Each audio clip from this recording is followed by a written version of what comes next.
And hello, everyone, and welcome to today's coverage of the Triton Super High Roller Series. Ali Najad alongside the czar, Brian Rast. And Rasty, I'm going to start things off from Monte-Carlo by asking whether or not you've had your ceremonious morning schwitz.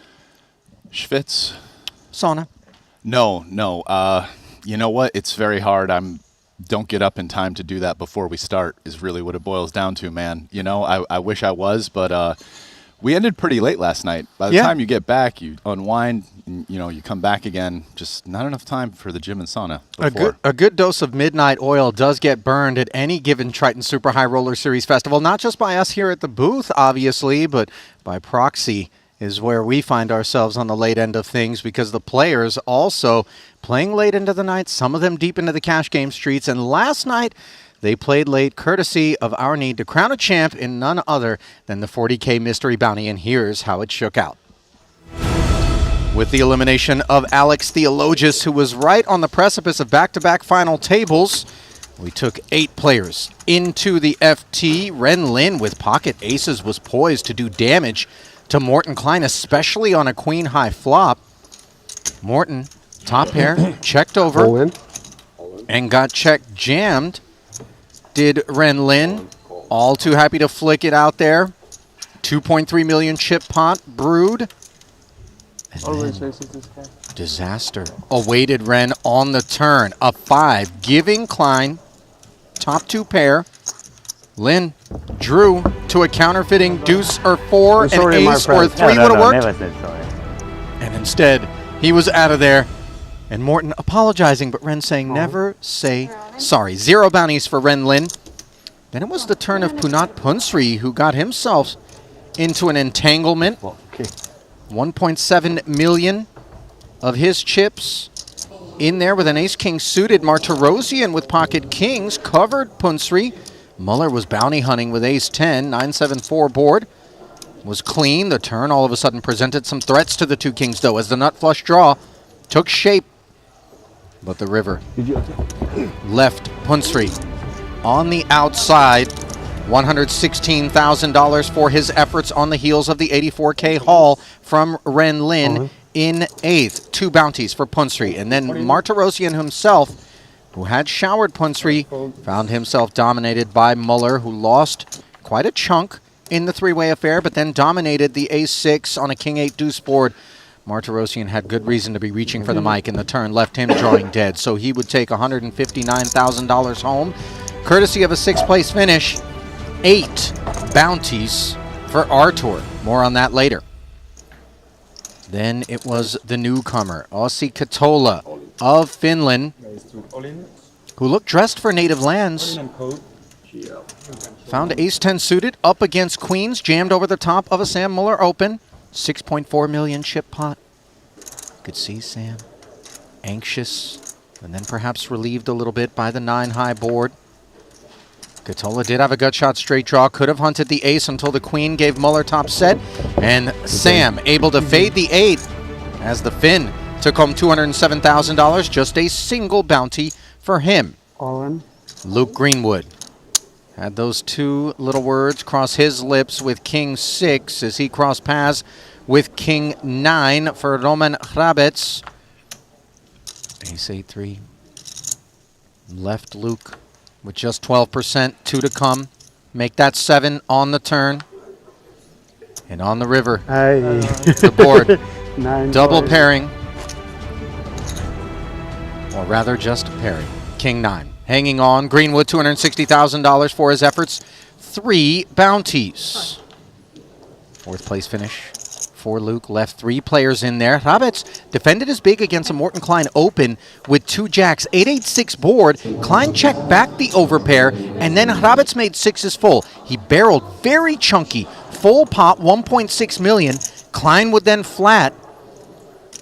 And on the river, it was very much a guessing game after Roman announced all in.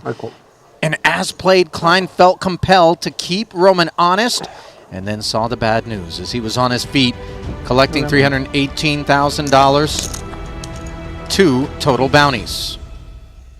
Then it was heads up between Sam Muller and Roman Hrabets. Muller, 7-4 suited, flopped what felt like the world With a flush draw and an open ender, he would barrel 600 into 9. Hrabets with top 2. Decided he would jam, look to protect. Given the dampness of the board, Muller said, all right, let's take a spin with 2 to come. He had 45% equity. That waned to 32% on the turn.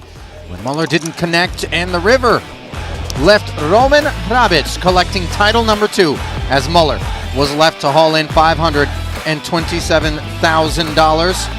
7 total bounties for Sam, but a whopping 8 for Roman Hrabets. Incredible when you consider the fact that he wins the lion's share of the prize pool in that one, and he's still got so much EV to come with an average value of $80,000 per envelope. Both of those guys are looking to add big figures. Yeah, and we're going to have a fun time sweating those. I think it's later today. I mean, it was an interesting.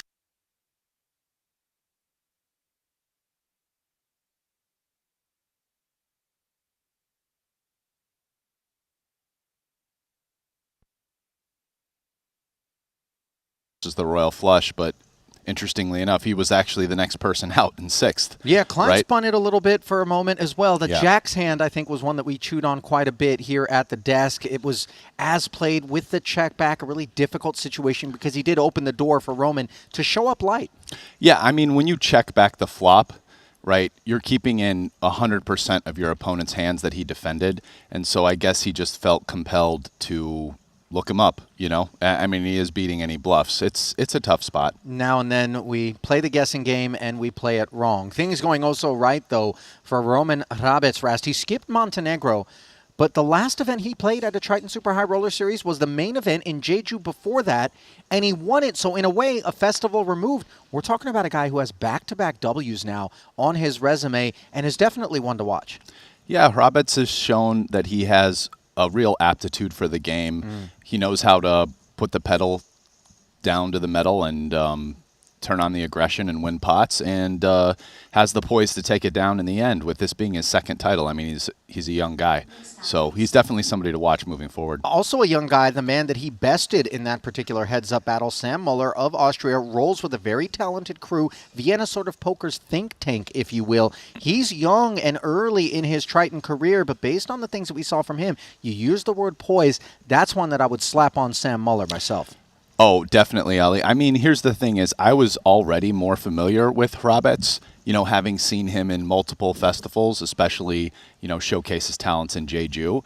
But I really don't remember watching Muller very much, and I was really impressed with his game yesterday. I mean, the hand to me that stood out, like, I know the Royal Flush versus Full House fold in a bigger pot is the one that's going to get kind of the glory and probably be the clip you see.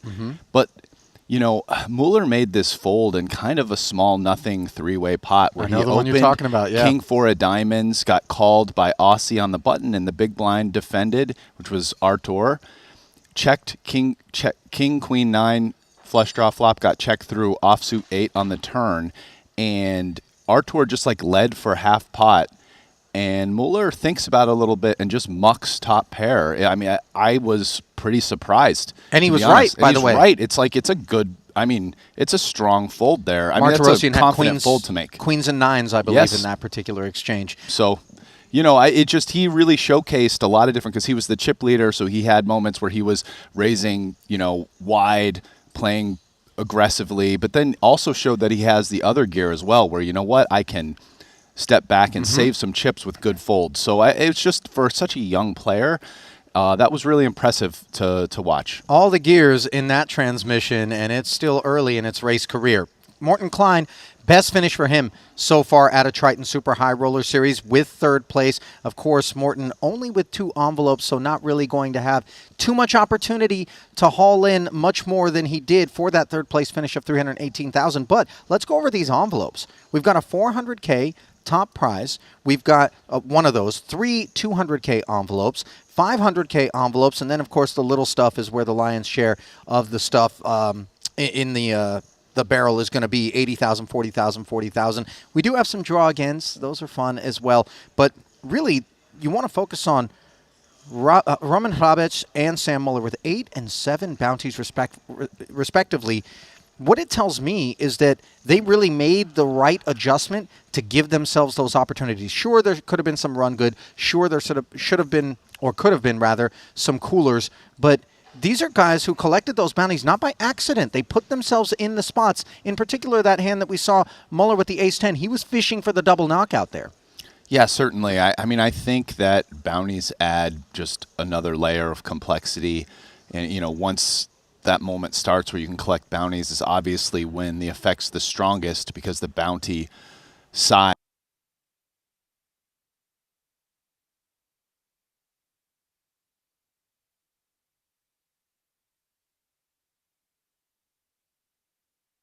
Mueller ever overcalls that with ace-10 off, Right. I think, but he kind of went for it, figuring, you know, if I scoop this, I get 2 bounties. So Yeah. So obviously they made the adjustments that perhaps some others didn't to the same degree. Let's turn the page then. Given the lightning fast play that we had at the mystery final table last night, we did have the luxury of bringing you a peek at event number 5, the 50K, which is going to conclude here today. The mystery bounty will take place during the dinner break in that one. 147 entries in total, 95 uniques in event number 5. Day 1, we played all the way down to 31, but we did not burst the money bubble. That's going to happen at 23 players, min cash of 85,000. Up top, we've got our biggest payday yet, 1.7 million, the second 7-figure payout that we've had already here at this Monte-Carlo festival, and the lead being held by the Lithuanian Dominicus. Up top, let's take a quick peek in the Triton Poker Plus app where we'll find the overall leaders. Here he is, 2.365 million in front of him, and right behind him, his fellow Baltic neighbor, Alex Ponikovs, with 2.155 million. And the two of those guys do talk strategy a little bit with one another. They're familiar, so you wonder whether or not Prodigy is now showing Teacher a little bit what he's all about. yeah, certainly. I mean, it strikes me that we have those 3 players that are over 2 million. They have a little bit of separation, right? Because the 4th stack is at about 1.5 million. And then, you know, when you scroll down to the bottom, I think it pays 23, and we have 31 players still in. So, you know, we're talking about 8 players that need to be removed to make the money. So we're getting somewhat close right now, and it's definitely going to be something that impacts the play when we do go to the table later. Unfortunately for Jesse Lanis, it looks like off 2 blinds, he's has a pretty good chance of being out next and will be at 7 left to bust for the money. But that's what I going to be one of the focuses of our coverage and the commentary moving forward, is this approach up to the bubble. One of the things that we also talk about is momentum at any given Triton Super High Roller Series. And those 2 guys that I highlighted at the top of the leaderboard, in Dominicus and Alex Ponikovs,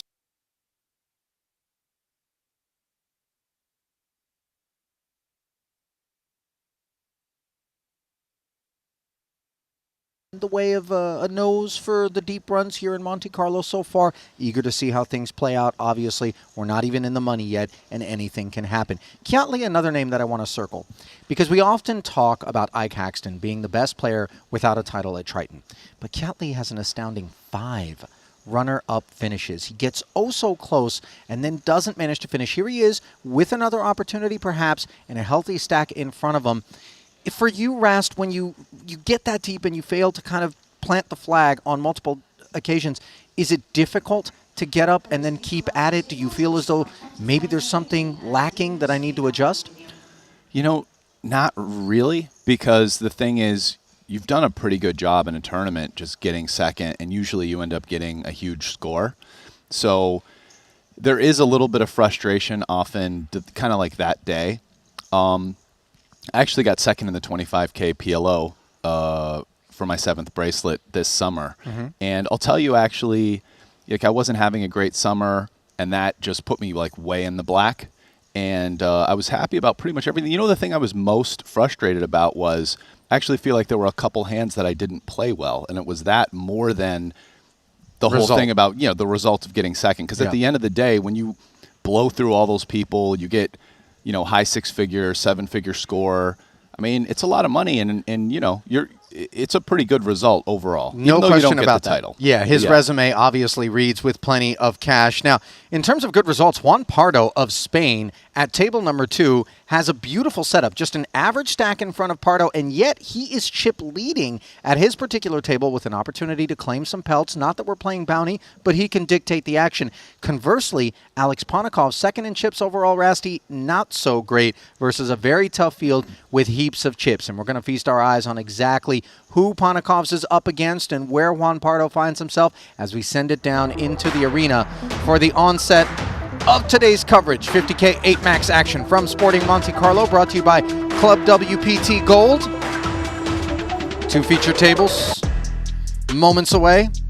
First, as is standard and customary, let's look around the rest of the room and see what brews.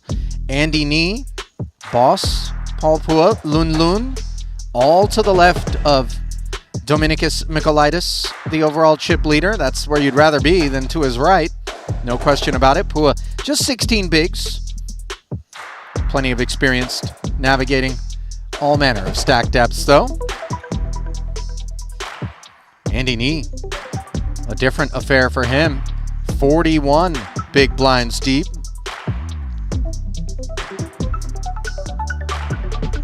There's the Canadian to the right, by the way, of chip leader Dominicus Mikolaitis.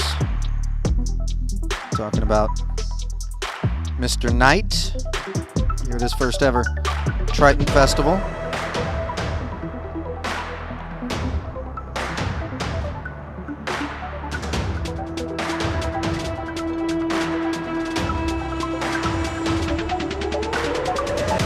There's KCG in the one hole. Carl Chape-Gatien. 12 big blinds. We kind of oversold him yesterday a little bit. When we were coming into the coverage, we thought that he was going to give us some of what we've come to adore about him in terms of action-pressing approaches. But it seemed like he was a little bit tired. Maybe today things will turn around, but just 12 bigs for him. 21 bigs for Mikita Badziukuski. Maybe he's just developing gears, Ali, you know? Yeah. Not always in 5th gear. Sometimes he's slowing down. Yeah. Paulie V to the right of Mikita. There is Juan Pardo, by the way. We talked about this amazing setup for him. To the left of Matthias Eibinger, part of the Poker Code crew. 27 big blinds. Deep is Matthias. And there we go. Pardo, 35 bigs. It's just not that deep a stack, and yet it puts him at the top of the leaderboard at his table. Really, really fortunate. David Yan, 21 bigs for the Kiwi in the 3-hole.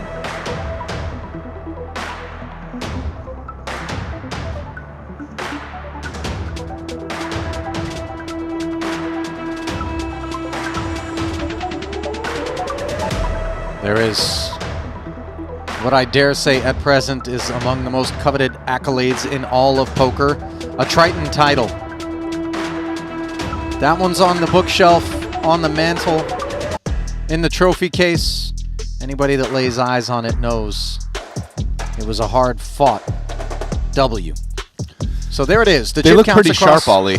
all 3 tables. I kind of want to get one of them. You for know, I'm here's the thing. I'm building some stuff in my house in Vegas. I'm gonna have like a poker room with a trophy case. I kind of just want one for my trophy case, you know? Maybe we can give Just you a an little balance. honorary one, Ras, because if you get too hungry for a title, No, that dude, means... I can't get an honorary one. But man. then You you're have not going to be earn here them. at the desk, man. You can't be in 2 places at once. I need you, Dude, Ras. when I'm doing the desk, I take those shot 1 or 2 a stop. You know, I can get lucky. Yeah, You know? Luck's what's parked you in the Hall of Fame, my friend. Give me you a play break. 1 a stop, you got to get kind of lucky to win. You know, I mean, one of the things about the guys who are racking them up is they're also taking shots. You know, you miss every 100% of the shots you don't take. Right. Right, buddy? The highest number.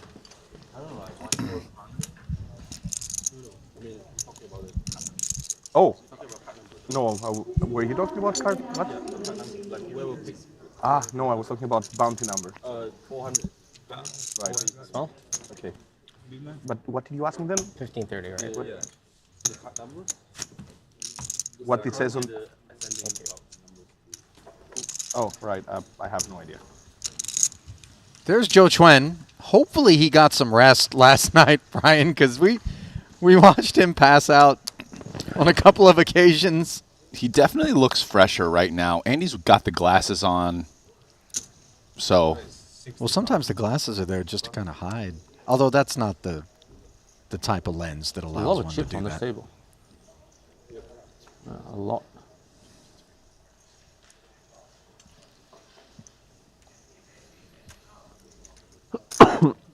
$60K Open being mulled over by Alex Theologius, who was on the final table bubble yesterday in the 40K. He's going to rip it all in. 515. Going to come back around now to Joe Chuen. He's asking for a count. King Queen suited, we like to play it more as a 3-bet than calling off a 3-bet. yeah, and I think with ICM factors creeping in here, this being not quite, but almost half of his stack, also their relative positions here. I mean, he opened under the gun 8. I think this is a fold. It hurts, though. I mean, it's a nice hand, but yeah, I just don't think it's quite enough, all things considered.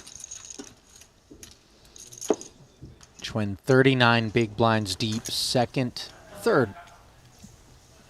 No, let's call it second deepest stack at the table. Kiat Lee far and away the deepest. Third in chips overall. Now we flip back over to Ponikovs and Co. Alexander Rayard and Nakdali both sitting this one out. Ben Heath, who I confess I haven't really had much of an opportunity thus far during my shifts in the booth to observe. Hopefully we'll get a chance. Yeah, agreed. Considering how many of these high rollers he plays, I feel the same way. Yeah, ace king for Chidwick, by the way. He has jammed it all in. Leonard Malva, queen 10 suited. Decides deep stack to give Stevie a spin to start things off.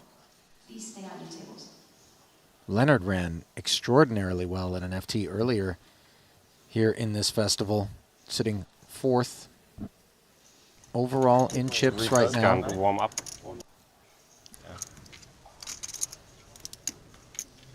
Flop helps nobody, which is in turn good for Stevie.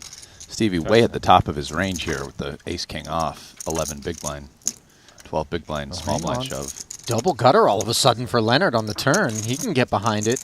I mentioned FT earlier in the festival. I meant featured table, not final table, by the way, for Leonard. And a king on the end. Chidwick didn't need the help, but he finds it, and 730,000 is a very helpful development. Desperate.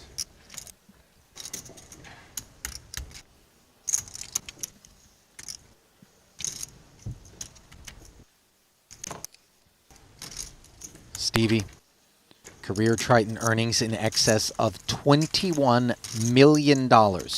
Two-time title winner, 0 for 3 thus far here.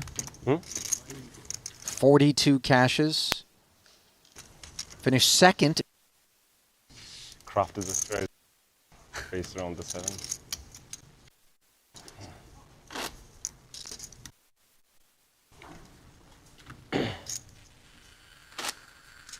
Paul Pua. No, Paul has 19. Really? I think we looked. I'm. Ike? No, Ike has less than Wow. Paul.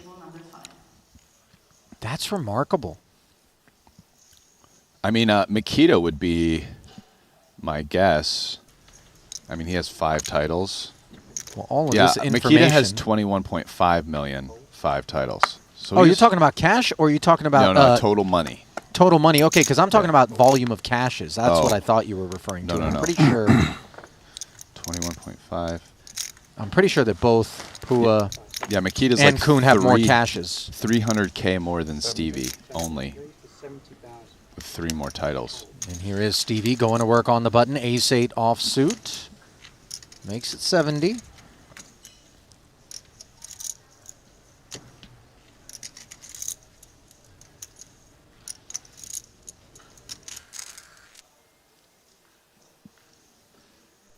Ponikovs wants to take a peek.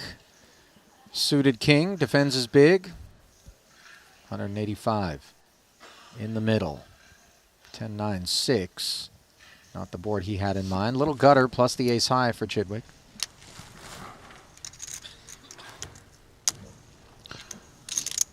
Yeah, really total whiff by Ponikov's, who's also out of position.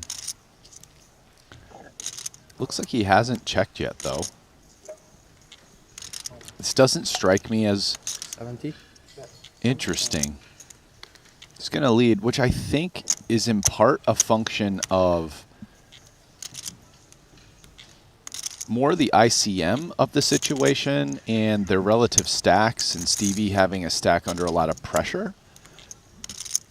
I guess Ponikov's feels that, because I would guess in normal chip EV spot, the big blind doesn't get to lead this board into the button opening range, but Ponikov's feels that the stack sizes, you know, big to short and ICM pressure flips that, and he's taking kind of a hand that doesn't have much going for it. And now it has nothing going for it, courtesy of a 7 on the turn that gives Chidwick the 10 high straight. Yeah, king high immediately has some benefit of getting weak ace highs to fold. I don't think you get ace 7 or better to fold, but you'll get the wheel aces to fold. And he does have a backdoor flush draw, so I think that's what he's thinking on the flop. But right now, 65.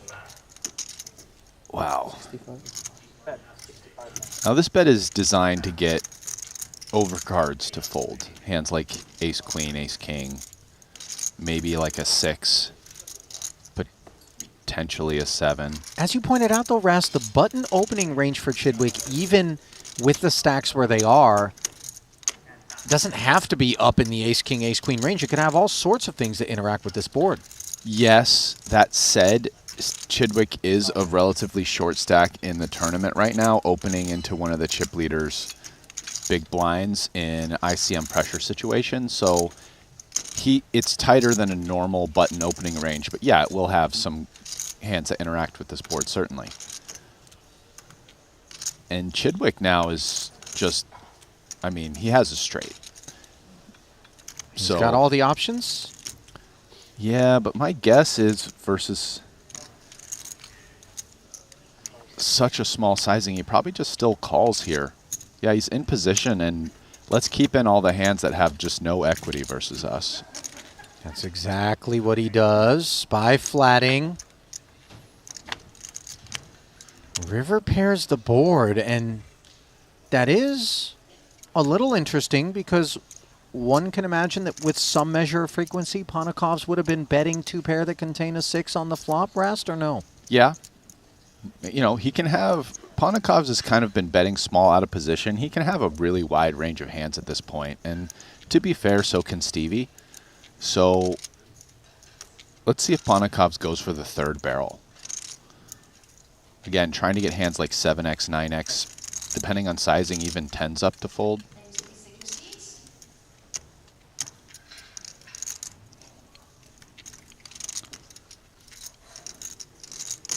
Alex does end up checking. And we may now continue with about 5 minutes remaining of this level. 20,000 meters, please continue. For chips, Stevie has a very clear value bet. My guess is he probably still value bets, but if he doesn't, it would be because of ICM. But yeah, a straight's just much too strong here, especially as played. Stevie can also have bluffs very easily. He can have hands like queen jack, king queen, king jack, that all, you know, maybe even like ace jack, that all might have played this way. Well, one thing that he avoids is being bluffed, as he bets 500 of his 525, and Ponikov's nowhere to go but fold.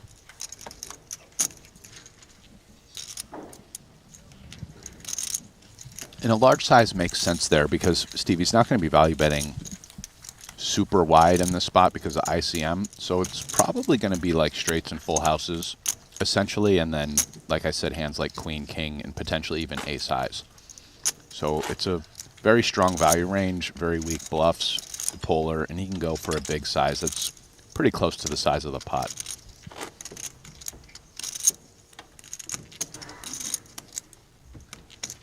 Nice pickup for him as you get a look at Yaman Nakdali.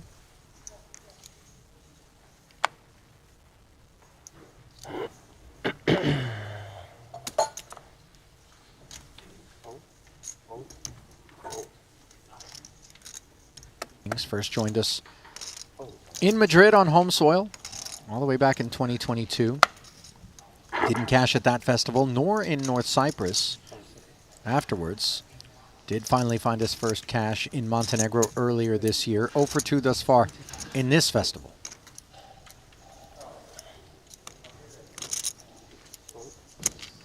Stevie activating courtesy of ace-7 suited.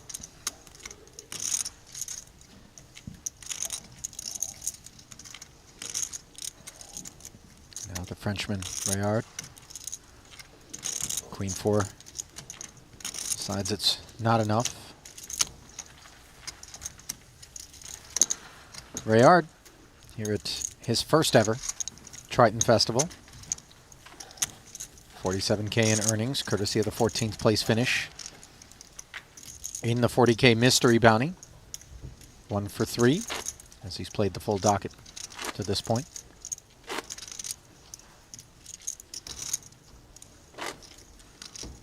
Not the chattiest crew in the building. Alex Foxen, along with what looks to be Benjamin Chalot. In the 7 and 8 seat, respectively, there is the aforementioned Foxen.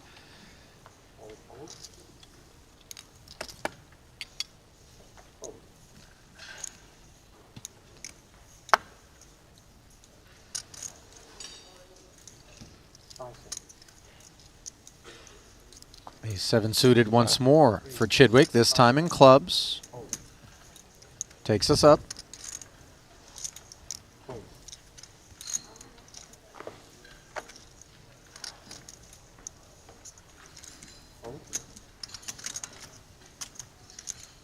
Nine off suit for Yaman.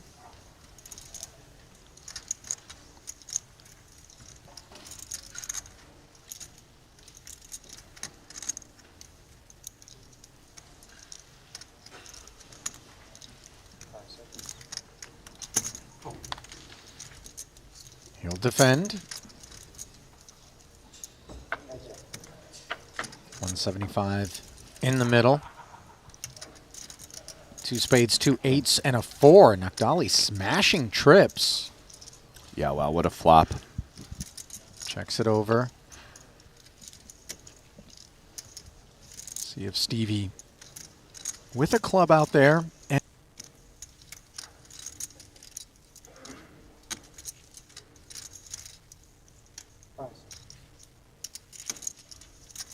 back, but not super short. We're still 7 off the money. I think 9-8 off is just getting strong enough to defend, but it's close.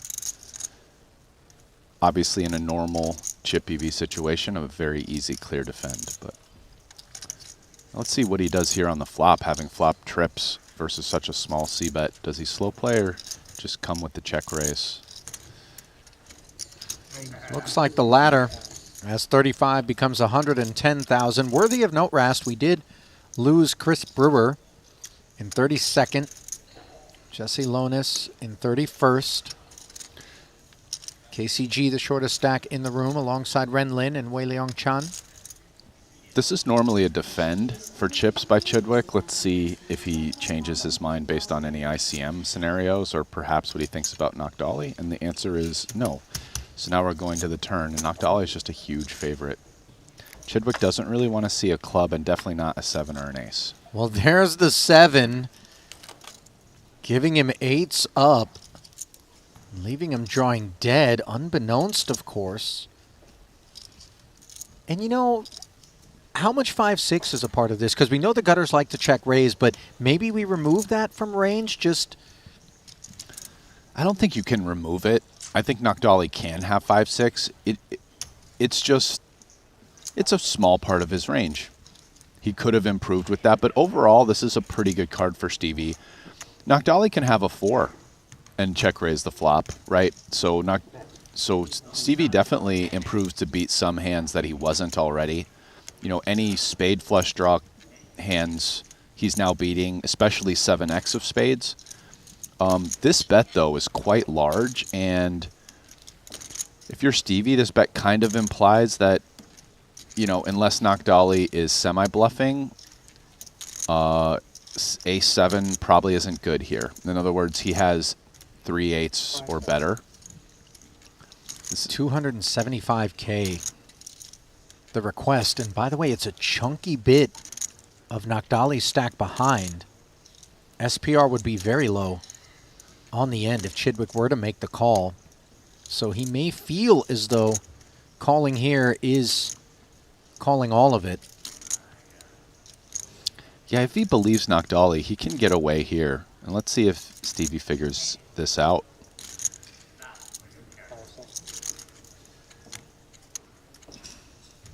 He doesn't believe him yet.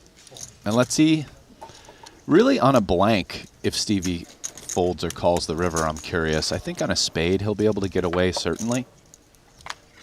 Okay, here's a blank. Queen of Hearts. 945 in the middle. 320 remaining. I do agree with you, though, Ali, that calling that big a bet on the turn is somewhat committal. Right, look what price Stevie's going to be getting from the pot. Nearly 4-1 to call now. So, but it's a serious call. Like, at this point, the pot's big, but this 320K represents just over half of Stevie's remaining chips. This is not what he wanted to see. A blank on the end, and the need to determine whether or not he is up against a man who has check raised and barreled twice without better than ace-7. It is okay to play your range such that you get to nodes and then have to fold. And it is possible that if Stevie decided he still wants to be sticky on the turn with ace-7, it is reasonable to fold here. He kind of wasn't really beating value on the turn, and you're definitely not now on the river if you ever were. So the real question is how often is Nagdali doing this with these sizings in this line with his bluffs? Probably semi-bluffs. You probably expect to see, especially with that turn sizing, a lot of hands that have equity, such as 2 spades, maybe a hand like 9-10, or like a goofball like 5-9 of clubs, something like that.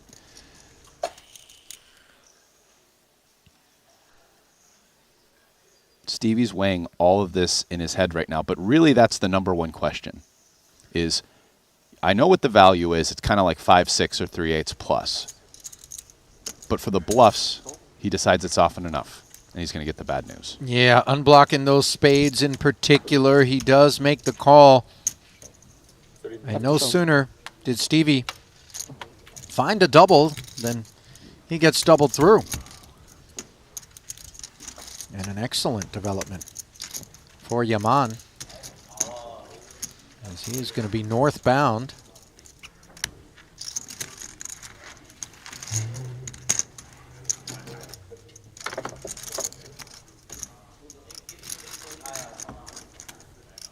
E7 of clubs, right? Yes.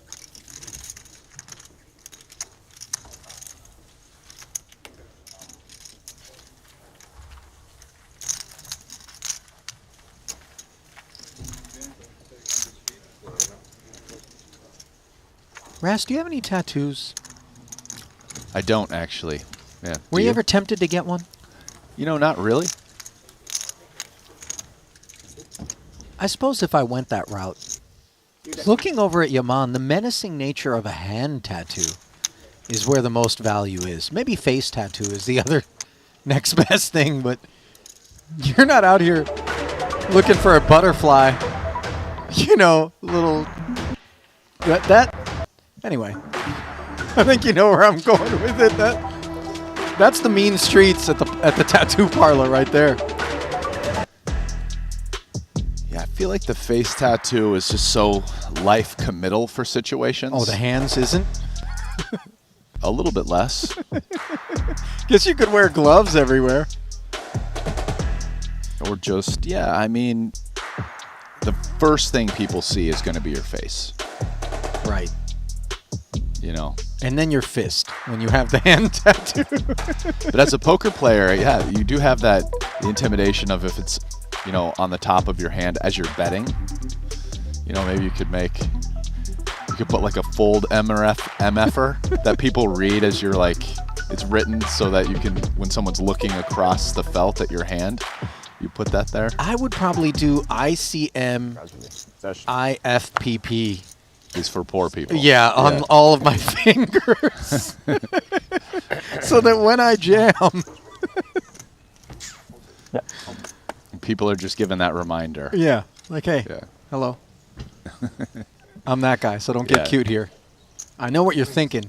And the answer is no, I don't care Yeah. what the ICM is. Ace-4 suited for Ben Heath. Another Ace-4 suited Pro now. for Rayard. France. Very mild You play on coin? blitz vibes on this guy, by the way. Yeah, talking, of course, about Dan Bilzerian, who I know you've spent Yeah. some It's time that with. lustrous beard. Yeah. Kinda It's really a nice beard on Reared. And Yeah, I know. let's see how both of these guys play the exact same hand. I was planning to play those. I mean, they both have slightly more than average stacks, the average stack being 980K. We're coming with 3-bet, no surprise.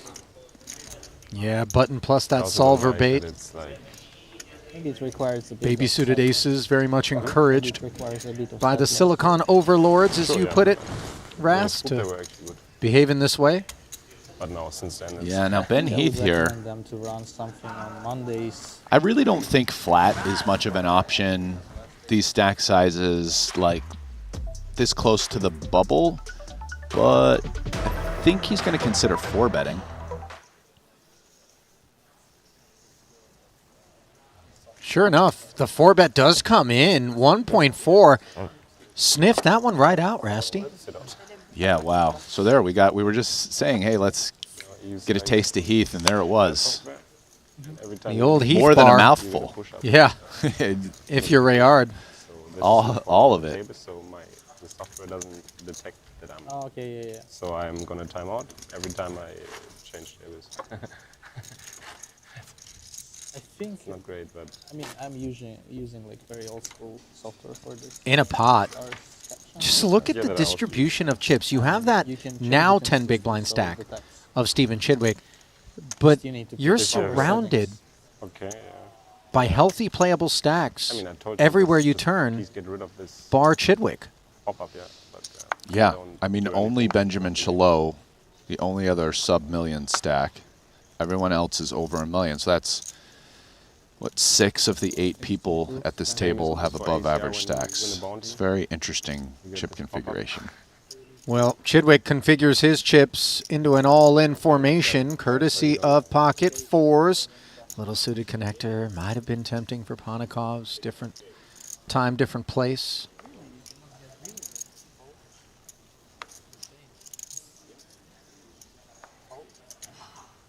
It just says like you want to bounce in, you have to No click takers. to, like acknowledge that. Should be very happy to get that one through. Accept. Under the gun 7. 7 off the money bubble. Yeah, that's got to be annoying if you're like playing Pocket 12. 4 is kind of bottom of range, I would imagine. Like, nah, I don't want it. On my second time. It's your transaction.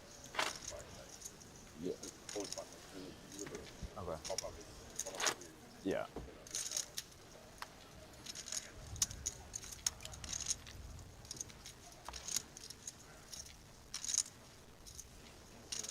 Yes. Not that many bounty diamonds on HA. Just 29 players remaining now. Ren Lin, the most recent casualty.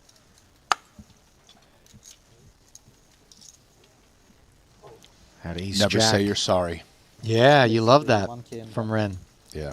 No, Yeah. I saw you brought that up in Yeah. the intro. Would have So played the 215 a little bit longer. Ren had Kudos. ace jack, by the way, against Pocket had Jacks and ace. Pocket 10, so never a great spot for him. Curtis Knight, by the way, was covered by the chip leader coming into the day, Dominicus Michaelitis, in that exchange, and found a 10-4-4 flop, Let's say making if- 10s full, so the jacks costing Michaelitis quite a bit. 835K in damages. And that slides him all the way down to 9th in chips overall, and Curtis with the triple 1.99 million. He's your new chip leader. You know what it is, Ollie? Listen, I am all for people being courteous, nice, jovial, whatever. Empathetic? Empathetic. But I'm not about people being fake. And I just feel like once you start saying, like, I'm sorry, when you directly beat someone in an all-in, you've now crossed the line to being, like, fake. Because you're not, like, what, you'd prefer to have lost it? You're not sorry about it. You could just say, like, wow, man, I feel that was a rough beat. But don't apologize. Sorry is an interesting way to express it, but I think it's kind of a catch-all that people go to. They True. don't mean to be inauthentic. I think there is some remorse of sorts associated with, look, man, that was dirty. I agree. didn't deserve to win that pot kind of I thing. You agree. outplayed me. But people should express themselves correctly. I think this is the problem with language. You know, I've made a decision I'm going to try to use less curse words than when I was 25 and express myself better. And I just think at the poker table, let's express ourselves in the right way. So I just really like Ren's adjustment there. That's why I'm pointing it out. Because I believe it comes from a place of, like Ren is a super nice, jovial guy. He's making jokes. He has his little phrases he uses. But it comes from, he's all about being authentic, though. And I feel like sorry kind of crosses the line. But I do get what you're saying, but I think my point remains. Part of that point, Rast, I feel compelled to push back on with a simple fuck that. Oh, wow. That was Teasing. aggressive. I'm going to slip on my wrestling shorts. We're going to do a lot of pushing in a minute. I couldn't help myself there. No, I agree. Okay. Just like BTC and like. Nocdali I mean, putting mostly- newfound tokens to work, courtesy of King 8 suited. By the way, I wouldn't want to slip wrestling shorts onto those guys. Foxen grapples his way. He's got some letters on his fingers as well. Looks like I 3-bet. What else? BME. True. Or king. Maybe queen sometimes. Is that an H as well, maybe? Yeah. Probably just call. I kind of feel like we should mess with, like we should just maybe leave it alone Yeah, now. like maybe like 30 different things. I'm curious. Better than one. Yeah, sure. Yeah, I'm not going to speculate, though. You know what I mean? No, I'm not going to speculate. But I almost want to ask him. Yeah, you Yeah. do that. Come back and let me know. Because you know who's not going to ask him? Me. I'm not going to ask him, Rest. It's all right, Ollie. We all know I do the dirty work. around Yeah, here. no, you for sure. Yeah. I'm I good stir with the that. pot, and then you're the diplomat. I'm the diplomat. Wow, that's Are we in trouble? usually. Yeah, I think so. Usually people don't accuse me of being overly diplomatic. That's for sure. Ace Queen. But that's the No plan one going to accuse Alex of being out of line. for high stakes. It's like in just Just takes a walk. you'll side it. It's too much cheating in general, so it should be real. Yeah. Otherwise, it's hard. Shout out, by the way, to those of you who are joining us live on YouTube. We point your attention, along with the entirety of the field, to our new sponsors at WPT Global. Title in nature, they are the best place to qualify for Triton events. You could be playing the new WPT Global Slam at future Triton stops by winning your way in online. Just download the WPT Global app with code Triton for a 100% deposit match up to $1,500, and we hope to see you at a future Triton festival.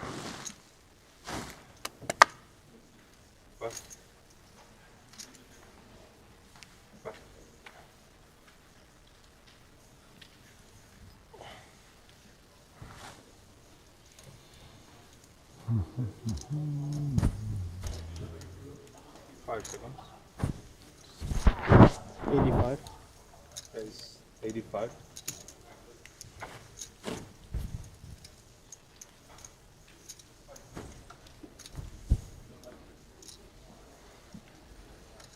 Ace King for Rayard. in the big blind. Monaco's picking a bad time to get after him.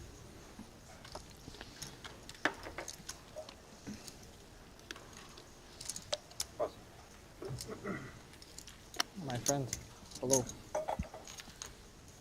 Easy release for the 10-3 suited. Let's stop it. I say hello and nobody answers. Try 4-bet me again. Well, there's Ivan my fault you tried Liao, to bluff Player me. of the Year opened like award 10%. winner I Danny didn't Tang, who bluff was you. I coronated 3-bet for value, and then Game is the ace realized jack. I 3-bet for value, and then I realized my hand was earlier gonna at this lose. festival. When you 4-bet all in. Oh,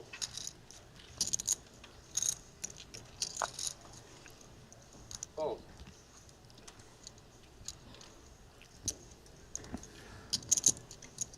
Oh, here he is. Raised, The 70,000. sleeping dragon. Shu Liang. That's who Rast is talking about of the Chinese delegation. Ace-9 suited. Has awakened him. He's my guy. He really is an exciting guy Yeah. to have at a featured table. A pesky one, though, if you're having to compete with him. Oh, yeah. He seems very You know tough what to he did play to me against. yesterday? We blind versus blind. I look at my cards, and as I'm about to think about my action, he says, "I can see your cards, by the way." Yeah. I'm like, "What the fuck?" And he No, says, wait, "No, wait. I'm joking." Tell the whole story. Or am I? Wait. Tell the whole story. Now you're giving false accusation again. No, you said something like, I "Oh, said I I can see saw- you have cards." I can see your cards, but I cannot see your hand. Did I not say that? I don't know what you said. I said that. I kind of freaked out when you said you can see my cards. And then today, your friend guesses my holding. So, I don't know. Are you accusing us again? Wow. Third time. Does any one of you wear a ring? No, I'm joking. Oh, I'm definitely getting banned. Gonna wait until you win and then tell you you're 5 disqualified. seconds. That's why I'm not gonna win. Oh, I got GGD. Yeah. Now we know why the guy got banned. 75,000. Jack-10 suited open here from Zhou Chuen. Shades coming back on.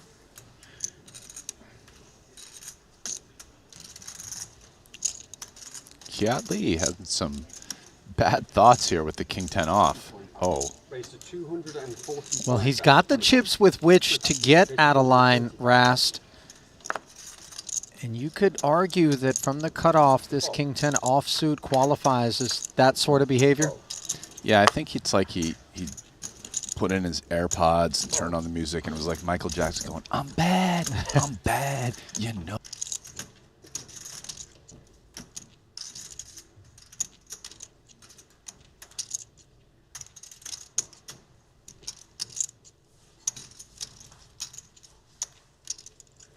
Six off the money. Let's see, Zhou Chuen is... Most people would not call here, but Zhou Chuen is not most people. He's got the... We can put the ICM tattoo like right on his hand right now. ICM, ID, GAF, or what was it? No, IFPP? IFPP, either one. 525,000 then in the middle, along with a 10 high board. Monotone, of course, neither player with the flush draw, but the problems are self-evident for Zhou Chuen. Yes, this is a really bad flop for him. I mean, the saving grace is going to be that there's 3 hearts, so it'll get checked some. The other issue with flatting 3 bets here with hands like this is that, you know, as the ICM pressure goes up, a lot of the kind of bluff 3 bets comes from hands like ace 10 off, king 10 off, king jack off, queen jack off. So you actually end up being dominated more than you would think in this spot. Well, courtesy of the check back on the flop by Kiat Lee, Chuen feels emboldened, 165. bidding 165. Of course, the check back by Kiat was not designed to bow out. He's got top pair, king kicker. He will be proceeding.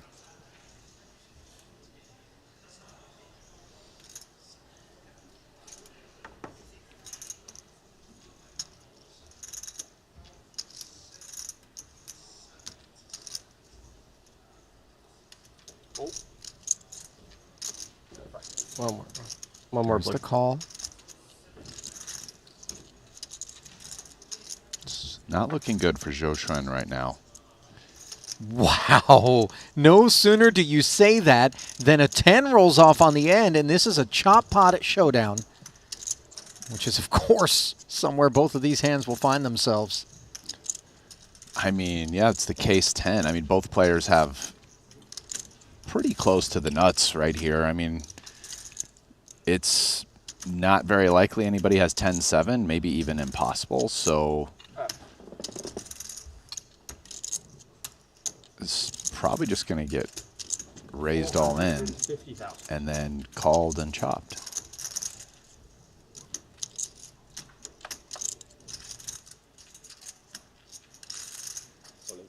Play roll in. Call. Shut out. As suspected. We didn't know exactly how it would go down, but 425 became all of it. And Kiatley is going to feel a little bit cheated on the square there.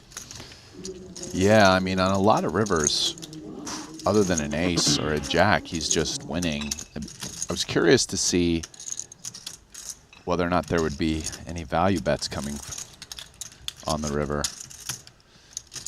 from Kiatley.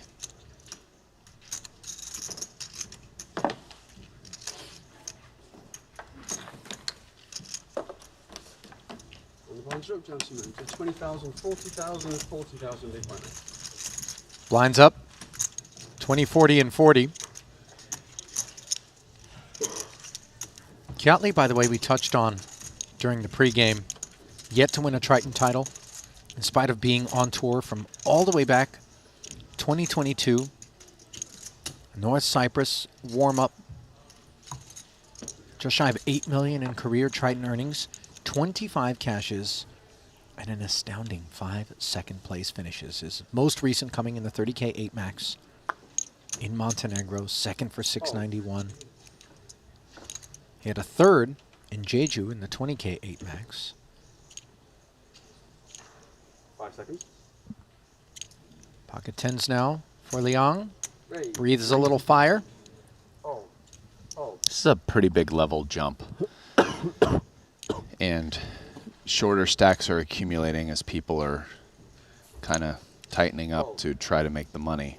And those short stacks are not going to be happy to see, 30 to 40 is a 33% increase. So Distance between here and the money, still 6 bust outs as we carry on. 29 remaining, 23 paid. King Queen for India's Santosh Suvarna. Just defends.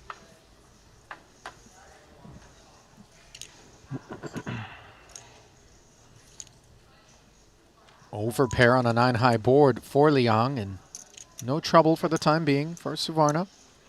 very welcome flop for 10s, but also one that you want to immediately get aggressive on.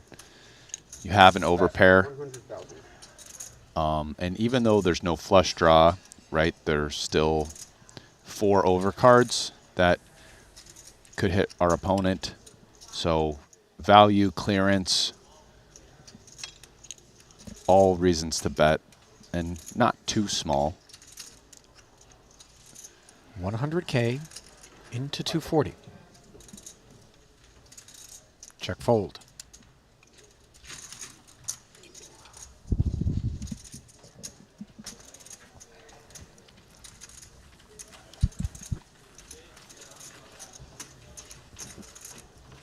Liang sitting 26 big blinds. Let's call it. It's a little north of 1 million in chips. Don't give him the chip lead, Rast. Unless you're ready for some hot fire.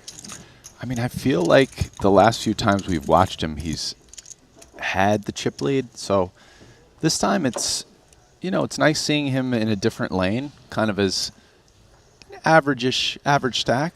Here's the thing about a Shu Liang chip lead. Oh. Don't bank on that just being the case for some prolonged period of time. Yeah. Those chips stay in motion. It can be chip lead, short stack, chip lead, short stack. Raise 85,000.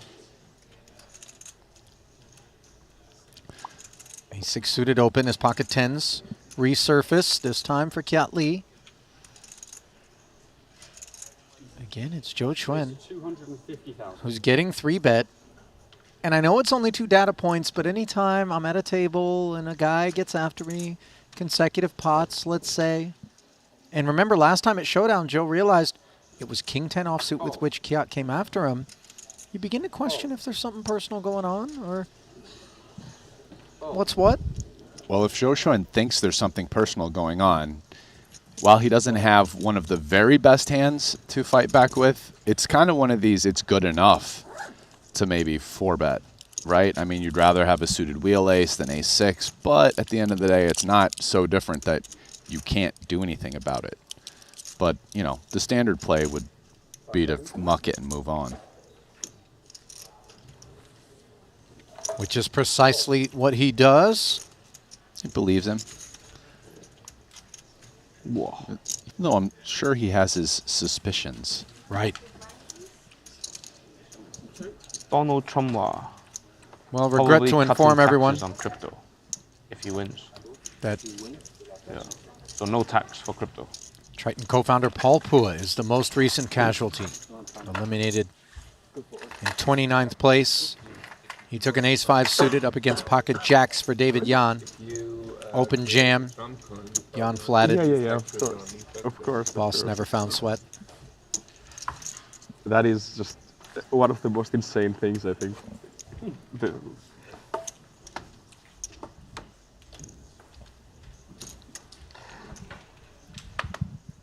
One of the 2 candidates just making his own crypto scam thing.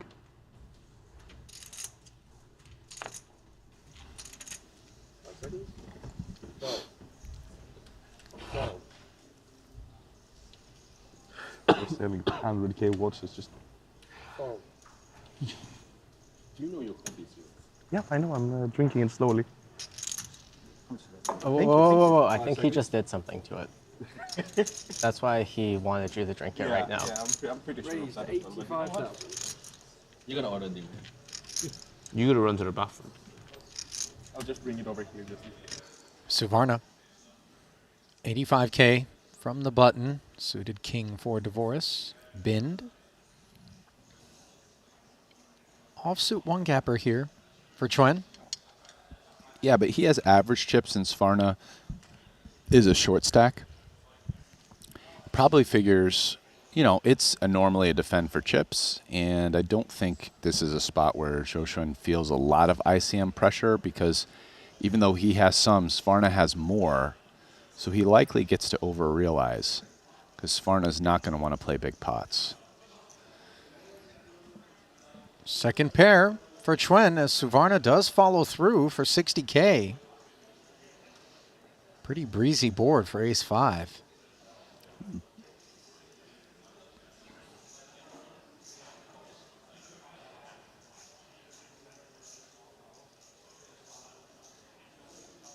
Hence the check raise. Chuen seeking clarity. Which I believe he will. It's hard to see why Svarna would want to continue here with ace-5, but he does. And this pot all of a sudden got a little bit interesting. This is quite the ambitious float.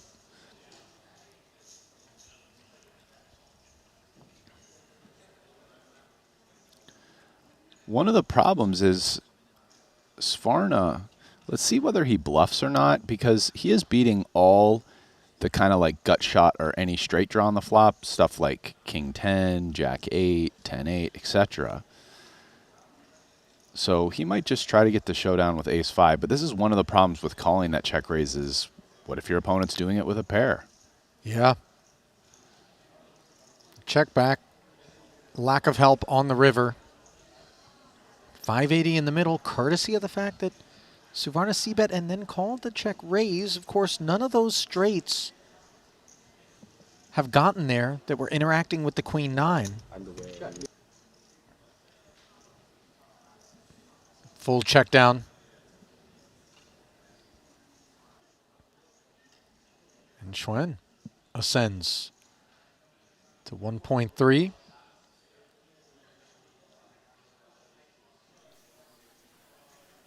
Now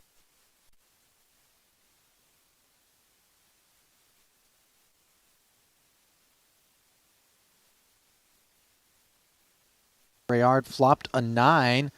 On the turn, it went check as well. And here's Rayard with 9s full on the river on a double paired board where the ace high could get curious.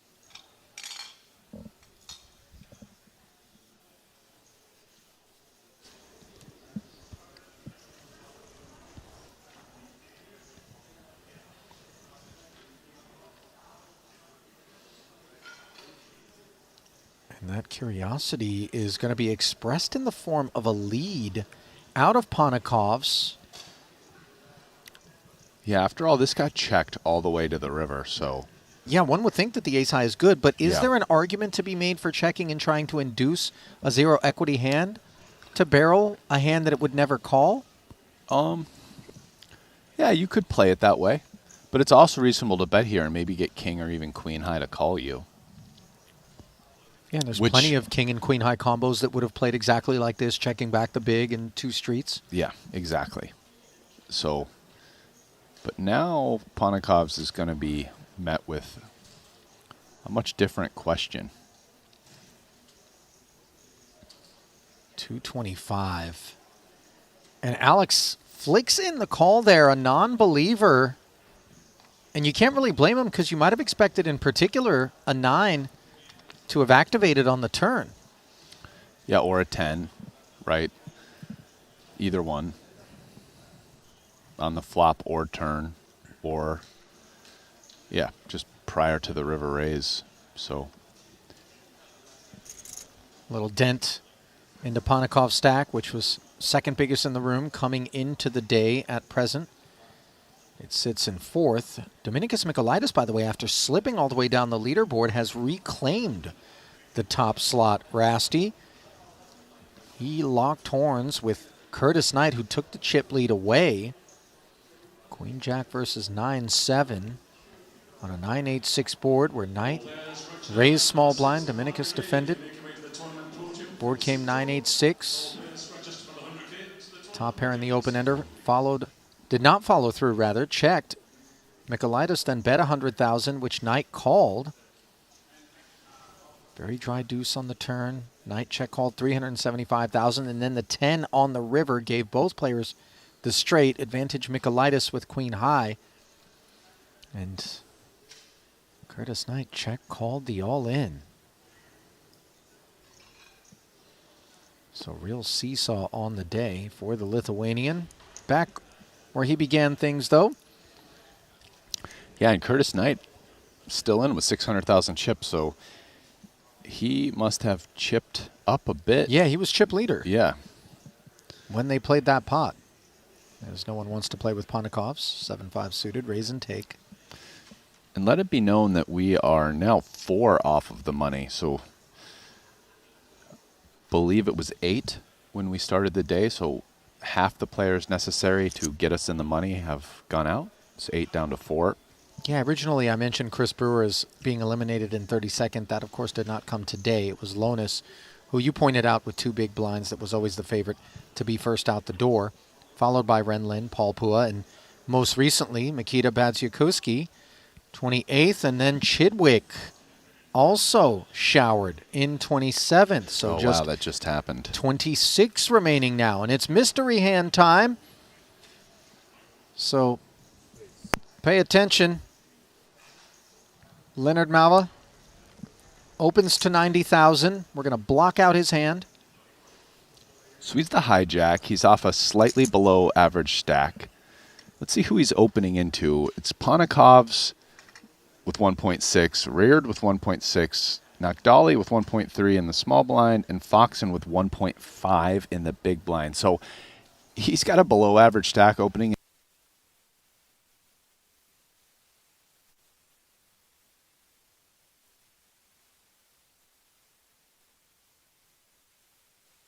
You ace king.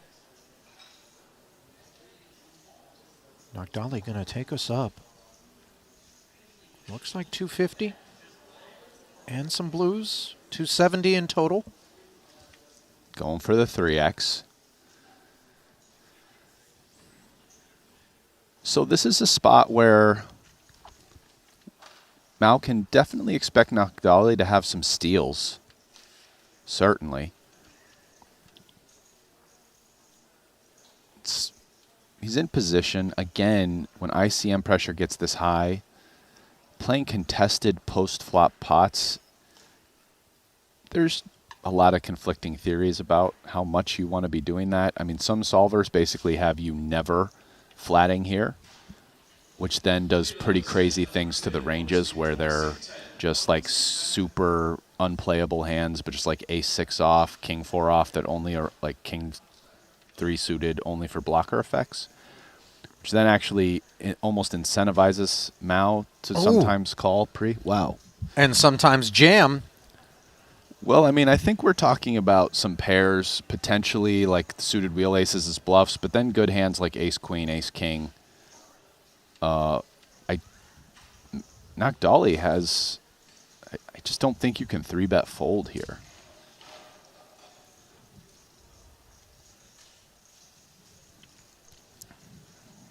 I mean, not lost on Nagdali is the aversion toward getting yourself involved in massive altercations such as this, when the task at hand is to make the money. But ace-king is a lot of kit, Rast. We don't find it in the bin too often pre-flop.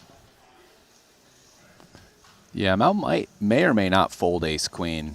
I mean, that's a really dicey one. That kind of depends what he thinks about Nagdali. But again, he can have some kind of bluff ace-x suited hands that Nagdali's just has in jail. I mean, Nagdali's also getting almost a little less than 2 to 1 here, right? He has to call 680 to win 1.3, so he only needs like 35%. Even if you add ICM, which there's a lot of ICM on this call, does he have 40? Does he have 40?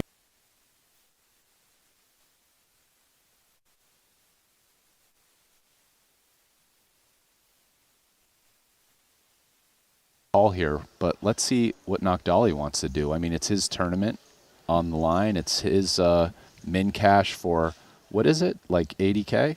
Yeah, 85K. Wow, that is a tight laydown right there. Saying, look, Mao did it with ace-queen. My goodness.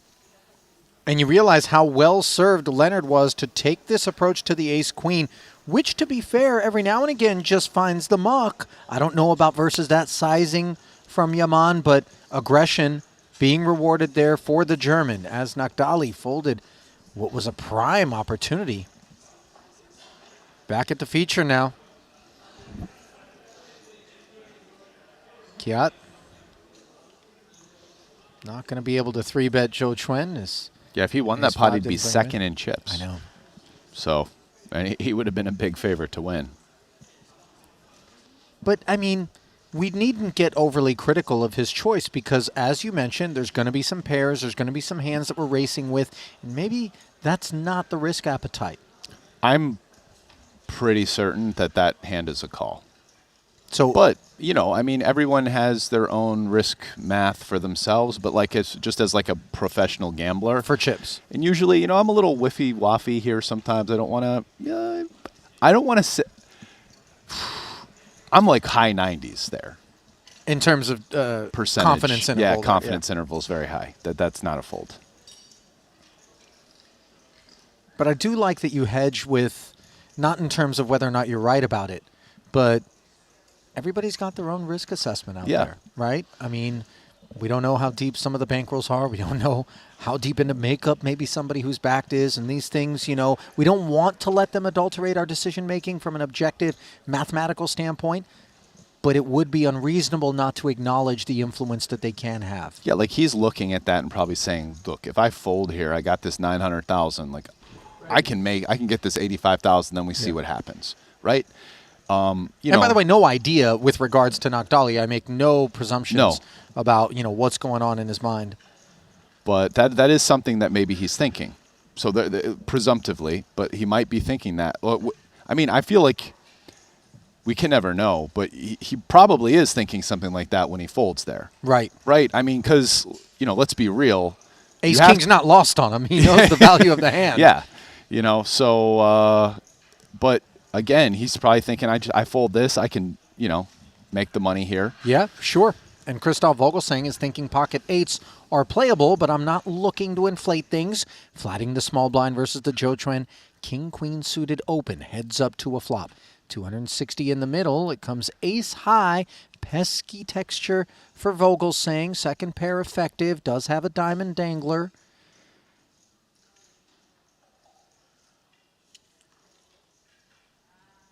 Chuan with range advantage. Does not hesitate to reach for chips, and in comes the C-bet.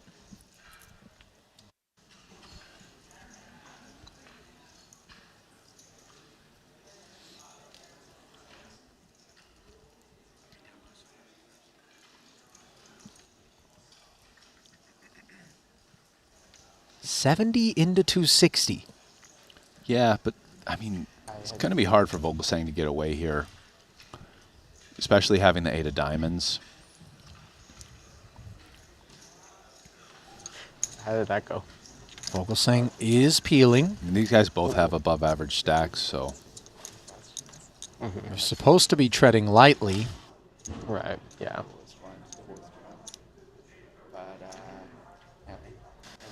Check.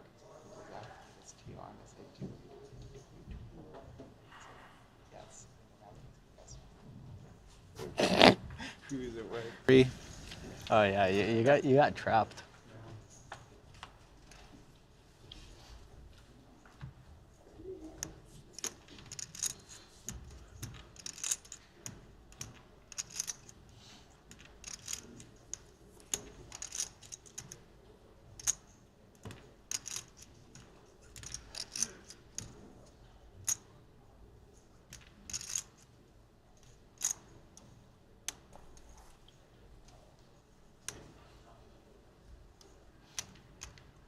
Five seconds. Check.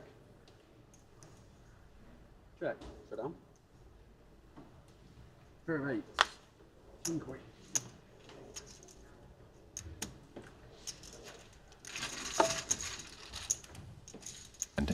I could come up with a range for Leonard I'm where still putting things in my coffee. CM assumptions, you would fold ace king off, right? So I mean, one of the thing is, like, let's say he just has ace king and like tens plus. Like Exciting news! WPT Global is the new title sponsor of the Triton Poker Series. To celebrate this exciting new partnership, WPT Global will have its own event at each Triton Poker Series stop, the WPT Global Slam. Look out for your opportunity to qualify online. Download WPT Global with code Triton and get a 100% deposit match up to $1,500 now. Sign up today and join the action. Online poker is back in the USA and Canada, and it's back bigger than ever. To celebrate the launch of Club WPT Gold Sweepstakes Poker, we're kicking off a $5 million invitational free roll in the poker capital of the world, Las Vegas. Only 2,000 seats are available, and it's invite only. Register now with code Triton for a chance to win a seat. And did we mention the first place prize is a whopping $1 million. Pre-register now at clubwptgold.com.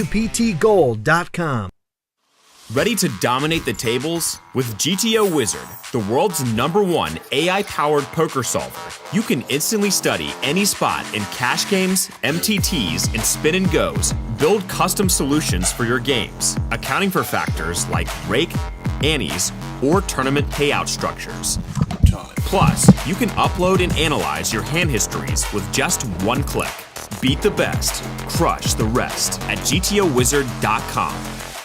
Looking for the ultimate platform to place your bets on the biggest sporting events? Look no further, because BetACR.eu, Triton Poker's official betting partner, is here. Whether it's the thrill of soccer, the intensity of football, or the fast-paced action of basketball, BetACR.eu covers it all. With real-time updates and competitive odds, you're always ahead of the game. BetACR.eu also offers exclusive poker events that you won't find anywhere else. Test your skills and make every hand count.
Alex, you have like 1.7?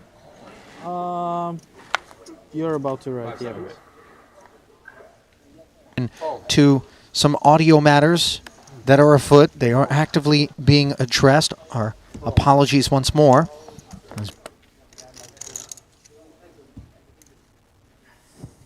5 seconds. Keith with King-Queen offsuit. In the small blind, he's just going to play it as a limp here. As the march to the money continues, Ponikov's with roughly the same chips in the big with an ace. 5 seconds. 130. Raise to 130,000.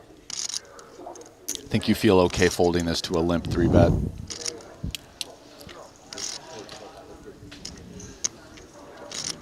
My guess has been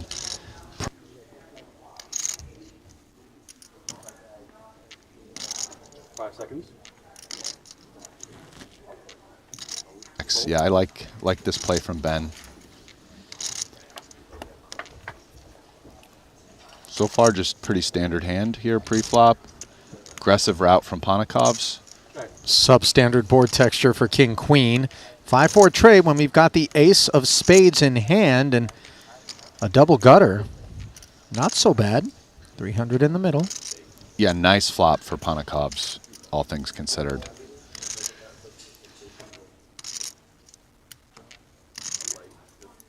$75. 75,000.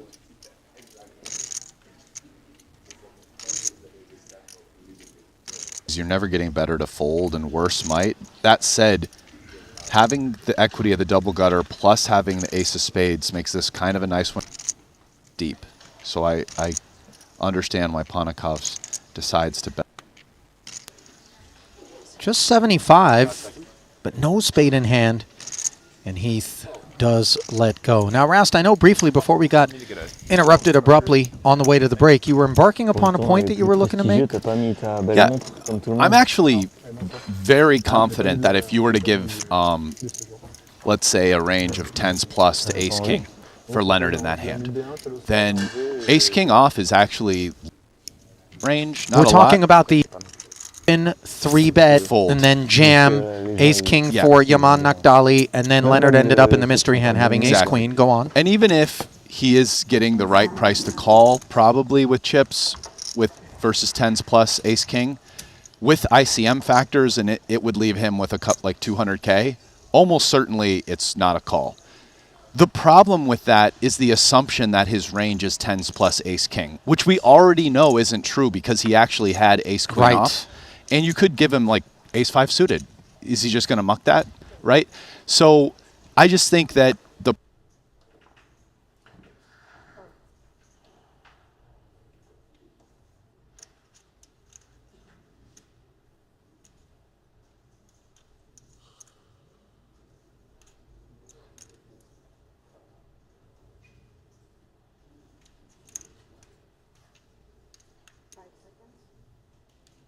for chips plus ICM even. Anyway, that's my point. So I'm just breaking that spot down to try to, what could he be thinking? Maybe it's not just, hey, you know, I'm trying as well, right? Well, Vogel's saying not going to activate with the ace-5 suited here, but he is going to play in the face of an open from Kiat Lee. Heads up with 270 in the middle. Queen, jack of spades. Squaring off. Spade in the window. Another one behind it, but it's the ace. So we've got a gut shot Broadway draw and second nut flush draw as the preflop opener. Vogel with top pair.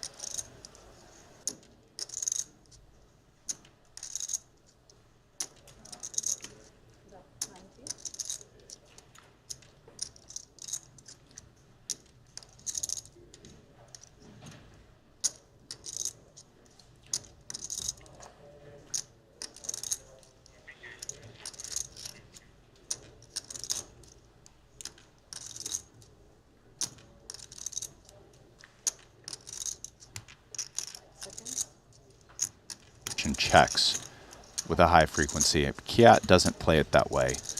And a board that 180 more Could be into an the middle. Interesting pot. Wow, and things getting a little bit more interesting now, courtesy of the aces up for Vogel. Kicker concerns remedied. Two-tone texture out there.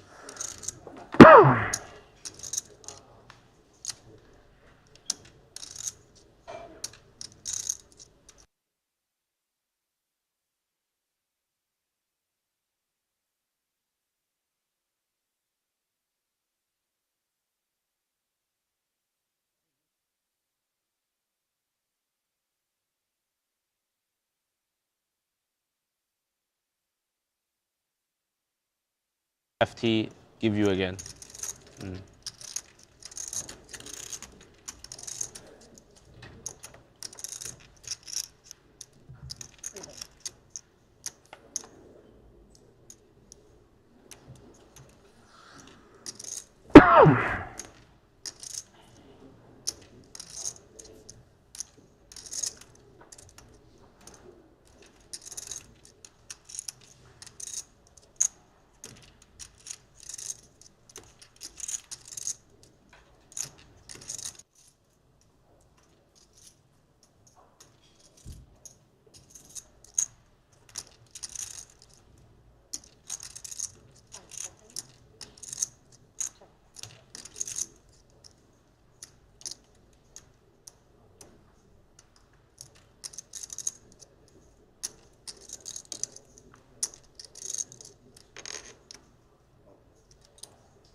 Huh? Queen Jack of spades. Huh? Queen Jack. King Jack? Queen. Queen Jack. Ooh. Apologies for going MIA there briefly. We were efforting a fix for the audio issues. I know it came at the expense of being able to unpack that one, which included a 265K second barrel out of Kiatley on the turn. Flatted by Vogel in spite of the improvement to aces up, and then Kiat with some showdown in the form of the jack, perhaps checking, and Vogel checking back on the end there, Ras, just trying to keep things clean and not open up the action. Perhaps deep levels of respect for ICM? Yes, and the fact that he's covered in that pot. But it's not for this word. Oh. English. He has one of the best value hands that I think you can start to consider to check. It's like row. I mean, there's no way he's checking back aces and jacks, and I don't think he checks aces and tens. This year. Colonel. So, Colonel. very interesting decision. that will very, fuck everyone very up. interesting pot. I hope you guys enjoyed that, even though we weren't able to really break it down Of course in real it's time. colonel. How else can you say that? Like, nope. But again, Secret like R. we are Those too ones are off like it's like the Row money, and Row spelled the same. and Well, yeah, Row there and are Row, very large different things, but shifts in the way guys are That's what playing I'm saying. pots right It- now I never because knew of how to ICM. pronounce word Q. It's just to keep Q? in mind. Yeah. Like HUE? No, like Q. Changes the way you're supposed to play poker U, drastically. Oh, Q. Yeah, there's like way too many letters in that word. It must be like Q. QU.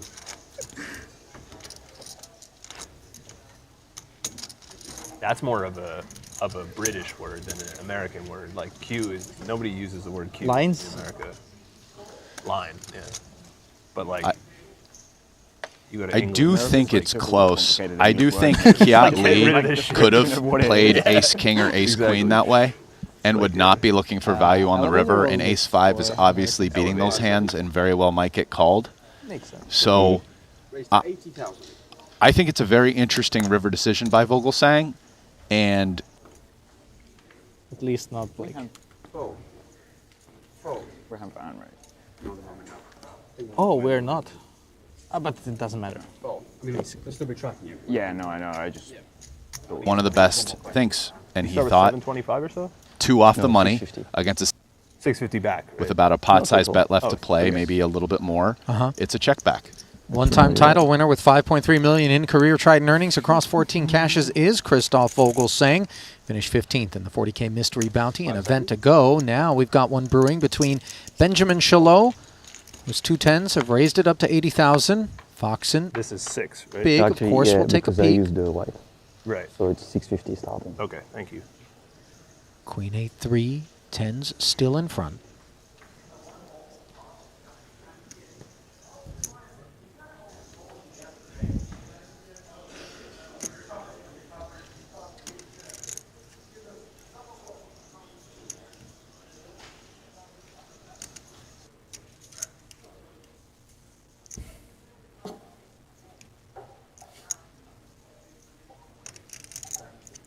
Five seconds. 70. Bet 70,000.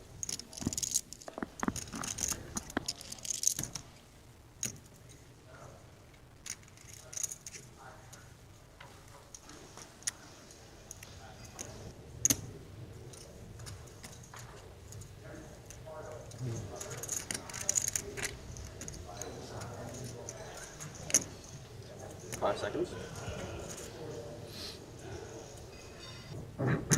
Call. Gonna flat.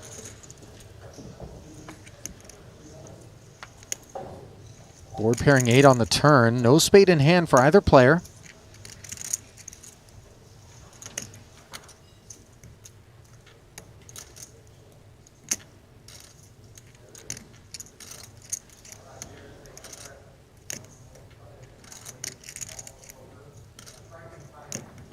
Yeah, I think Foxen feels compelled to defend kind of one of his best pre-flop hands here that doesn't 3-bet. Not that he's going to be 3-betting that much against a UTG Open, although he does cover. Bet 90,000. And on the turn, this is a very interesting play motivated by the fact that Foxen is going to have more 8x, certainly, and even more flushes, which I think is something that maybe not as many people realize. But given the fact that he's the big blind defense with a big stack, he's going to be defending almost all, if not all, of his suited hands here pre-flop, which means he makes way more flushes. So this is just one of the best turn cards in the deck for Foxen's range, and because of that, he's probably just going to lead quite a bit, especially given the chip positions and that Chalot is short. Now, the call has to be a little bit disconcerting. Especially once the 10 rolls off and gives Chalot 10s full, unbeknownst, of course, to Foxen. But go on, Rast. And 10 is actually a card with Foxen having a jack in his hand, and now probably knowing that ace-jack off is never good. I wonder if he's going to decide to bluff it. I mean, I'm pretty sure at this point Foxen, he can probably only think, I mean, he's even losing to ace-king, right? So he's never, ace-jack is never good. Yeah, and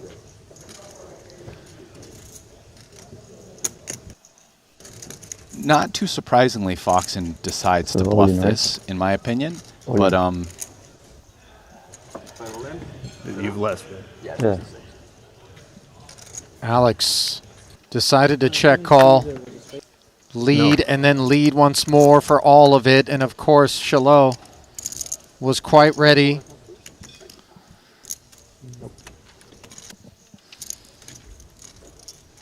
And we can see some of Foxen's aggression there that he uses to build those huge chip stacks, but in a spot where it didn't work out. And I mean, Salle ultimately had a super easy call on the river after hitting a 10. Might have been more interesting on some other river cards, you know?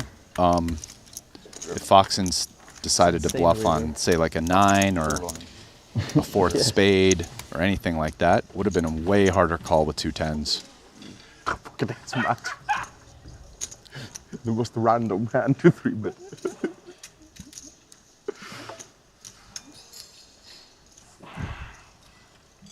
What have we here? We've got not one, not two, but 3 hands on their backs and 2 guys on their feet. This one comes courtesy of an Ibinger jam off of just 55,000 on the button with ace-4 off. Juan Pardo with 2.3 million jammed over the top. Paulius Vaitiecunas with ace-9 ended up calling off, and Pardo's king-jack on a king-high flop holds all the way down. And just like that, we lose 2 players. And with the loss of those 2 players, we have found the money. Look at that mountain of chips in front of Pardo. My goodness, Pardo was found second in chips overall behind Dominicus. Paulie V looks a little bit stunned. He did have the best hand pre, didn't have a whole lot of chips with 380, but all in and then an all in over the top. Granted, that all in from Ibinger was so small, just 55K with the blinds at 20 and 40. Ouch. So everybody's guaranteed a payout now. $85,000. As officially, we are 23 remaining. You see that? Now you can tell me, did you bluff me? You're the money. Was my feeling correct? I mean, I'll know soon, so it doesn't even matter. Whatever, fine. Maybe you don't find it. I will. Maybe the table is too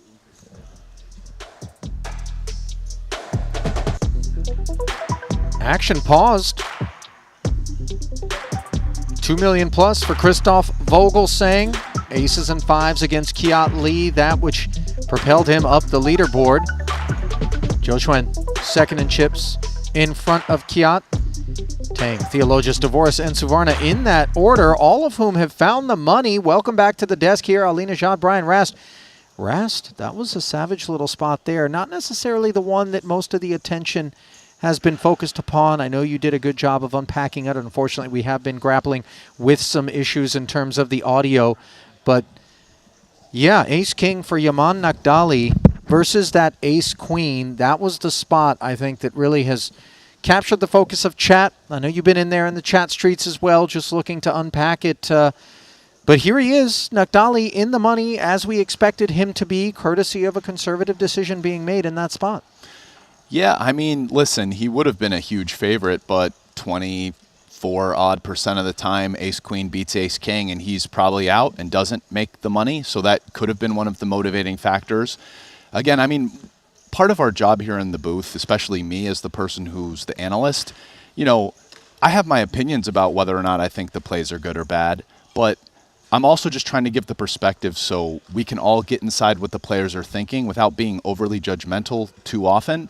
And so there's the aspect of how much he might in particular want to make the money, but there's also the other aspect of, you know, what if he was just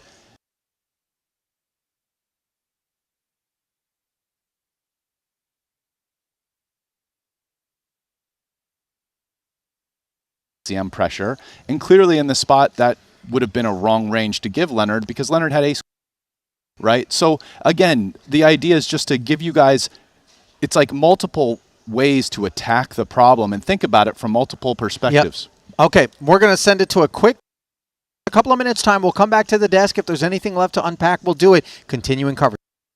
50K comes your way in a few moments. Exciting news! WPT Global is the new title sponsor of the Triton Poker Series. To celebrate this exciting new partnership, WPT Global will have its own event at each Triton Poker Series stop, the WPT Global Slam. Look out for your opportunity to qualify online. Download WPT Global with code Triton and get a 100% deposit match up to $1,500 now. Sign up today and join the action. Online poker is back in the USA and Canada, and it's back bigger than ever. To celebrate the launch of Club WPT Gold Sweepstakes Poker, we're kicking off a $5 million invitational free roll in the poker capital of the world, Las Vegas. Only 2,000 seats are available, and it's invite only. Register now with code Triton for a chance to win a seat. And did we mention the first place prize is a whopping $1 million. Pre-register now at clubwptgold.com.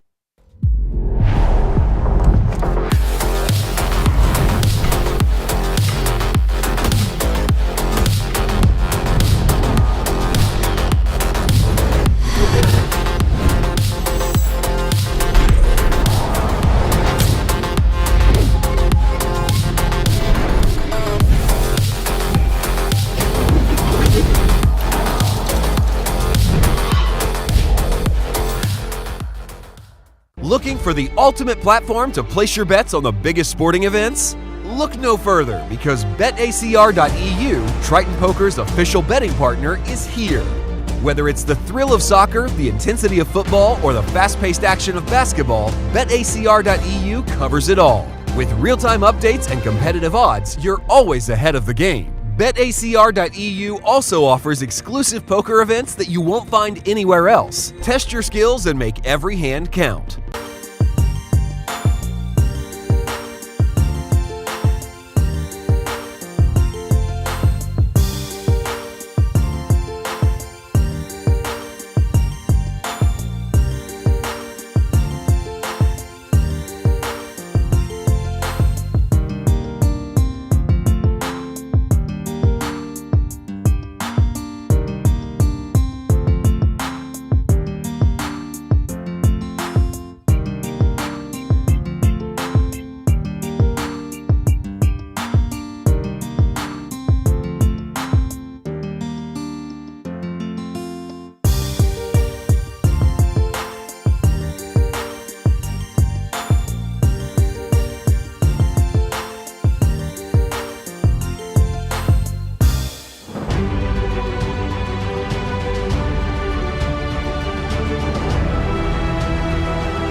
And welcome back to continuing coverage of the 50K here in Monte-Carlo. Ali Najad, Brian Rast. Hopefully you've got all of our audio coming through. Our technicians back there have been dealing with some real gremlins, but I believe that we've conquered them. Obviously appreciate the chat letting us know, and continue to do so if we continue to have problems. For a brief moment, we thought Dominicus, who was the chip leader coming in, had problems, but he's back at the top of the leaderboard. Not here at this feature table, and at the top of this leaderboard we find Christoph Vogelsang, who had deep levels of respect for ICM with aces and fives on the turn.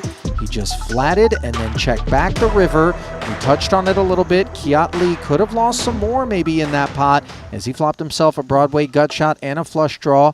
We did end up having our mics cut off in the middle of that one. But now the mood has lightened considerably, courtesy of an $85,000 guaranteed payout for our remaining 23 players here. 1.7 million up top. 85K payout stays flat like one through high 21st. GG. And GG then from me. 20th, Just one high card. we have an 8K pay ladder to 93,000. Ivan Leal Player of the Year award recipient Danny Tang, coronated earlier here in Monte-Carlo in an absolutely Hollywood caliber cinematic ceremony.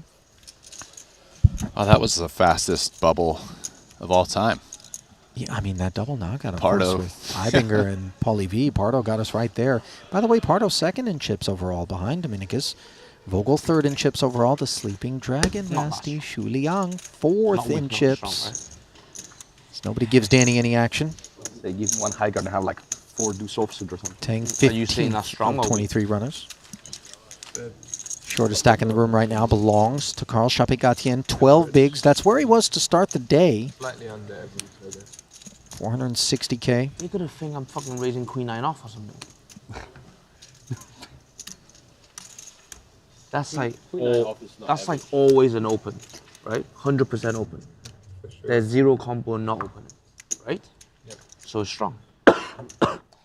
Okay, sure, but this could be like king, queen off or something, right? Ice.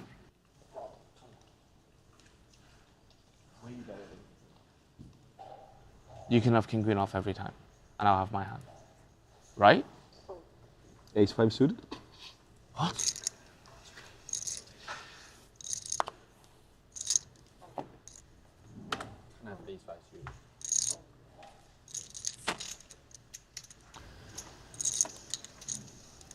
Alex Theologus, 9-3 offsuit, not going to be enough for him. Vogel going up and under the hood. Queen.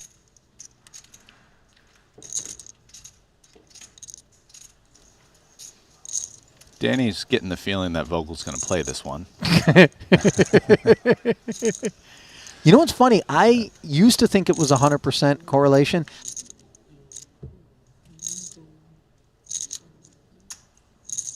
Mystery hand. As Vogel limps to 40,000, we block out Danny Tang's hand in the big blind and leave those of you streaming us live to take a guess as to what he has. Not enough info right now, of course. Maybe some hands we can remove.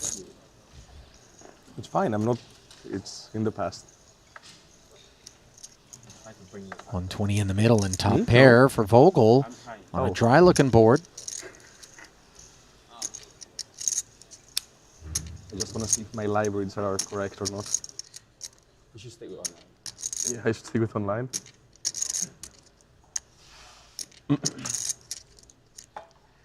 Yesterday I had a very solid read. I did not trust it, and I ended up losing a huge pot, so there's that. Don't trust read, bro. I don't. That's the fundamental. You guys who? Who not? No. How do you know that? So he 3-bet, you try to 4-bet? No. So we are like 9. It's on him. We have the fast action thing. So he looks at his hand, he grabs chips to raise, he takes them back.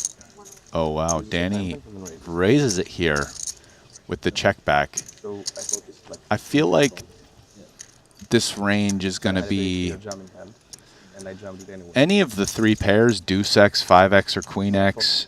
Obviously, 2 pair could be a set of 5s or deuces that didn't rip it pre, which is not that likely, but not impossible. And then some gutters. Could even be a hand like 7-8 of clubs. I'll tell you one thing. That you read this wrong. So Queen 10's doing pretty well. Definitely can't fold. 4, not a great card for Vogelsang. No, but this one he was like literally just about to come in the pot, and then he pulled them back. And used the time back. No, he do it this way. When he shuffle check, he use scratch check. He just both It improves some of the hands he was beating. Maybe you're right. But overall, Queen 10 still a pretty strong hand. I would say at this point, Vogel would love to see a check back. Versus check back, Queen 10 is maybe not always good, but pretty close to that. I never shuffle my chips during a hand. How you do that? If you do that to me, I'm calling the floor, by the way. If you don't mind, you put them in the table and then start shuffling. Have discipline. I know. Danny already made 40 look like 105. Now he's going to follow up with 260 on the turn. Better now. Which is a large bet. 260 into 330 is somewhere around 80% of the pot. And I'm a live pro expert now. Vogelsang, it's starting to get into territory where he's not beating much value anymore. It's possible Danny has a worse Queen X, but I think it's just too early to fold a hand as good as Queen 10. Christoph is going to have a lot weaker hands that he can get away from here. And yeah, we're going to the river. Yeah, I think Another 520,000 into the middle. Remember, Danny checked back pre-flop. This looks arid on the end. Very bricky. At this point, I mean, Christoph is going to check as played. This card does not change anything.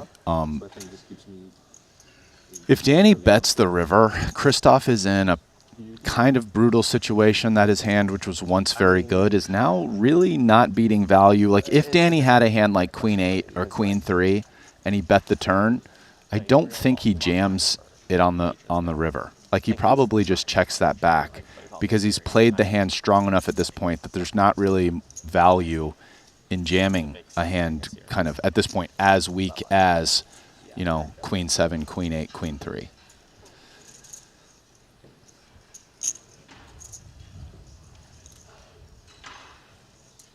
So Danny bets it all, leaving one chip. Vogelsang asking for a count. I mean,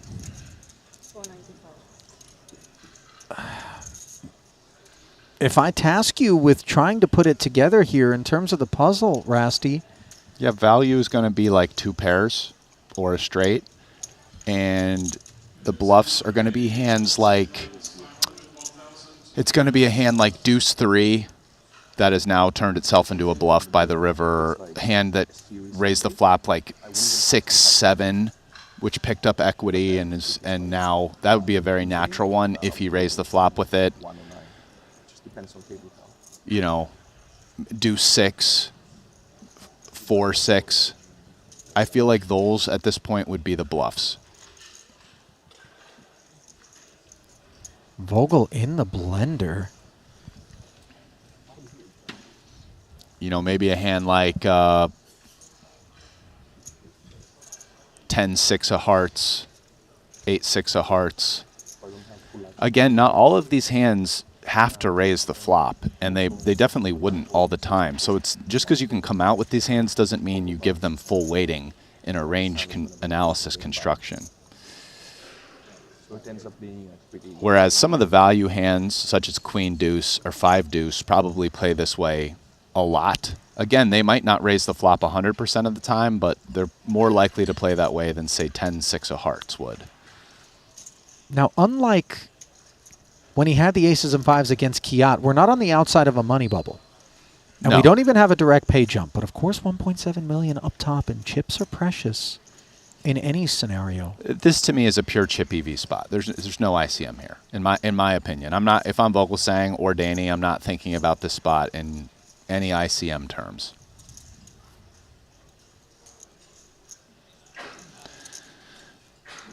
So my feeling about Danny is I'm going to go with he has 5 Deuce, 2 pair. That's my guess. All right, let us know at home what you think as Vogelsang is deploying heaps of time banks. This one turning into a bit of a migraine.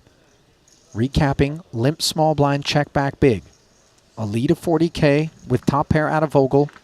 Danny took us to 105. The extra 65 was called. Then a check call of 260 on the turn after the 4 of hearts rolled off. And now this dusty 9 of diamonds changes virtually nothing. And Vogel faces a bet for virtually all of it. And he does bin it. Drum roll, please. What did Danny have? 5-4, 2 pair. Basically very similar to the 5 Deuce with the exception of the fact that it came to fruition on the turn. Yeah, I mean, again, one of the hands I was postulating him raise was hands like Deuce 3, Deuce 4, 5-3, 5-4, which some of those might continue and play that way as bluffs, and others, when you improve and hit the 4, become 2 pair, and now you're just betting for value. And I think Vogel saying there correctly sussed out that he's not beating any value, right? He has a pure bluff catcher, so, you know, changes the math and the equation. Club WPT Gold is bringing online sweepstakes poker back to the U.S. and Canada to celebrate. They're hosting a $5 million invitational in Las Vegas this December, which is not long from now. It's free to enter, and the winner's going to pick up $1 million. What are you waiting for? Sign up today at clubwptgold.com. Use the promo code Triton and win your seat today. Must be 21 and up to enter. Void where prohibited. No purchase necessary.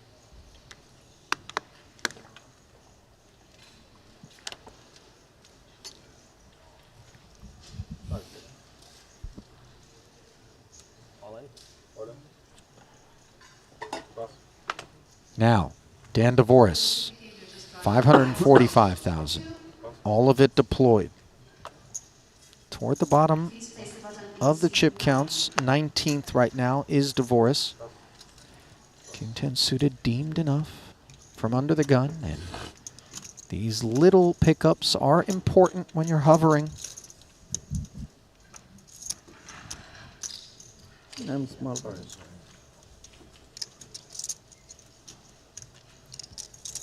Credit, by the way, to Vogelsang for deciding he was up against value moments ago against Danny correctly. Yeah. Tough lay down by Christoph. I mean, especially because there were a decent number of those combos that would have turned themselves into natural bluffs as played.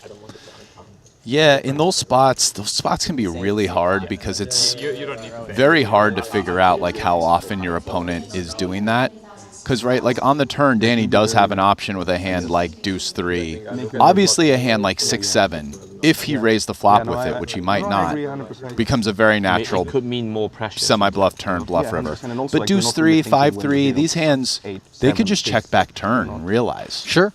Right? So, you know, it's those spots are so tough as Christoph to kind of, it's much easier to figure out the value hands and weight them, but it's so hard to weight the bluff range accurately, and you know, Christoph found the right decision, as we are accustomed to many of these players doing here on Triton. Well, let's see if Kiat Lee can find the right decision. It would be a hard-pressed thing to do. Ace-King, Danny flatting.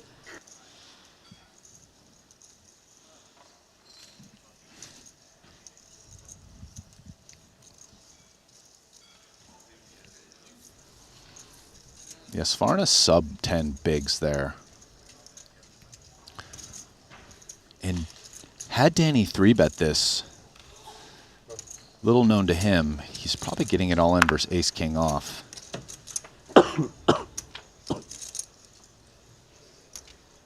Queen Jack 9, coordinated texture that I'm guessing Kiat believes does smash Danny's button flatting range.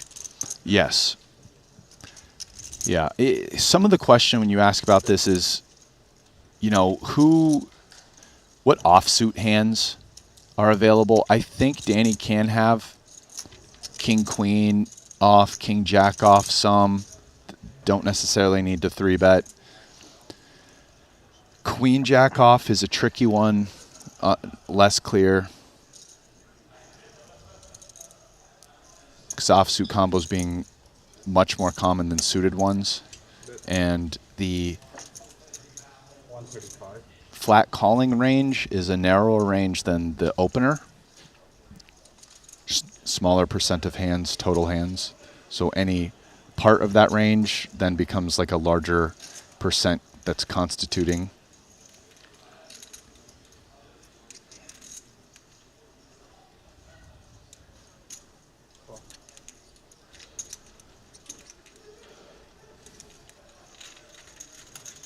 $135, right? This is a pretty good Like flop for Kiat overall, all things considered, in that he's unlikely to get himself into too much trouble here. Like, if Danny bets again, it's going to be a kind of tough continue for Ace-King at this point. He does barrel 135 with the action check to him on the flop. Now it's checked to him once more with 270 more in the middle than there was on the flop. These guys are roughly level in chips. Kiat covering slightly.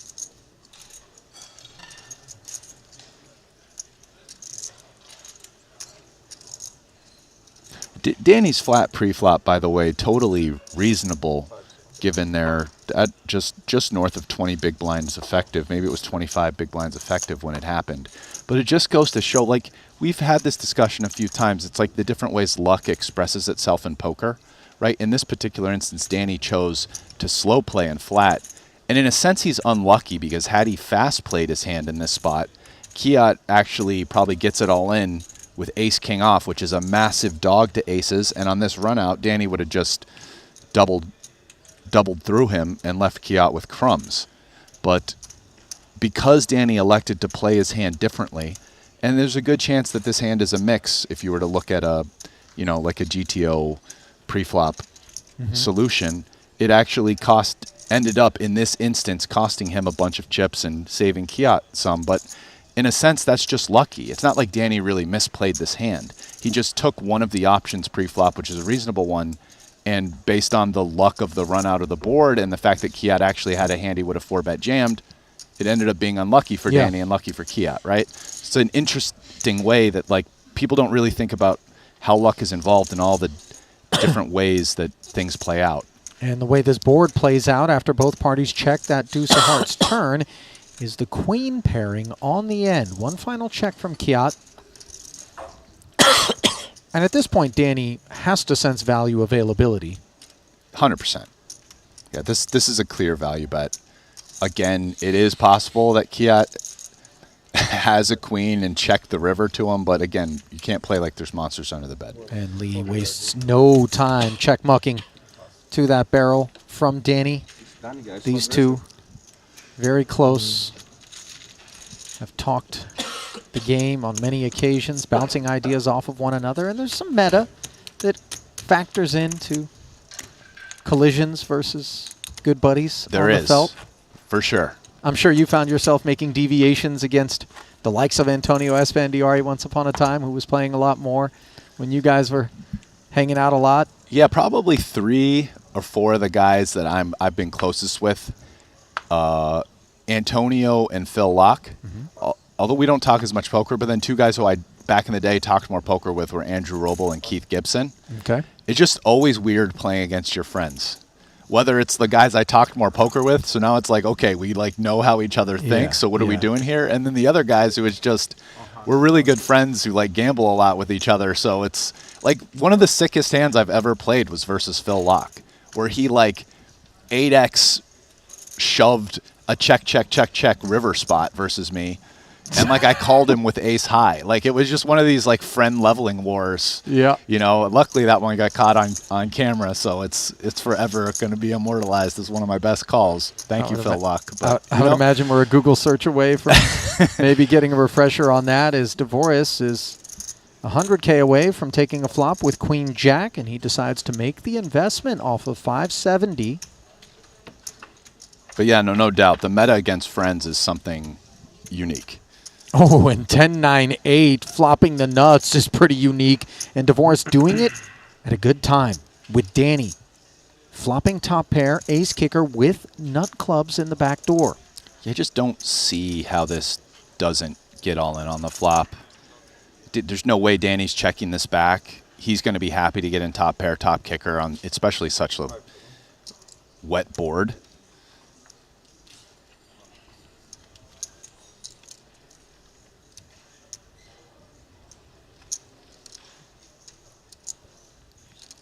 And did Dvoris use a time bank here before checking? Has he checked yet? He hasn't, but I'm assuming he's going to. It would seem a little bit silly for him to come out swinging with so much kit. So he does ultimately check.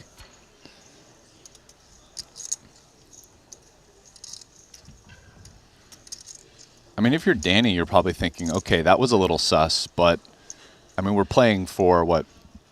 1.6x the pot or something, and I have top pair, top kicker, so I'm not going to overthink this one.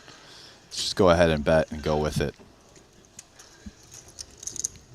And then Dvoris is in kind of a weird spot right now where his hand is sort of good enough that he could actually check call. But then the question is does he play any of his range as a check call? And if the answer is no, then might as well jam this in. I'm very curious what Dvoris does. I kind of think check call is a sexy play, though, and I would want to play some of my range as a check call. So yeah. That's precisely how Dvorak proceeds, as understandably Danny brought 115 forward on the strength of his hand. Third spade on the turn, nobody with a flush draw. And so Danny actually probably isn't that worried that Dvorak has flushes. I mean, it's certainly possible, but you would think Dvorak would just want to get his money in when he still has 2 to come and not check call and have to fold flush draws, given the SPR was so low. So this is less of a bad card than it would normally be in this situation for Danny, and I expect him to still bet his hand. Yeah. And then, you know, he's going to see the bad news because Dvorak is trapping on the flop with the nuts. So Dvorak fortunate enough to leave Tang drawing dead with 1 to come.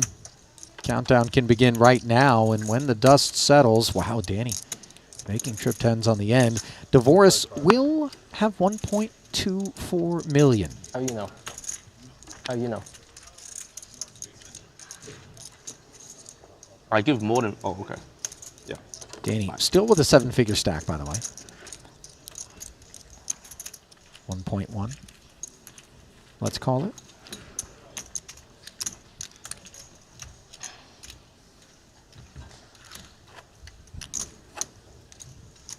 Why are you smiling?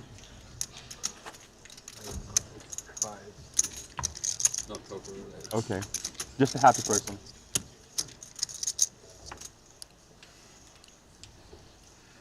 That's on me. Really haven't had a chance to observe Alex Theologius on the day. He's been in spectator mode for the most part, sitting 16 bigs, 790K. Final table bubbled the 40K mystery bounty yesterday. It's been in some conversations, though, even though he hasn't, I agree, hasn't really played any hands. Svarna here with a comfy little cutoff shove, ace-10 suited for, looks like 8 bigs.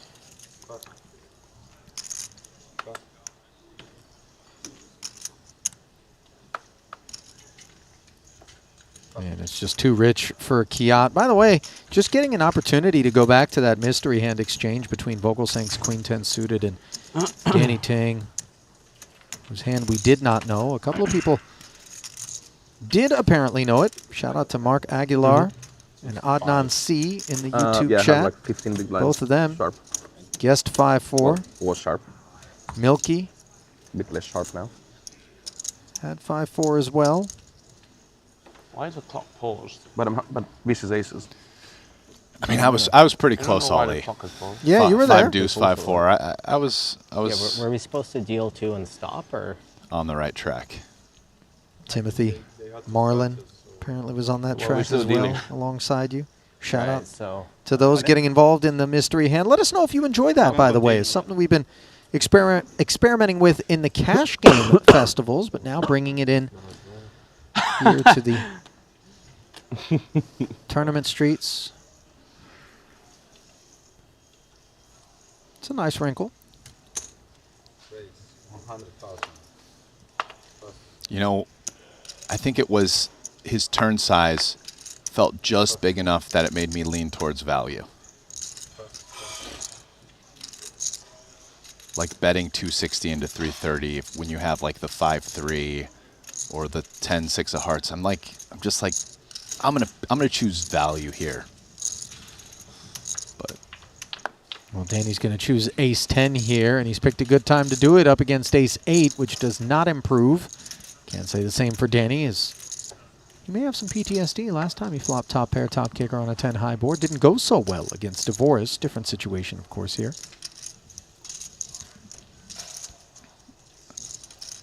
yeah, no doubt Danny had a very quick moment where he remembered the hand he just played. I agree, but you know what? Got to take your shot again here, top pair, top kicker. What are you going to do?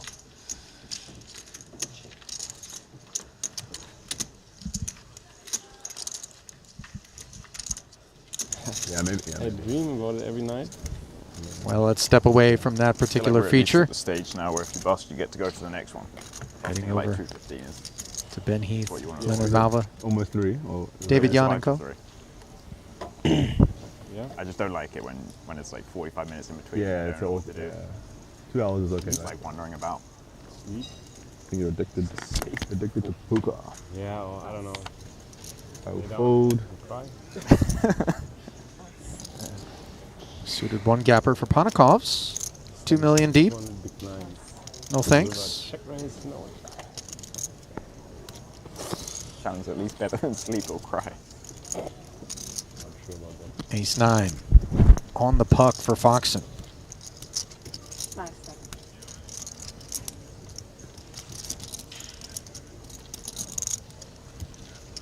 Fast action system in play, that red time bank affording Foxen additional time in unopened pre-flop situations where players are only given 10 seconds to act, and he's going to come with an all-in. These offsuit ace-x hands love this play. And now, whoa, Heath. 1,015,000 average. King, queen off. I mean, again, no one has busted since we've made the bubble, and King Queen off should perform okay here. Yeah. He can actually be dominating some hands that Foxen has. He's doing okay against ace-x offsuit hands. Doing okay against pairs. Again, you don't love it, but what he has to call basically 950,000 to win 1.15. It's close. Thing is, if you lose this, you go out soon. But if you win this, you become one of the chip leaders. Let's see what Ben thinks. I like this call. I like this. I would have called also. Love to see that. Ben agrees. 2.1 million chip pot. Button versus big blind out of left field here. And when you consider that the overall chip leader in this one right now has 4 million far and away, but everybody else behind is in that 2 million range. This is a very impactful one. Heath covering Foxen. Foxen in the lead, 3-2 favorite. Oh, and the queen in the window was a little bit scary for Alex, but the ace finds its way there as well, as he retains the lead. And you wouldn't know that based on their faces after we saw the cards, because Foxen looked way more serious than Ben, who was kind of laughing. But listen, Foxen's got more to contend with, courtesy of this jack on the turn, Rasty. A 10 ruins the party, as does a queen or a king. Can Foxen hold? Yes. Trip aces for good measure and send him up the leaderboard into third overall.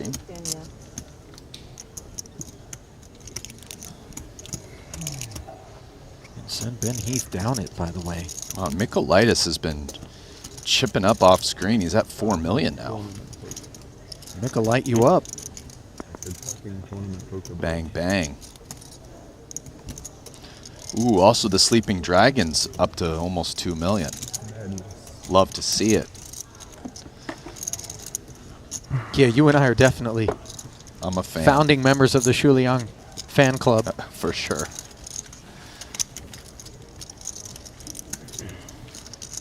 The thing about his approach, you know, sometimes you feel a bit guilty as though you're asking a man to go about the game in a way that entertains us but doesn't necessarily bode well for his prospects. And yet, he seems, you know, to be doing well for himself. He's got a thing or two figured out. Oh, yeah, no, he's not. I mean, it can look like it sometimes, but I don't know. My assessment is he is not a blaster. Yeah. He is like a deeply thinking maniac.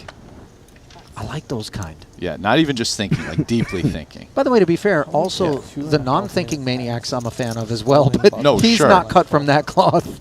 But yeah, no, I mean, and it just evidence, like his deep runs, sometimes the blasters, they can build the chips, but it's just a lot to ask to have them actually make the final tables with them at some point. Like the train reels off the track and just goes crashing, Right, and, you know. right. But like, no, he's, you know, third place in the 100K No Limit at Montenegro, fourth place in Jeju, a third place in London in 2019. Oh, a while ago, 2019. He's made some deep runs, big cashes. Ben Heath, hoping his run doesn't come to an end here, but it ain't looking good with King 5 against King Jack, and now it looks even worse. As Leonard Mauer Finds a jack. Heath, 0.3%. Ace. No. Oh, hang on.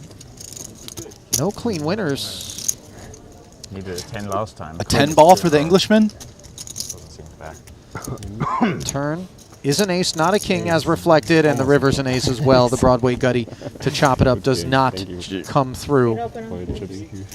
Yeah, he gave me his chips. With that elimination, Maximum time banks we're now down in Hungary. to 22 players. Heath was the shortest of all stacks in the room. KCG, by the way, used to be part of the Maniac crew, hanging around. Max Ollie. Yeah, it's a new KCG. He's a new man. He's just 2.0, maybe. He's just got a short stack. He had a short stack. He's grinding it, by the way. With 30 left, 29 left, and he's just grinded that into a min cash. He's still grinding it. He's the shortest stack right now. He's a new man. You know what's interesting? If indeed, as I know you sort of suspect, when you observe something like this that stands in somewhat stark contrast to all the data we have on, the pilot in the cockpit prior to this moment, I will be dodging this. that there's been a little bit of coaching, a little bit of study maybe that's involved. I have to guess, just knowing a bit about KCG's DNA, that this is really painful for him to have to be disciplined, because he used to love to take a 10, 12 big blind stack and just get it in there and try to find the spin. I'm sure there's an element of it, but the flip side is, like, when you start getting positive reinforcement from the new style, like here he is, like the old KCG's never sliding a min stack into just min cat, small stack into min caching. And two queens are never thinking, let's just flat here, I would imagine, in the face of an Alexandre Rayard open. 110 goes northbound to 330. Foxen. The 3-bet. Oh, and David Jan wakes up with an ace-king of his own rest. Wow. This is, I mean, with little to no ICM here, this is just shaping up as a three-way all-in. Oh, actually, Jan doesn't have enough to reopen the action, but it might not matter because Reard might do it himself. Yeah, he would need at least 550K, if I'm not mistaken, to reopen the action, given the 3-bet was for an extra 220. Has to be at least that much more, Ras? Yes. So with 465 in total, he does move all in. 515 inclusive of the big. And now Rayard jams over the top of that, and you see Foxen going, okay, well, let's go.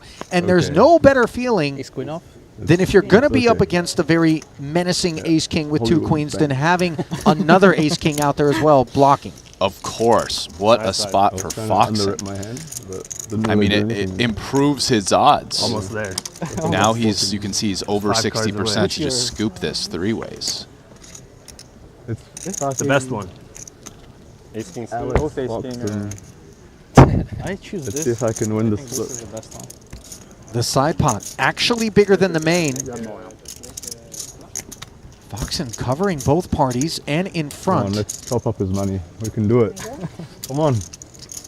Jan looking to conspire to carve up Foxen along with Rayard, and on the flop it comes Queen 10 Deuce. Top set has never looked less pleasant as the gut shot straight draw is available.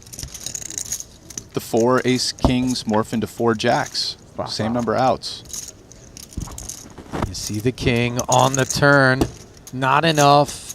Still the jack required as David Jan prepared to pass his chips over. Let's do it. Please, no. That's exactly what he does. Painful exit off of a fairly deep stack there for Rayard coming in. Yeah, like I have 2. North of average, he had 30 bigs. Yeah, it's very small. No, but And like Foxen. 600K more, I mean, Hello, second place overall. He just had okay, a yeah, I was million like, I in don't know chips. what No, he's going to be at the top of the And leaderboard. He put it into as a small favorite with the ace-9 to the king-queen of your Heath, hand, right? and now one with queens versus the double ace-king, and is going to be north of 4 million in basically a couple hands.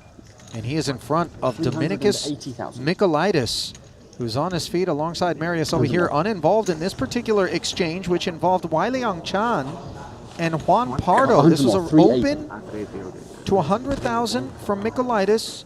Juan Pardo flatted, as did Weiliang Chan from the big blind. It came king 9-4, round of checks. Turn was a 5. Chan let out for 170. Pardo called. Chan jammed on the river. Pardo called once more. Juan's hand was ace, queen, high, nut, no pair. Weiliang Chan, king, deuce, got max value. Doubling through the Spaniard. Wasn't deep enough to send Pardo all the way down the leaderboard. Juan still in third behind Michaelitis, both of whom trail Foxen. Now we pick this one up with Devoris, having flopped a 9. Looking for multi-street value here. Pre-flop, Tang opened the button to 100,000. Suvarna and Devoris both flatted from the blinds. 9-5 tray was checked around. Suvarna's second check brought forward the 100K from Devoris on the turn, which has now been followed up on by 150 on the river. Tang, a bit curious, called both those streets. And now Devoris recovering courtesy of Queen Jack. And now 9-7. Some big moves being made on the leaderboard.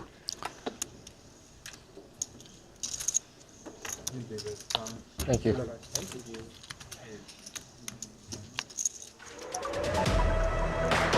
Let's take a look at the chip counts right here, where Devoris lays claim to the lead, ahead of Vogelsang on the heels of that exchange with Danny Tang, which pushes him into fourth, just behind Kiat Lee. Joe Chuen has been on the sidelines for some time now, 1.2 million. He lurks. Theologus, big-time spectator on the day, 615K. Suvarna, just 6 bigs now. 20 remaining after Jan and Rayard were both eliminated in 22nd and 21st, respectively. Pay ladder acquired by the field, courtesy of that double elimination, 93,000. Will be the haul for the next 3 bust outs. 17th, we jump up to 103.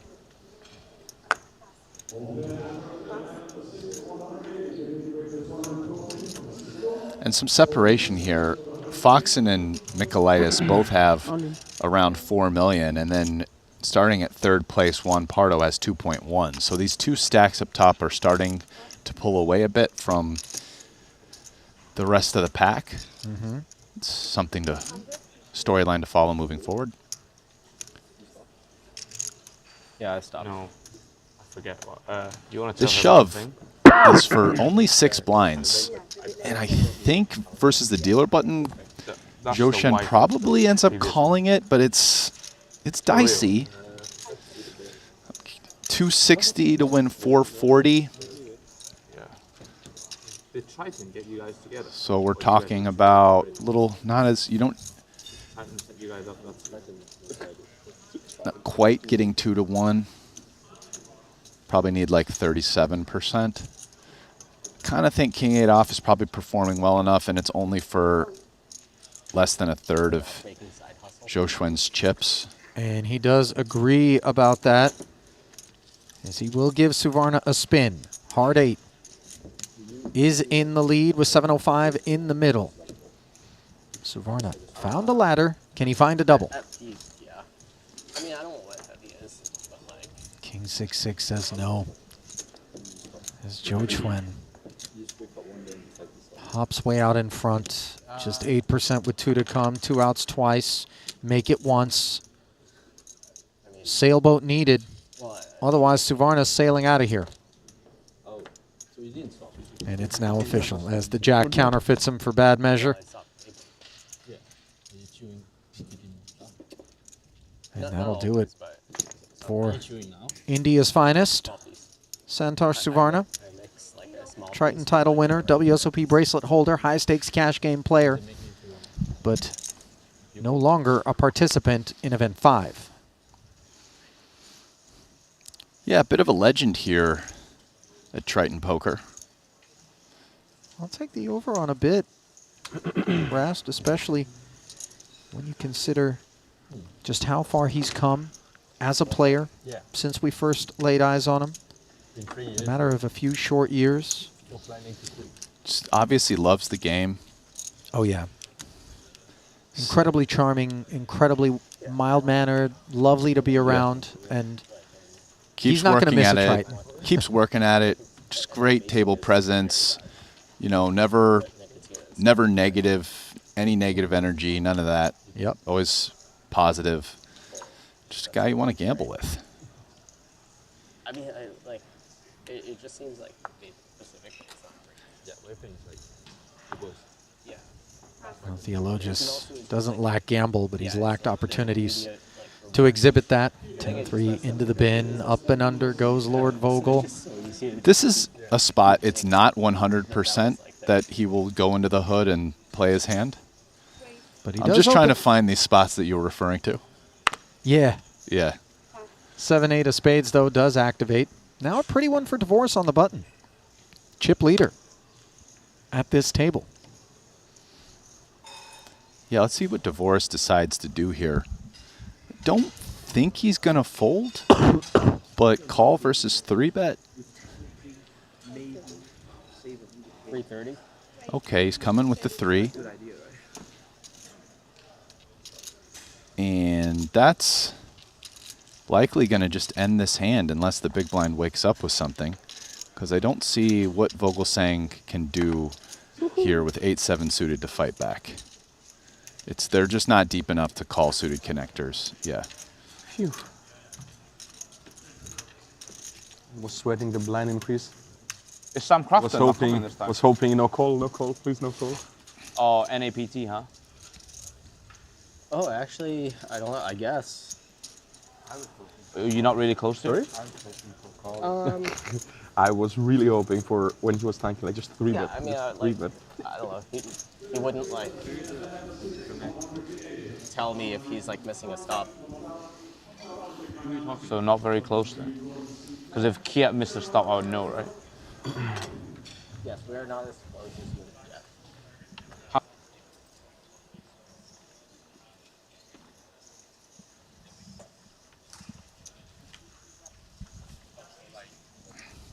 Please, Sam Crafton is not in the group, right?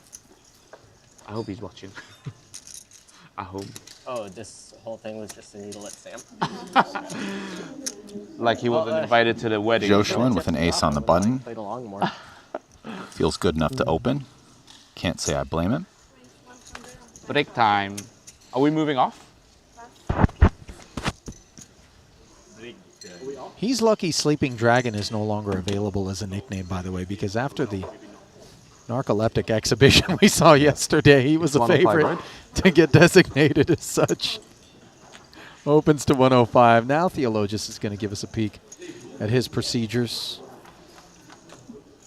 Has whittled his way down to just 12 bigs coming into this one, but he's whittled his way up to top pair, even though he was dominated heading to this flop with the inferior 7. Checks it over on the Queen 10 tray board. Chuen, C-bets, 85. Yeah, very quick C-bet from Joe Schwinn here. Love to just take this one down, which isn't going to happen. Alex deciding whether or not he wants to call or just check raise and play for stacks on the flop. 205.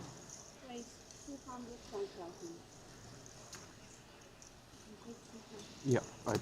So that should end matters right here in a sane world. I like that you qualified that with sane world, because sometimes these Triton super high rollers can feel a bit like an insane world. And on this occasion, it's a world in which Theologus finds himself pulling in a pot, a rare sight on the day for the Greek, who's going to head to the break. with the rest of the field, which stands 19 strong. Dan Kavoris spun it up there. 32 bigs for him. Vogelsang in second, back at the desk. Ali and Rasty with you, and I don't know, what was the thing that stood out in that particular frame for you? I mean, how about Alexander Foxen's just rise to the top in a matter of, I believe it was 3 hands. Yep. You know, one hand he doubled, and the other hand he had the double knockout with Queens versus Ace King and just rocketed from $1 million in chips to the chip lead with 4.3 million now. So that's the thing that stood out to me, just Foxen's rise to the top. 4.3 million at the top of the overall leaderboard. Rastin and I will step aside just about 9 minutes, and then we'll be right back with you as we play our way down to a champ, let's hope, today from Monte-Carlo in the 50K. Keep it close. Exciting news! WPT Global is the new title sponsor of the Triton Poker Series. To celebrate this exciting new partnership, WPT Global will have its own event at each Triton Poker Series stop, the WPT Global Slam. Look out for your opportunity to qualify online. Download WPT Global with code Triton and get a 100% deposit match up to $1,500 now. Sign up today and join the action.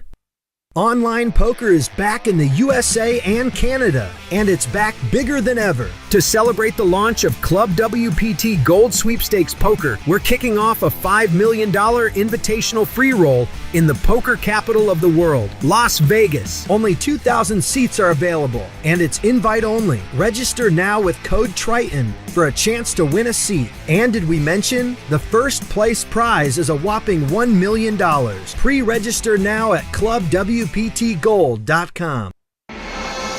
Attention MTT players. We're excited to announce the most significant advancement in ICM solving history. Now, with GTO Wizard AI, you can study post-flop ICM strategies with unparalleled speed and precision. Whether you're competing in classic MTTs, satellites, PKOs, or mystery bounties, this upgrade lets you simulate any payout structure, bounty format, and stack sizes. Get ready to dominate with GTO Wizard AI. Looking for the ultimate platform to place your bets on the biggest sporting events? Look no further, because BetACR.eu, Triton Poker's official betting partner, is here. Whether it's the thrill of soccer, the intensity of football, or the fast-paced action of basketball, BetACR.eu covers it all. With real-time updates and competitive odds, you're always ahead of the game. BetACR.eu also offers exclusive poker events that you won't find anywhere else. Test your skills and make every hand count.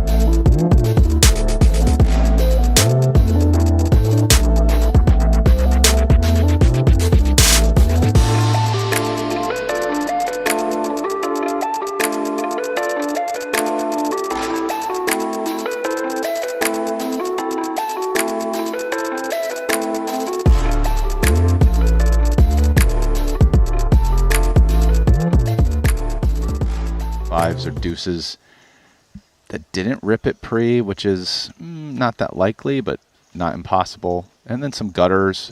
Could even be a hand like 7-8 of clubs. I'll tell you one thing. That you was really strong. So Queen 10's doing pretty well. Definitely can't fold. 4, not a great card for Vogelsang. No, but this one, he was like just about to. I mean, the pot, and then he pulled them back. No, he do it this way. When he shuffle check, he use scratch check. It improves some of the hands he was beating. Maybe you're right. But overall, Queen 10 still a pretty strong hand. I would say at this point, Vogel would love to see a check back.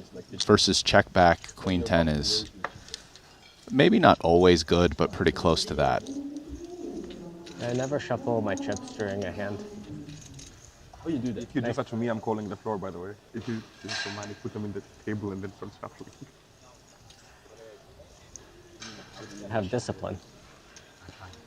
I know. Danny already made 40 look like 105. Now he's going to follow up Yeah, I with used to be like that 260 too. on the turn. I'm just better now. Which is a large bet. 260 into 330 is somewhere around 80% of the pot. And I'm a live pro expert now. Vogel's saying it's starting to get into territory where he's not beating much value anymore. It's possible Danny has a worse Semi-live pro. Queen X, but I think it's just too early to fold a hand as good as Queen 10. Christoph is going to have a lot weaker hands that he can get away from here. And yeah, we're going to the river. Yeah, I think Another 520,000 into the middle. Remember, Danny checked back pre-flop. This looks arid on the end. Very bricky. At this point, I mean, Christoph is going to check as played.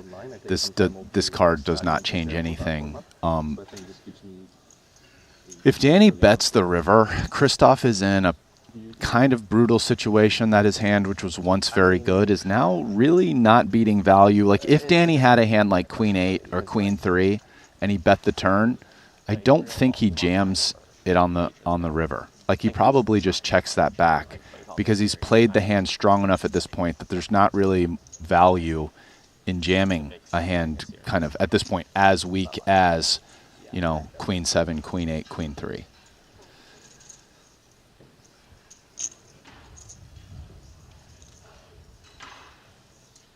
So Danny bets it all, leaving one chip. Vogel saying asking for a count. I mean,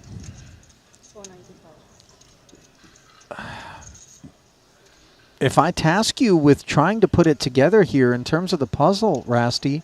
Yeah, value is going to be like 2 pairs or a straight.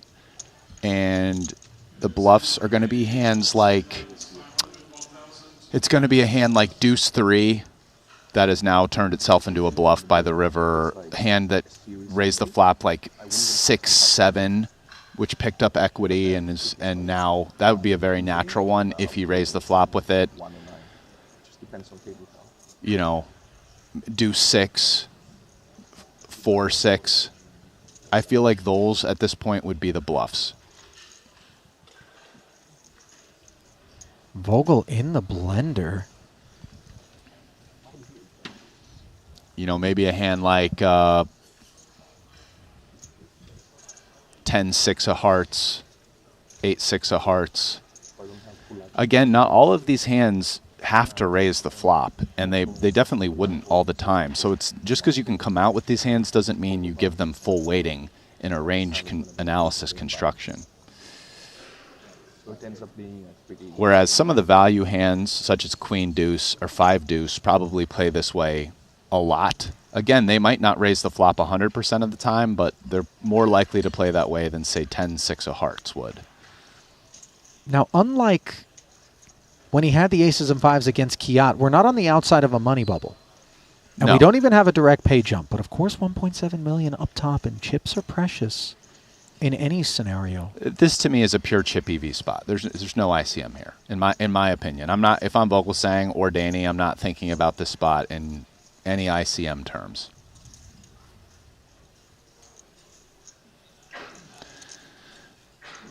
So my feeling about Danny is I'm going to go with he has 5 deuce, 2 pair. That's my guess. All right, let us know at home what you think, as Vogel saying is deploying heaps of time banks. This one turning into a bit of a migraine. Recapping, limp small blind, check back big. A lead of 40K with top pair out of Vogel.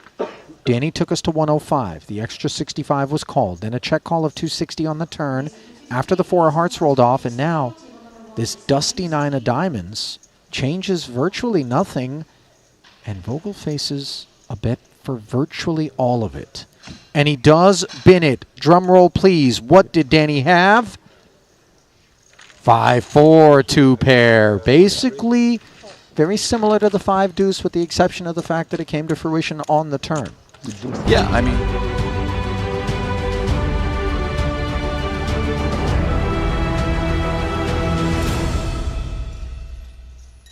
and welcome back to the Principality of Monaco, Monte-Carlo to be specific. Ali Najad Rasti here with you. 50K action continuing to get underway. Now, Dominicus Michailidis was the chip leader coming in today. But as we unpacked just before we went to that short break, Rasti, Alex Foxen all the way up the leaderboard. Let's dive into the Triton Poker Plus app for a glimpse at where things stand. Michailidis, 600,000 behind Foxen, who just spun it up in a big hurry. Juan Pardo, third in chips at 2.4 million, and then Alex Ponikovs, who came in second, has, slipped down to fourth, a little north of 2 million for him. On the bottom of the leaderboard, we find the man who has impressed us in a weird way, not the one that we're normally accustomed to, Rast, but a very different one in KCG, managing to grind a short stack from 29 into the money.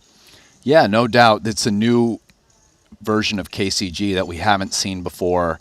And yes, the meteoric rise of Alex Foxen, from a middle stack to the chip lead. But let's not forget, when we look at this list, Juan Pardo, I'm a little excited to see him. He's had a number of runs, but never when I've been in the booth. Known as a great player. I really want to get a taste for what he's got going on. Other greats like Dvoris, our guy, the Sleeping Dragon. I mean, this is really shaping up to be quite a treat for us spectators here. Average stack at present is 1.5 million. That is 26 blinds. The current payout is the first ladder that we've had at 93,000. The last 93K was hauled by Suvarna. Still 2 available before we have a 10K jump up to 103,000. But as you look all the way up at the top, you see that 1.7 million. Biggest payout, of course, a natural function of the fact that this is a 50K, half the prize pool not being stuffed into envelopes for the mystery bounty. And, it's starting to get to the business end of things. We're beginning to see people show up who haven't been here for some of the smaller stuff at the top of the series. And, like the real sharky, kind of snipey folks, they're not going to miss out on these sorts of events. I got a name for you that just came up about this because I haven't seen him yet, and I don't think he's here. But what about, where's Jason Kuhn? Do we know? Because I haven't seen him. Jason will be coming. Okay. Okay, I believe on the 9th. He's got his flight booked. Right now it is the 5th, so we're still a few days away from seeing him, but I don't think he's going to miss out on the business end of this one. Obviously, I'm talking, of course, about the Invitational and, for that matter, the main event. But it is a little bit uncharacteristic for a man who likes to fight for the Triton, the Ivan Liao Player of the Year award, to not be here accumulating points. So eager to find out what it is that kept him back. And with that, we get back to the action from Sporting Monte-Carlo. Blinds will be 30, 60, and 60. Yeah, I mean, you just have to ask, because if you're going to say who's the Triton GOAT, it's Kuhn. So if he's not here, leads to the natural question, where you at, bro? Listen, when you call him the Triton GOAT, it ain't close. No, it's not close. Yeah, it's not up for debate. I think like 2 years ago, there was the argument between him and Mikita. They both had the 5 titles at one point, but then just Kuhn's gone on quite the run since then, and Mikita hasn't kept up. His last 2 Triton events, he was 3 of 4 for his last 4 events in Montenegro at the last festival. A 6th, a 10th, and a 6th. 28.4 million plus in career Triton earnings, 51 cashes, 10 titles. Just an astounding track record. I mean, is that number 1 in all 3 of those? I mean, most money cash for most cashes and most titles? I gotta think, yes. Yeah, probably, right? It definitely is for the titles. Yeah, we know that much. And I would say it probably is for the money. We've looked at some of the other top money. I mean, I haven't seen anyone over like 21-ish million so far. And we've been looking at like guys like Paul Foy and Stevie, etc., who play a lot of Triton events, even Mikita. So it's the cashes is the one where I feel like I wouldn't be certain. But that's a lot of cashes, though. Sure. Do you say 58? Yeah. 51. 51, okay. You can have. I asked if you saw my cards again before folding. You don't look, they can't. Okay, try. Not really. You have the detector here, right? Even you don't look like the audience would know.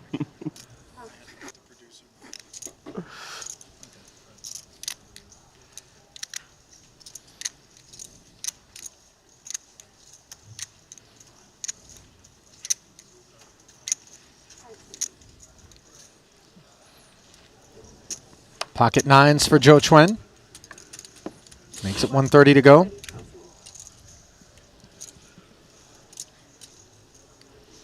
Ace 9 for Theologus. Lets it go without fanfare.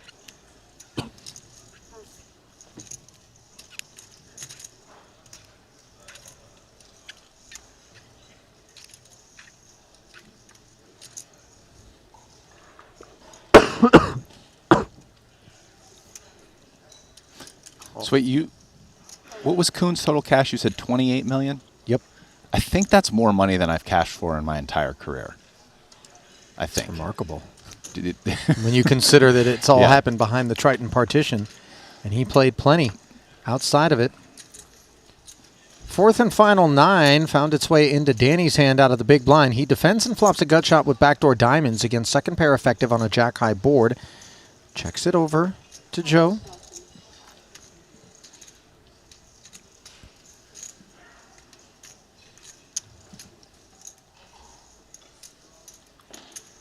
Yeah, I think my tournament cashes are in like the mid-20s or something.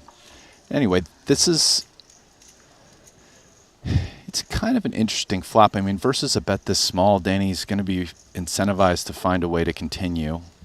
The gutter and backdoor diamonds might decide to come with a raise.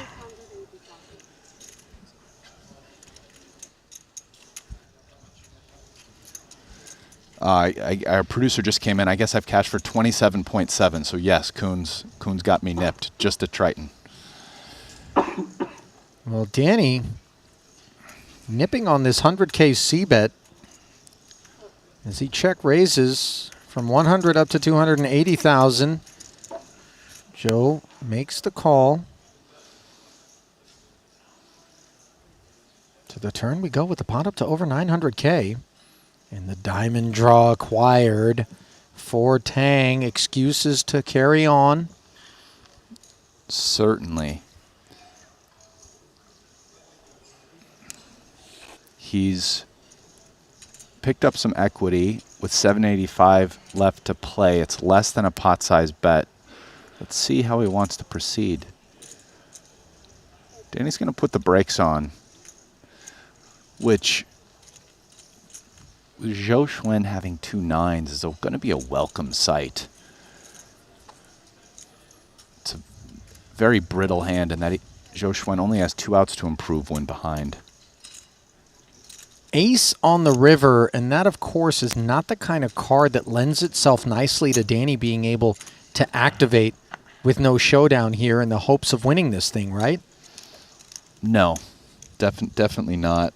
I feel like most of the time that Danny was going to bluff, he would have done it on the turn with his particular hand, having picked up the flush draw equity. So he probably ends up just giving this up.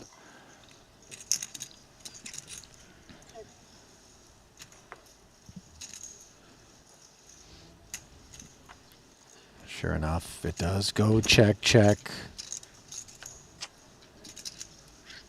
And Danny thinking maybe, just maybe, without that ace on there, I barrel and take it down. He probably wins on the turn. Not 100%, but probably. Zhou Chuen actually has kind of a bad hand to play defense with on the turn because the 2 9s specifically block, straight draws. You'd much rather have a hand like Jack 3 or King Jack, or even to a certain extent like King 7, Ace 7. All these hands block pair and unblock the straight cards.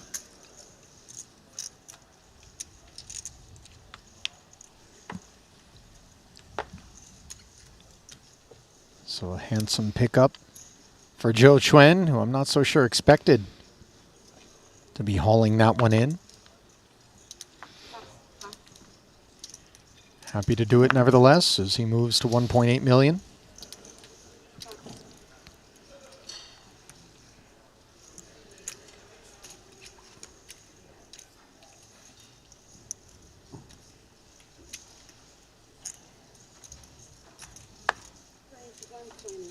Lord Vogel, 7/8 suited, this time in clubs, and from the button he will open.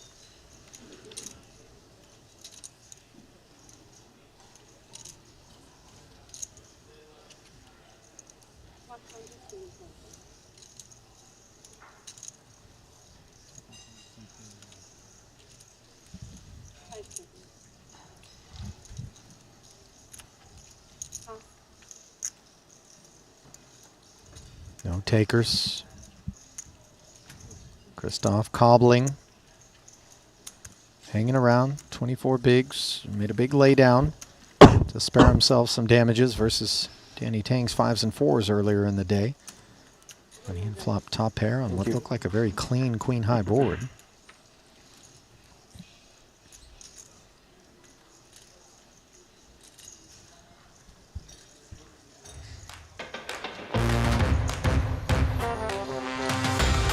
Well, if you'd like to play like a Triton champion, like the folks that you watch on our streams, GTO Wizard has the tools to help elevate your game. And now you can win a 1-year GTO Wizard Elite subscription that'll help you sharpen your skills and crush the competition.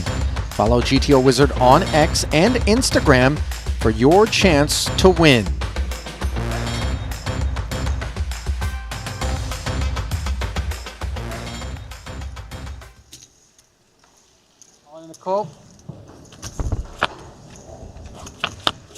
All in and a call now at one of our outer tables, and Leonard Malva finds himself in dire straits pre and post. Ace-Queen against Ace-King. You see the headache developing as he pushes his chips forward. Needs a queen, cannot find one, and shaking his head, perhaps displeased with the way that he approached things. Foxen made it 130.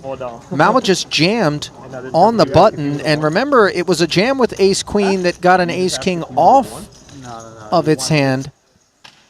Nakdali binning it. A lot of conversation centering around then. This time, though, very different circumstances. And holy smokes, the Great Wall of Foxen is being assembled.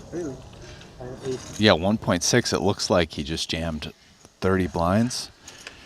Hey, so I got a little story with you about our guy. He's still in there, just working his way up, KCG. Okay. So last night we were walking out of here, right? And yeah. I curled right to go get water. Mm-hmm. Right as I'm entering that room, I run into KCG. Saw that. And so, we're chatting, and I bring up, I'm in the booth, this, specifically to tie this to poker. So I bring up the ace-6 hand, right? The one kind of interesting hand we saw him play. I remember it was deuce 3-4, check. I think he checked back, 6 on the turn. Oh, that's right. He went for value. Queen 3 leads into him, 30K. He raises to 80K on deuce 3-4-6 with ace 6. Call, and the river was at offsuit 10. Didn't make the flush draw. Check, and he checks back. I brought up that hand. I was like, oh, yeah, the turn raise. The first thing he said to me, he's like, man, I really wish I went for value on the river. Just bet the river big. I knew I had the best hand. I was like, wow, that would have been a sick value bet, man. I'm just saying, the cool thing about KCG is he's worked in kind of this new wrinkle in his game where he's tight, but he's still got that guy inside of him, the creative player who wants to do some animal stuff. Well, what telling you, Danny would like to do is pick up an animalistic 9 to keep himself intact here. How do you not ask for a spade here? As he opened the button to almost all of his chips, finds himself outs in the form of an 8, courtesy of this 10 on the turn. Ooh. And instead, he makes the bad end of the straight. DeVoris has coverage. Always the best of it with ace-queen. And Tang has been showered as DeVoris, another one of these guys that's on the spin up, by the way. Awaiting the app to update with that haul. But at 2.6 million, he's going to be 3rd in chips overall now.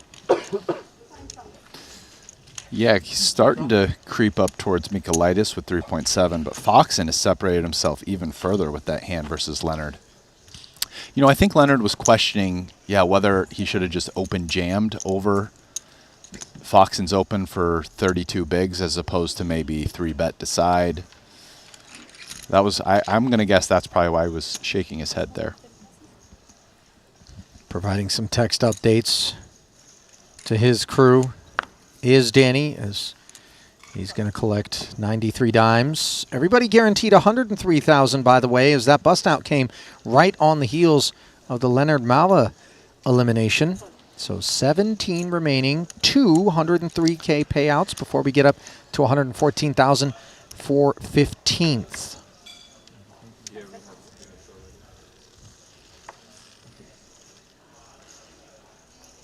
Next is on 15, right? Joe Chuen mulling in the small with 4 tray. Gonna raise it up. Attack Kiat Lee. Stack that he covers. Lee off of his high water mark considerably, by the way. Wow, and a pretty big fold by Kiat Lee, all things considered. ICM's not that crazy yet, although it is starting to creep back into the equation. Very respectful fold there on the tight side.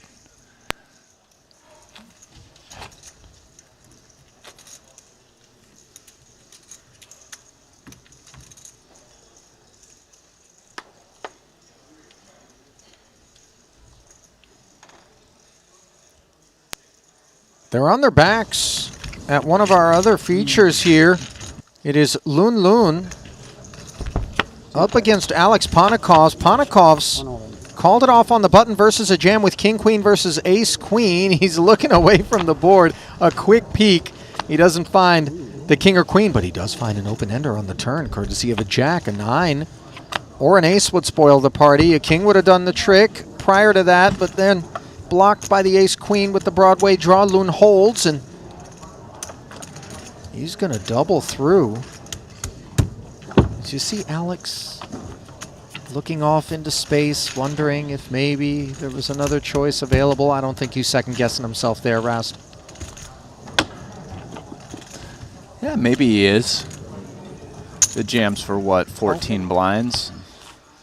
He's King Queen off. It's a pretty close spot. I'm sure he is questioning. 300?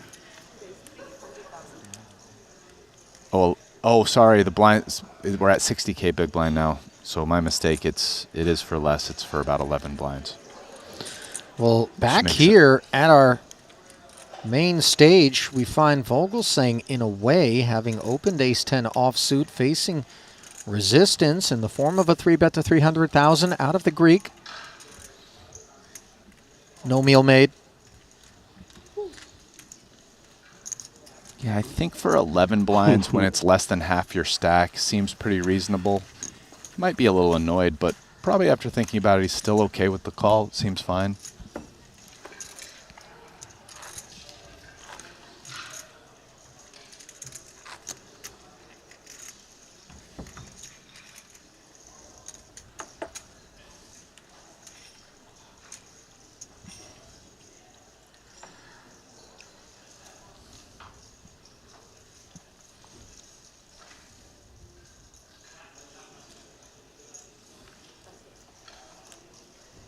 Ace-8 for Dvoris. 120. Makes it 120, and again, the opener dominated by a bigger ace. This time Joe Chuen with Ace-Queen.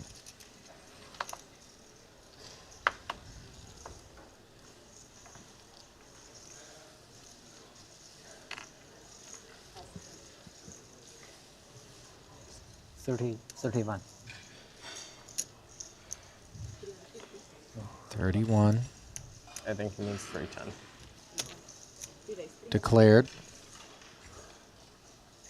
Meant to say 310,000. Everybody okay with it?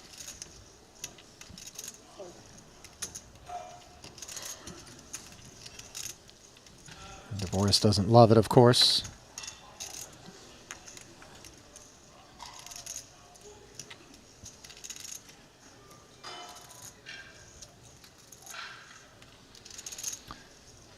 Yeah, I don't think there's much you can do with ace-8 off here. You just got caught with your hand in the cookie jar. Mm-hmm.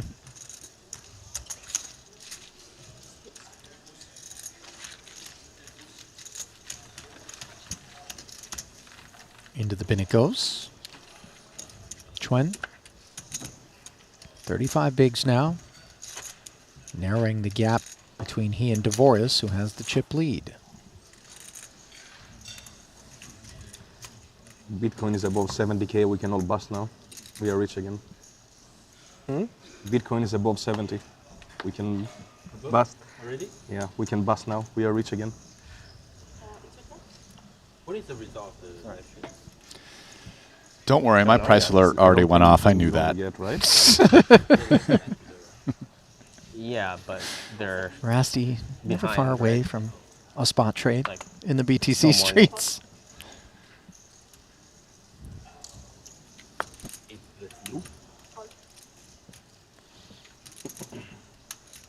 Fold it around to Christoph with Queen 9.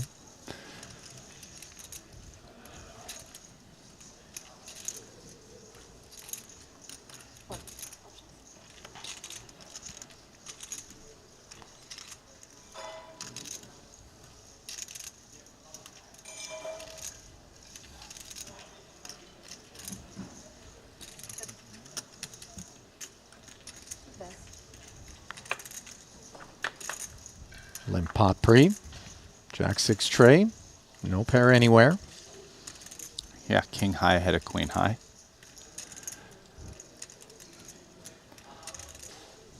Let's see if Vogelsang decides to bet. My guess is Dvoris won't bet if check 2. The more likely better being Vogelsang on this street.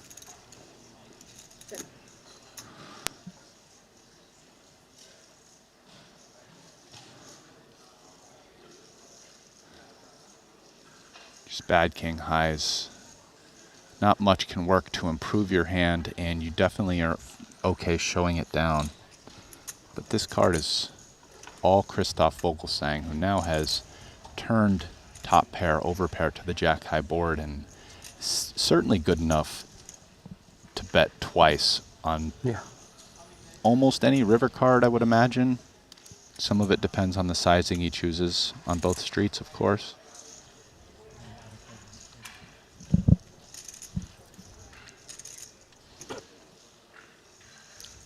Wow, and he's going big. He's going over the pot size, but we'll have to come back to that hand later. Doesn't seem like it's going to be altogether interesting, especially when we've got players on their backs here. Nakdali open to 150, courtesy of King Queen. Curtis Knight out of the small jammed, and Nakdali decided to call it off and finds top 2 against this ace jack, which morphs into a Broadway draw. Nakdali needs to fade the 10, and he's done just that. Covering Curtis Knight and sending him out of here with the first of the 103K payouts. Table 3. Was the shortest stack in the room coming into that pot. And that will be Curtis Knight's first career cash here at Triton. Yeah.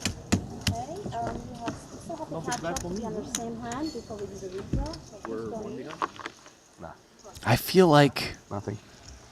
It's nice to wait till the guy's already walked a bit away from the table to just aggressively yell seat open. I feel like yelling seat open too quickly in that spot can become a little bit of a needle. Just my sense, having played some poker before.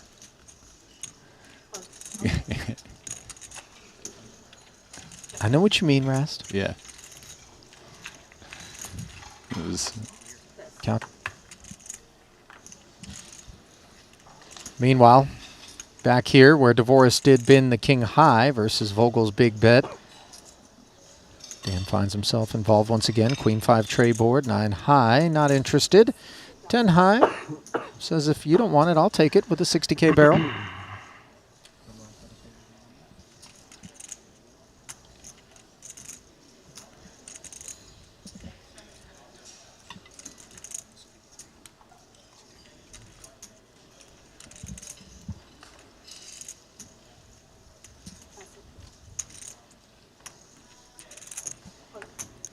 Dvoris is going to appeal here, Rasty. Got naughtiness on his mind? Maybe. Oh, he does. Check, call, bet. Well, now he finds a 9 on the turn. Doesn't need to turn it into a bluff as he's got some decent equity. This is a pretty nasty and creative out-of-position float here with 6-9 off on Queen 5-3. Well, we're going to have to put a pin in that particular exchange as they're on their backs once more at one of the other tables where Benjamin Chalot jammed from the small blind with a Queen 8 suited up against Loon Loon's King Jack. Board does come Ace 10 7.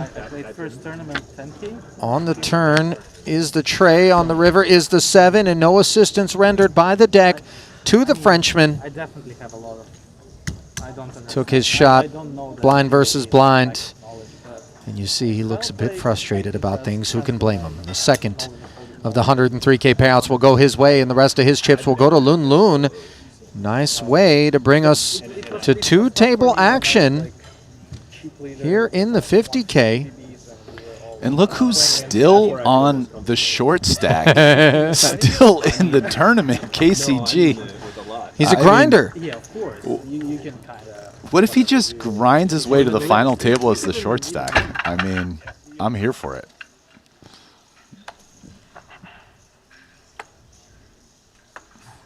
Efforting, by the way, the exact manner in which that pot between Dvoris.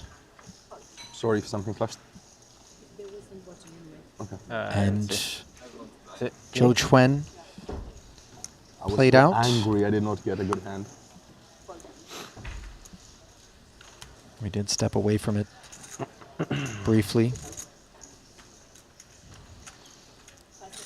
After check calling and making the 9, turn went check, check, and then Joe Chuen actually found a 10 on the river and got a little value out of it as Dvoris check called 80,000, and here's Chuen taking down some more chips as he asked Kiat Lee for all of it, courtesy of a small pocket pair.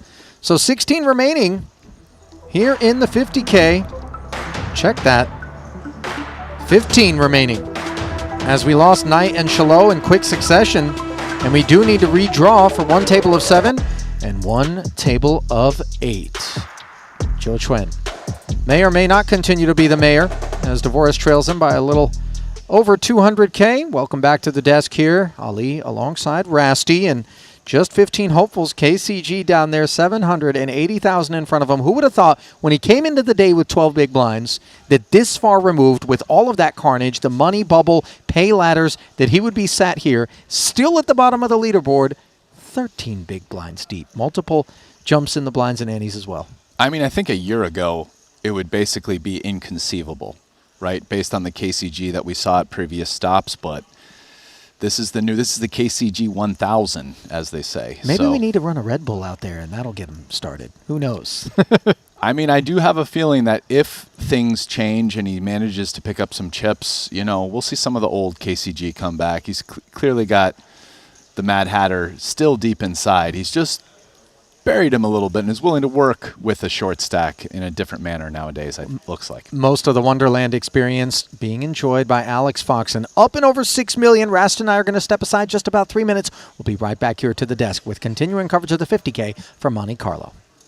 Exciting news. WPT Global is the new title sponsor of the Triton Poker Series. To celebrate this exciting new partnership, WPT Global will have its own event at each Triton Poker Series stop, the WPT Global Slam. Look out for your opportunity to qualify online. Download WPT Global with code Triton and get a 100% deposit match up to $1,500 now. Sign up today and join the action. Online poker is back in the USA and Canada, and it's back bigger than ever. To celebrate the launch of Club WPT Gold Sweepstakes Poker, we're kicking off a $5 million invitational free roll in the poker capital of the world, Las Vegas. Only 2,000 seats are available, and it's invite only. Register now with code Triton for a chance to win a seat. And did we mention the first place prize is a whopping $1 million. Pre-register now at clubwptgold.com. Ready to dominate the tables? With GTO Wizard, the world's #1 AI-powered poker solver, you can instantly study any spot in cash games, MTTs, and spin and goes. Build custom solutions for your games, accounting for factors like rake, annies, or tournament payout structures. Plus, you can upload and analyze your hand histories with just one click. Beat the best, crush the rest at GTOWizard.com. Looking for the ultimate platform to place your bets on the biggest sporting events? Look no further because BetACR.eu, Triton Poker's official betting partner, is here.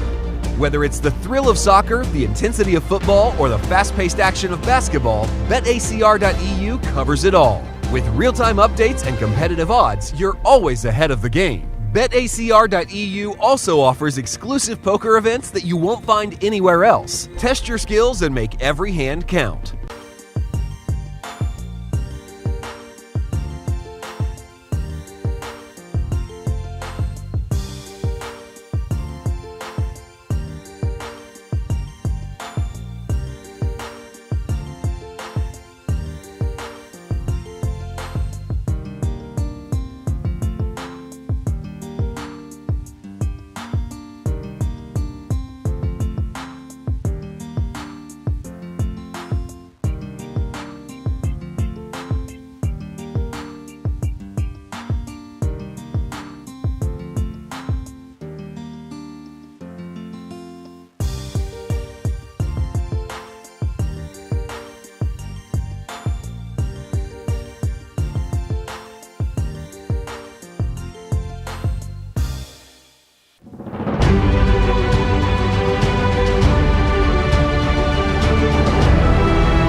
All right, welcome back here to the 50K in Monte-Carlo. Ali Najad, Brian Rast with you, and a couple of new tables. I want to dive right into the Triton Poker Plus app and get a glimpse at them both. First, going to expand upon this blue table where Zhou Xuan was the chip leader at his previous party. Now, Dominicus Michaelitis and Alex Foxen rest direct 1-2 to his left. This is a bad setup for him.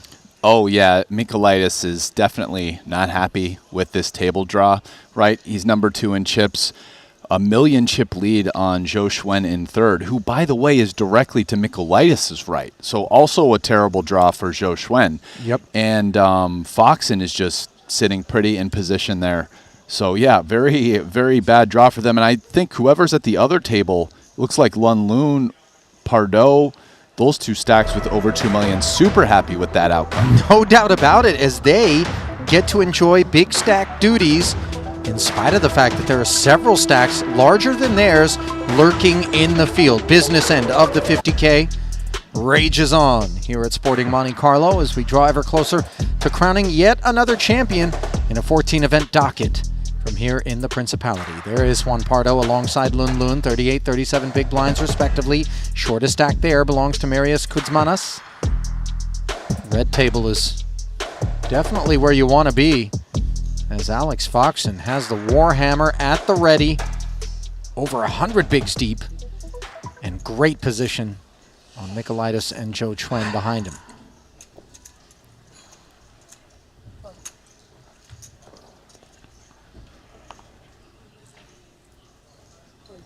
Behind him in chips, in front of him in terms of the action. And the Great Wall of Foxen looks down at King, Queen.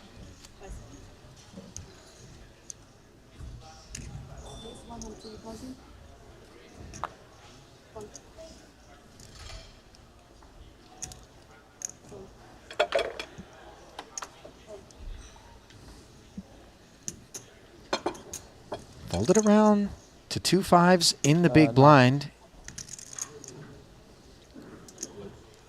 And Kiat decides to jam them. How much is it? Foxen asking for a count.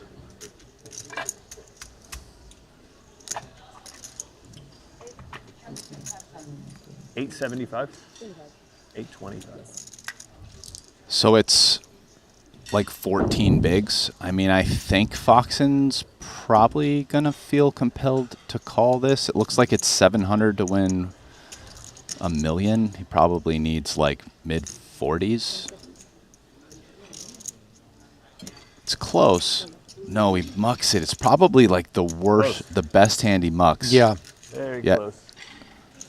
You hear him saying immediately, very close. I mean, I think he would call king queen suited, so it's probably You like wanna that guess a close. hand so bad. Okay. Yeah, you know. I can feel it. Is it 18? It was, no, it's 15. 15.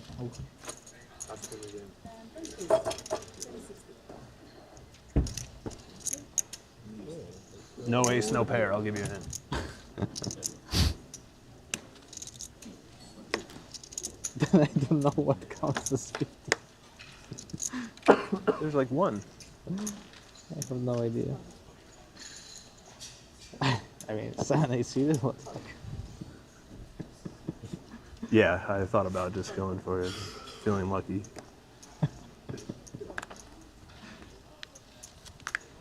I thought you'd have a better guess than that. No. In game, I was expecting A7 suited. That was in my mind. So you went right from ace-7 suited to 7-8 suited. I mean, I don't know what means 15 in like, what do you mean 15? 15 bigs. Ah, 14. He has 14. Or 14. Okay, I was guessing your hand in the blackjack. Oh. So I said 18. Yeah, see, he's like a little past the sweet spot. Yeah, I think that's quite a bit. Can't do past that.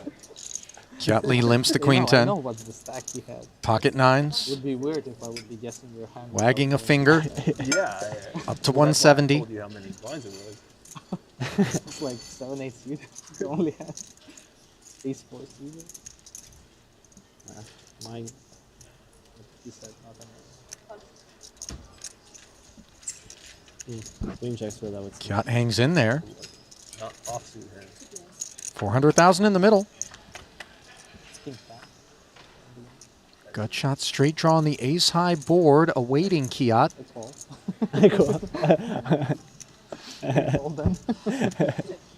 So they're still discussing this last hand, and I think Ponikov's has gotten to the. I think I've sussed out that Ponikov's would have called with king queen. Now we don't know if he's being genuine. Right, but, the troll.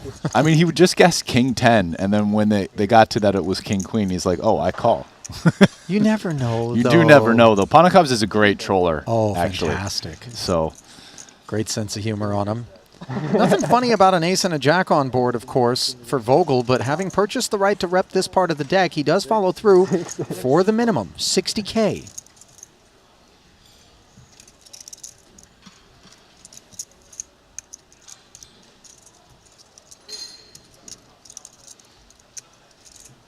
yeah, for such a small bet, I can't see Kiat getting out of the way here. Having a gutter. Sure enough, he calls as Vogel binks a 9 for a set. It does provide another path to a straight for Kiat.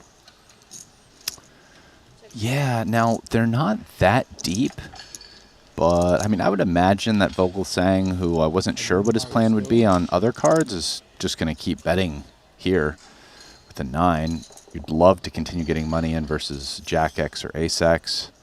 That limp called.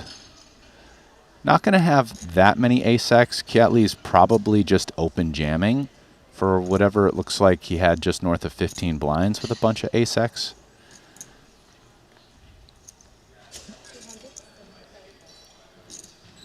So Vogel's going about half pot, maybe just a hair under. If you are close with those, can you explain that? 275. I was going to ask you the same thing. I'm not close with it. Like, we talk every once in a while. And, like, all right. I assume you're closer with him than I am. Okay. I assumed it was Kiat you're doing that. decides to do. Send it to He's the getting immediately about 3 to 1. Bring all these Lithuanians or Whatever. Whatever it is.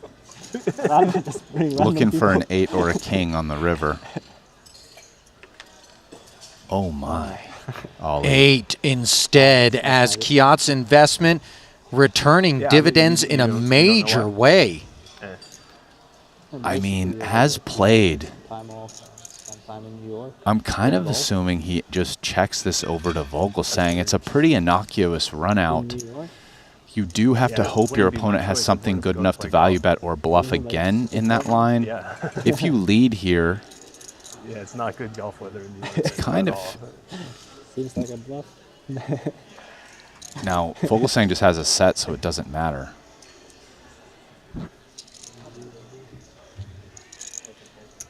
I mean, Vogelsang had a hand he would have value bet yeah. himself. There's probably I'd imagine there's some kind of a seasonal So discount. Lee- I mean, some of the courses might even be closed. Right Able to just rip in 530,000 and get paid there by Vogel, who sustains a deep wound to Going his New York stack. To save on greens fees. Down to just 230K, Rast. Yeah, that was really decisive hand at this stage in the tournament for both players. You know, Kiat wielded a healthy stack coming into the day and really kind of bled out a bit until that transfusion.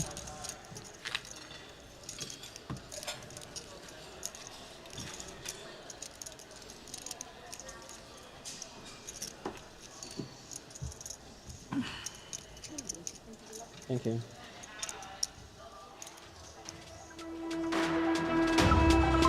There's the impact of the collision. Kiat up to 36 bigs, mid-pack. Vogel on life support. Set of nines against the queen high straight. Foxen, oh so comfy. Up top, 100 bigs deep.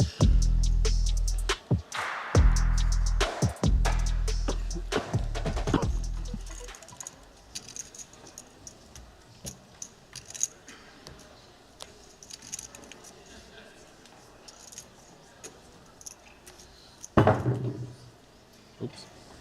I'll take it. It's fine. Thank you.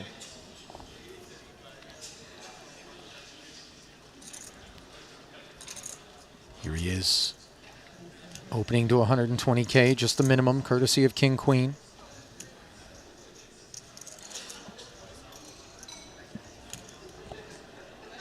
Ponikov's here with 20 bigs and 2 tens. Seems like a hand you probably just rip. 1 million. Yeah. He agrees. Never stepping aside for the extra 175. As most of his chips head into the middle, Vogel's saying now just 200 in front of him. The proposition of a triple with ace-jack, but we have raise and jam in front of us. Yeah, but I mean, with only 200K, feel like you just take your chances here. I mean, there's so much. I mean, think about the times Foxen folds and just strands the 120 as well, and you're just heads up versus Ponikov's. Definitely gonna win this one. Sure, that's a thing. You definitely might win it, Foxen. King Queen are super live. It's a straight altogether.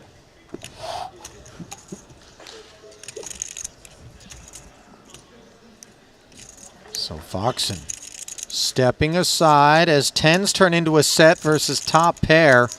Vogelsang on his feet for reasons understandable. And he's drawn dead. It came apart in a hurry for Christoph Vogelsang. Yeah. Turned to set, got rivered by a straight, and then took his shot. Yeah, that's what you want with tens. Yeah. I think Alex might be trolling a little bit there. And a somber Make sure ace jack and king queen both call. exit for Christoph. Does find himself a six-figure payday, courtesy of 15th place. $114,000 richer on an immediate pay jump of $11,000 now between 14 and 13.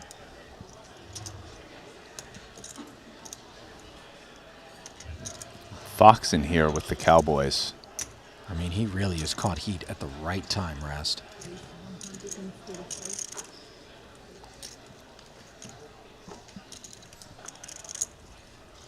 $135 if you do. The thing about these ace-8 offsuits is they really understand Foxen's going to be opening a disproportionate number of pots.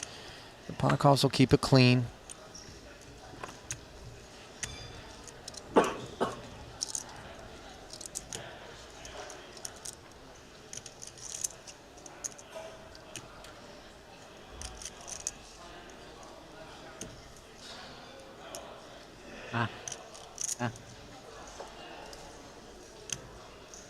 Michaelitis 6-7 offsuit. Yeah, it looks like Foxen sized up just a little bit as well on his big blind since Michaelitis is still second in chips. That extra 15K doesn't go too far in the way of ushering Dominicus out of his 60K. Extra 75 yields a two-way straight draw versus the overpair. Nobody with a spade. Definitely a flop that favors Foxen's range. I mean, he's going to, from early, have a lot of hands that just smash it, and not too many that don't. Some of it gets into how wide he's opening as the chip leader as well with those hands that might miss this board. Michaelitis is going to have a lot of hands that miss this. Let's see if he decides to defend 7 high here. It is an open-ender, although the 10 is not that great of a card. Obviously welcome, but has its issues in terms of how clean and out it is. Another 110 apiece, bring us to a board pairing 9.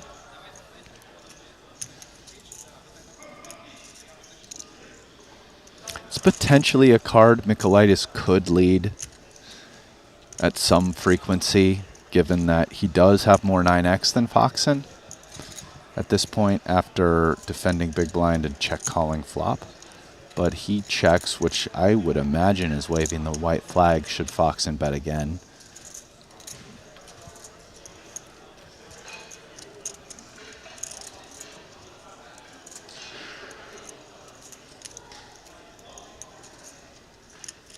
这时候是泡沫期吗？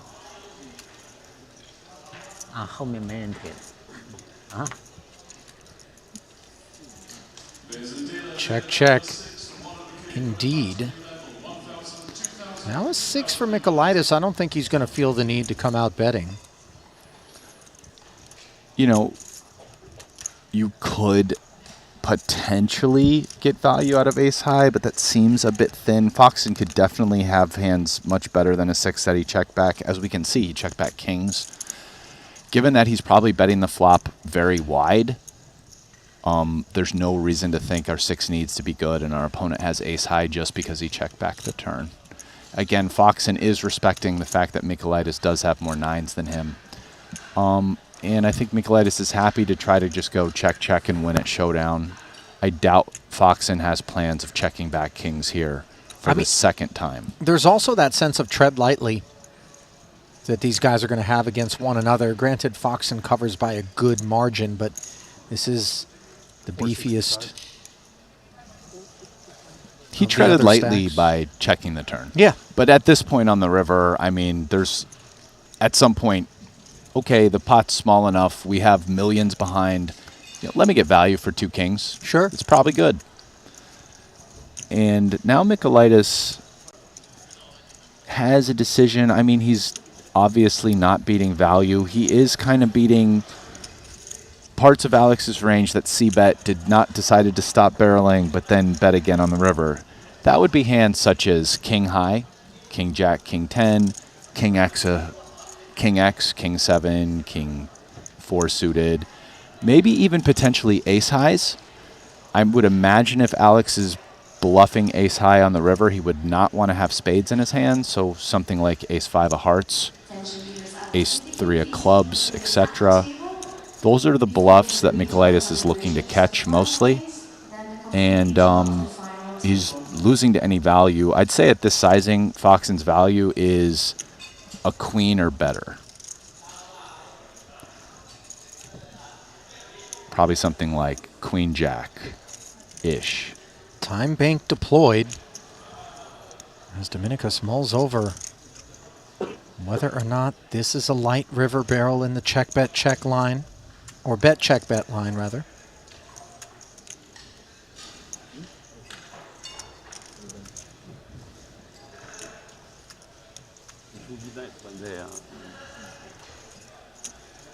Wouldn't the ace highs be more inclined to just check back with perceived showdown?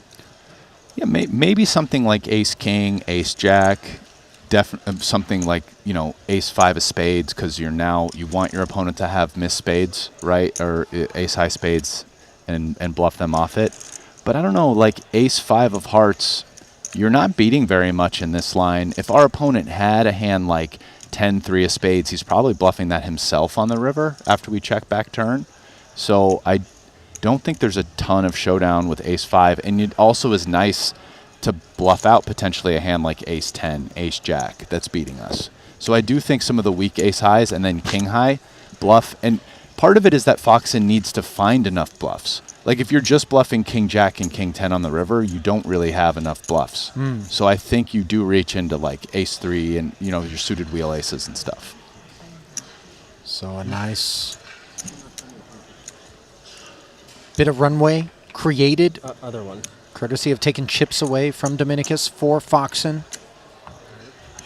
Not that there was a lack of distance between their stacks coming into that one, and almost 2-to-1 chip lead now for Foxen. Worth the 480K right now.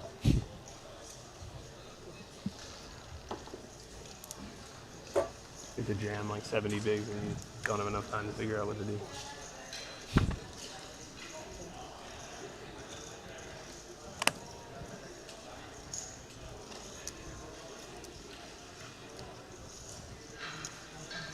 Little suited connector here for Joe Chuen, makes it 125.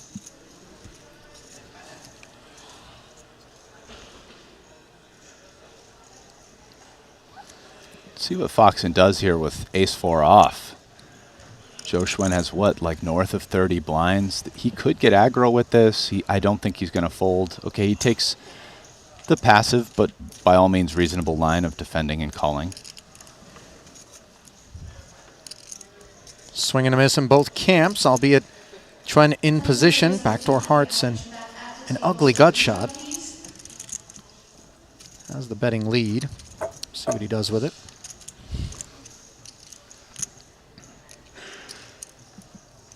Check back and pick up the flush draw. Yeah, definitely an action turn card. Yeah, Foxen hitting the ace. A card that rates to be better for Joe Chuen's range, so Foxen recognizing that, slips a little rope on over to Joe Chuen. Oh, wow. Joe Chuen does not bet the turn And there. he does get there on the river. Very surprising to see both players not finding a way to get more chips into the middle on the turn. So the pot stands at just 340K. Foxen will look back. How comfy are we with ace 4 here that we're good? Pretty comfy. After Joe Chuen checks back the turn, you have to think you're good some of the time. I mean, he's probably betting better ace X's, especially when your kicker plays, which would be ace 8 plus. So there's not that many other ace X's, and we're chopping with the other ones other than ace deuce, which got there. He can check back flushes. I would not have expected 6 high with a gutter to be one of the flushes that checks back, but how about like 7x of hearts, so you have the showdown with the pair of 7s, and even maybe jack X that somehow got here this way. But he did check it back, and now he is raising the river. At this point, this raise represents hands that beat a pair of aces and a bad kicker. 145,000 gets leaned on pretty hard here as Joe takes us to 600K. I would say the stone bottom of this range would be potentially an adventurous ace-queen raise, but more likely something that has 2 pair and mostly flushes. Foxen does relinquish appropriately. I didn't make a meal about it either. No time bank. Seemed pretty comfortable with his fold. Yeah. I mean, the check back twice line and then all of a sudden raise our bet does have a lot of strength attached to it. Well, yeah, the raise definitely has some strength. The issue is that the ranges are quite wide at this point because we're just talking about like a button opening range. And there's been nothing to eliminate hands from it other than that some strong hands would likely have bet by now instead of checking back. But there's a lot of weak hands in that range.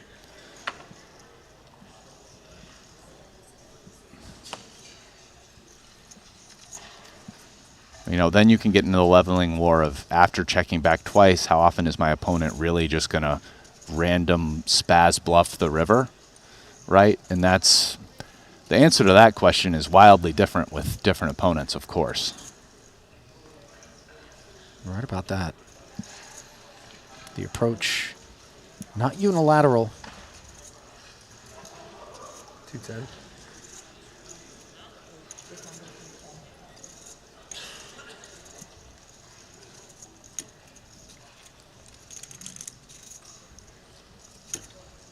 $210K, says Foxen from the small blind, just with an 8-6 offsuit and the ability to bully. Forrest with King Trey, thinking about it.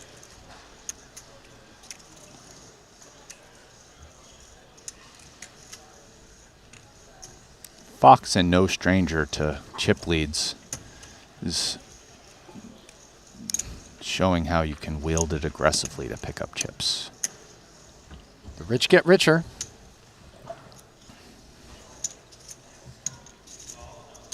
Still happy.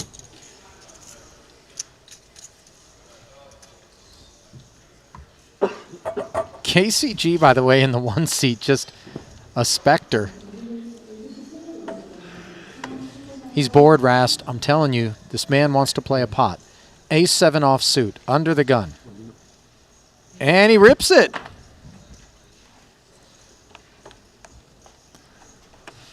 Yeah. Ace-X, about 12 blinds. He's gotten a little bored of waiting. And let's get it through, KCG. Come on. Here we go.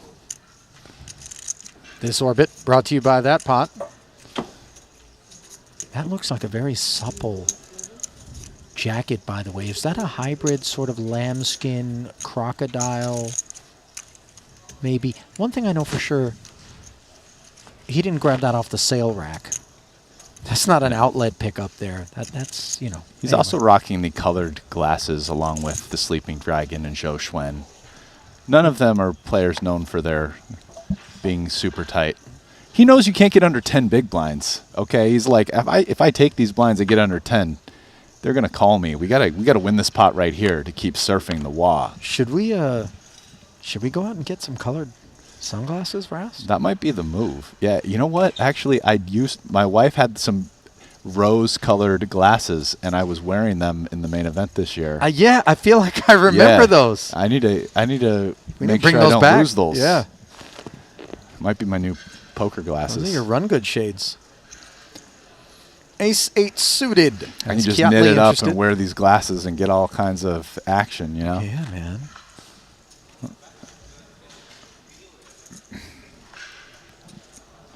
$10-9 off for KCG. Blinds went up to 40 and 80, so the ask is larger than it was a moment ago, or would have been. And as such, he releases. Things have gotten a little bit cagey suddenly out there, it feels. Their table must have no chips. Not exactly freewheeling. The other table Getting has no chips. close to the 1, 2, FT. 3, 4, 7. Yep. Alex has figured out what we've been discussing on Yep. here right off the bat, that their table has way more chips than the other table. It's the princes and the paupers.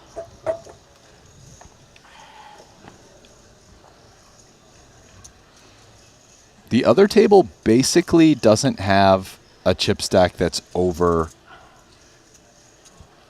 the average. Technically, I think the average, it looks like it's 2.1, and Sleeping Dragon has 2.105. But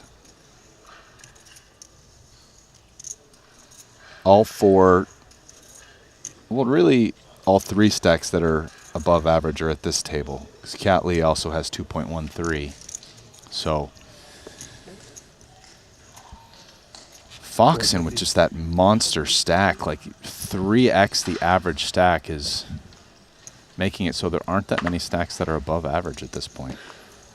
Nikolaitis pops his head up out of the sand, which is always a precarious proposition, given you do have that big stack of Foxen to your left. And sure enough, Alex with a suited ace punishes, making it 450. You smoke? No, that's not mine.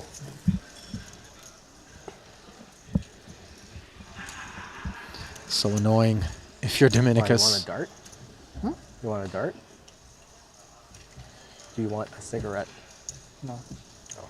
What you said Foxen, by the way, he's one of those chip leaders that doesn't mind throwing his weight around, Rast. As you kind of pointed out, he's accustomed to having big stacks, and I think he really is one of those dudes that revels in it more so than perhaps some others. I would have thought that was Yeah, he likes to get in there and play hands, and accumulate chips. So a dart. Chip leader coaching. Darts. Oh, dart. Oh, So okay. it's like a Team pro. long dart is I feel like his style, it's just having a chip lead and being able to play that way. His style like lends itself to that naturally. Yeah, that's the only difference. That's the only place it doesn't make sense. Chance Corneth, one of the founders of that CLC crew. 160. Wouldn't mind seeing him out here in these streets. Chance, a worthy adversary for our Triton Regs. As King-Queen suited, deemed a worthy opener by Dvoris for reasons that are obvious, and all of a sudden impatience aplenty out of KCG on the button, Rast, blasting in 700. Wow, this is KCG, who's been just really solid. 700 even? Has definitely stepped out and taken a non-standard line here. Oh no. And he's gonna be behind the King-Queen suited. I think he always knows it when Dvoris makes the call. Dan, quite happy to be ahead, and by a decent margin. Yeah, it's 2-1 even though KCG has live cards. 1.6 million chip pot. Let's see 3. And one of those 3 is a 10. KCG perhaps timed this one perfectly. Spade takes 2 outs off the board for Dvoris. Great turn card for KCG. And an icing river.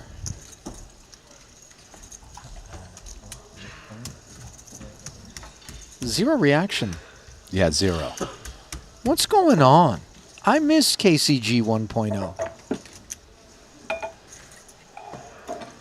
He's all business now. Sucks. I wonder if at some point we'll see him crack open the whiskey. That I feel like is going to That's what we change need. things. I said Red Bull. We need to send a whiskey out Yeah. there. By the way, it's got to be a top shelf stuff. Of course, you don't send you him. don't send a dusty whiskey to Yeah. KCG. That's for sure. King 10 suited, sending 160 out there for Kuzmanas at the table with far fewer chips. One of 2 that remain here in the 50K in Monte-Carlo. Lun Lun, Jack 9 suited, worthy of defense. Making the call.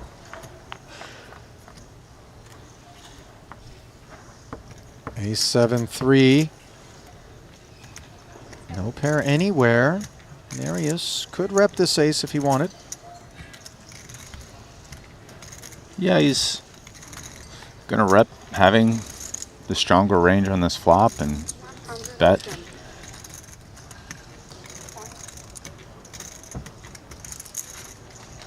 $110 earns it. Kuzmanas 4th in chips, just beneath The 2.3 average going into that one. Hops in front of that watermark, courtesy of that takedown.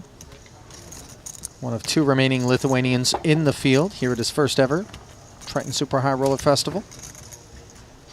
Placed 6th in the 30K 8 Max for $231,000 to break the seal.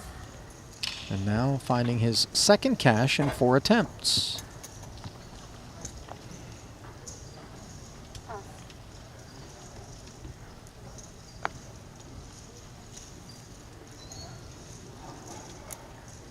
Ace Queen.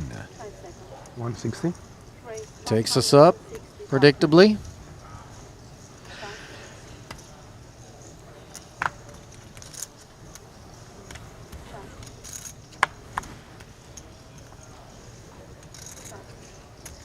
Pardo. Ace 6 suited in the big, dominated unbeknownst, and obviously well worthy of defense.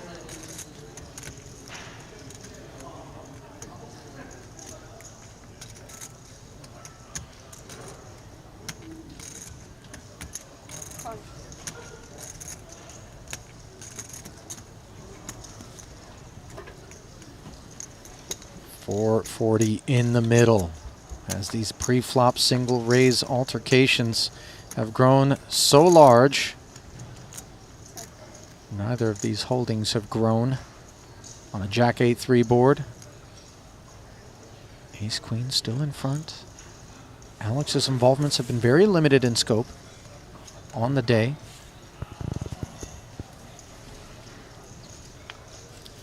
Yeah, it's a tricky board for Alex. And for his hand as well, specifically. Hence, both parties checking. A nice little double gutter for Alex. Shows up on the turn. Yeah, definitely a card that's a bit better for Alex.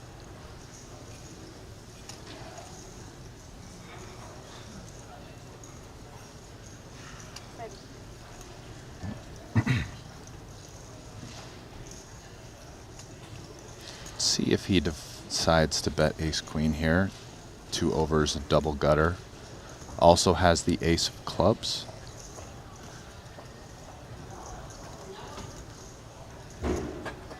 He could check back some Ace X of Clubs combos though.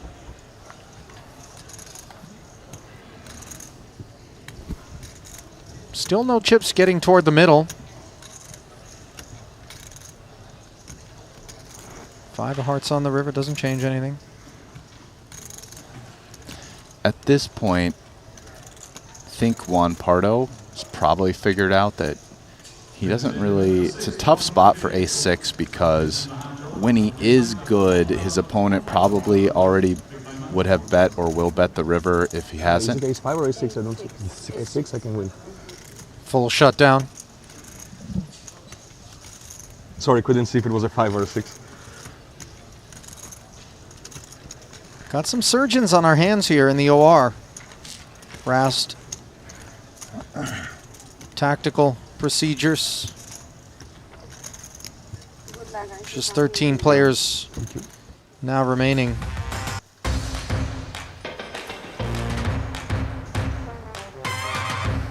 And if you want to bet on which one of those 13 players is going to take down this title, or who's going to take down any of our other remaining events here in Monte-Carlo and beyond, check out the all-new BetACR Sportsbook, your exclusive live betting destination to wager on players in Triton events. Receive a 15% free play up to $250 on your first deposit. That's BetACR. Sign up today. You signed up, Rasty? I do have an account with ACR. Yeah. You fire a little something for us? Man, I keep thinking that I want to do it and just never end up doing it. And today's probably not a day I'll end up doing it, given, I mean, when I'm done here, there's a lot of other stuff in the world to pay attention to in terms of betting. I don't know if we got live lines, but look up the old KCG to win from here. Maybe we can take a little flyer. Oh, you think they... Look, I wish you guys could see Rast licking his Trying lips. to figure- The hamster's on the wheel in here.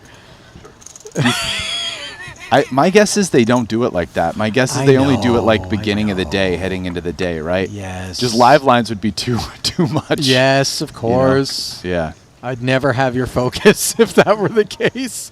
Queen 9-6, all diamonds. Blind versus blind limp pot pre. Pardo does have himself the only diamond.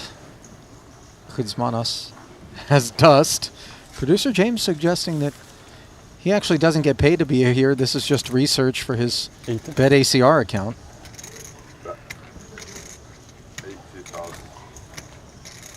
He's a Triton sharp. 320 in the middle, and Kuzmanos says, this one's so bad, I'll just take a stab. Pardo, always composed.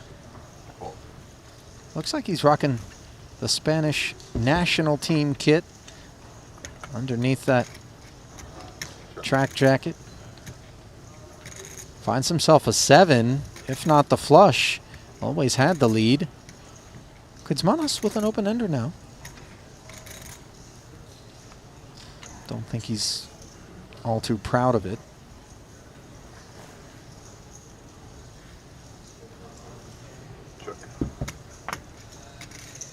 Does check back. Ace on the end.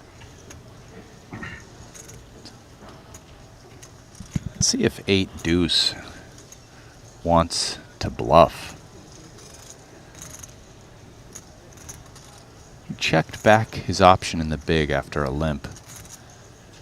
Bet the flop.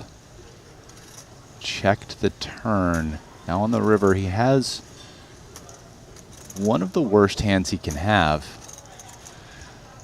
Okay, one part was going with a little block bet, which now means if Marius wants to bluff, he has to raise. And he passes that opportunity.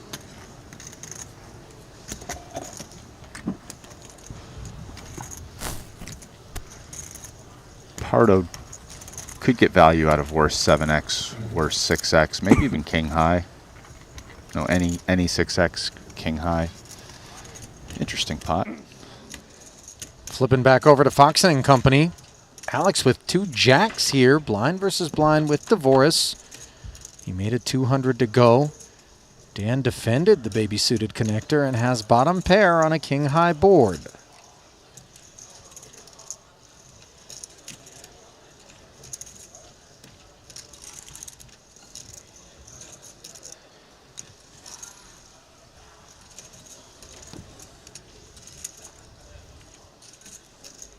One second.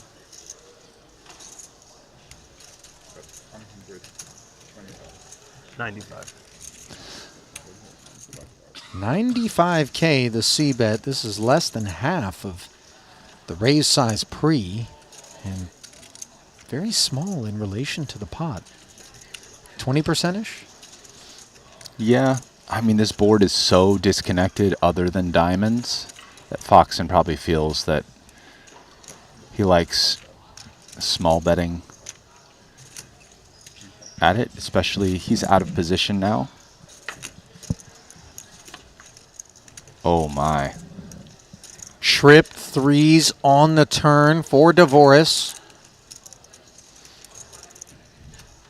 Yeah, what a card for Daniel. He could win up to a full double here. I mean, they only have about 1.5x what's in the pot in stacks. Actually, slightly less than that. 5 seconds.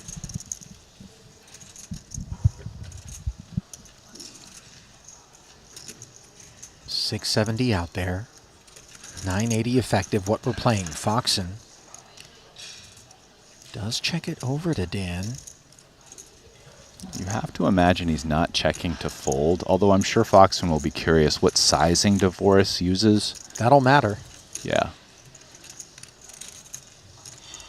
But I doubt Devoris goes over half pot. Yeah, it's under half pot. And Foxen is not going to be thrilled about this. He's probably behind, but it's definitely not inconceivable that for this type of sizing, Dvorak could have an 8. Dvorak could have an 8, could have diamonds, of which Foxen has a blocker. He could have some random float bluffs as well.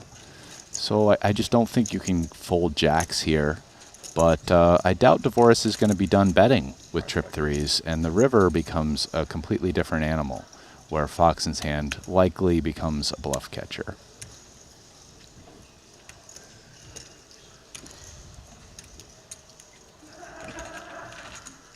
Another 560K.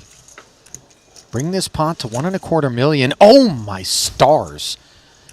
The jack on the end and Foxen's run good is official if it wasn't already, Rast. Jack's full. Just downing the trip 3s of Dvorak. I mean, not much analysis is needed. Both guys think they have the best hand, and only one of them is right. That's really what it boils down to. I mean, it's so much more likely that Foxen can rest assured than it is Dvorak can. Dvorak thinks he's got the best hand almost always here. He's just deciding. I mean, there's so much in the pot. I mean, I'd imagine he doesn't have that tough a decision. He's probably betting 600 to 700K, Yeah, probably I mean, 695. The decision is only how long am I going to take before I slip this noose around my own neck.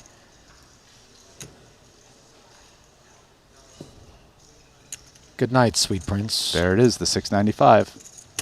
And here comes the raise.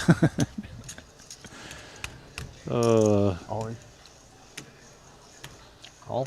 Gross. Always, always gross, Rast. Just a cold deck there.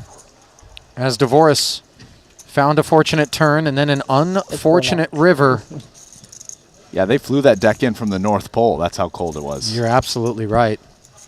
Except this was Foxen's little helper, as there is no Santa Claus for the Canadian. Showered.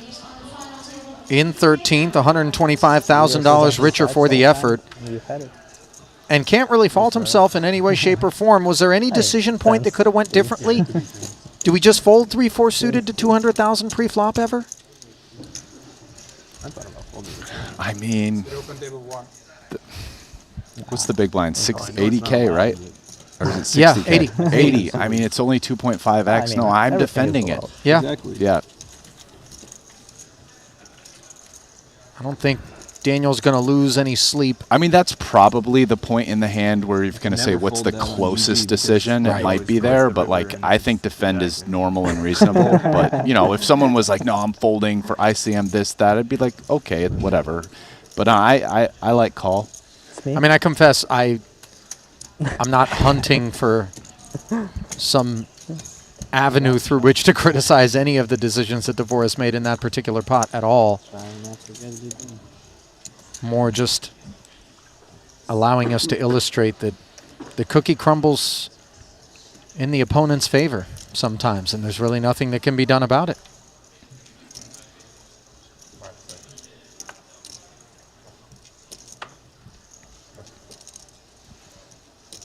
Indeed, Ollie. I feel like might be done eating cookies now that I think about it. I'm sick of them crumbling into my opponent's favor. Well, Rast, there's chewy cookies too. There's oatmeal raisin. You don't have to go with, you know, like a brittle chocolate chip sort of situation. I wouldn't give up on cookies just yet. They're delightful. They are, but it's too delightful for my opponents. I can't take it. Well, Rast, I'll tell you what. Tell me. Anytime you get any cookies and you don't want them, pass them right over here. They'll have a home. You got it, Ollie.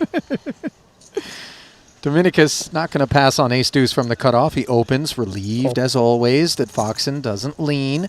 Ponikovs will defend, and a couple of guys that know each other. Playing one of those meta-laden pots. Jack-9 Trey putting Ponikovs in front with second pair.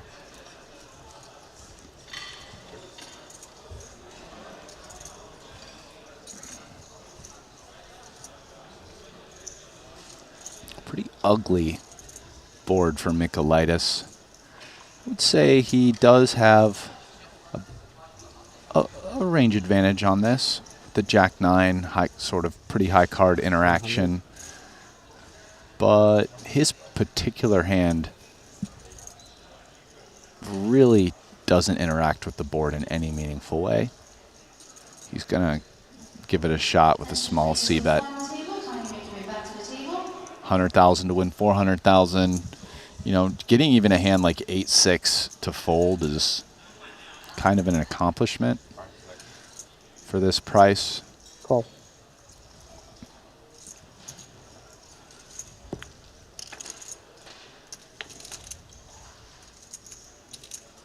Six on the turn. Once again, Ponikov's checks.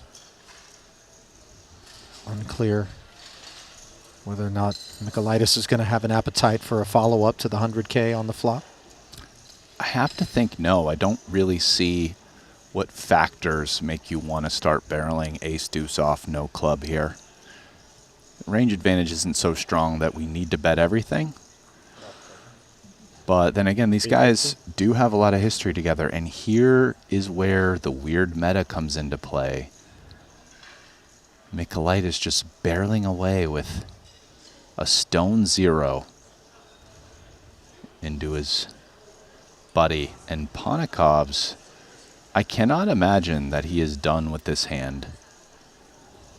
I mean, 350, into 600, it's just over half pot. King 9 is pretty good. It is getting to the point where you're not really ahead of very much value. You can be ahead of some hands that are betting in order to check back river, maybe a 9 with a worse kicker, but not too much. But there are a lot of draws that we're ahead of. Clubs, straight, all kinds of straight draws.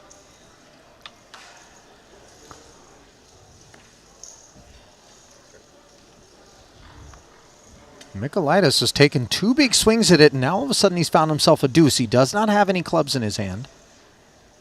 And he can beat some hands like King 10 or King Queen. Maybe even like a stubborn Ace 10. I mean, we retain that stuff in the face of 350 on the turn? King Queen or King 10, I do think so. I don't know about Ace 10. That's why I said it was stubborn. Well, Ponikov's stubbornness in the face of those 2 barrels now being explained at showdown after it goes check, check. So he rolls over the 9. He will just have a lot better hands to bluff with. Hands that have a club or that cannot beat any hands that Ponikov's has, like Queen High or worse. Queen High, 10 High, etc.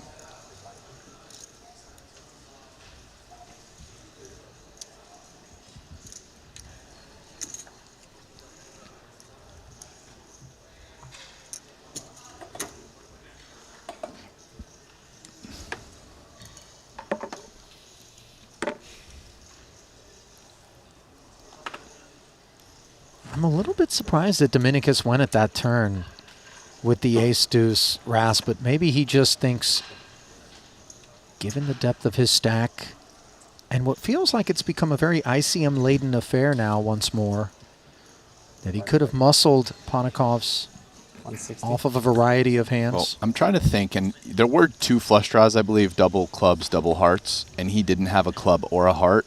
So it's possible that he was going to choose that hand to bluff rivers where the flush doesn't get there. Right, but the club did arrive. The clubs did arrive, and he improved to make a pair. So 2 reasons not to continue bluffing his hand. But like something like a 5 of diamonds, I think there's a pretty good chance we would have seen a 3rd barrel, which really puts King 9 in a puke type of spot. You're very right about that. And I think it's on his mind still here as we see him raising and taking it. Certainly not chewing on the most recent pot. Listen, Ollie, we have 12 players left. Talk to me. An average stack of 2.5 million, and only 3 players are above average. Foxen, Michaelitis, and our boy the Sleeping Dragon, who now on the other table has taken a commanding chip lead. It's only 3.1 million, but on that table, yeah, that's heaps. It's heaps. Ponikov's with a bigger heap than he had moments ago, courtesy of the collision with Dominicus. 25 bigs. Passes it. Now KCG, who was very lucky with Jack 10 against King Queen versus Dvoris, jamming over the top of Dan's open.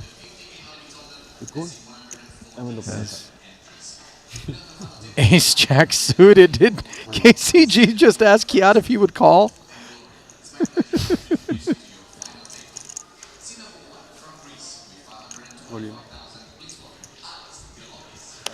Carl rips it.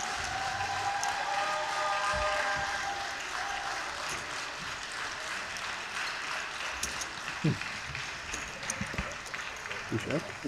No. It's the fact he has to make you call. Nothing interesting for Kiat. KCG, by the way, off the short stack duties. Those belong to Alex Theologus, 13 bigs deep. Yaman Nakdali, 16 bigs. Both of those stacks leaner than his own.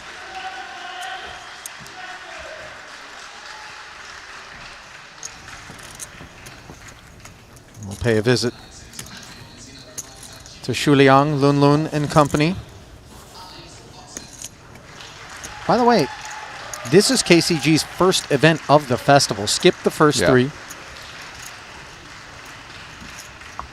And he's almost at the final table. Yeah, it's kind of crept up on us. I mean, we're 3 players off, right? Mm-hmm. So...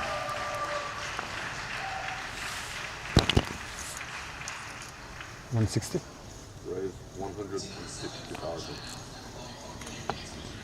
Suited ace under the gun.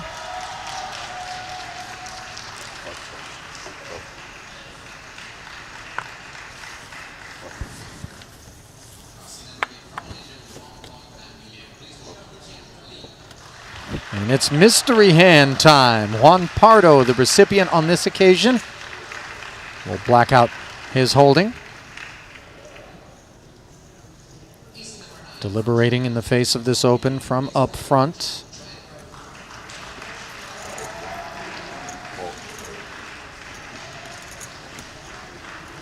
Defending. 440 in the middle. Big blind defend range. They're not going to make it easy. Juan's not afraid to get down the streets and play one post flop. No doubt about that. Queen 8-5. Bottom pair for Kuzmanas. No diamond on board. Action checked over.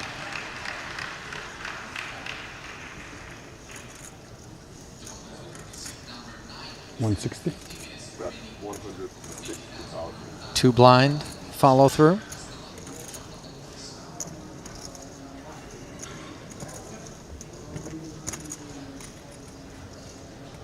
$160. A little over third pot.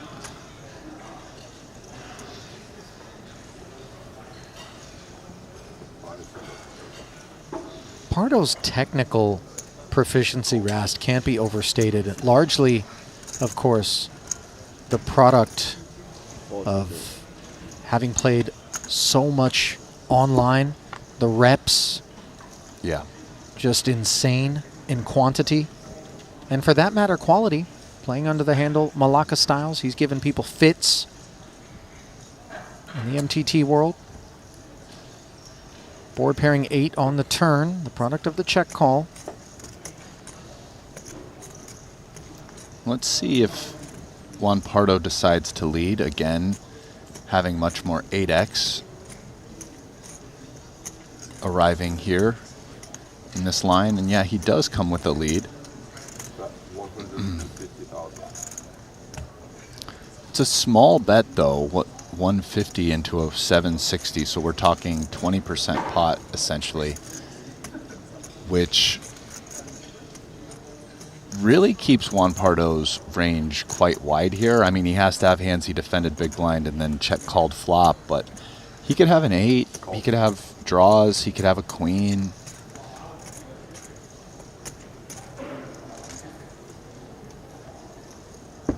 Leading 150, getting called by Marius, who now finds an ace on the river in a somewhat inconvenient fashion, given that aces and fives don't play. He's got aces and eights with the queen, and he's got backdoor clubs to contend with.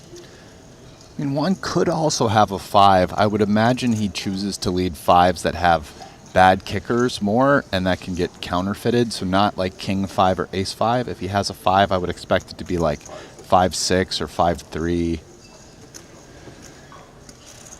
I think now Juan Pardo's value is going to come from 8x and flushes, mostly. I mean, let's see what sizing he chooses, and he's going to have a lot of bluffs. Any straight draw that played this way, 6-7, 9-7, 9-10, etc., you can come up with more. Let's see what sizing he uses in order to firm up the value range a bit more.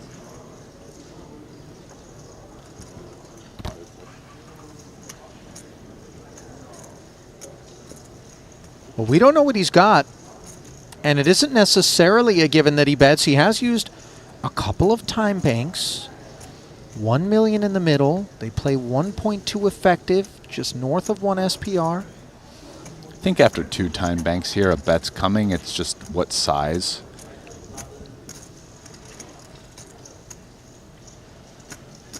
Looks like, wow, he's big. All you can eat, save for 5K. And Marius visibly distraught at that development. Wow, so pot.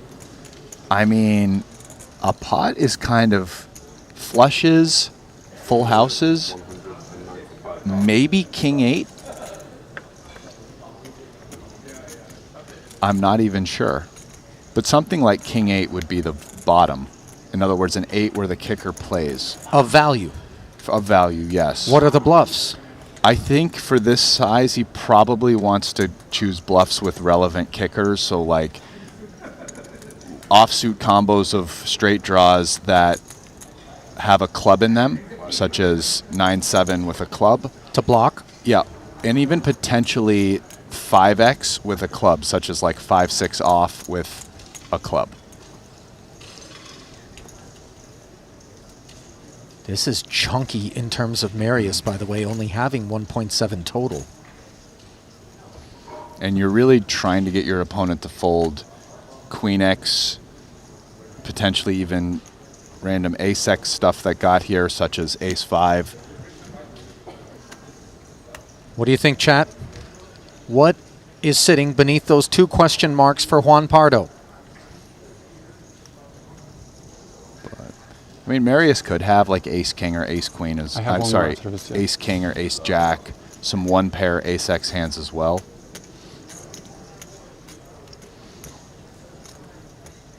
Marius is blocking 8s full. He's going to make the call here. And Pardo doesn't look happy about it, and he did have one of those offsuit straight combos that you mentioned, the gut shot, Jack 10, and Kuzmanos. With a club. I said for the size it would be with a club too. Finding the big call, and you can see him feeling pretty good about this. And, well, with just 1 blue chip, I don't think good is a way to describe the feelings going on for Pardo there, who really just ran into a stubborn man with a good hunch.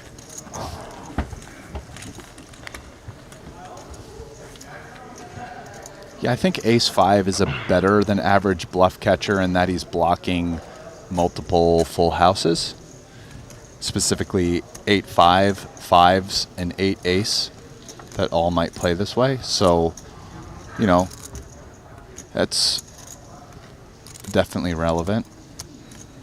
Well, the blinds are up to 50,000, 100,000.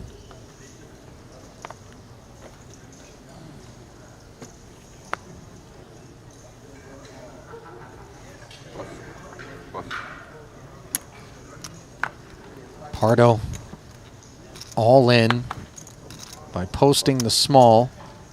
Showdown. All in the fault. Oh, queen. And guess who?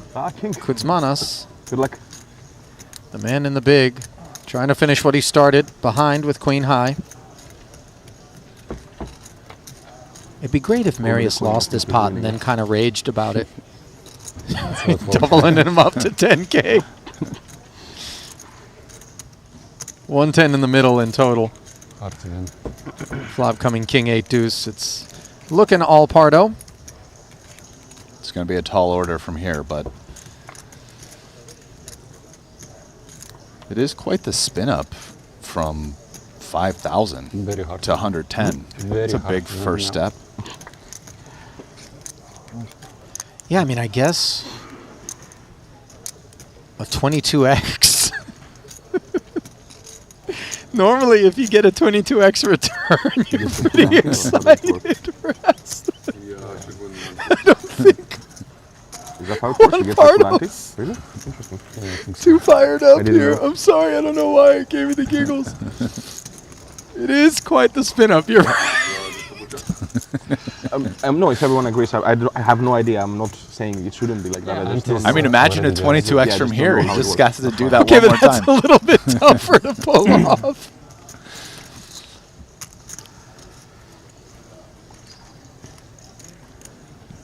I'm sorry, Juan. I don't mean... I'm not trying to indulge in what is obviously a pretty brutal spot to be in, but... No, it was a good bluff, man.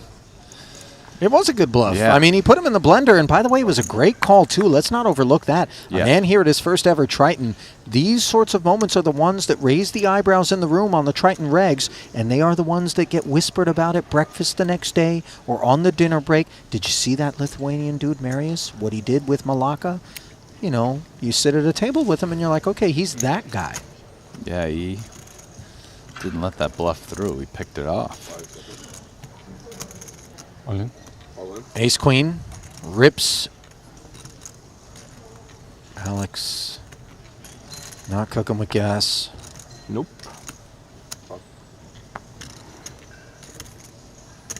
Good hand. Terrible hand. Confirmed.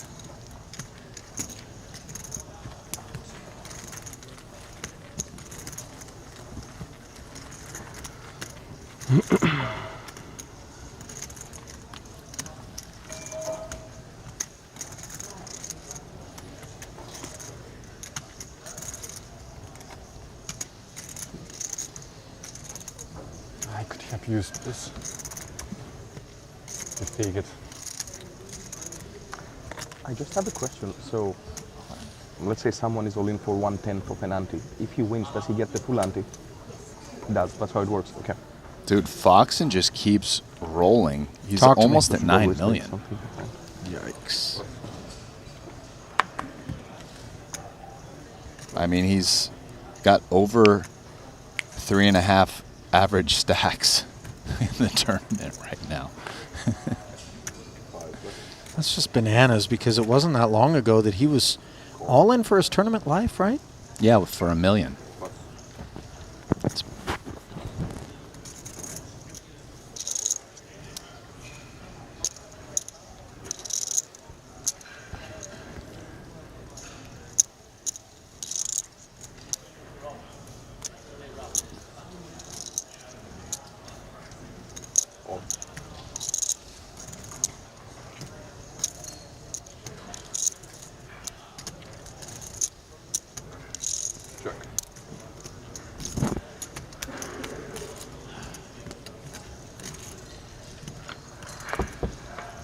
rare three-way pot here.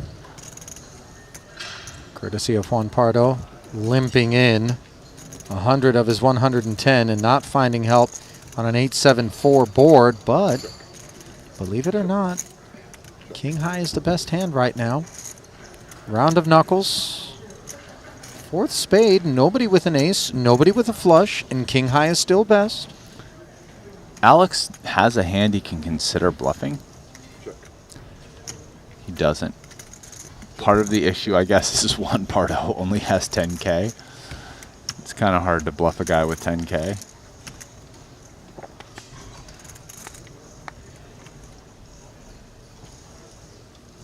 Check.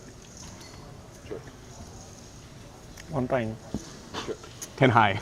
กินไข่ Yep.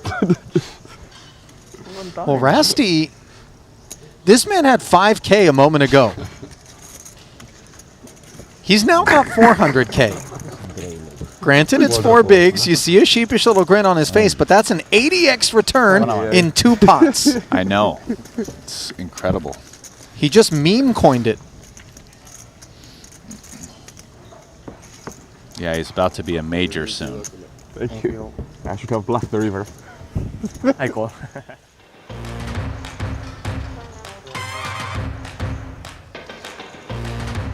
Well, as we watch Malacca Styles try to spin things up, we take a moment to remind you that Jacob and Co.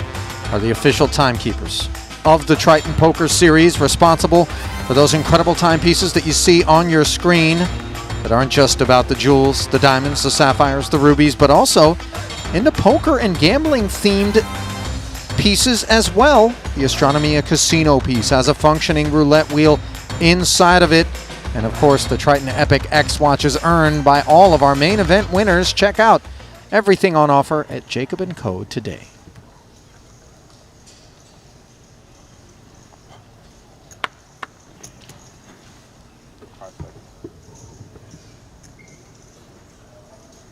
$200.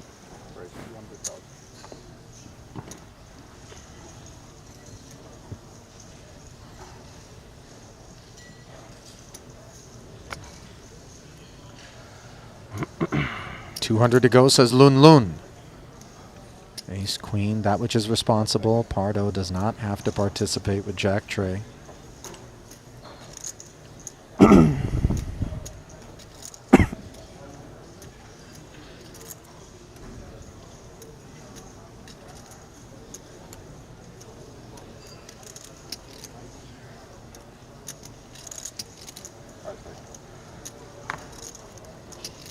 Ace 9 for Nakdali.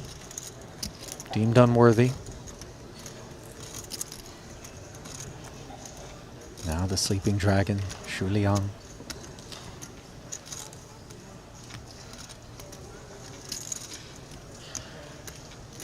Dominated. Plays it as a flat Rast. I thought maybe he was going to rise up courtesy of what we've observed in the past with Big Little. There's a hand that likes to 3-bet, but that's mostly blind versus blind. Or late position openers. Yeah, versus like the dealer button or maybe Right, cut off. I don't right. think versus UTG. I mean, they're playing, what, 6-handed, so the low jack. Yeah, it's a ambitious. 150.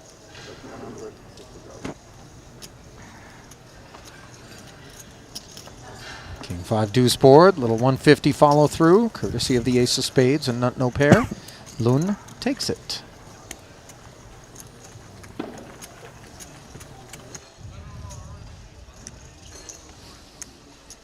Imagine how That your is future quite the tower of chips. Not that bad, actually. Yeah? Not sticking my tail, maybe. Buddy? Sweet. And that is quite the starting hand. Some pressure, just like you, and something. In front of KCG. Like the fur or what? yeah, Not fur, but how you call it, I don't know. Rips it in, 11 bigs. Probably like polyester or something like that. Kiat, I know E7 you know it, like, on the gets button. stuck on you, especially if you're sweating a little bit. And I was.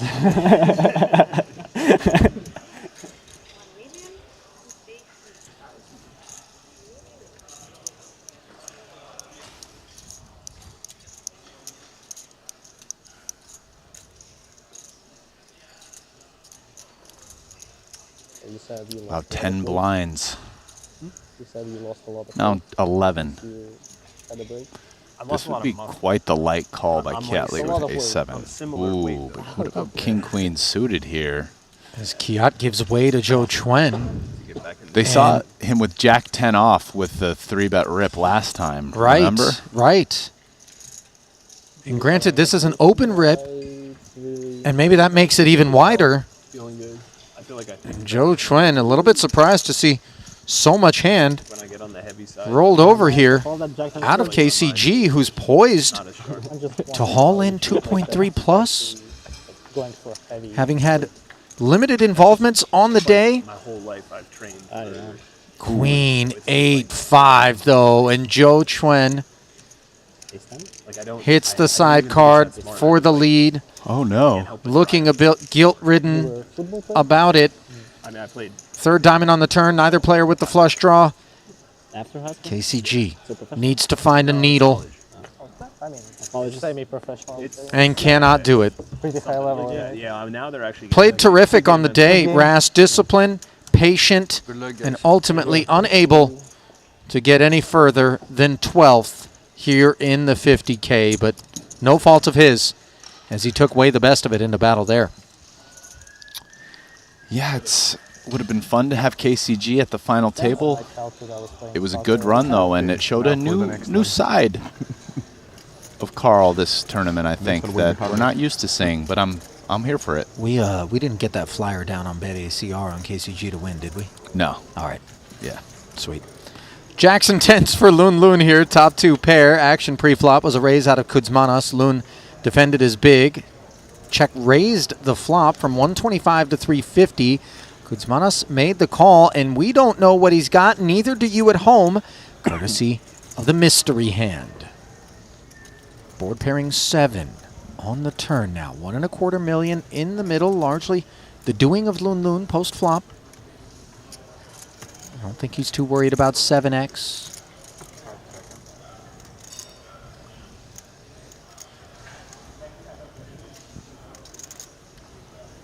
Backdoor diamond draw, coordination on board. I would imagine we want to keep chips moving forward. Lun agrees as he barrels $500,000.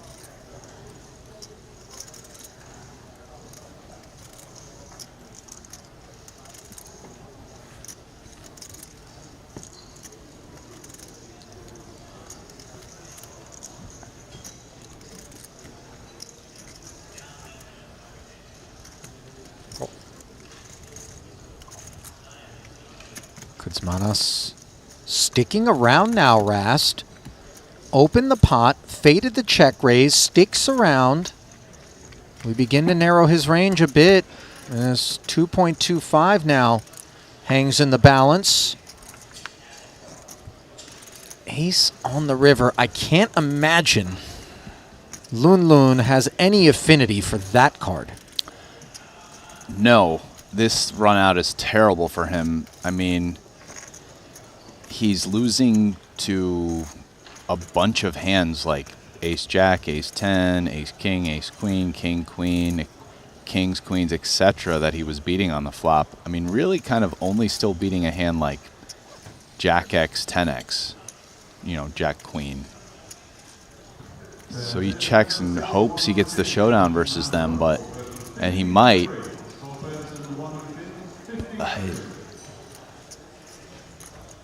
Trying to figure out what Marius's bluffs are. Maybe something like 10-9, 8s-9s. Boy, he just rips as sub 0.5 SPR. Lun Lun gets asked for all of it. At this point, it's not great having a 10 as Lun Lun. It's possible Marius could bluff a 10, 8s or 9s, maybe. That call turn, they might not even call turn.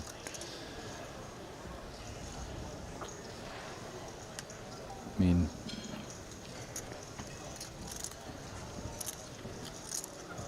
Marius could easily have, I would say,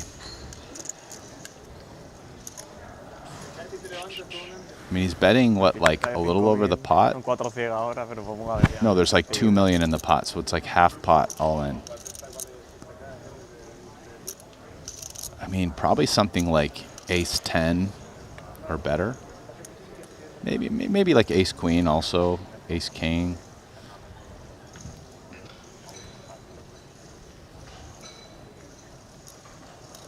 He opened from the hijack, so he probably doesn't have a ton of 7x, although it's possible.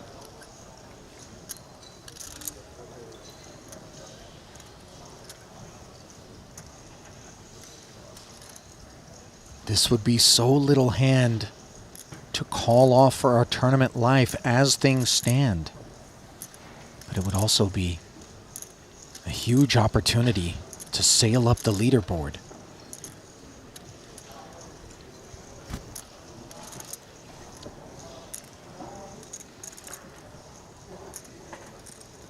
I mean, maybe another bluff would be like Queen 9 suited.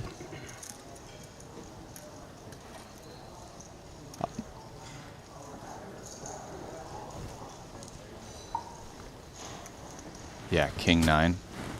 So, Lun Lun lays down a winner, and I feel as though the read by the table is that Marius got away with one there, as is revealed.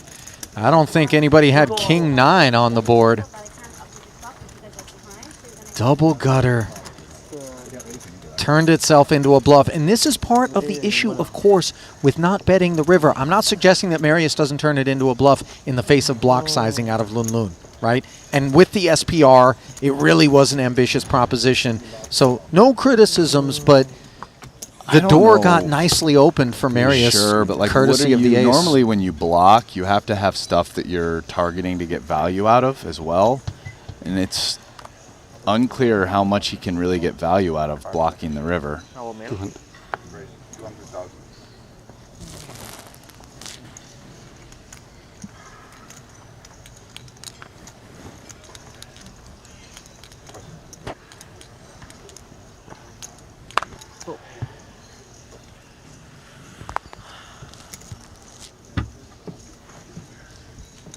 So we fight on with north of 5 million in front of us as Kuzmanas awakens to 2 jacks, takes it up from under the gun. Pardo defending his big, has just 110 back on the hunt for an ace, and instead he's up against an open-ender, pairless, on a Queen 10-9 board. Yeah. Wow, he only has 110,000. This is a very bad board for ace-6 off, though. I mean, he stuck 3/4 of his stack out there, yeah. Pre-flop. Cool.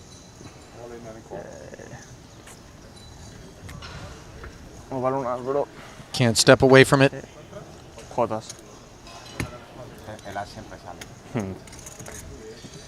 On his feet. Not in great shape. Might it all come crashing down? You jinxed him now. Now the ace is coming.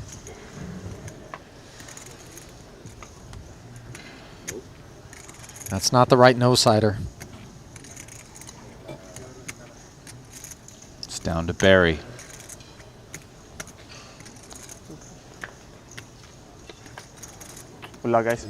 And it's over. No ace on the river. So Juan Pardo issues the remainder of the field good luck as he busts in 11th on the heels of Carl Chape-Gatien. He'll haul in 143,000, which is 18K more than KCG was able to pull in on the right side of a ladder.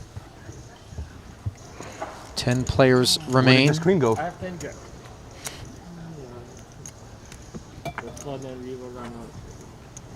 Next payout, static at 143. We do have a ladder of I'm feeling he had like a 27,000. really strong hand from the beginning. This is my read. I'm feeling like a really strong hand. Okay, Prince. No. Marius, by the way, copying to Theologus there that really strong hand from the beginning is not the correct assessment. Alex under the gun, 720,000, suited king. Uses a pre-flop time bank, but ultimately bins it.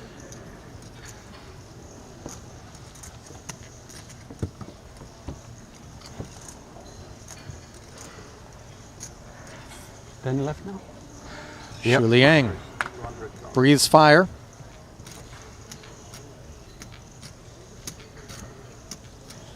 Seven-eight offsuit. The motivating holding.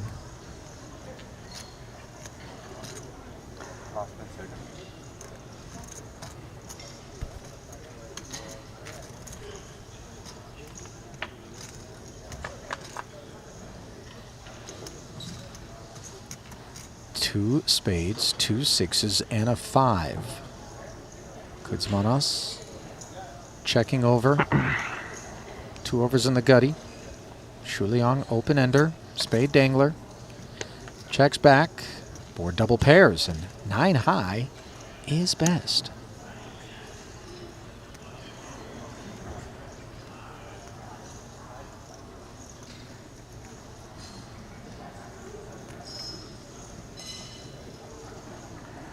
It's 75. He's bluffing with the best hand. But I have a feeling Juliang is not done. Let's see, though. I mean, we're drawing dead against boats here, which is obviously a dissuasive element. Certainly. But it's also, I mean, he has an open-ender, so he's not dead against non-boats. He can still bluff when checked to. I think this is a spot you could find a float. Yeah. I can get behind this.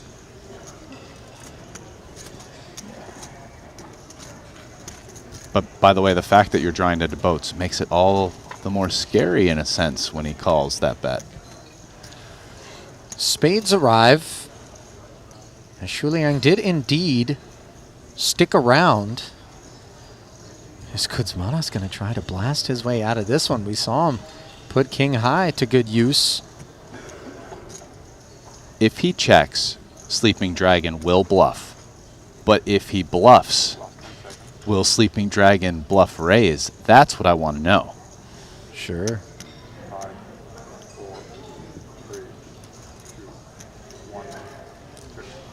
Okay.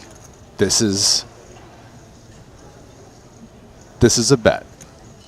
Oh, you can't shut it down with 8 high. You didn't come this far to step away from this million. You didn't float trying to get there. Only.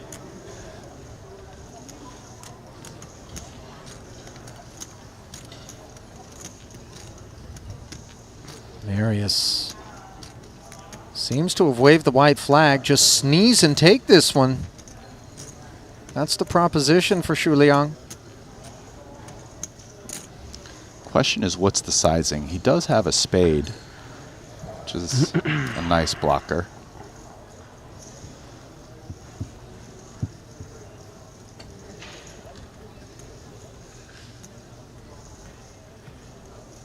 Oh, he's not going big. Just 330,000, but unfortunately Kuzmanos has really no further interest. How can he with 9 high? Maybe could have check raised it, but it would have seemed like a little bit of a peculiar spot. Unblocking spades.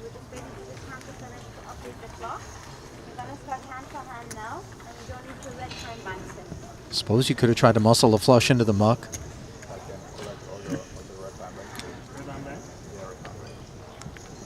Our man, the Sleeping Dragon. See, he finds a way. I like it. The one thing to me, it wasn't even the turn call. It was a decision to bluff the river for like aces. It's less than third pot. I think I am due. That was an interesting decision. Do you hear that? We're going to have aces. Just think.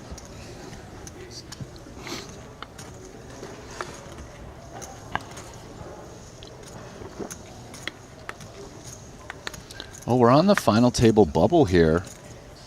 10 players. And there's 3 stacks that are pretty short. Alex Theologus with 7 bigs, Yaman Nakdali with 10, and Lun Loon with 11.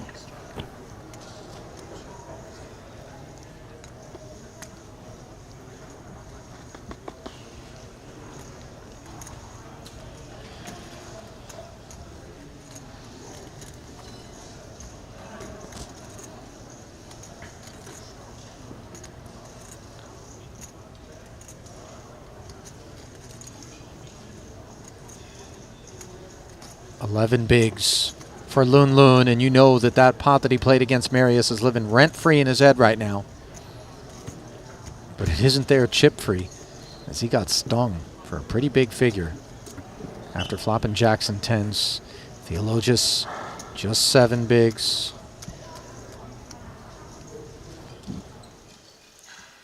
A glance at the chip counts. Marius earned his way to the top of the leaderboard here. 5 million plus.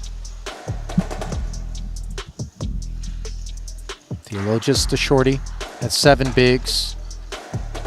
Broad range. Shu Liang 20 big blinds off the pace of the leader here. Another 20 down to Lun Lun. So mostly shorties. 11 blinds or less. 60% of the field here. That glimpse brought to you by WPT Global. Overall chip leader continues to be Alex Foxen. Elsewhere in the room, 8.7 million plus now he's worked his stack up to. Joe Chuen also at that table, third in chips overall at 3.4 million. Average stack currently 2.9 million with the blinds at 5,100. That's 29 bigs.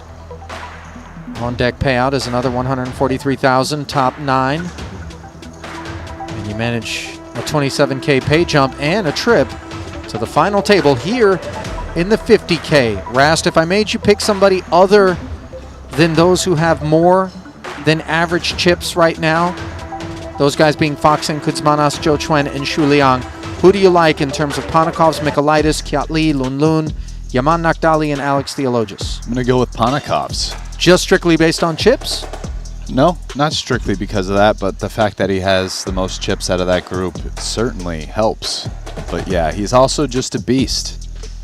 So I'm going to take him being a beast with chip. With the most chips out of that group. No pushback here. By the way, I do want to take a moment to acknowledge those of you who have been streaming us from the beginning of whether it be today or this kickoff event of this season of the Triton Super High Roller Series here in Monte-Carlo. Welcome. Good to have you aboard as always. Many of those screen names in the YouTube chat quite familiar to us. Maybe you're out there in the Triton Poker Plus streets or the Twitch streets. Wherever you are, click subscribe and click like. It is truly the smallest of asks that we make in order to continue to deliver top tier, top shelf, high quality streaming poker content direct to you. I don't think anyone can argue about that.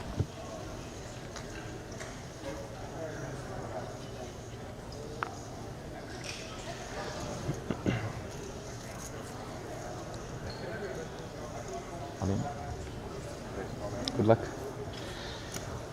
A jam from Yaman Nakdali with 1 million.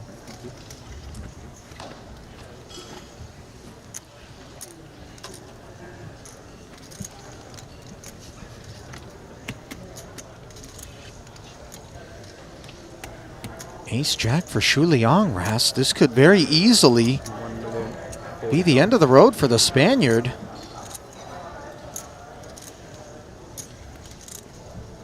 I mean, Liang can well afford to make this call. Yeah, for 10 bigs, I think he will. Yeah, you don't love it when one of the 3 players behind you comes in, certainly, but you're feeling pretty good against the hijack shoving range. The ace jack. Fold. I just saw this. My bad. Oh, sorry. It's not good news. Oh, sorry. You hear Nakdali saying that's not good news. I showed the 4. As Liang I just saw one card. I'm like, yeah, it doesn't matter what the other one is. I'm not calling it 4. made things even worse apparently by revealing that he had a 4, which is of course what the doctor needs to deliver to Nakdali to avoid flatline for the time being in a 2.3 million chip pot. His hand was bad news, a 4 and a 3, so it's blocking the wheel and the 4 that Nakdali needs. Final table bubble. Yaman would love to be a part of it, but it's going to take quite a bit with just 24% equity.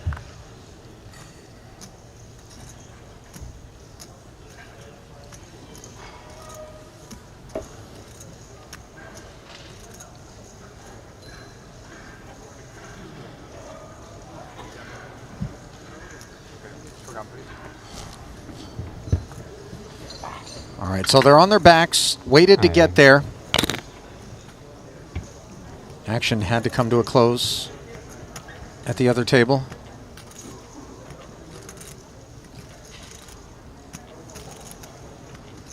Can the Spaniard get lucky? On his feet here and in need of a 4. Instead, it's deuce 6, but Pretty good, given the... Could be worse. Wow. Oh, and he finds the 4 on the turn. How about that? And suddenly, he volleys the few outs back over to Shu Liang, who hunts a jack to ruin things. Oh, and he finds the jack. Very unlucky game.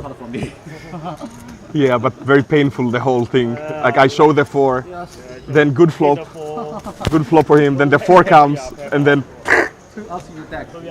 A brutal tease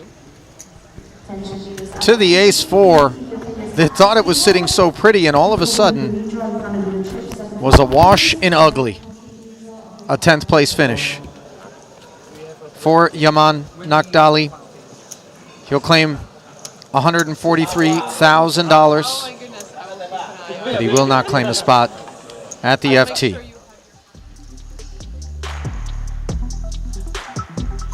So there's the way things look amongst 4 of the total 9 players who will punch their tickets to the FT here in the 50K. Theologia's eking in there with just 5 bigs.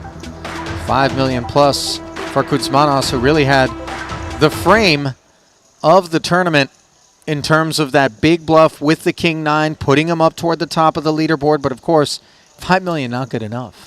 That's courtesy of the fact that Alex Foxen was doing his thing, up and over 8 million, 8.5 at last count at the blue table. I mean, just a deep stack to be taking in to the final 9. 3.3 million will be the average. Blinds will be steady at 5,100. Theologia's the only sub-10 big blind stack. Loon with 11 bigs. And, well, Rasty, sum it up for me. Anything else that stood out other than the King 9? I mean, yeah, you know, I like that hand that Juan Pardo played. I believe it was with Marius Kuzmanos, where, you know, I think it was a mystery hand, right? He ended up bluffing and pretty much got him out of the tournament with the Jack 10 off, and he got called by the aces up. That was a very interesting hand. I enjoyed that one. But no, other than that, I think the interesting thing now is going to be, you know, they're about to draw seats, and it's kind of a big deal when you head into the final table, you know, what seat draw you have. Some configurations are much better than others. Yeah, it's a huge deal, and a huge payout awaits whoever it is that wins this one. 1.7 million up top. Now the guaranteed payout is 170,000, and every bust out is a ladder. The next ladder is going to be $44,000, and this is a 50K, so that's sub-1 buy-in, but the ICM tacticians are going to be on full display here. And when you look at the remaining 9, obviously there's no shortage of them. Oh, no, not at all. And, yeah, I mean, looking at the payouts, listen, 9th, 170, first place, 1.7 million. You're talking about a 10x difference in payouts here. So still a heap load of money to play for. Excuse me, Ali. No Just worries. A lot of money to play for. And we're getting into the part of the tournament where ICM really creeps back in. Staying alive really matters. And that only increases as the final table goes on. So this is honestly the most interesting part of the tournament that we're embarking on right now. Well, intern, I'm going to have to ask you to excuse me, as I have matters to attend to, namely the mystery bounty. We're going to be pulling envelopes during the dinner break in this one. I got to go and get ready for that, so I'm going to bring Henry Kilbane in, as much as I'd like to see this one through to a champ. And Rasty's going to stick with you, so fear not. We're going to step aside for a few. Don't go anywhere, though. The final table of this 50K is just a few minutes away. Exciting news! WPT Global is the new title sponsor of the Triton Poker Series. To celebrate this exciting new partnership, WPT Global will have its own event at each Triton Poker Series stop, the WPT Global Slam. Look out for your opportunity to qualify online. Download WPT Global with code Triton and get a 100% deposit match up to $1,500 now. Sign up today and join the action. Online poker is back in the USA and Canada, and it's back bigger than ever. To celebrate the launch of Club WPT Gold Sweepstakes Poker, we're kicking off a $5 million invitational free roll in the poker capital of the world, Las Vegas. Only 2,000 seats are available, and it's invite only. Register now with code Triton for a chance to win a seat. And did we mention the first place prize is a whopping $1 million? Pre-register now at clubwptgold.com. Ready to dominate the tables? With GTO Wizard, the world's #1 AI-powered poker solver, you can instantly study any spot in cash games, MTTs, and spin and goes. Build custom solutions for your games, accounting for factors like rake, annies, or tournament payout structures. Plus, you can upload and analyze your hand histories with just one click. Beat the best, crush the rest at GTOWizard.com. Looking for the ultimate platform to place your bets on the biggest sporting events? Look no further, because BetACR.eu, Triton Poker's official betting partner, is here. Whether it's the thrill of soccer, the intensity of football, or the fast-paced action of basketball, BetACR.eu covers it all. With real-time updates and competitive odds, you're always ahead of the game. BetACR.eu also offers exclusive poker events that you won't find anywhere else. Test your skills and make every hand count.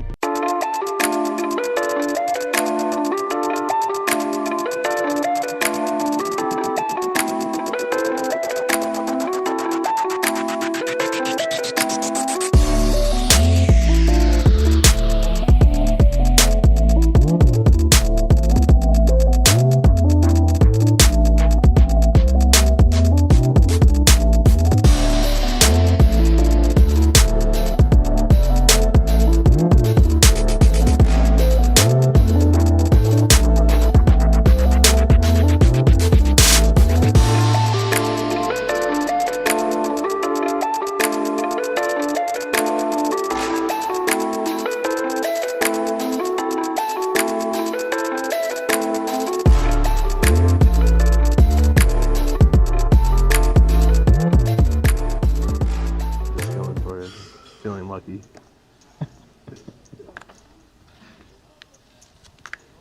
I thought you'd have a better guess than that. No. In game, I was expecting a7 suited. That was in my mind. So you went right from A7 suited to 7-8 suited. I mean, I don't know what means 15 in like, what do you mean 15? 15 bigs. Ah, 14. He has 14. 14. Okay, I was guessing your hand in the blackjack. Oh. So I said 18. Yeah, see, he's like a little past the sweet spot. Yeah, I think that's quite a bit. Can't do that. Kiatley limps the queen 10. I know what's the stack he had. Pocket nines. It would be weird if I would be guessing your hand. Wagging a finger. Yeah. Up to 170. I told you how many blinds it was.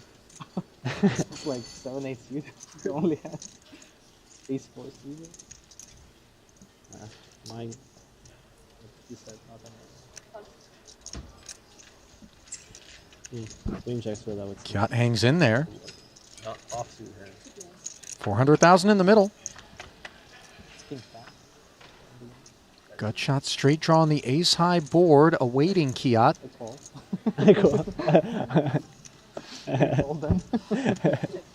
So they're still discussing this last hand, and I think Ponikov's has gotten to the. I think I've sussed out that Ponikov's would have called with king queen. Now we don't know if he's being genuine. Right, but, the troll. I mean, he would just guess king 10, and then when they got to that it was king queen, he's like, oh, I call. You never know, You though. do never know, though. Ponikov's is a great troller. Oh, actually. fantastic. So, great sense of humor on him. Nothing funny about an ace and a jack on board, of course, for Vogel, but having purchased the right to rep this part of the deck, he does follow through for the minimum, 60K.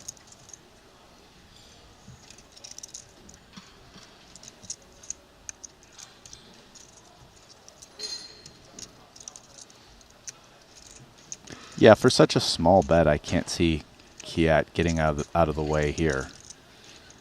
Having a gutter. Sure enough, he calls as Vogel binks a 9 for a set. It does provide another path to a straight for Kiat.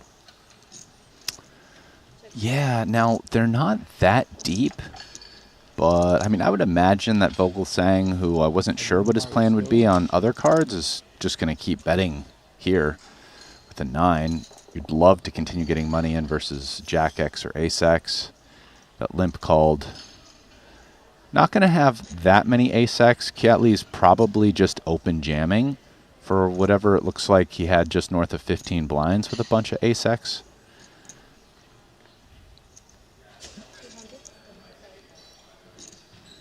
So Vogel's going about half pot, maybe just a hair under.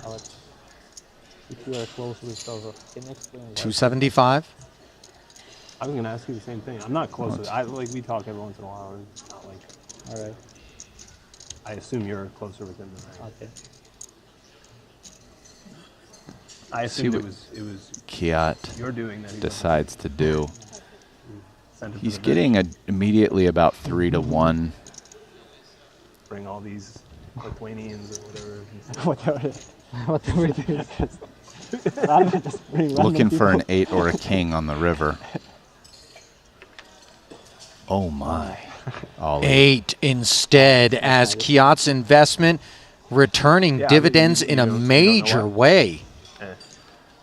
I mean, as played, Time off, spend time in New York. I'm kind of assuming he just checks this over to Vogelsang. It's a pretty innocuous run out. You do have to hope your opponent has something good enough to value bet or bluff again in that line. If you lead here, yeah, it's not good golf weather in New York. it's kind of... Seems like a bluff. Now, Vogelsang just has a set, so it doesn't matter.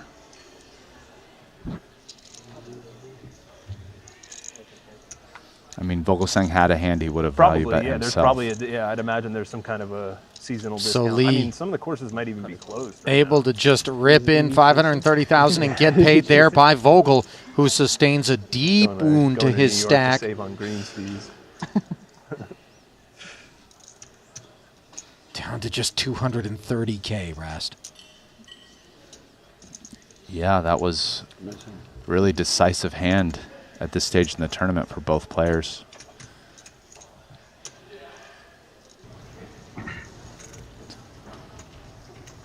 Let's see if 8 deuce wants to bluff.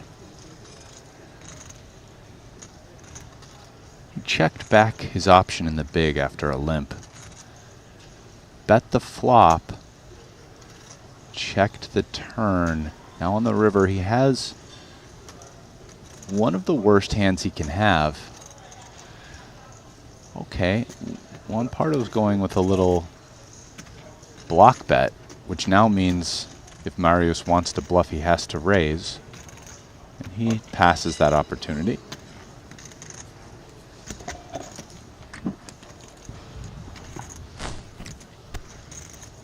Pardo could get value out of worse 7x, worse 6x, maybe even king high. No, any 6x, king high. Interesting pot. Flipping back over to Fox and Company. Alex with 2 jacks here, blind versus blind with Devoris. He made it 200 to go. Dan defended the baby-suited connector and has bottom pair on a king high board.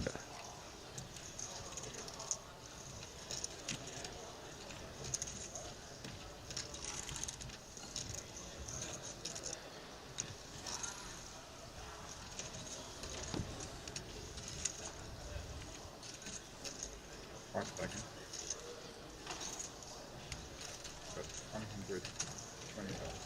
95. 95K the C-bet. This is less than half of the raise size pre and very small in relation to the pot. 20%-ish?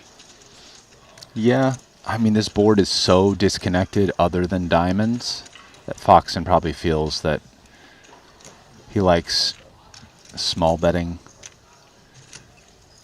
at it, especially he's out of position now. Oh my.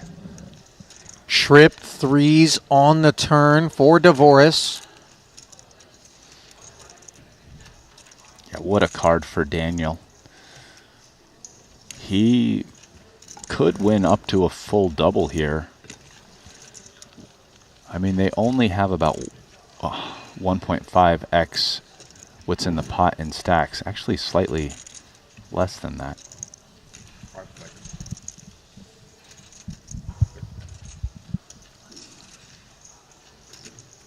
670 out there. 980 effective, what we're playing. Foxen does check it over to Dan. You have to imagine he's not checking to fold, although I'm sure Foxen will be curious what sizing DeVoris uses. That'll matter. Yeah. But I doubt DeVoris goes over half pot. Yeah, it's under half pot. And Foxen is not going to be thrilled about this. He's probably behind, but it's definitely not inconceivable that for this type of sizing, DeVoris could have an 8. DeVoris could have an 8, could have diamonds, of which Foxen has a blocker. He could have some random float bluffs as well. So I just don't think you can fold jacks here. But I doubt DeVoris is going to be done betting with trip 3s, and the river becomes a completely different animal, where Foxen's hand likely becomes a bluff catcher.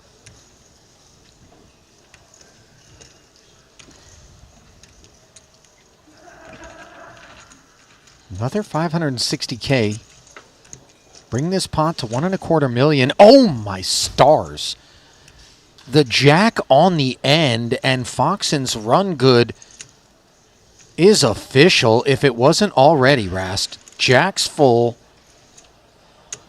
Just downing the trip 3s of DeVoris. I mean, not much analysis is needed. Both guys think they have the best hand, and only one of them is right. That's really what it boils down to. I mean, it's so much more likely that Foxen can rest assured than it is DeVoris can. DeVoris thinks he's got the best hand almost always here. He's just deciding. I mean, there's so much in the pot. I mean, I'd imagine he doesn't have that tough a decision. He's probably betting 6 to 700K, Yeah, probably I mean, 695. The decision is only how long am I going to take before I slip this noose around my own neck.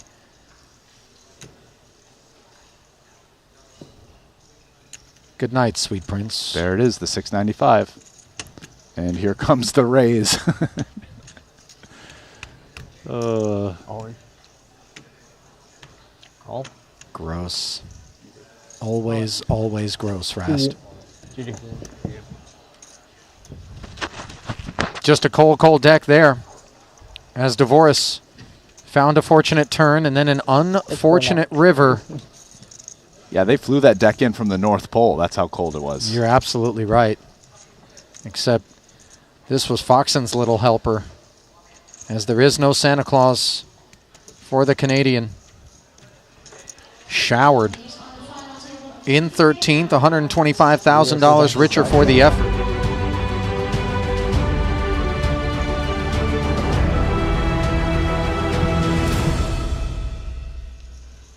A very warm welcome back to the sporting here in Monte-Carlo. It is event number 5, the 50K. The buy-ins are getting bigger. I'm stepping in for Ali Najad alongside Brian Rastan. Rasti, I got the chance to look at the last 30 minutes of the stream before coming in. And I mean, I'm seeing Sleeping Dragon. I'm seeing some big names like Ponokov's in the mix. I'm buzzing for this one, mate. Of course you did, you consummate professional you. But yes, no, this is shaping up to be quite the final table, big names. I mean, we're obviously excited about the Sleeping Dragon, you and me, but there's more than just him. You know, up and down from Kiat Lee to Foxen with a massive chip lead. There's a lot going on here for us to be excited about. And now, look, we get the final table seating configuration, so let's take a look at that. Yeah, I mean, I'm looking for Ponokovs and Mikolaitis, right? Just nut low seat draw with Foxen on their direct left. And, you know, perhaps Kuzmanov's dodging a bullet, but again, going to be getting involved against Foxen almost, you know, not by choice, but just by the layup of this. He's sat on Foxen's left. How do you navigate playing against a chip leader like that? Yeah, so I think especially at the beginning when these guys don't have an incentive to play huge pots versus each other, what ends up happening is Kuzmanis does some flatting, especially if it's like Foxen is opening and cut off hijack, and he's in position, you don't need to 3-bet there and inflate the pot. It's fine to flat a decent amount of your range. You guys are really deep. Take advantage of your positional advantage there. So that makes a ton of sense. You've got the likes of Alex Theologius on 5 bigs, Lundin on 11. So until those two short stacks either double up or bust, I think everyone else from Kiat Lee all the way up to Julien going to play a bit cagey as we look to throw it down to Luca Vivaldi, who's going to be introducing this final table of 9. It is the 50K, event number 5 here in Monaco.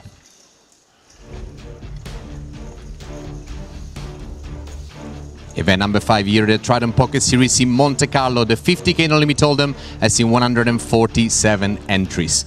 We're down to a final table of 9. They're going to play for more than 1.7 million for first, gold and glory. It's my pleasure to introduce you to your final table. Seat number 1 from Greece with 525,000. Please welcome Alex Theologius. His second final table of the series from 3 events played. Alex Theologius coming in as the short stack. RC number 2 from Lithuania with 2.1 million. Please put your hand together for Dominikas Mykolaitis. One of the most impressive players of the series so far, making another deep run here in Monaco. RC number 3 from Latvia with 2.2 million. Please welcome Alexei Sponyakovs. Arguably one of the best players in the world without a Triton trophy.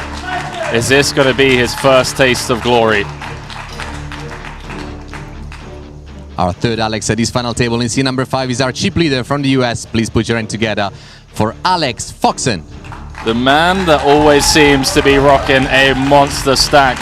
Your chip leader, ladies and gentlemen, Foxen with 86 bigs.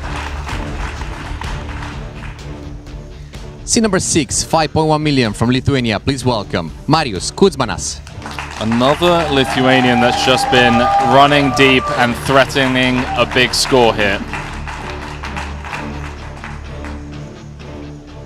Seat number 7 from China, 4.4 million. Please put your hand together for Xu Liang. This man needs no introduction. You all know who he is, the Sleeping Dragon. Our seat number 8 from Malaysia with 1.9 million. Please welcome Kiat Lee. Part of the Malaysian contingent, 25 cashes, almost 8 million in Triton earnings. Could this be his first Triton trophy? In seat number 9 from China, 3.4 million. Please welcome Zhou Chuan. Joe knows what it takes to take one of these down, looking for his second title here, looking to add to his 10 cashes and 3 million in earnings. And last but not least, closing our final table in seat number 10 from Malaysia, 1.1 million. Please welcome Loon. Another man from the Malaysian contingent. Guaranteed his 15th cash here. Will be adding to his 2.3 in Triton earnings. The button has been drawn in seat number 9. We still have 15 minutes remaining of 50,000, 100,000, 100,000. I wish you all the very best of luck. Shuffle up in the please. So there you have it, ladies and gentlemen. 170,000 guaranteed for these final 9. But of course, all eyes will be on the top prize of 1.7 million. 2 7-figure payouts in this one. And if I was, which I am, a betting man, I'd have to say my money is going to be on someone like Foxen, who's coming in with the chip lead and knows how to nurse a big stack and play the role of table captain, but he has some stiff competition, the likes of Sleeping Dragon, Alex Ponakovs, Marius Kuzmanos, just to name a few. Let's go, Brian. 4th FT of the series as the stakes get higher here in Monte-Carlo. Yeah, I feel like Zhu Liang has the best seat drop, probably. Just having the 2 guys that cover him to his right. Some shorter stacks all the way around to the left. He's got the most optionality there. Very curious to see how the likes of Ponakovs playing 22 bigs adjusts with these 2 chip leaders on his left. Not going to be deterred from opening the ace-8.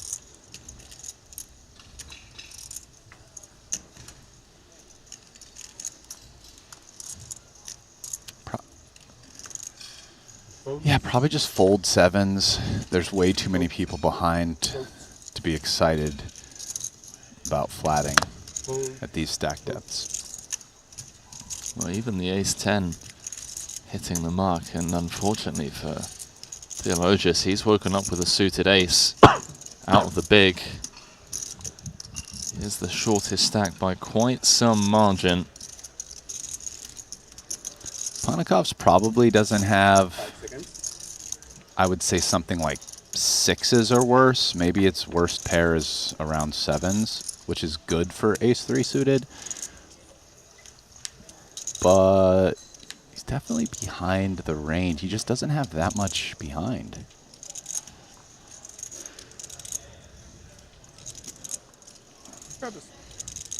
Alex has, Theologus that is, really been threatening a title run here in Monaco. Third in the 25K for 436,000. Then final tabled the 40K, sorry, final table bubbled the 40K mystery bounty in brutal fashion. Coming in the shortest stack here, but we know if he can spin it up, he is going to be a force to be reckoned with. Will he stop and go here on the jack high board?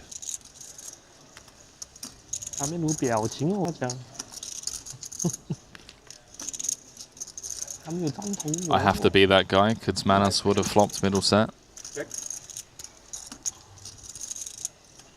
I blame Ponikovs, who does just jam.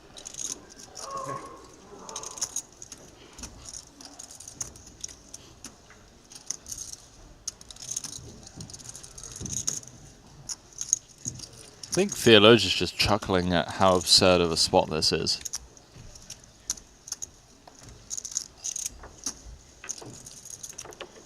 If he folds now, has to put 50k of his 225 in the next hand. And then he's going to have 8 hands to find a double up spot.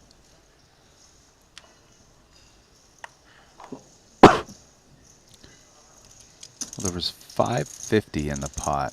It's 225. So 775. So he's getting somewhere between 3 and 4 to 1.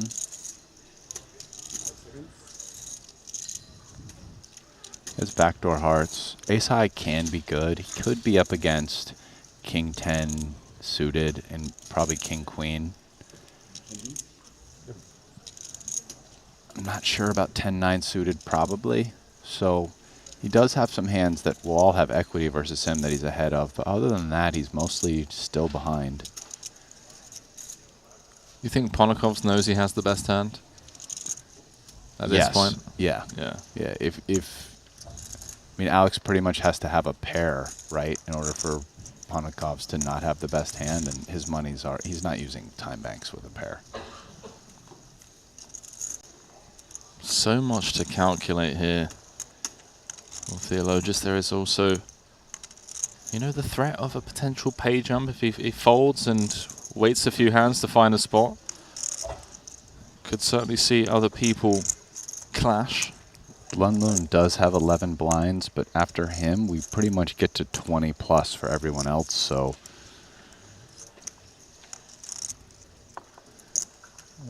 it could happen, but it's not something he can count on.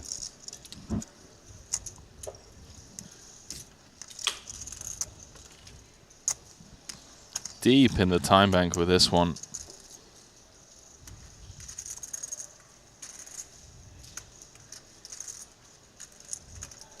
You say he's getting 4 to 1, thereabouts? A little less, like maybe 3.5.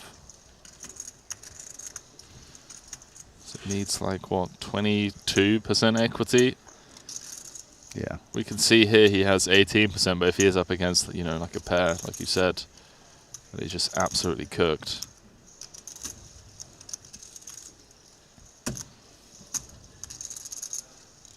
I have no idea what I'm doing. I feel you, man. I feel you. You'll see. Oh, I have no idea.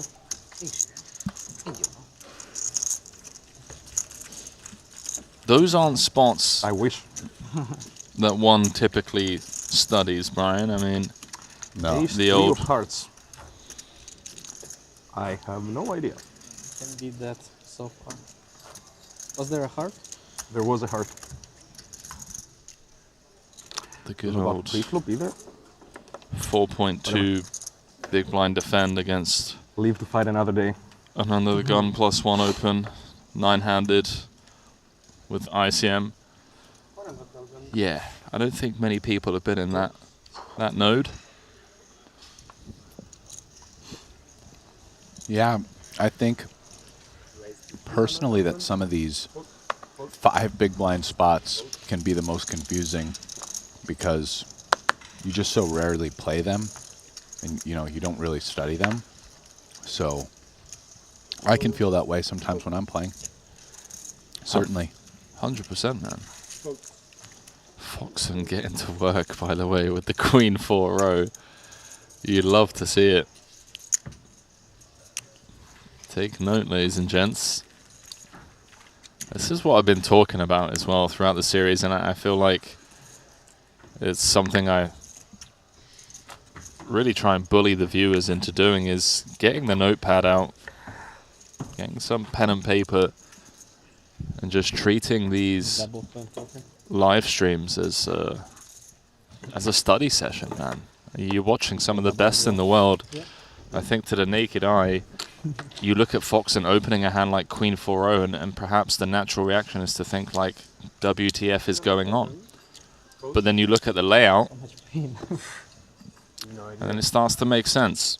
You can start implementing these things into your own game. As second in chips activates after Foxen lays it down from under the gun. You know, it's funny you say that because that's what I feel like I'm doing in here in the booth with you, Henry. It's just one big study session. It is. I was speaking to, I was going to say Chrissy B, but Kristen Foxen today in the gym. And I was saying, it's such an amazing spot for us to be in where I feel like I'm getting paid to study, bro. Like, I get to watch the best in the world navigate, final three tables, final 2 tables, final tables, all of that good stuff. And it's just getting put out free of charge on YouTube for everyone else to enjoy. Exactly. I'm right here with you. I feel the same way. And by the way, to the viewers who are purely watching for the entertainment value, shout out to you guys as well, okay? We love you. We wouldn't be where we are without the people that just want to enjoy some high stakes poker. So I just want to make sure that you don't feel left out. No, it's one of the beautiful things about poker is that it's just different things to different people. For some it's old equity, an intellectual pursuit of a competitive game of strategy, and for others it's just a really fun way to gamble. And shades of in between. So yeah.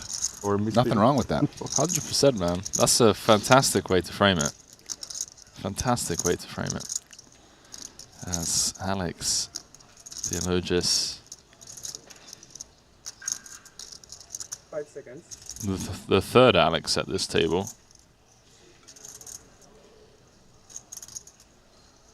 jams all in.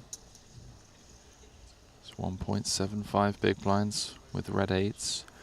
What's Ponakov's thinking here? King 5 of spades. You can see him just glancing around the table at the other stacks. Maybe the blinds are about to go up. How is this possible?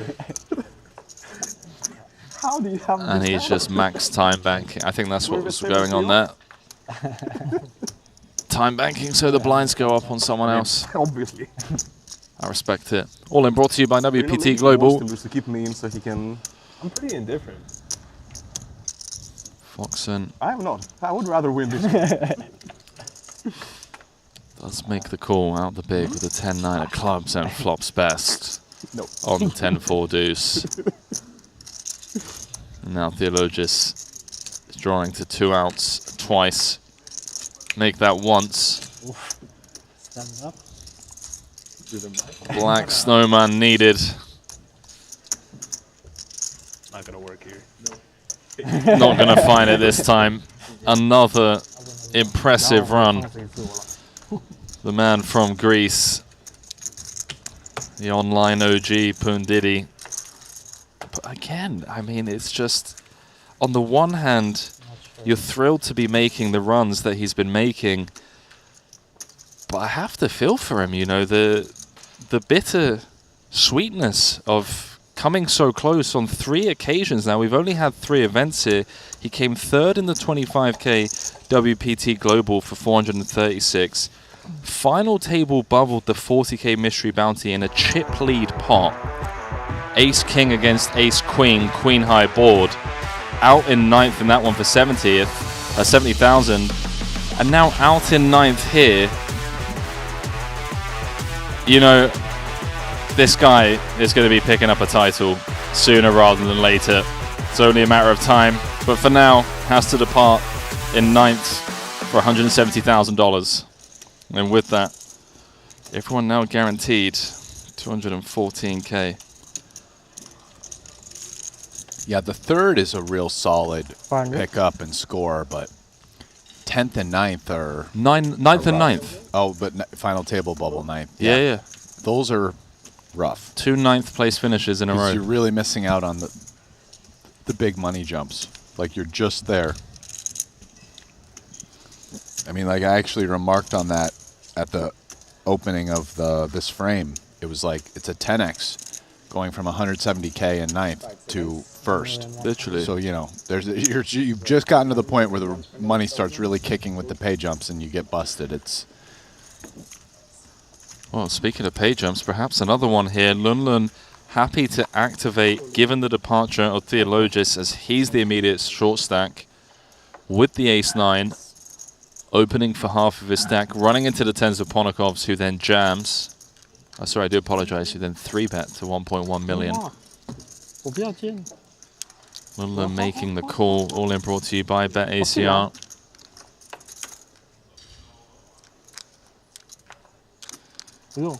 Heartless, Queen 6-5, Rainbow. Lunlun in dire straits here. Needs a Barry, and a Barry only. Will he find it? No, not to be. Knight of Diamonds completing the run out. 2.3 million chip pot going Ponakov's way. He's up to 36 bigs. Lunlun with another deep run in a Triton event, adding another final table to his resume, picking up 214,000 in the process. As we have back-to-back eliminations.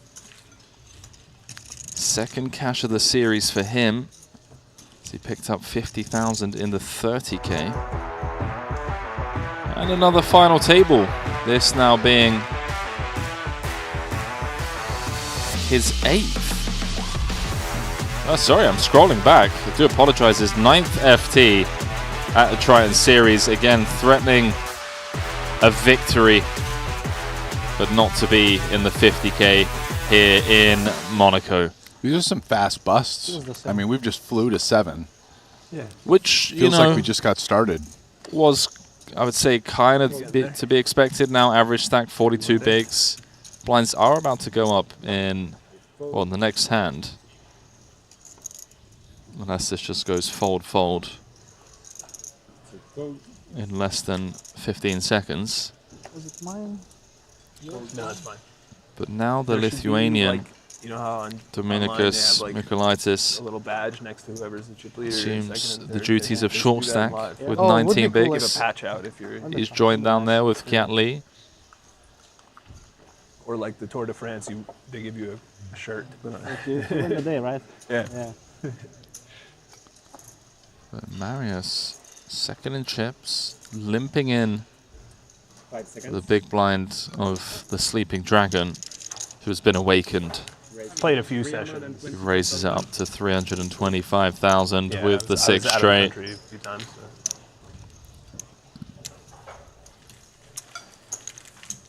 I don't plan on playing too much. So here and there. blinds going up to 50,000, 125,000.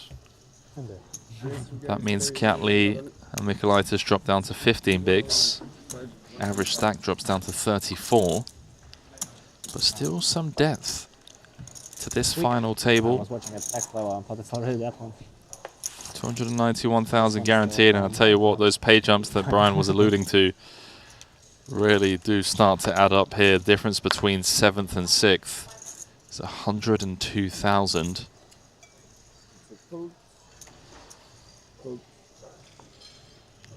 Yeah, what's 102k between friends, eh? Let me know if you can see my cards, because something uncomfortable to watch it here. I'll let you know later. After the final table.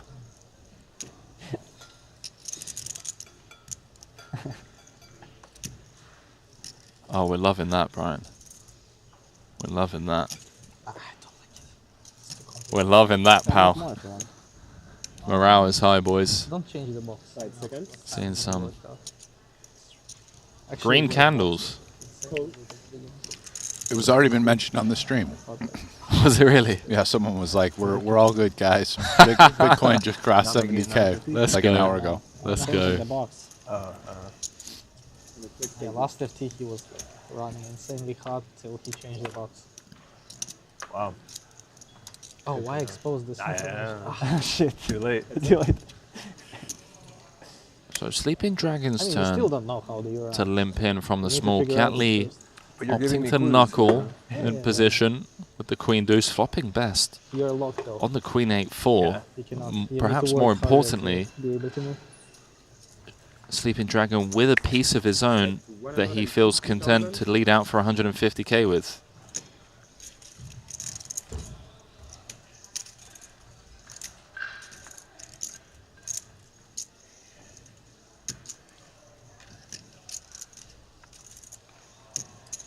If you would create your own brand, there would be something around Fox. It have to be, right? It must be, yeah. Fox is amazing. It's too rare of a name to not do something around it. Too rare. See if this 6 It is, yeah, it's really rare. I prevents would expect it's not.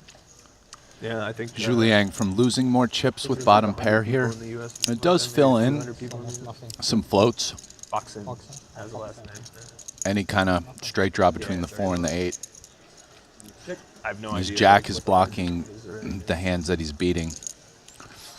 Cat checks back the queen. Spicy. Yeah. He's obviously been watching the streams, hasn't he? Let's give this man as much rope to blast off with. Obviously in this spot, different for the Sleeping Dragon. He's happy to just try and get this one to showdown. I don't think that's gonna happen. Not with a queen. A little bit. And the king isn't really that scary of a card. I don't think Liang has very many King X hands that lead on the flop after limp. That part of his range gets checked quite a bit.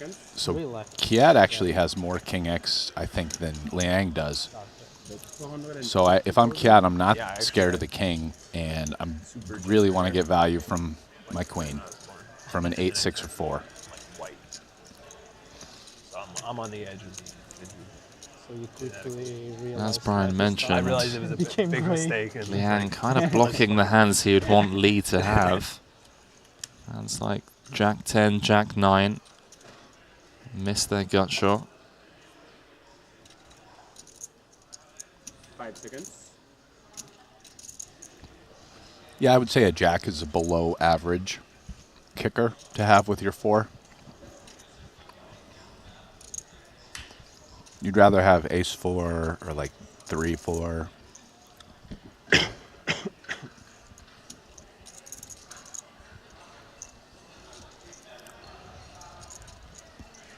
He's not pitched it yet though. Using up a time bank. 5 seconds. Yeah, he does let go of it somewhat frustratingly. Sleeping Dragon, showing how he keeps making these deep runs. It's not all bluster and aggression. The man is in form. He's played 3 events and cashed all 3. 12th in the 25k for 71,000. 13th in the 40k mystery bounty for 52,000. So a couple of soft final table bubbles. Now he's finally got one. In the 50k, 3rd in chips.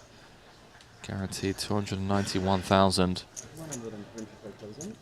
Has to be one of the toughest and arguably one of the best players to emerge from China in recent memory that I can recall.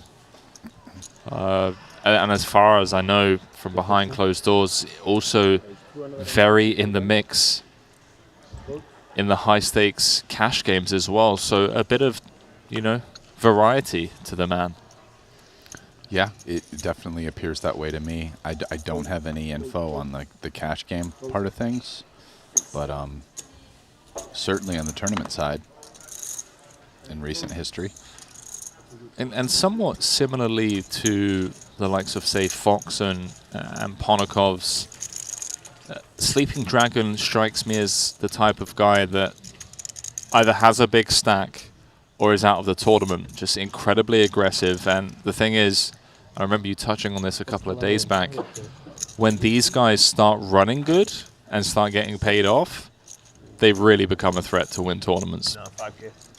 Yeah, and that's why these guys are in that bucket of guys who seem to have a big stack more often than others. I mean, those are times when they're running good, and when they run good, they actually make big stacks. They win a lot of chips. They get paid more than, say, other people when they run good, who, you know, guys can make big laydowns too. Well, when you're running good, you don't want guys making big laydowns. Have a good handle on what exactly that. No need to name any names. We don't want to be calling out nits on stream. Worst.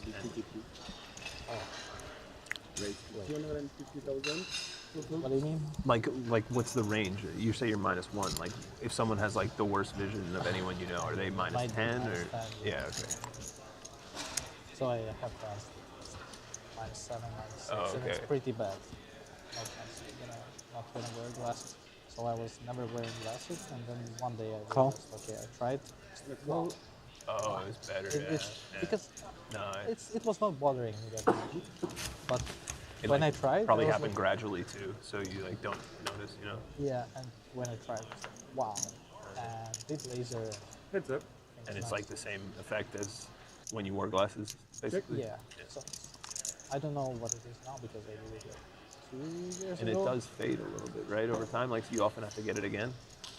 They say that depends. Yeah. Probably. I'm trying to avoid this conversation on Ponakov's eyesight. Yeah, okay, makes sense. As Mikolaitis defends and flops best. Never had issues during 10 years. On the Jack 8-6, top pair. Sleeping Dragon gonna continue. So quick. Yeah, it's super insane surgery like that. It's just Bit of protection, bit of clearance here with the 175. That 5 of clubs dangler. It's a potential card that could become effective on future streets should the Lithuanian make the call. 5 seconds.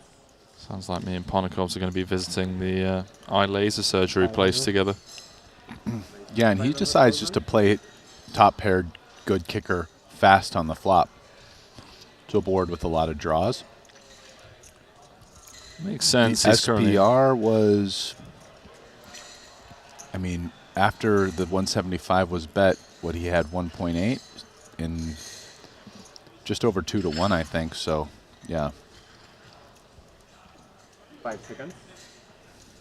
Happy to play for stacks. There's Dominicus. Takes it down. Back-to-back hands for the Lithuanian. Alright, you guys have any video? Up to 2.7 million now. Closing the gap on Joe Trent. Definitely willing to play for stacks. He is indeed. I don't know, happy. Well, I'll tell you who else would be happy. The viewers at home when they get themselves a piece of Triton merch. If you haven't already checked out the latest Triton Poker merchandise, from stylish apparel to exclusive accessories, you can show your support in style, plus get a 10% discount with the promo code Triton10. And again, I'm going to say it again, and I'm going to say it every time this CTA comes up. Forget the 10% that you get off. It's the fear that you strike into your opponent's hearts and minds when you rock up to any tournament, whether it's a $50 nightly down at your local casino or a 10K. Wearing a Triton hoodie gets you. There's different types of EV in life, you know? So yeah, head on over to our website, get yourself a hoodie or a t-shirt. The clothes are nice. They really are. Worn them quite a few. Some are a little bit better than others, I feel like, but some of them are great. Yeah, you need to become a bit of a Triton merch reg to kind of figure out, you know, what the GTO play is and what's not. I personally think the OG Triton hoodies are still, in my opinion, the best of the ones that we've had. The white and blue and the black and gold. I also love the partial zip up, kind of like fleece pullover. Yeah. Yeah, that's one of my favorites too. That's like a great golf course kind of piece right there. That's kind of like if you drive a Tesla and own a startup. That's where I'm going with that. Well, I do drive a Tesla, so maybe you got me pegged pretty good. That's there, a strong read from me, Yeah. bro. Damn. I'll take it. My live reads are getting better, chat.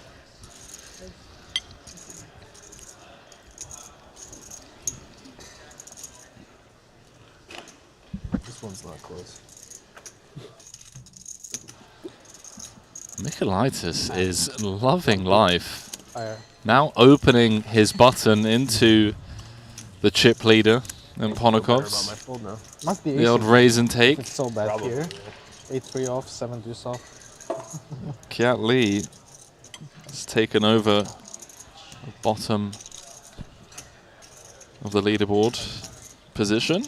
No, it doesn't. I think those make it more likely you had nothing. We might just wake up rich tomorrow, Brian.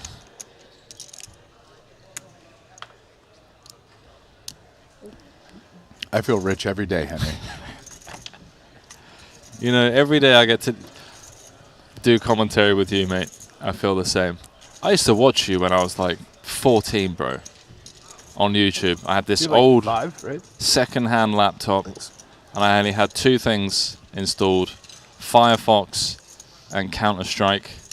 Okay. And whenever I wasn't grinding Counter-Strike, I'd just have YouTube, IV, you know, WPTs, cash games, WSOP. You were a bit of a rebel back in the day, bro. You didn't mind speaking your mind on table as well. I loved it. You would dish it out. You would give it back. Things haven't changed too much. Oh, man. I do miss the old school days sometimes.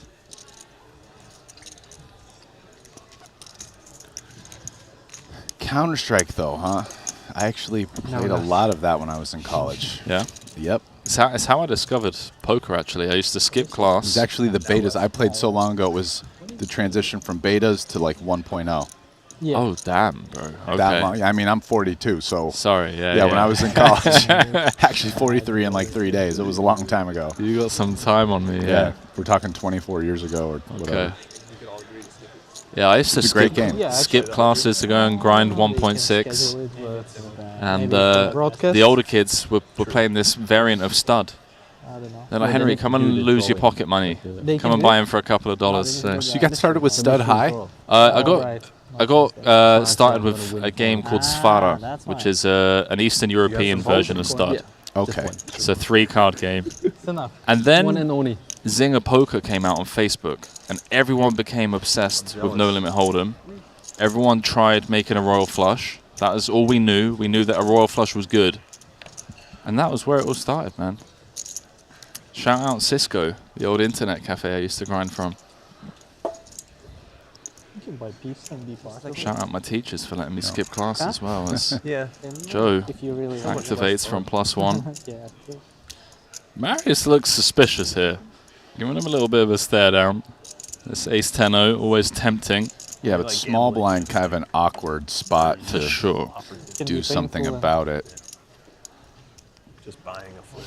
That's why I love those small field tournaments with insanely huge bubble when you just like so much you pain. Cry or you're super happy just min cashing. Yeah. Ponakov is an absolute masochist. Sleeping Dragon isn't going to leave his children stranded out there. One of the plays defense. 300Ks was, I forget, it got like people or something like that. And it was Impregnable defense from Julien. Like over $1 million. Is the one Brewer? Unfortunately for him, a complete whiff on the Queen 7-3, and the 5s with another one of those spots that want to get some clearance, some protection.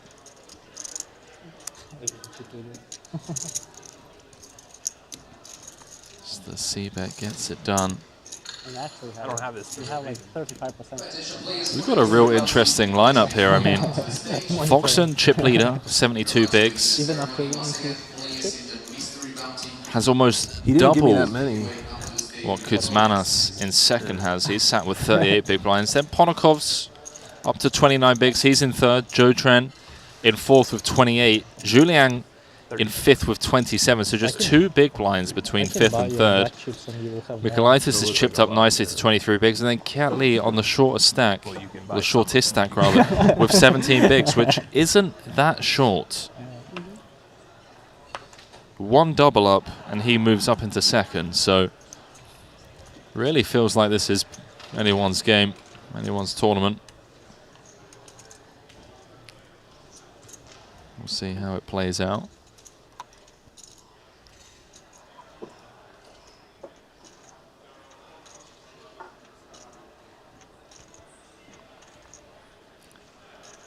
So frustrating for Marius. He wants to apply pressure, but can't on the button.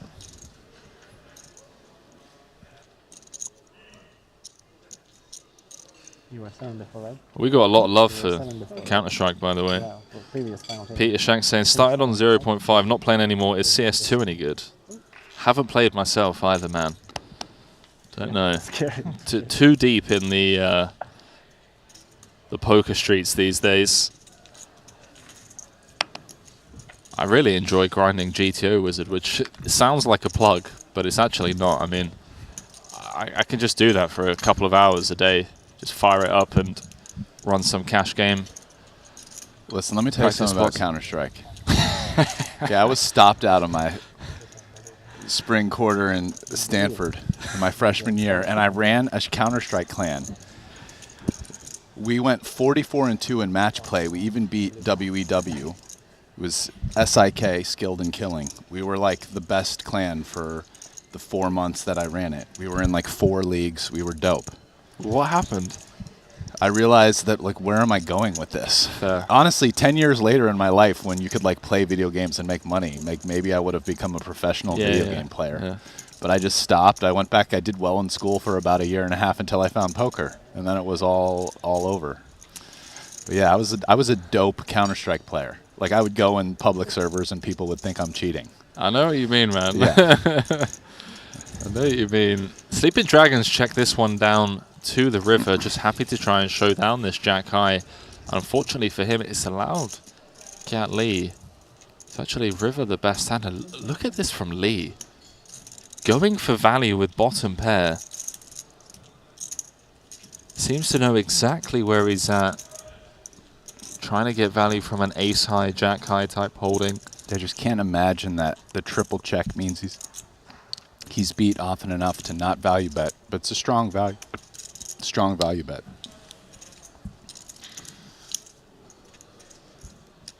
I think this is going to work. Sleeping Dragon flicks in the call. Wow. And how about Does that for a work. value bet? Ooh, nice hand cue, Lee. But yeah, and you know what I loved about it too? I was like the clan leader, bro. I came up with all of our match strats. That was like my favorite part.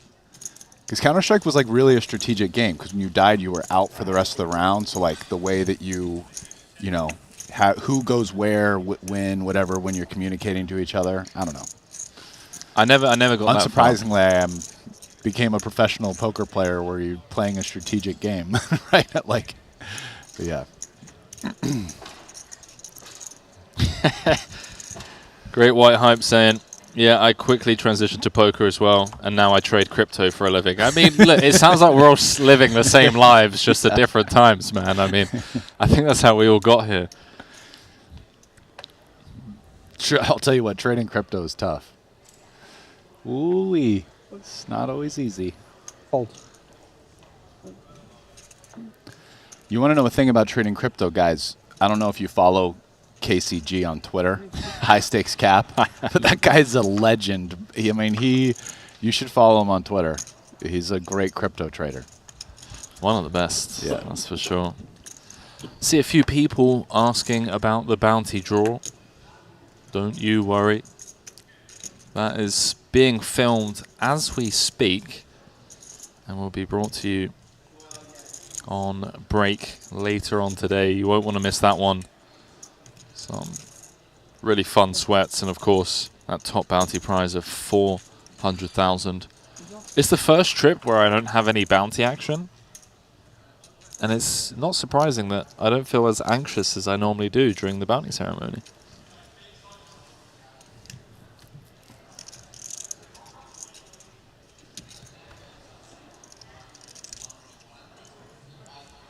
Joe Trent defending the big with the 9-8 of diamonds as Foxen has opened from the hijack with King 3.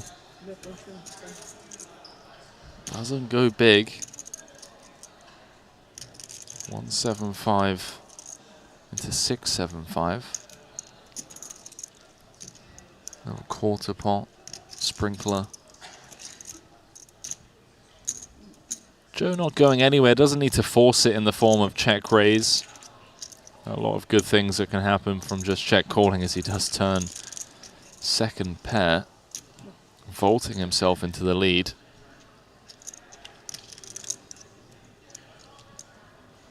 Don't think he necessarily needed to connect with this in order to win the pot. It would have been likely that Foxen would give up on non-club, non-4, non-5 type turns.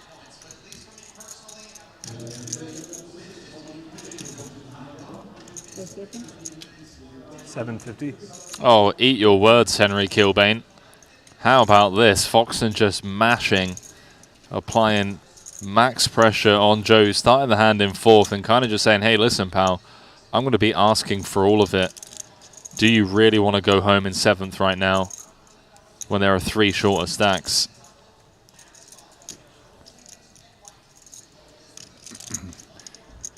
Zhou Xuan has a hand that he could continue with here, though. Not only does he have an 8, which might be good, and we can see that it is, he has a gutter for increased equity when he's behind.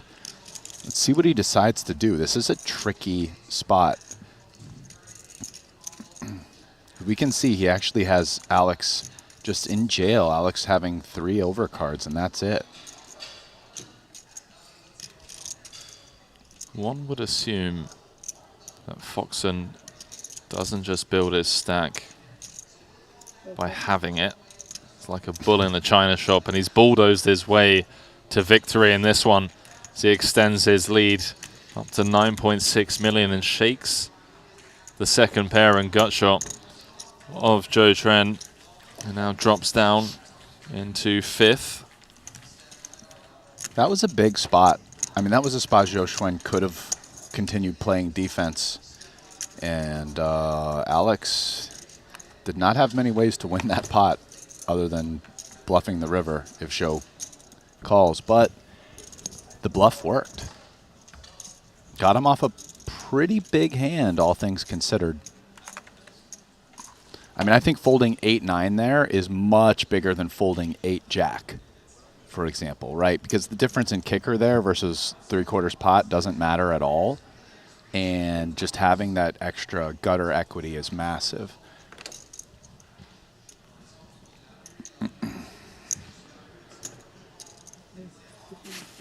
So we had the 2 back-to-back eliminations right off the bat.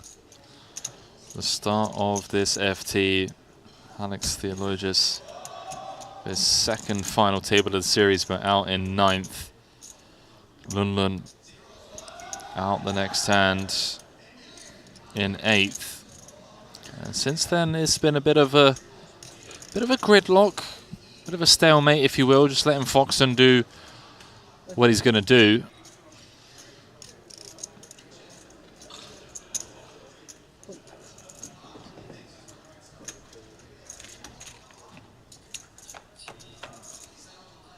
Michaelitis has chipped up nicely since the start of this FT. Has been out flopped on the Jack 9-5, but does have the presence of those 2 hearts and 1 overcard to keep him interested for at least 1 street.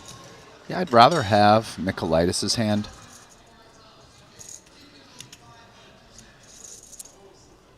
When you're drawing to the second best flush possible overcard to the board, it's kind of much clearer. Also, at some point, you might need to bluff. And when you do make your flush, you make a really strong hand.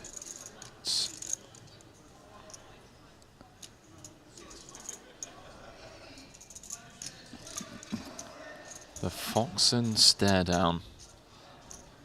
They have about 4x stack to pot ratio, so yeah, I'd rather have that than middle pair, but not anymore on the turn. And now we can see that middle pair is a big favorite against the King 3 of hearts.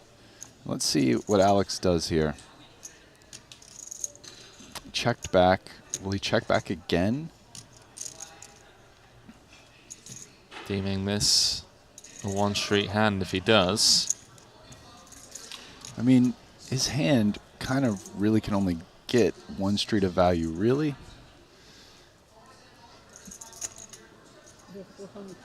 Yeah, especially when you're betting over half pot, I think. Unless you get really good river cards.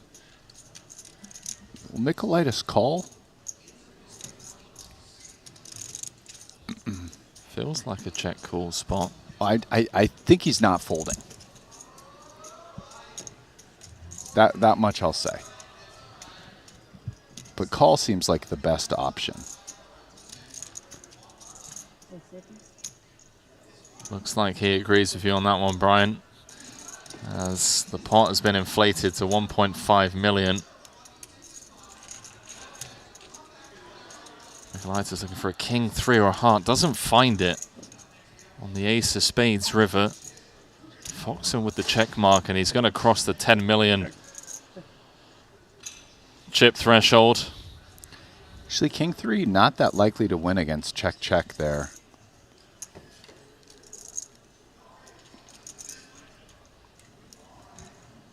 Foxon is slowly but surely running away with it. Style is impetuous. Really just relentless in terms of the gear that he's always in, or at least seems to be in now. Of course, he's also a runaway chip leader too, so he should be in that gear. But I do feel like it's just, he just knows that gear, the insides and outs of that gear, you know? Yeah, he really does.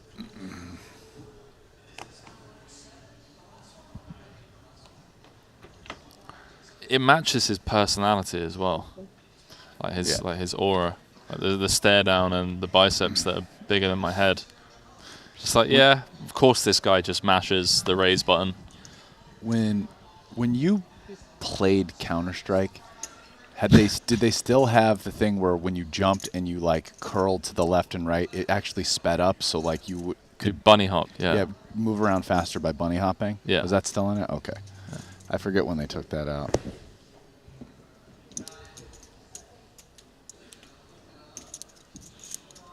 Juliang with the raise and take.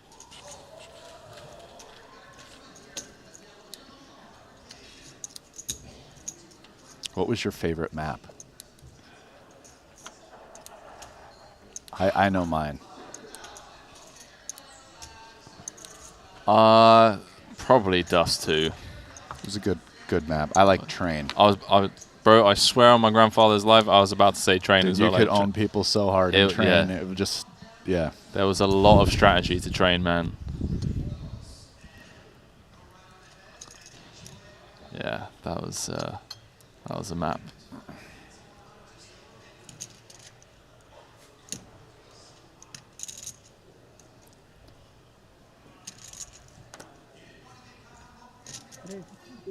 Manos doesn't love the idea of opening into the chip leader. Feels obliged to with the ace jack-o from UTG7. You got it. He's got it. The old raise and take. That'll do it.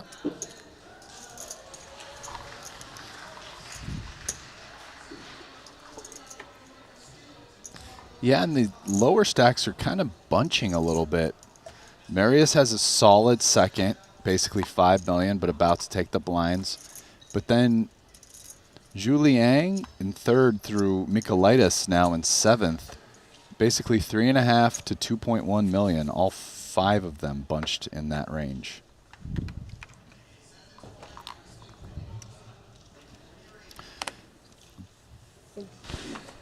This is a real treat, this final table. I mean, you've got some of the best navigating this one.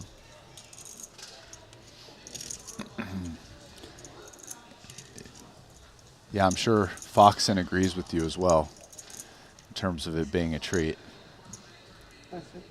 He's just sitting on a huge stack, mashing away.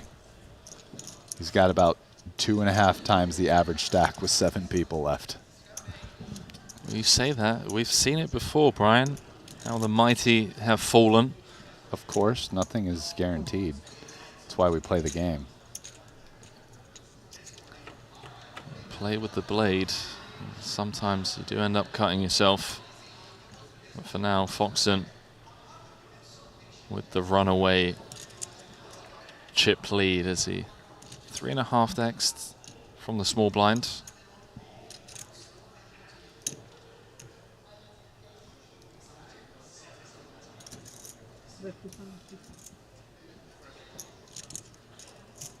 Just a bit of posturing here from the Lithuanian, who has completely whiffed with the Jack-9 of diamonds on this board.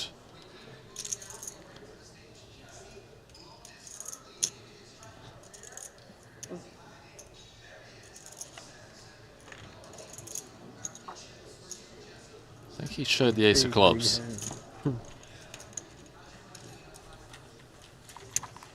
Is that the classic, hey guys, sometimes I do have it, by the way? I think so, yeah. It's like to the guy who's second in chips and directly in position on him. Yeah. That's brilliant. Hey guys, sometimes I actually wake up with a hand.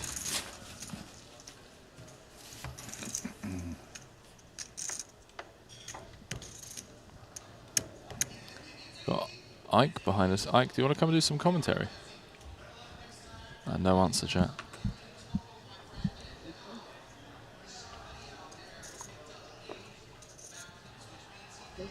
And disturbing too. I think here, yeah. Yeah, what? Disturbing. You have like 3.5? No option. Curious to see how Foxen proceeds, given now, because Manos has dropped down to 30 bigs. I want to see the tipping point where he just starts open jamming I think we're a ways away, but still getting closer. Yeah, it also doesn't help him open jamming a ton that he has to go through Marius first every time. Yeah. Maybe we don't even see it unless Marius loses like another 10 big blinds. Yeah, at that point, I think it starts coming out. Or Marius stays static, but then, you know, the blinds go up, which will happen eventually. And they're just going up now, actually, as you say that. 75k, 150k, as the average stack drops down to 28 bigs. Only Marius and Foxen with more, and Marius only has 1 big blind more than that.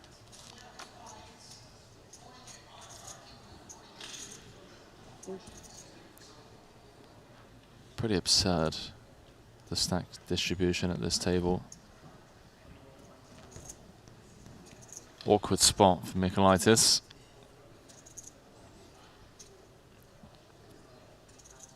$250. What's this? Hijack open. Sorry.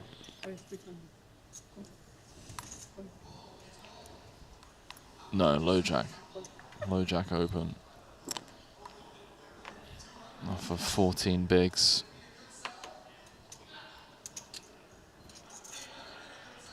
He's going to pick up the blinds in the big blind ante. My friend. Much needed.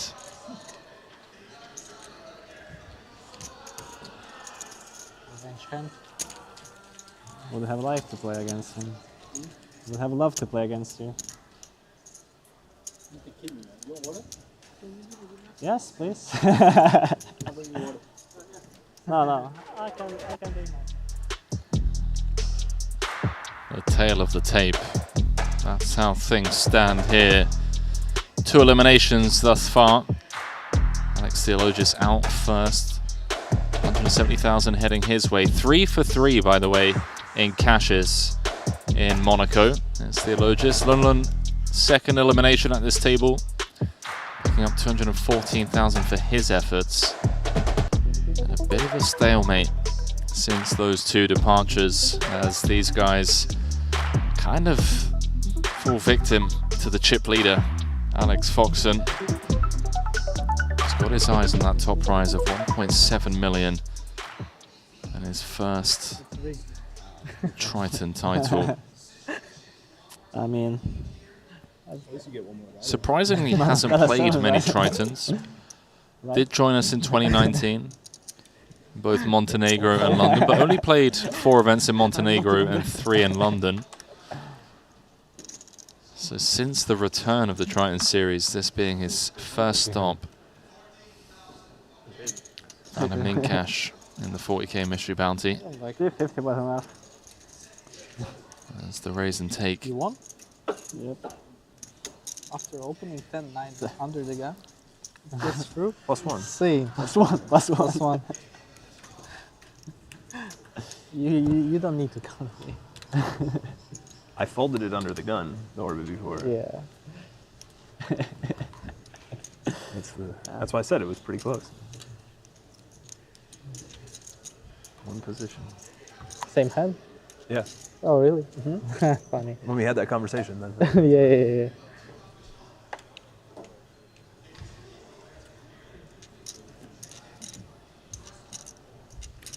Fold.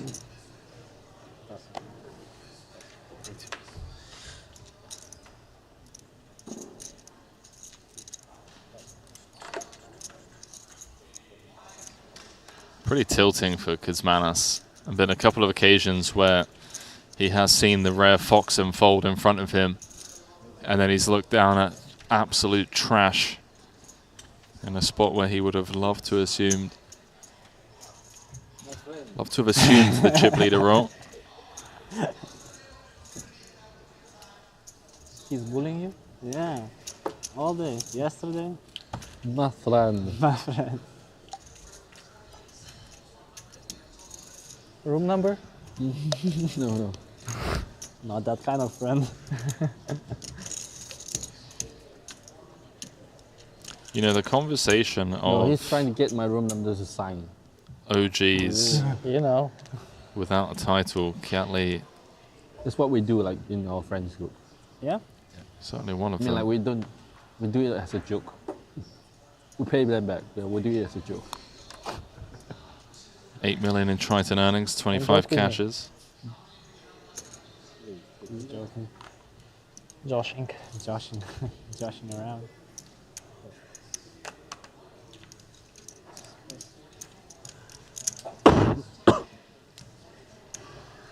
He has 7 podium finishes, but no title. That's a lot of second and third place finishes.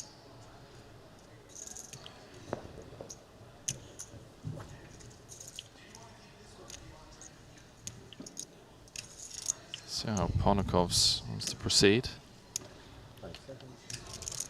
Always coming with call here. Yeah, agreed.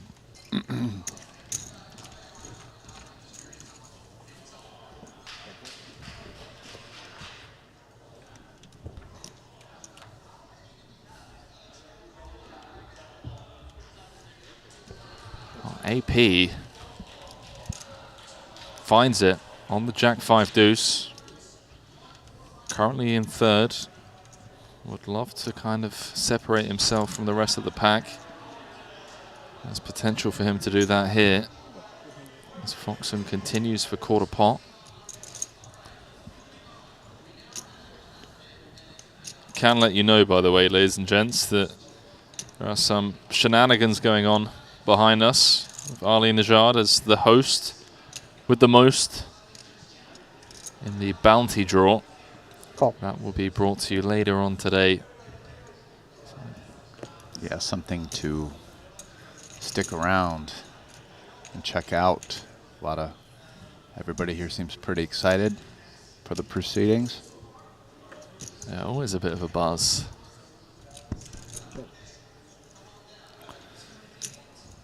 Well, Foxen is going to have a lot of hands that have equity here that he can barrel with. This isn't one of them.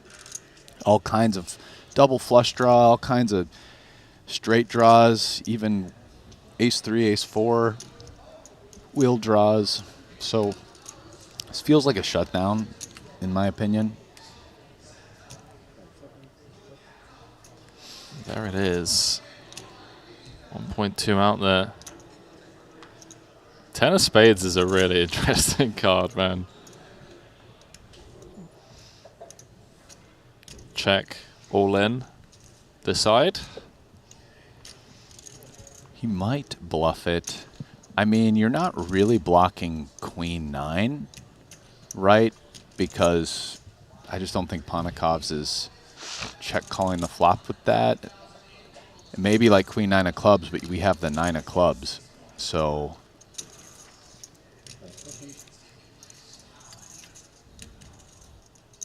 $450. yeah, Ponakovs is going to go for value himself. And yeah, the only move now is to just jam over the top all in. But I mean, we are blocking queen 9 of clubs and ace queen. It's unclear though if Ponakovs, I mean, isn't that deep. He might just jam ace queen pre against somebody who's clearly opening like a lot of hands. Yeah, right? for sure. I mean, you just so. Although saying that, he did start the hand third in chips, 3 of 7.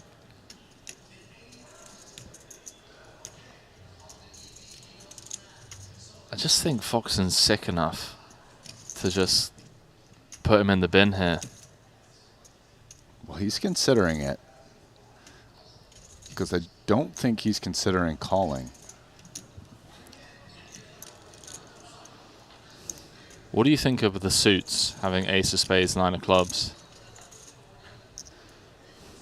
He's pitching it. Lets it go. Nice little pickup there for Ponakovs. I think the optimal one would be ace of spades, like 9 of diamonds. I think you don't want a heart or a club. Yeah. Almost worked, as in got me to jam? Maybe. There's different levels to this stuff, and these Yeah. guys are sick. Two of the best. Man, those were some big knuckle Had clicks, an by the amazing way. one to call it off. Sorry.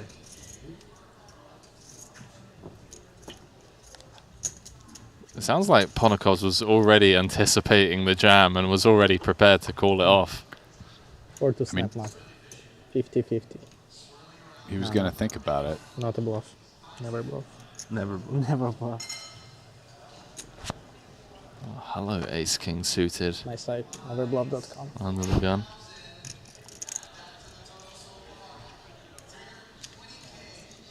That's a better name. I love it. Would be amazing. 350.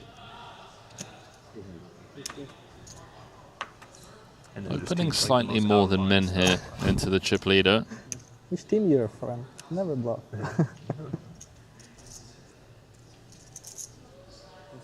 Fault.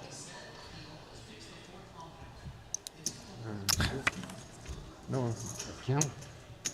No hope in the big line. Unbelievable. That's true, actually. Foxen has just been dealt rags out of the big. Yeah, because like chip leader coaching, do you need really much coaching doing chip leader? Like,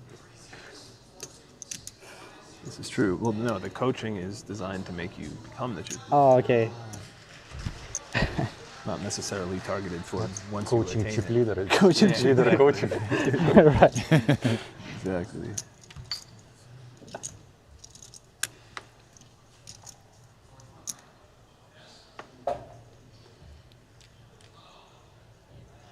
What's the message when you turn on, when you go on a site, like first message that appears? I think something about like how much people we've coached have won and like will you be next or something like that, if I remember correctly.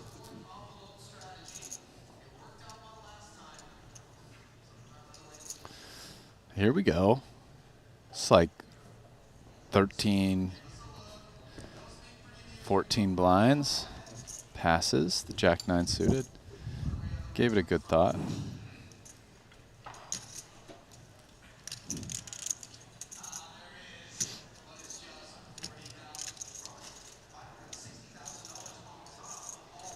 Shout out to chip leader coaching, by the way. You have some absolute beasts over there on the coaching side. As Foxen looks to get aggro against second in chips. These are always fun ones. You're really hoping to take it down here with the 10-7 off. But now all of a sudden you find yourself out of position with a dusty one.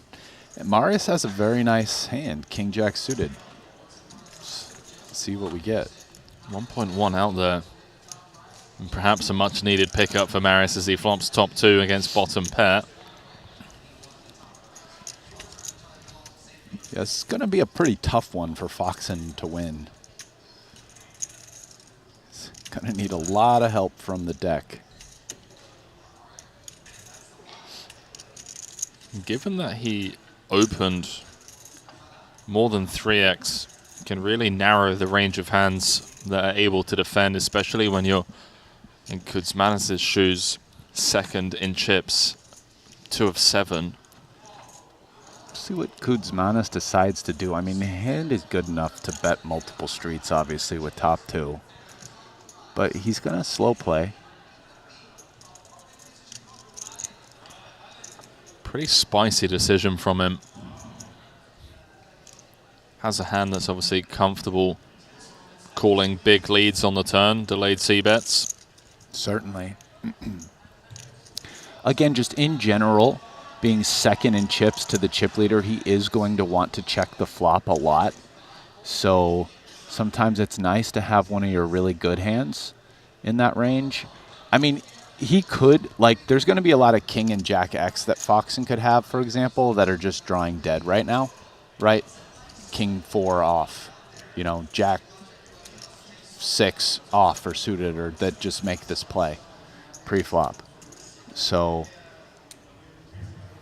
you know, those hands do call a bet on the flop, but again, Marius will have a lot of the rest of his range that doesn't want to bet flop.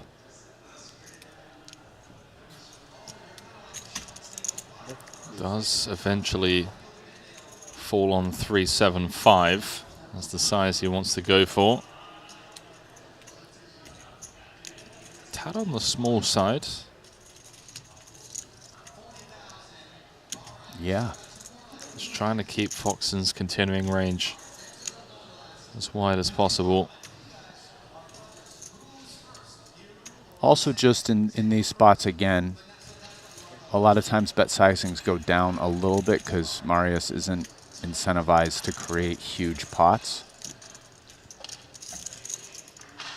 Well, it keeps Foxen around for one street. This card might be able to save Foxen as well. There's a whole host of hands that Marius can have that Foxen was beating. He's now losing to, such as ace anything, queen 10.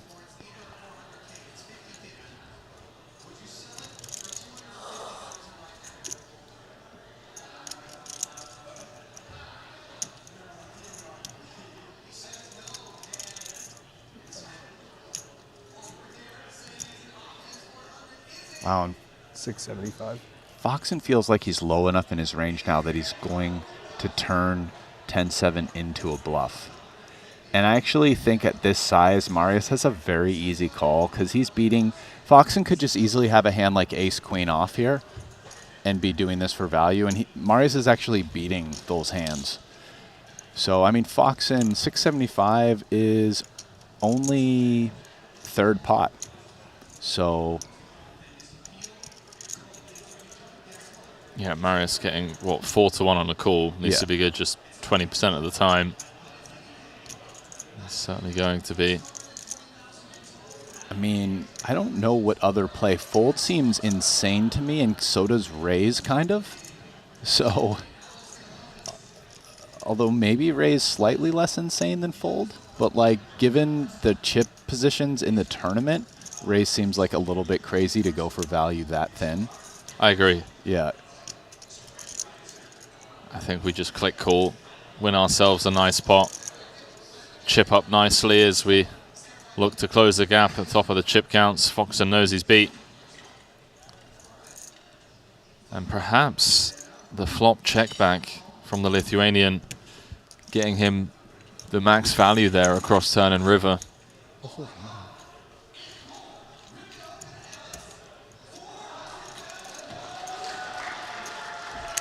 That's the nightmare when you're Foxen with the 10-7 off.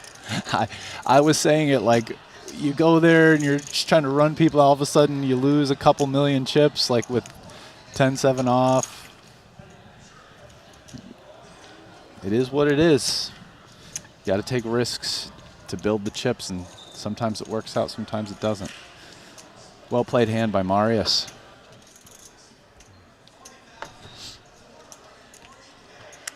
Foxen did his best. I mean, obviously he's not targeting getting kings up to fold, but rather maybe just like one pair of jacks or kings, right?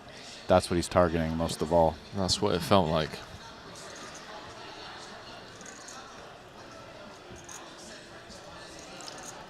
As expected, traffic jam, seven-handed. No one giving an inch. Foxen was looking like the runaway chip leader. He's given some back to Kuzmanis now, who poses a real threat. Looks down at ace-king out of the small. Sleeping Dragon's been pretty chill so far. Yeah, he's got 21 blinds. So...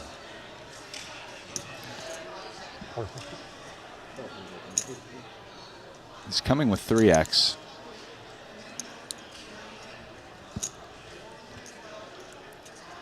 I mean, largely a byproduct of card distribution, by the way. And the fact that he's got two big stacks on his right who have been opening quite a bit. I'm not really sure what Sleeping Dragon is going to decide here. I feel like all of the options are on the table. Yes, same. He has been quiet.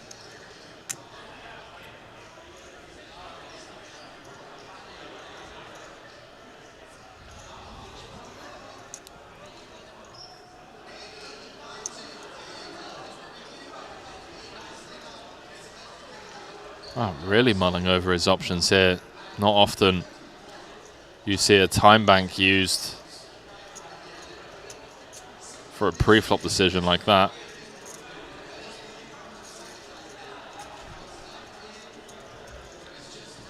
It's a million and change in the middle. He does not want to see it come king high.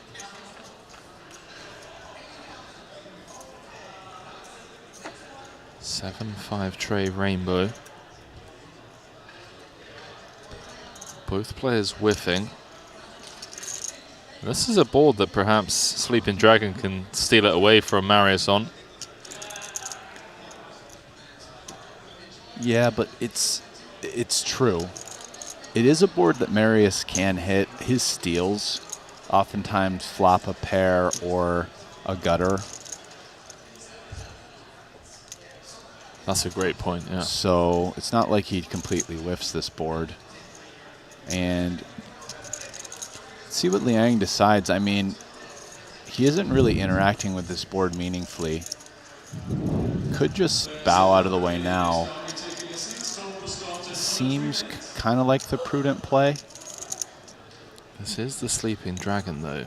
Yeah, he does find creative ways to win pots.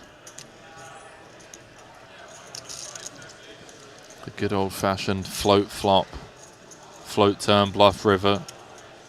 We've seen him do it before. 2.6 in his stack, though, can still ladder up a bunch of spots. I like fold, personally. Yeah, I like this play. Does pitch it. And it's getting a bit cagey now. Down there at bottom of the chip counts, 4 players with sub 20 bigs. As Kuzmanos closes the gap on Foxen. I just feel like the float play, there's just not, I mean, other than a king or an 8, and we could see the king would have been a disaster. Like, it's really hard. It's, I guess, a 6 is pretty good. If king high isn't good, because our opponent has like the 10-6 or the 8-9 or something, they might just keep bluffing again. You know, he has more than twice as many chips as we do in Liang's shoes, so, you know, he's going to put pressure a lot. It's not like we're going to be over-realizing as Liang floating, you know? So it's, yeah, I like that decision.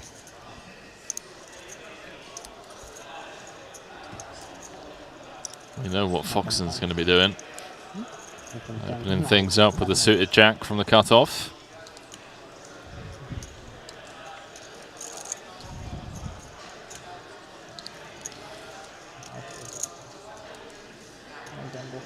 Go time, surely. 14 bigs. No, more than 14, oh, sorry, right? Yeah, it is more than 14. But I still agree. It's like 17, but I still think it's go time. Hungry.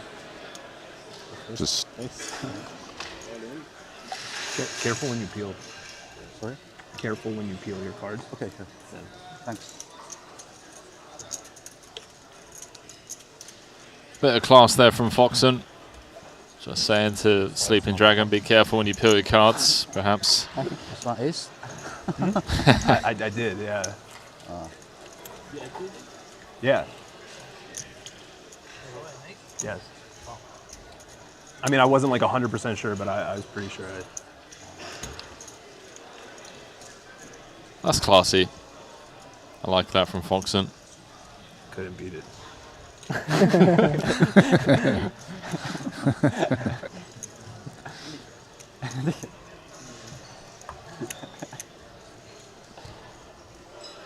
Sleeping Dragon does Knowing have that that. One card is an ace. What are you calling with? Pretty tough.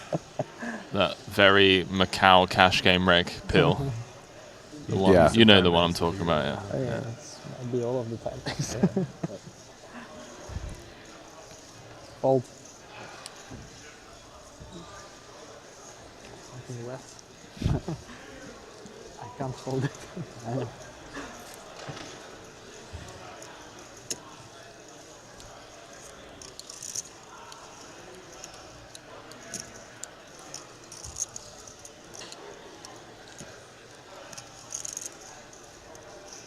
I could see Kuzmanis playing the role of a superhero movie villain. You know what I'm talking about? I'm not sure. He just sees he's got that. So, Mr. Bond, we meet again. I could see it. I do feel like he's pretty expressive compared to the other people in a weird way, despite that he doesn't say much, but like when he's looking at his cards and thinking. I feel like maybe he hasn't played that much live poker, but I think so. That's my read. I think that's a strong read. How about this for a spot? The Joe Trent. Liang's opened button. Lee's jammed from the small 14 bigs. Joe's looked down at ace-8 suited. Man, with ICM, we're just out of here. I'm not. You know?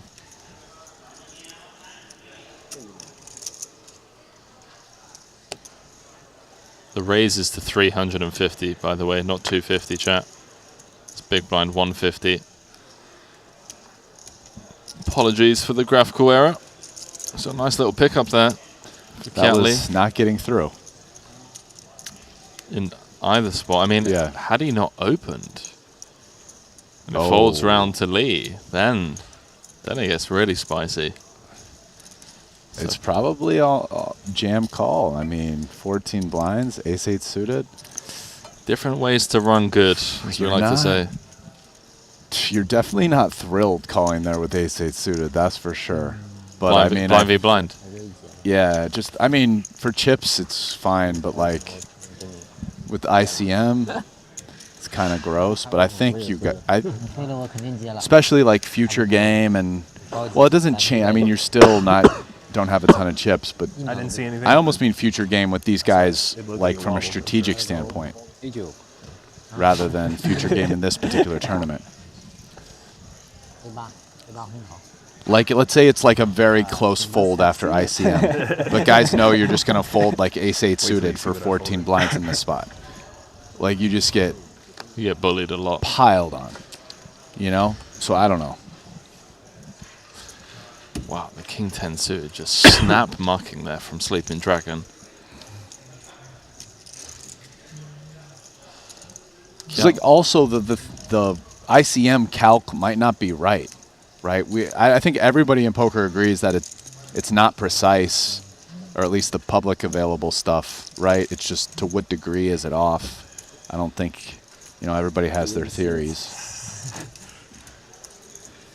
So I'm saying even if like some calc said that ace-8 suited was a small fold, like doesn't mean that's correct either. Like I'm not trying to imply that just because a solver said that, it means that it's wrong. Forget the solvers, Brian. Whatever happened to just staring your man down and deciding that he just doesn't have it? You know? Just giving him the good old-fashioned up and down for 20 seconds. Money starts right after. Making the call. Well, I feel like Foxen might be the guy most trying to do that at this table. At least in terms of staring at people. You're both right. Like Foxen does actually stare at people. I don't know how much it informs his decision making. It's pretty damn intimidating, though. I'll give him that. It's like, dude, stop looking at me. I'm trying to think. Oh, here's Ponikov's. He's got the pair of threes. 22, 24 blinds. Yeah, he started the hand third in chips. Probably just call versus a raise from this early. UTG7. Wouldn't have been shocked if he ripped it.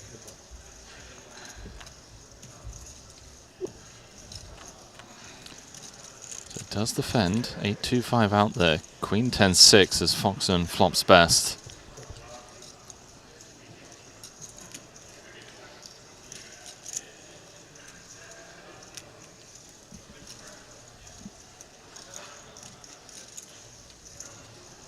I need to open a new betting market.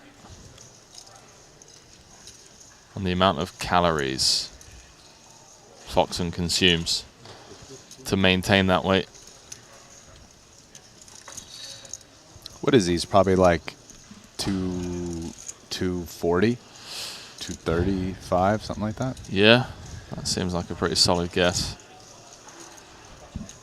He's probably like decent amount of muscle. He's probably clocking in close to 3,000 with no exercise maintenance.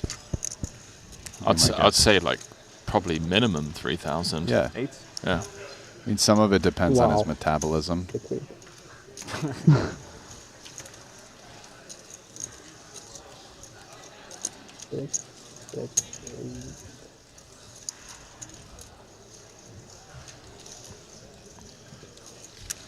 We know he's got an appetite for chips, appetite for trophies, Just cancer.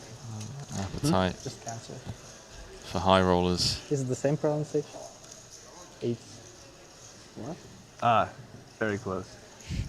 I didn't get it at first, but Yeah. That joke just went straight over Must be Foxen's dumb. head. Must be. No. It's kind of clever. Just took me a second. It's either dumb or clever once it takes you a minute. I mean, genius or idiot. Yeah.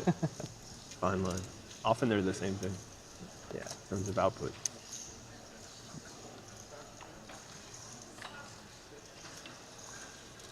So, just receiving word from producer James that we are going to be bringing you You like a 7 mystery now? bounty draw One more. on the next break, which is just a few moments away. Ali Najad is Right. going to call up everyone that collected one of the 39 bounties being able to just look and in know yesterday's exactly 40K. That top bounty prize of 400,000 could be the difference between a winning trip or a losing one, you know? Just roll the RNG on the top bounty. Certainly. Must be nice. Marius's chip stack is creeping up there. He's over 7 million now. Yeah, and he's just chipping away, by the way, bro. Just chipping away slowly. Not really played any massive parts. Not had to force it. He's just been bobbing and weaving, doing his own thing, as and when the opportunities have been presented to him.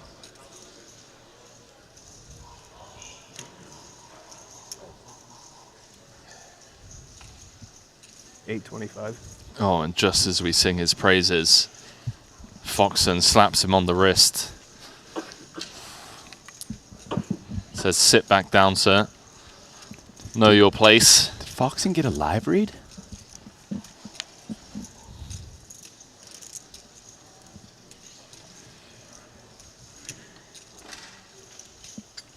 See if we are going to see a turn.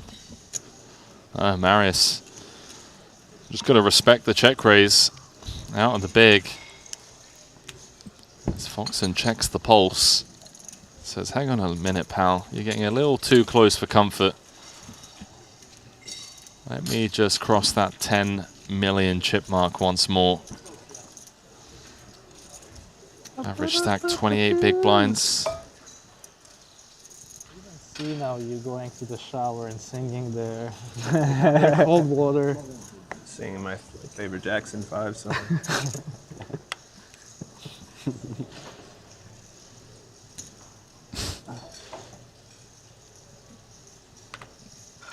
And David Yan is like, oh, you're going together with Alex? Party together? He's king. Early position for Lee. Starting the hand 5 of 7. 850?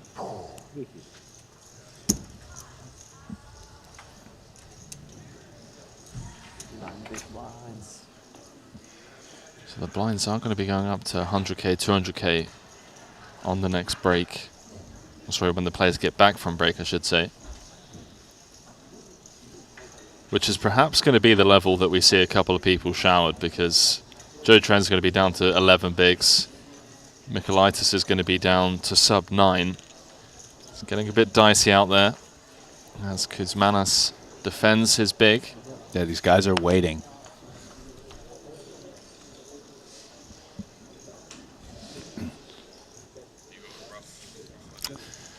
Decent flop for 8-7. Middle pair. Backdoor straight draw. No high cards versus the UTG +1. Which in this case is the low jack. Does check through. More good news for 8-7, who can start to eliminate a decent amount of over pairs in 9x, which mostly, but not always, bet the flop.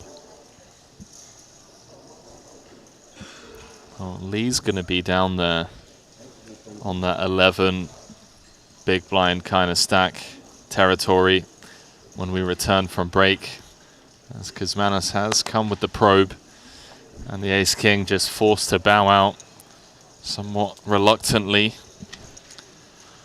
So with that, nice little bounce back there from Marius, who's done a great job at maintaining his lead over the shorter stacks, and hot on the tail of our chip leader, Alex Foxen, venturing out to a Triton Super High Roller Series for the first time in 5 years.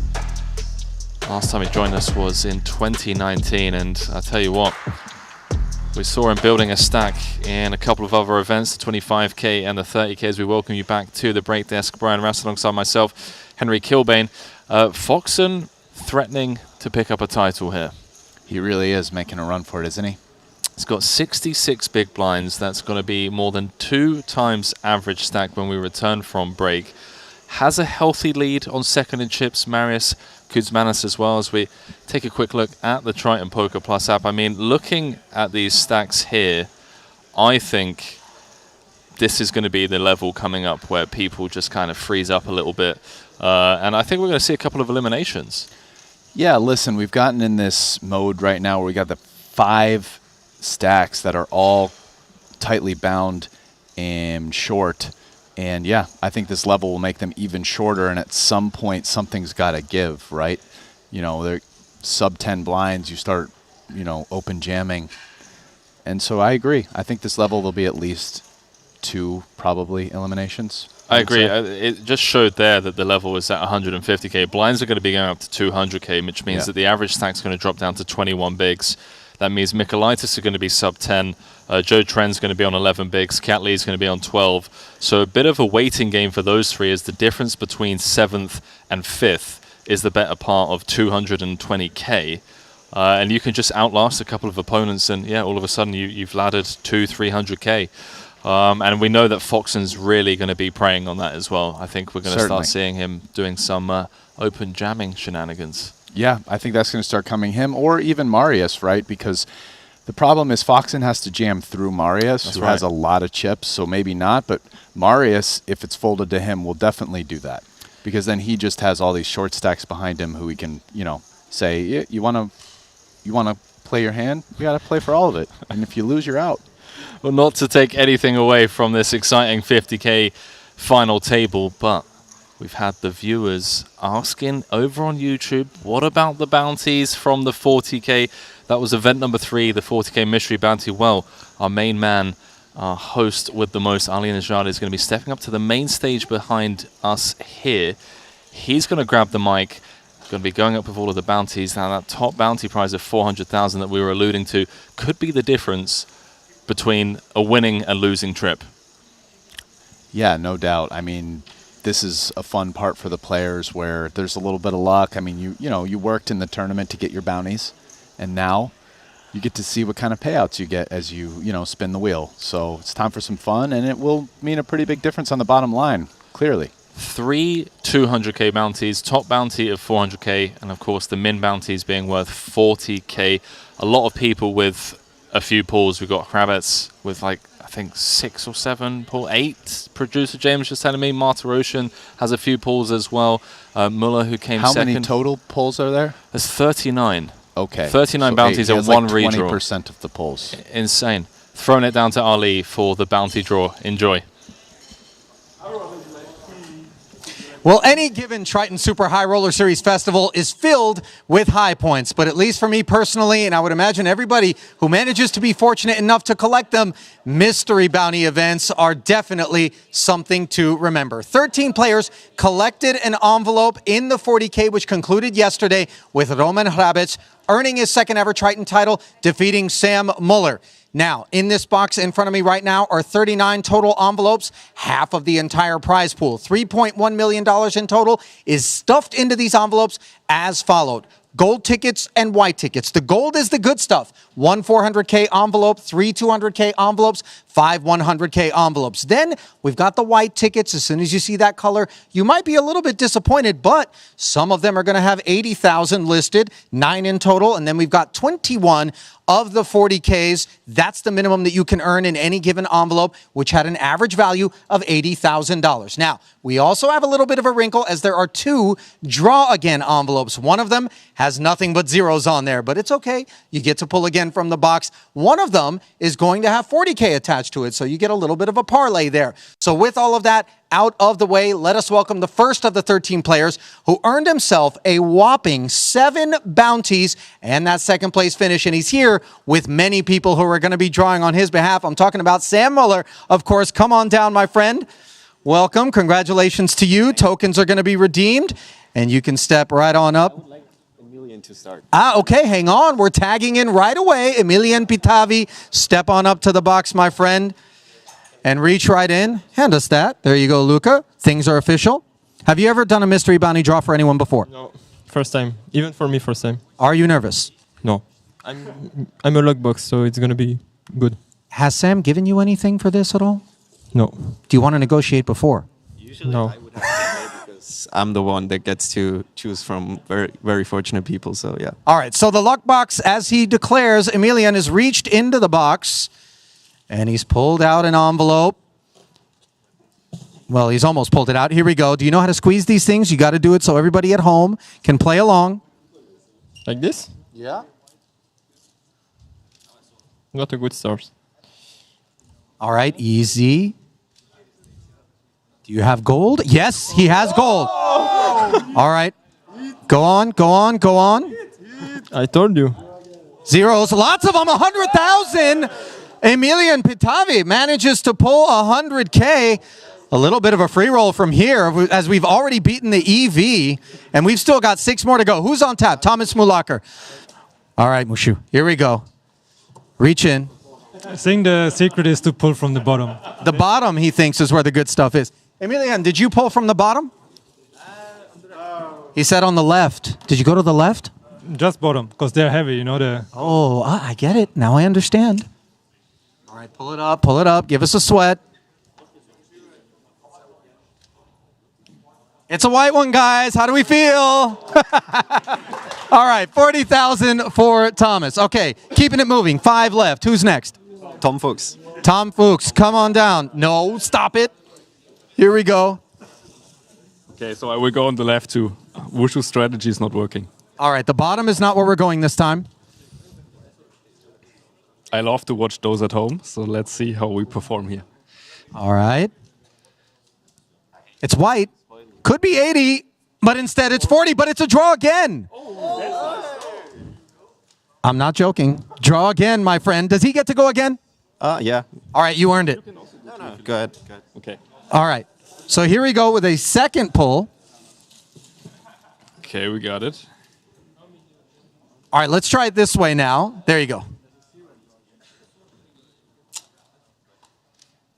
It's white. Maybe it's 80. It is 80. Oh, nice. All right. Performing well considering the color. So far, we have a total of 260,000 for Sam Muller. Curtis Knight coming here. First ever Triton Festival for you, my friend. How's it been going so far? It is. First cash today, so going well. Congratulations. Maybe he's on a hot streak. Today was his first cash. I'm going deep. And today is his first pull into the mystery bounty box. Lift it up, lift it up. Let us all get a look. Oh, white. 40. It's all right. It's all right. Still nothing to be bashful about. High fives all around. Who's next? Juan Pardo. Is Juan? Juan, he got here late. He's decided that he wanted to just come up and take a bowl. Sure, Juan, why don't you take this box? Go ahead. Come back with whatever envelope you want. All right, we are still in the middle of Sam Muller and company. And up next, we have Roland Rakita redeeming his chip. There you go. I love that, Juan. So, let's do this. All right, remember to give everybody a sweat. There you go. Nice. No previews. This way. All right, come on. Keep it up for the camera. It's white. It's white, but that's okay. It could be 80. 40. 40. That's all right. There's a lot of 40s in there. We keep it moving. We're up to 340,000 in total, Sam. And now Mario Masbach. I have the 108. He has number 108, he says. Okay, reaching in. I feel it. This one. Okay, I thought for a second we were kind of close there. No, that's not what we're talking. Here. All right. So this way? Other way? This way? Yep. All right. And is this number 7, the last one, or number 8, the last one? One more. One more after this, okay. Oh. It's white. 50-50. 80. 80, okay. He did all right considering the color. So now we're all the way up to 420,000. And Sam, you're going to pull your very own envelope as the last one. Strategy so far, guys. Any recommendations? Left side? Left? Left, they say. Okay, you go left. Your left or the other? No, my left. This way. Okay, just making sure. You never know. This one. All right, he's got it. Lift it up, lift it up. Show it off. It looks gold. All right, we got a good sweat here as we have a minimum of 100K in there. Might it be 200? Might it be 400? You're shaking. I'm always shaking. 100,000. Okay, everybody relax. Everybody relax. You can come back now. Very nicely done, Sam. A total of $520,000 for you. Now, Morten Klein of Norway has been patiently waiting. Come on down. You have yourself 2 bounty chips. We'll redeem those and go right on ahead and enjoy a pull. Both the 400 and the 200 and some 100s are still remaining. Yeah. I'm looking forward to this. There I have one. You didn't want to get Kaihan Mokri out here to pull for you? No.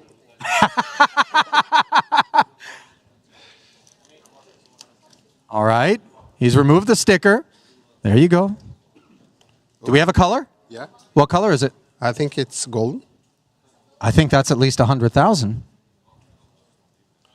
How much is it exactly? 200,000 for Morten Klein, who had just 2 bounties. Obviously letting a little bit of wind out of the room, but there's still 2 more of those in the box. So that's a nice first pull for Morten. He's got the Mr. Miyagi palm rub going. Stretch it out.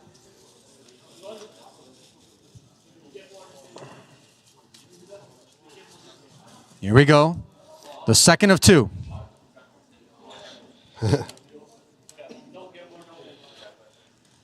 It's white. He says it's white. He got a sneak preview on us, but could be 40 or 80. And it's 40. $240,000 richer are you, my friend. Good job. Thank you so much. And we welcome up to the stage now Kiat Lee. And it looks like he's brought friends to help him out. Well, maybe just to root him on, because there's just 1 bounty chip. Who did you bust? I don't remember, actually. Wow. I don't remember. You bust so many people in the course of any tournament, he doesn't keep track anymore. Into the box we go, Kiat. Danny, which way should he go? No, you don't know? He's like, I'm just player of the year. I don't do mystery stuff. Don't do that. It's white. I saw it. It's white? Should we just forget it and do a different one? No, come on. Squeeze it. It's white. I saw it. It might be 80. Yeah. It's 40. All right, $40,000 for Kiat Lee. That was the bare minimum. Guys, go easy on him. It wasn't his fault. Who's up next? Juan Pardo, you've been so patient. We might as well bring you up now. Okay, how many do we have for Juan Pardo? Just 1 bounty. 40,000 at a minimum. All payouts still available to you. This one is 400K. ¿Pesa mucho? Sí, pesa mucho. Parece. Parece de 400. ¿De qué color? ¿Amarillo no o qué? ¿O? ¿Qué buscas? Nah. Blanco. Pero 80. It's fine, it's fine. $80,000 for Juan Pardo. Not bad for a single bounty pull. So we keep it moving now, and we bring to the stage Jesse Lonis. Early in his Triton career, where is he hiding? There he is. Hello, he says, and hello indeed. 2 bounty chips for you, Jesse. Step right up. Have you done mystery bounty stuff before? Yeah, but How'd you run in the last time you did it? I don't remember. Nothing crazy yet. So. Okay. So you're trying to make this one a little more memorable. Yeah, it would be nice. Okay. 40 at a minimum. All payouts still available. All right. It's white and it's 40,000. Okay. This one's not going to be so memorable. Maybe the next one we do a little bit better. All right. All right.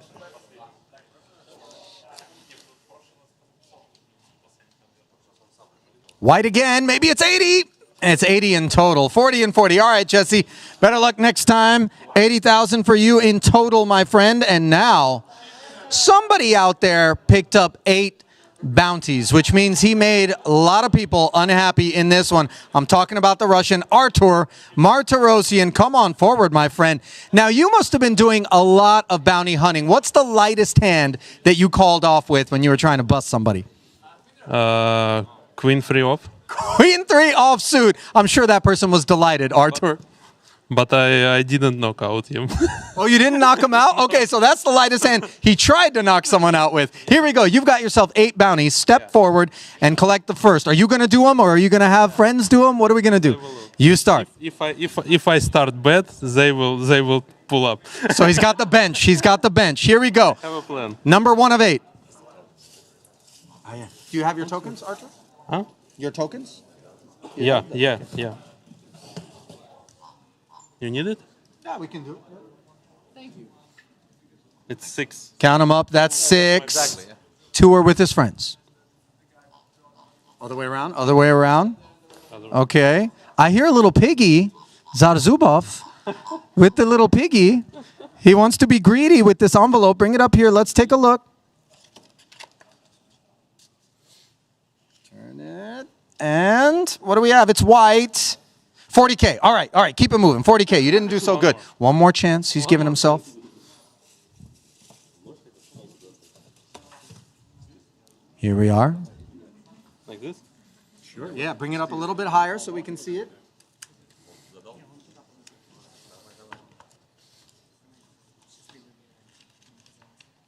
Maybe toward the front? Yeah. Uh-oh, it's gold. How much would you sell this envelope for right now? 200. 200, he says.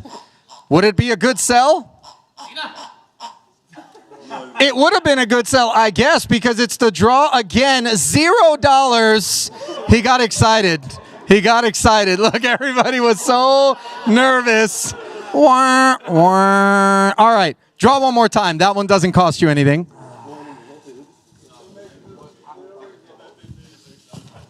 That would have been a great sale, by the way. All right, here we go. White one, 40K, one more time. Is it time to bring in reinforcements? Okay, here we go. We have how many left? 5? 6 with the draw again.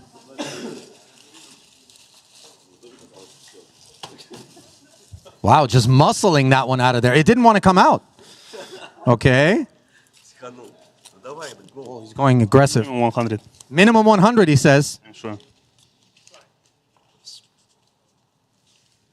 Maximum 80. Maximum 80. 40. Artur, things are below EV right now. That's not what we expect out of a Martirosyan situation. One more token redeemed here.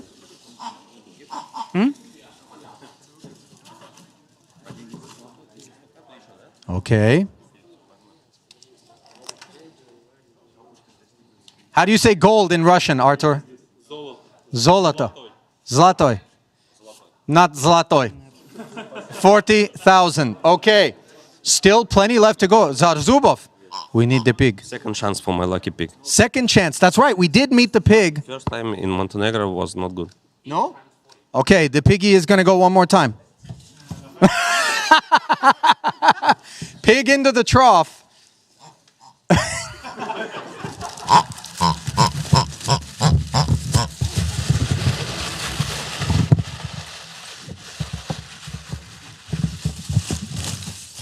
Okay, did you lose the pig? No. No, okay, we have the pig. It's okay. It's okay. Okay, Daddy loves you. Daddy loves two. Which one? Два? Блин. He wants you to keep both? Походу два надо, да, окей. Okay, okay. First one. First one. All right, go this way. Hold on. Go this way, and pull it open. Аж страшно стало. What color? White. 40,000, Artur. We're still hunting something better than 40K. This one. Maybe this one. Uh-oh. Gold. How do we say gold in Russian? Gold, золотой. Zlatoy. Zlatoy. 100K. All right. It was the minimum it was going to be at that point in time. Thank you. So at another one. Okay. Piggy. How did Piggy do? It's okay. Piggy. Give him another chance. First one was 40, right? First one was 40. Second one was 100. We have a total of 300,000. One more pig? Okay, hold on. You get him in there again. Okay. Go ahead. You believe in the pig, Artur? Золотой. Did you pack that pig? You were thinking before you came to Monte-Carlo, I need to put the pig in the suitcase? Oh,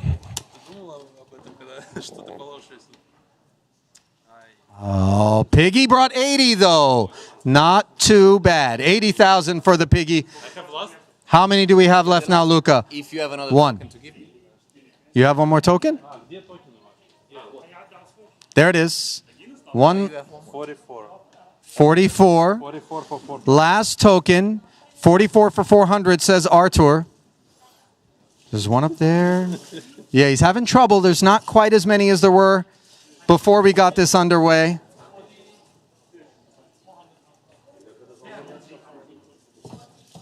Okay. Do you want to keep this one or do you want to trade? I will keep. All right, he says I will keep. Sticker's coming off. Would you sell it for 80,000 right now? No. 90? No. 100? Oh, he's thinking about it. By the way, I don't have 100,000. I'm just curious how much he would sell it for. Minimum 100. Hold on. Luca, how many do we have of each gold envelope right now?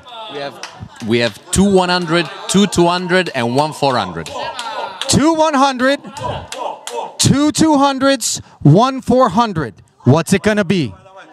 400. 100,000 for Artur. A total of 480,000 though, guys. 480K. Spasiba, Artur. All right, moving on. We now have another man who managed to pick up 8 bounties. Of course, 2 of them right at the very end when he won the title. Roman Hrabec, come on down. There he is. No entourage, no nothing, just you? I will. Ah, who's here? Who's here? So here's my friend Trano. Okay. Our Santa Claus is going to be very lucky and he's going to pull the best bounty. I love it. Ho, ho, ho.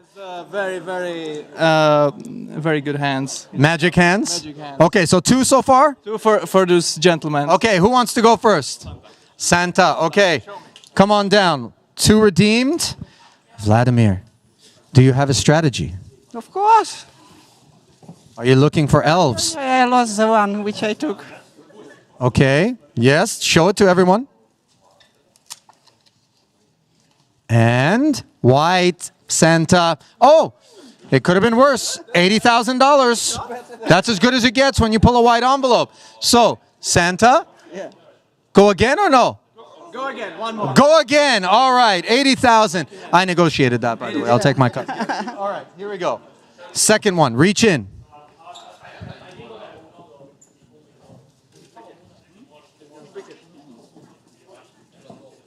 Okay. He wants gold. So far gold.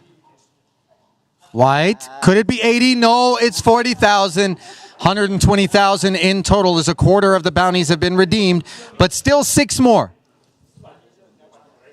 Negotiations taking place. How many? Oh, you're picking the specific ones. Of course. Okay, which one do you want to go first? 7 deuce, of course. 7 deuce. Okay, so he thinks that the 7 deuce is lucky. It might be. We have a 7 deuce bounty, perhaps? Yeah, sure. Go ahead. All right. This is the 7 deuce bounty. Is it gold? It does not seem cold, no. It's white. It's 80,000. On the EV. Okay, on the EV, he knows his math. So the next one is number 5-5. Pocket pair. Pocket pair. You play it aggressive? Yes. Let's see. White again, and this time 40,000. So 120K plus the one before that. That was a 40. 8160, 240. You have 240K so far. 4 more left. Now you're doing your own work, Roman. Yeah, gotta do it my way. What can you do? Wait, where? This one not. They said not the first one, then the second one. My friend recommended me to pick this one. So if it's not gonna be gold, I'm gonna. You're gonna tilt. I don't know. Make him pay. Okay, he's looking for gold, and there's plenty left in the box, but he finds white, another $40,000. So a total now of 280K earned by Roman, 3 bounties remaining.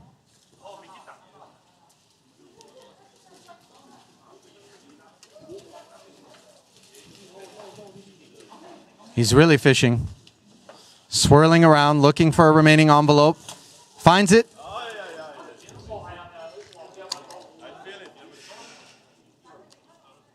White, 40,000. Add that to the total so far. 320K. 2 left, Roman. What's the strategy for GTO bounty? No, I lost. Picking always the 4th one. The 3rd one. 4th one. 4th one. Uh-huh. Because you're looking for 400,000. Maybe this is it. Exactly. That's time. It's time. He said he always picks the 4th envelope. It's a gold one. Luca, what's left? 1 400, 2 200, and 1 100. 25% chance. This is 400K, Roman. Hold it up. Go ahead. Slowly. 3 zeros, 4 zeros, 5 zeros, and a 2. $200,000 for Roman Hrabec, who still has another draw. So that's a big boost to 520K for you, Roman. Last one. 4th one, right? Yes. There's not all of them. I'm trying to restart.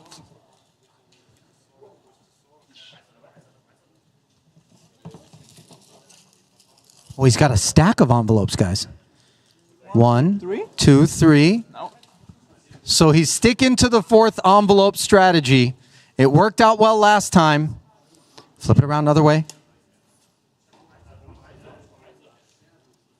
Give us a look. Give us a look. No sneak previews. We want to play along. Go ahead.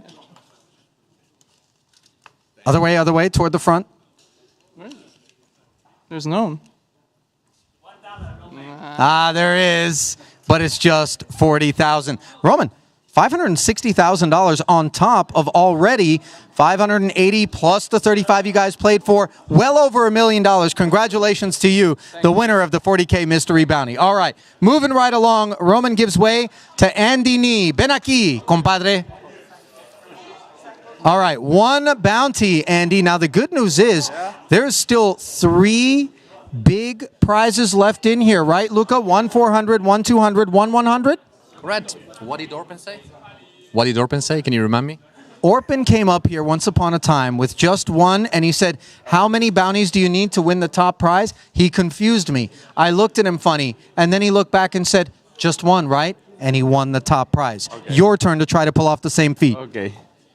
Wow. Well, a lot, eh? Ooh. All right. That's the one. I think. Ojalá. Ojalá de 400. ¿Así? No. ¿Así? Ok. Wow! Oro. So a minimum of 100,000 and a 33% chance at the top prize. Wow. Can Andy repeat the feat of Orpen Kisachikoglu? Ale. Ale. Wow. Tense moments as he squeezes. Yes. Oof. Whoa, 200,000 for Andy. Wow. Not bad for a single draw, as it takes 5 40Ks to get yourself there. Thank you. Felicidades. All right. Moving along. Up next, we have Canada's Luke Greenwood. Where are you, Luke? Come on down. How many bounties for Luke? We've got 3 in total. What's it like sweating it out while you're out there as you watch everybody else take so many envelopes out? Honestly, it's pretty stressful. I'd rather just pull first, but I think we have a pretty loaded deck right now. The 400's in there, and I'm feeling lucky, so let's go. You brought your brother Sam to pull one? Yes, I did. Who's going first? I'm going to go first. All right. Sam, come on down. Wish him well. Okay, just straight in. First one. Oh, you're kind of like the Shaman Steve O'Dwyer approach. Quick, no drama, peel the Band-Aid off. You know, if it's meant to be 400, it's meant to be. Here, you want it? Pointing the camera. Let's see. Do we see? White. White. 40,000. All right, you still got 2 more left. Who goes next? Okay. All right, Sam says I'm going last. Now, hang on. I know you guys are brothers. Who's first, you or Sam? Sam, you were first? But not, so that's why you want to go last now. Yeah, exactly. All right. Okay. 2 left. Might this be it? Say this is really stuck in there. Okay, that one was upside down. This is this way. This way. Okay. But try to open it with facing outward so we can sweat along at home. Okay, so we can sweat along at home.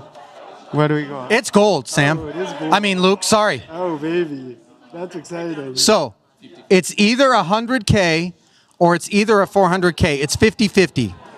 Would you sell it for 250,000 right now? No, I'm feeling lucky. He says no, Dan. Dan Smith over here saying it's an obvious 400. Is it? It isn't. It's 100,000. We left 150 in meat on the bone fictitiously there. He says he left the 400 for his brother Sam. Sam, no pressure. No pressure at all. You're correct.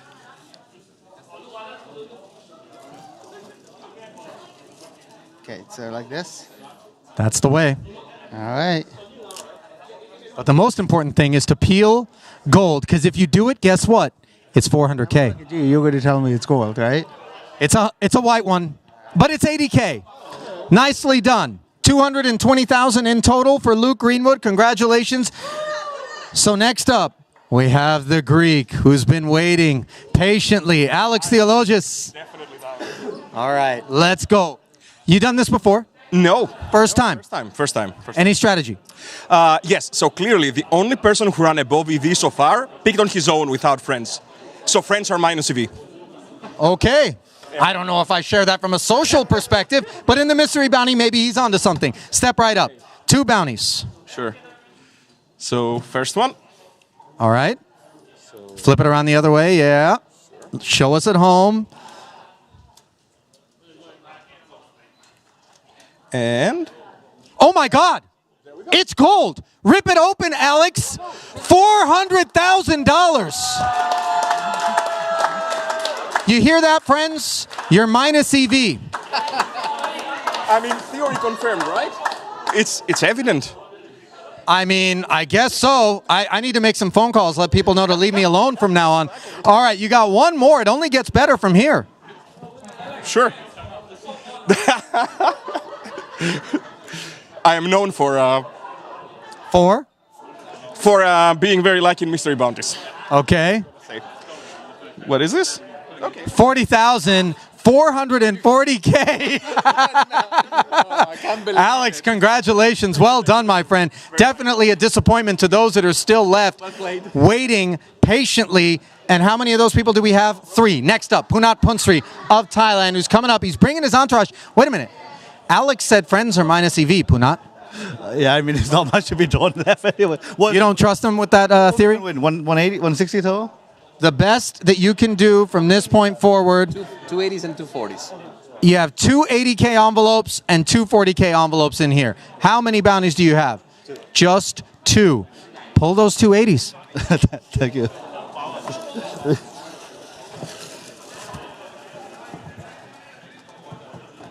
All right, he's in a hurry.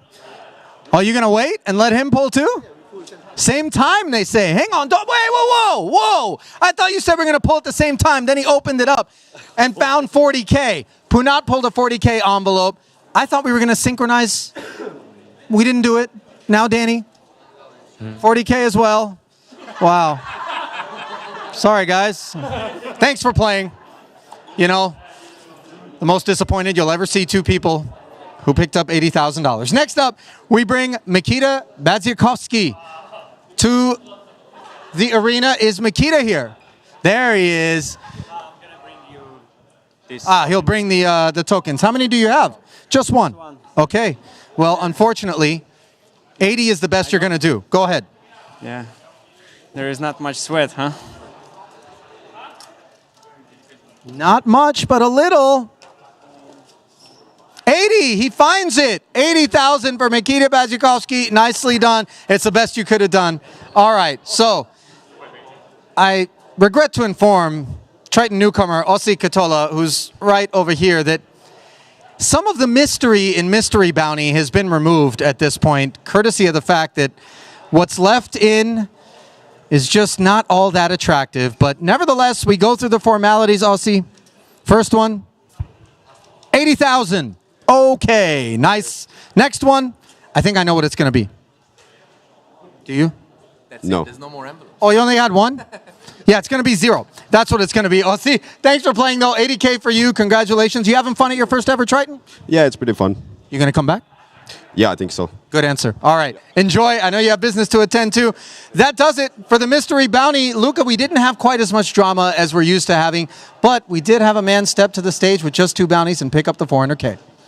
And he said that it's all because of friends. Yeah, so let that be a lesson to those of you bothering with friends out there. It's minus EV. That's the takeaway here today. Just kidding, of course. Thanks so much for joining us for the draw. We're going to send it back to the desk for continuing coverage of the Triton Super High Roller Series.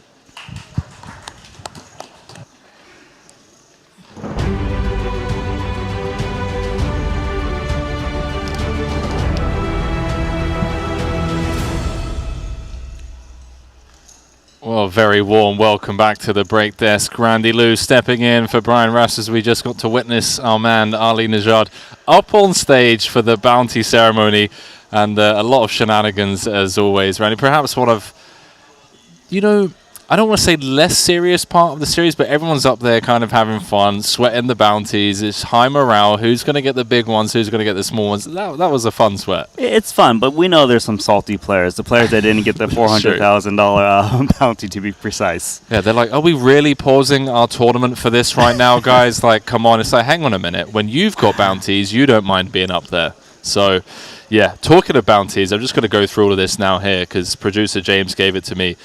Pretty sick because, heads up, you had Muller and we had Hrabets. Hrabets had 8 bounties to pull. Muller had 7.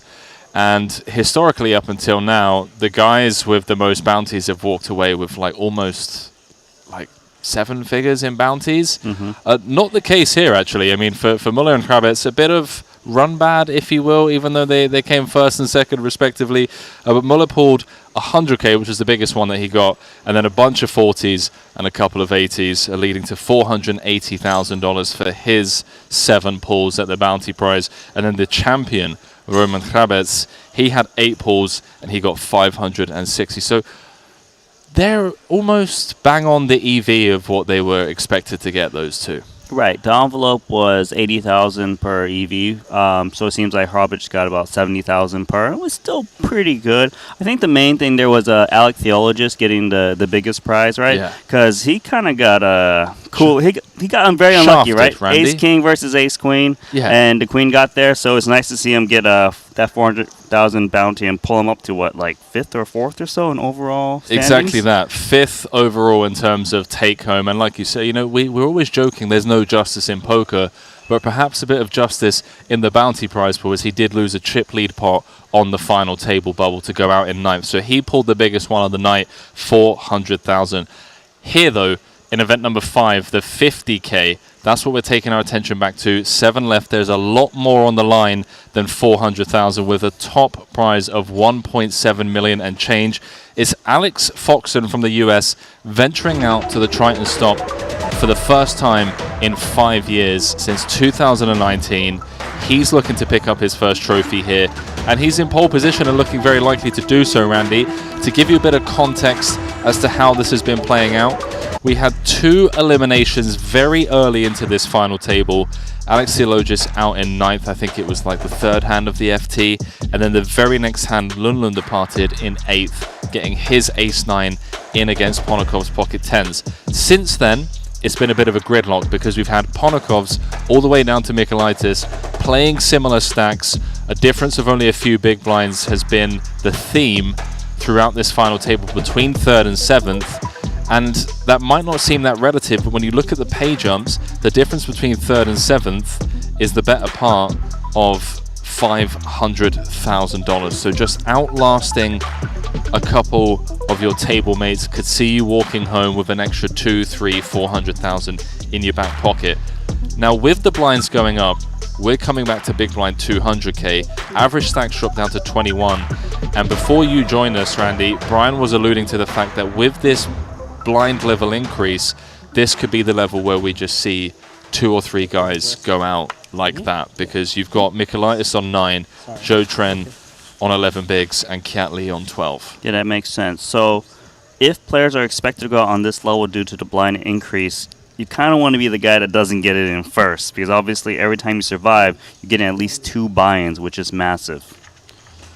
So let's see how things proceed. The annoying thing for Foxen is that he does have second in chips on his direct left.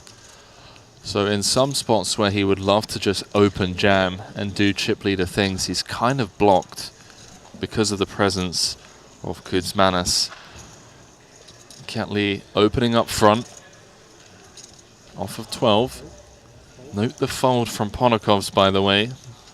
No nonsense with the ace-9, lets it go as Sleeping Dragon, Juliang in the big with a very similar stack. In fact, just a couple of big blinds difference between the two.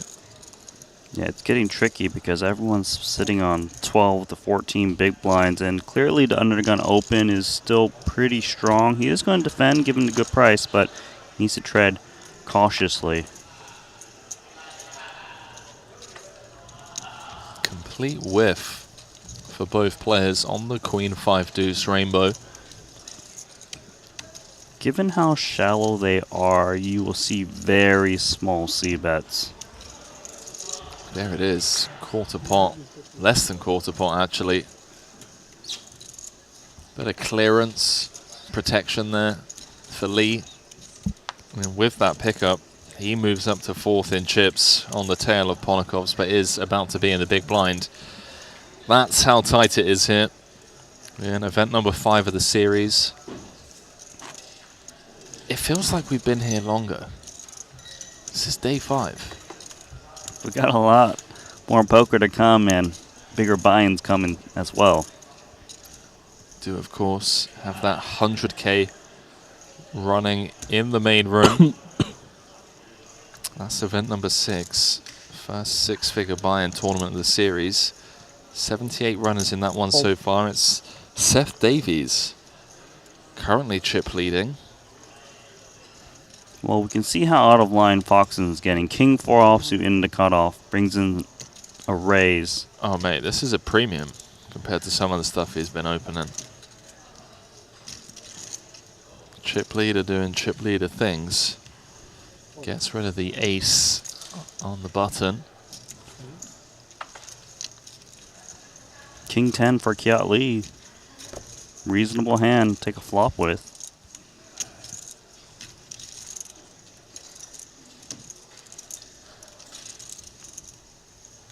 Yeah, that's exactly what he's going to come with.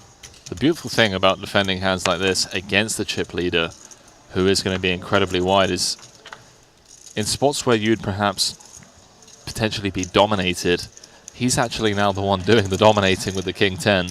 Correct. Unfortunately, comes up short on the Jack 8 deuce, 2 clubs, and that presence of the King of Clubs in Foxen's hand, as well as the ICM pressure that Lee's under, perhaps going to assist him with finding a C-bet here. As he does reach for exactly quarter pot. I've got a funny feeling, Randy, we're going to be seeing this for a while until, you know, these short stacks either double up or we're down to like 5 or 4 players. Exactly that, you know. We're going to see it. We are indeed. Tell you what you love to see. The bottom of your screens right now is, of course, that 100% deposit bonus match over on WPT Global. Of course, if you haven't already heard, WPT is the new title sponsor for the Triton Poker Series. It is the best and only place to qualify for Triton events. You could be playing the new WPT Global Slam at future Triton stops by winning your way in online. Download the WPT Global app now with code Triton for that 100% deposit match bonus up to $1,500. Good luck, ladies and gents. We'll see you at the next stop.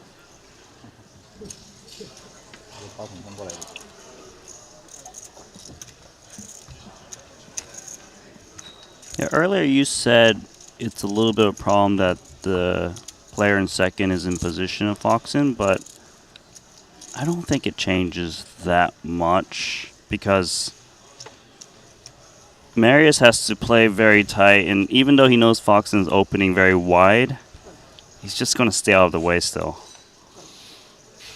In that sense, yes, 100%. What I was referring to was the stage of the tournament where Foxen would typically just open jam into the sub 15 big blind stacks, but because Kuzmanos is there on 35 bigs, he doesn't really get to do that.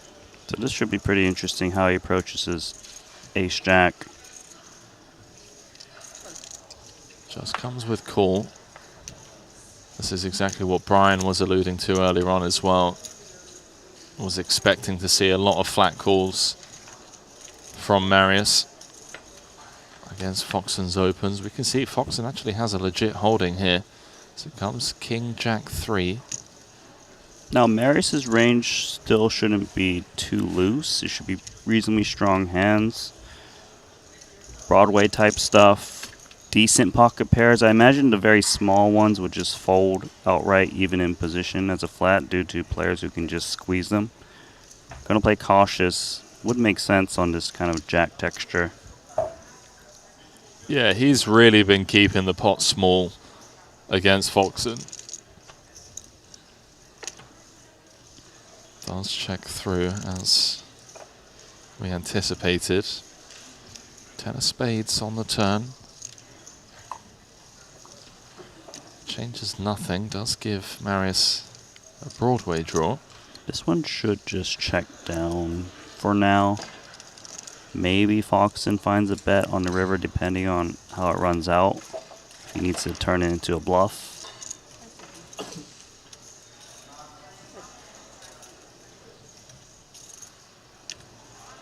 I think Marius knows he's got the best hand, but he just doesn't want to open the action given how deep they are, how well he's doing in second. Look for the river on whether to value bet, but actually he is going to bet. So unfazed, nicely done.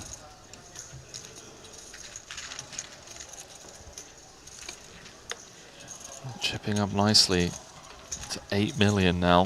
So Closing the gap on Foxen. If Marius flats a lot, we may see Foxen not open some hands. is my guess. Obviously I just got here, so I'm not sure if Mary's been flatting. I actually think that's the first flat we've seen. Okay. Yeah. So if he happens to just flat like a lot in the short term, then Foxen might be like, maybe I shouldn't be opening some of these hands anymore. Yeah, I think prior to that, the only other confrontation that I can think of were perhaps 2 blind v blind situations, and that's pretty much been it. I mean, yeah, Kuzmanis has just let Foxen do what he's going to do, and whenever Foxen's kind of got out of the way, he's then activated and taken the role of the chip leader. It's been a pleasure to watch him navigate, having a very tough opponent on his right. Sleeping Dragon down to 10.5 bigs in the cutoff with ace-9, does just mash. We can see just how short it's getting out there. Mikolaitis is now playing 6.5 bigs after folding his big blind. Pretty amazing that Mikolaitis has got another final table already, as well as Ponakov's here in Monte-Carlo.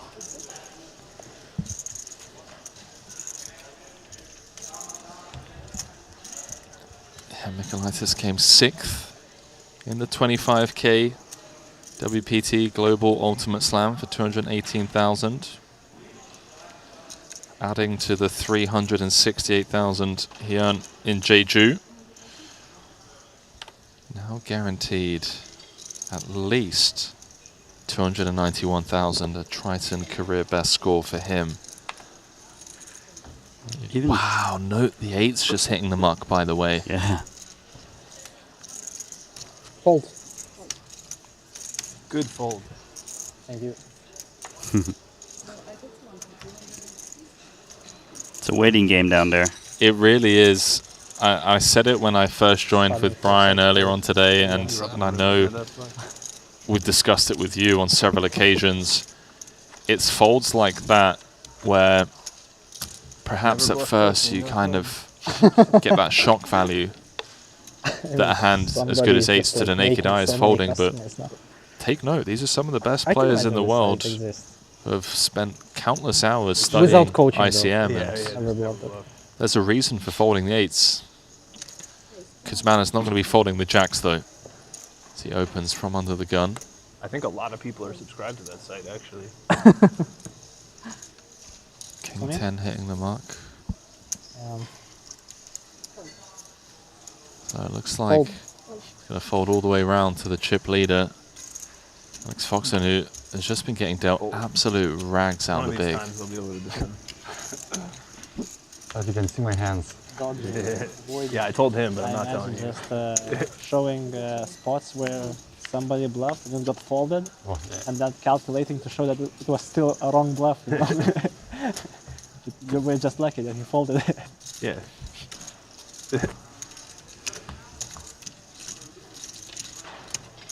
It's funny, those 3 on the left-hand side of the table, Ponakovs, Mikolaitis and Foxen, have really been enjoying some poker geeky conversation. They've been loving it, man. They've really been enjoying it. Other end of the table's been quiet. I'll tell you who's not going to be quiet though.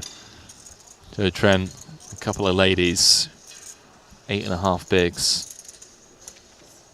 It's currently 6 of 7. Puts in 550.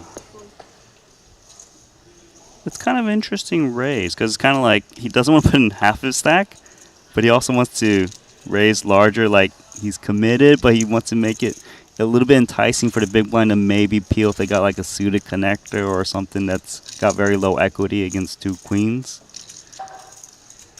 Just definitely not a standard raise size for him in this spot, I would imagine, off of a normal stack.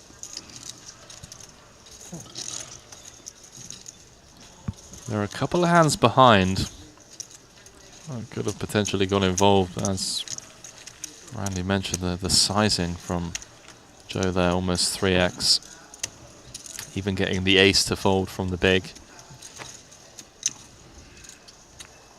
It's insane, the stack layout. So you've got Foxen on 51 bigs, Kuzmanis on 40, then a huge drop-off to Ponokov's in third with 14 bigs, Julian with 13 bigs, Kiatley with 12, Joe Trent with 11, and Mikolaitis with 6. Just insane. See. Oh, Premium. wow.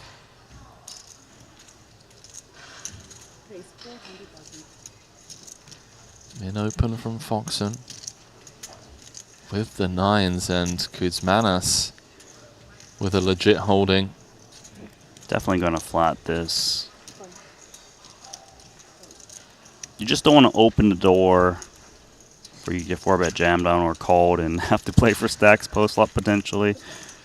Keep the pot as small as possible with these really strong hands.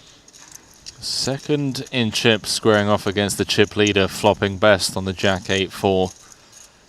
And perhaps going to win more money here as 9's looking pretty good on a Jack high board. Only seeing the 1 over.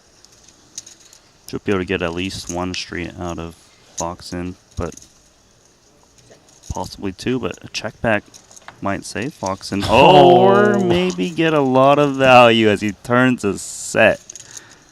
What a disgusting turn card dealer. What's worse is that the check back makes this set very disguised, and Marius is going to think this ace jack is just so good. Comes with the turn probe for half pot. It's tempting to raise, of course, with 9s because of the connectedness of the board, but he might just call here because he doesn't want the player in second place to kind of make some heroic fold of a hand that's drawing dead. Yeah, I like this. Marius needs like a queen or a 10 or a 7 to roll off to save himself here. That's not what he was looking for, Randy. The 5 of spades. He's going to be confident that he's got the best hand as played. 2.4 million out there, and he's about to get the bad news. Question is, what size does he come with? I could easily see him come in reasonably meaty. 66, 75% or so. It would make sense.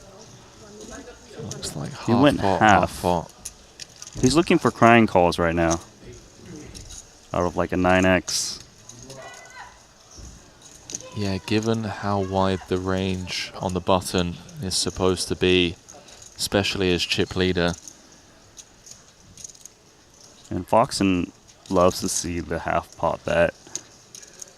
Makes it less likely he's up against 6-7 or queen 10 or 10-7. Although, of course, 10-7 and 6-7 probably not flatting from the small. Queen 10 suited. Seems about it. That beats him. Regardless, it's got a set of 9s. Should be good. Against the jack. Does Kuzmanis ever have any traps here as well, like aces pre-flop? I don't think he would have flatted so quickly in the small. He really stopped, potentially thought about a little bit more at least. 4.4. There's the announcement we were all waiting for. This is huge. I mean, this is tournament defining. If Marius calls this off, this additional 3.2 million, it feels like it's just Foxen's tournament to lose from there. He's guaranteed to be up to 12.8 million at the end of this hand. Could be up to 16 if the Lithuanian puts on the cape. While the line is a bit odd, he's definitely thinking about his stack size. If he calls and loses where he's at, and if he just folds, how does he perform? If he folds here, he still has 6 million in chips, which is a lot compared to the rest of the field, which still puts him in a really good position to ladder up. If he calls and he's wrong, he's down there with them. It's Foxen, bro. He knows Foxen's capable of putting him in the blender. He's flicked in the 1 chip call, and Foxen scoops an 11.2 million chip pot. Now has 16 million with a total of 24 million in play. Yeah, I think he also might have convinced himself that he put in a half pot bet, makes it look like he's got one pair, and maybe Foxen's trying to move him off of it. He might have felt more comfortable folding if he bet larger. Hard to say, of course, but obviously a terrible situation for him as he moves down to third place. Just a disgusting setup there for Marius through no fault of his own. Pre-flop, absolutely standard with the ace-jack. Just has the flat call as second in chips with the chip leader opening. Flop went check-check. Turn a very disguised set. Came out with the lead and then couldn't find the fold. He moves down into third, by the way. So again, to just give context now, Foxen has 80 bigs. Second in chips has 14 with 7 players left.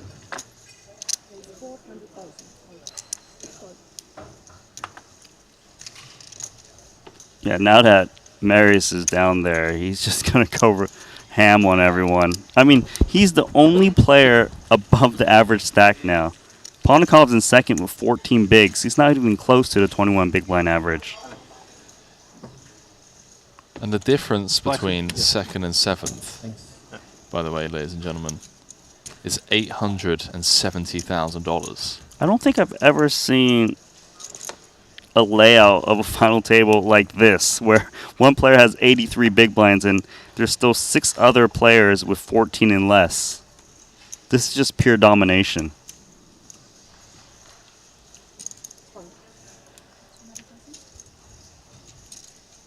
Just relentless. He's got an impetuous style. His defense is impregnable. Might even jam this one, given how short everyone is now. He's just so tough to play against. And you were talking about this. When Marius had the big stack, he couldn't just open jam. But now that Marius has got a short stack, this play is back.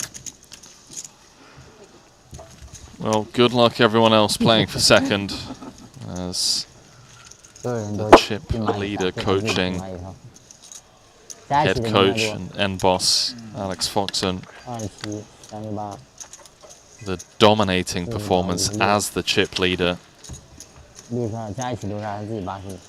Mikolaitis down to just 4 bigs now. Yeah, Foxen's got more than half the chips in play. Oh yeah, yeah. He's got 17 of the 28 in play. I mean, he's loving life.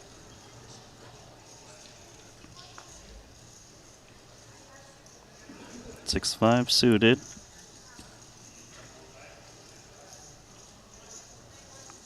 He was saying earlier on that his coaching site teaches you how to become the chip leader. And he's really doing a fantastic job at promoting exactly that here. As he opens to 400k. Mikolaitis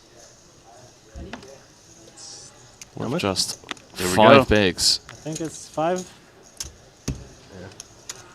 5.5 maybe. Of course, priced in. It's probably 5. 5. Ah, okay. You're probably ahead. I am. I'm dominating. Nope.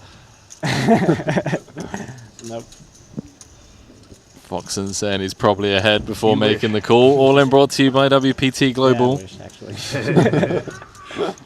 Mikolaitis can double up here. He'll move back up to 4th in chips, but everyone else are rooting for a ladder.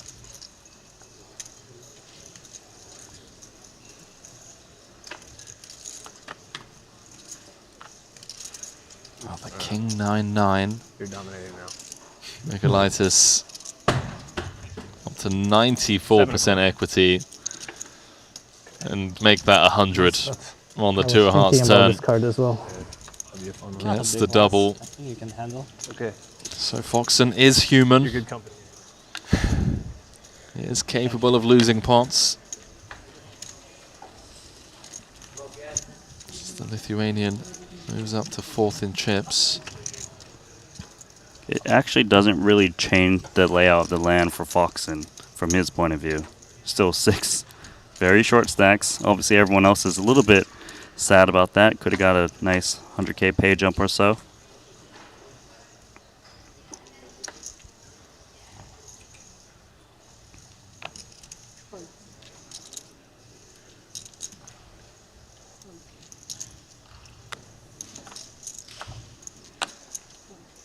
This is where everyone prays. Let me get a shove in because Foxen's out.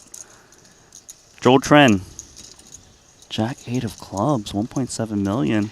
He might not get another opportunity to steal some blinds. Yeah, he's currently the shortest stack as well. There we go. You know, if he can just take this one down. He's actually come in with a... Wow, this is weird, isn't it? Right? Because he's min-raised practically 2.2x off of 9 bigs, and the small blind is king-queen. I guess.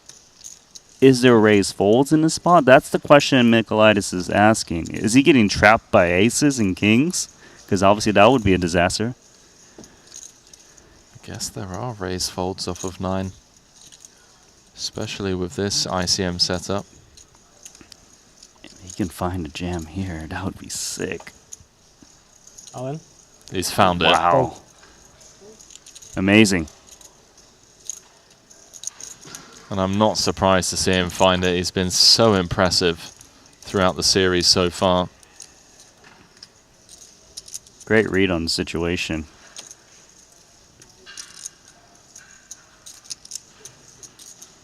He's going to move up to second in chips if Joe Tren folds.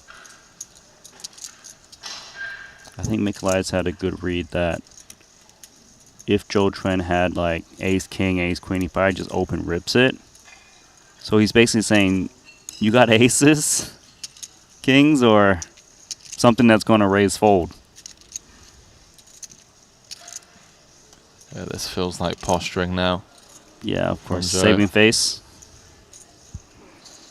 So just like that, back-to-back hands, Michaelitis goes from 7 of 7 to second in chips, just to give you guys an idea of how tight it is down at the bottom.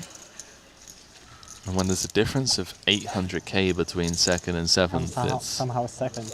Yeah. It's insane. From last to second. Nicely done.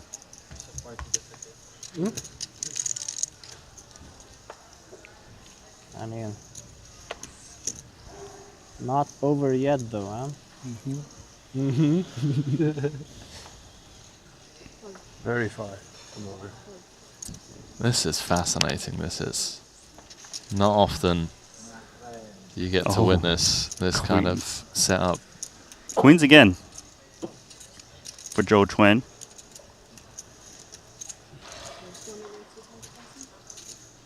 Comes with a non-all-in. Oh, how sick is that? I knew Michaelitis looked interested. I didn't know it was that interested, as he's got a couple of Django's 1 seat to the left.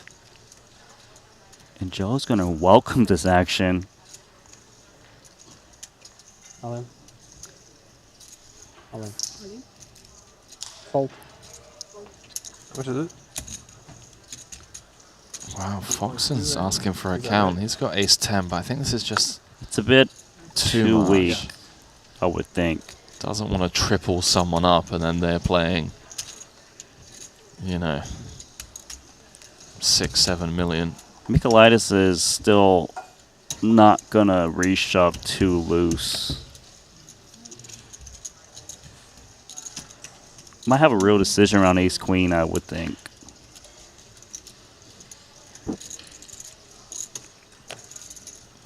Just hurts because obviously he wanted to call Joel Tren. And Cooler is here. Wow. Foxen pitches the ace high. Joe calls it off. I probably win. Queens against kings. So grim at this stack depth as well. This stage of the tournament. All in brought to you by BetACR. Joe looking for a mamacita. Doesn't find it on the ace high board. Foxen joked that he would have won. Ace on the flop, of course. No help in the turn in terms of running spades. Red lady needed. Can he find it? No. Good game. Joe Tren eliminated in pretty brutal fashion, all things considered. These stack depths. Another impressive run for him. Always seems to be running deep whenever we see him. Just go. Threatening to pick up a title in a Hold'em event. Already has one in a PLO event. He is a renowned PLO specialist, but also showing us that he knows a thing or two about the 2-card game. Adding to his 2.9 million in Triton earnings, this being his 11th cash. Now crossing the 3 million in earnings mark with this $291,000 pickup. And with that departure, Randy, everyone now guaranteed $393,000. All of the short stacks are very happy right now. As is Michaelitis. Oh, he's loving it. 3 hands in a row to go from 7 of 7 to comfortably in second. Well, I think we all know what Fox is going to do here. I've got an idea. Yeah.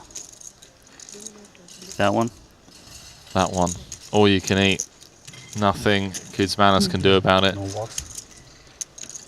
No, just hold it under the gun open. No walks. That was a well-timed joke there from Marius. Just asking Foxen, yeah, no walks, pal?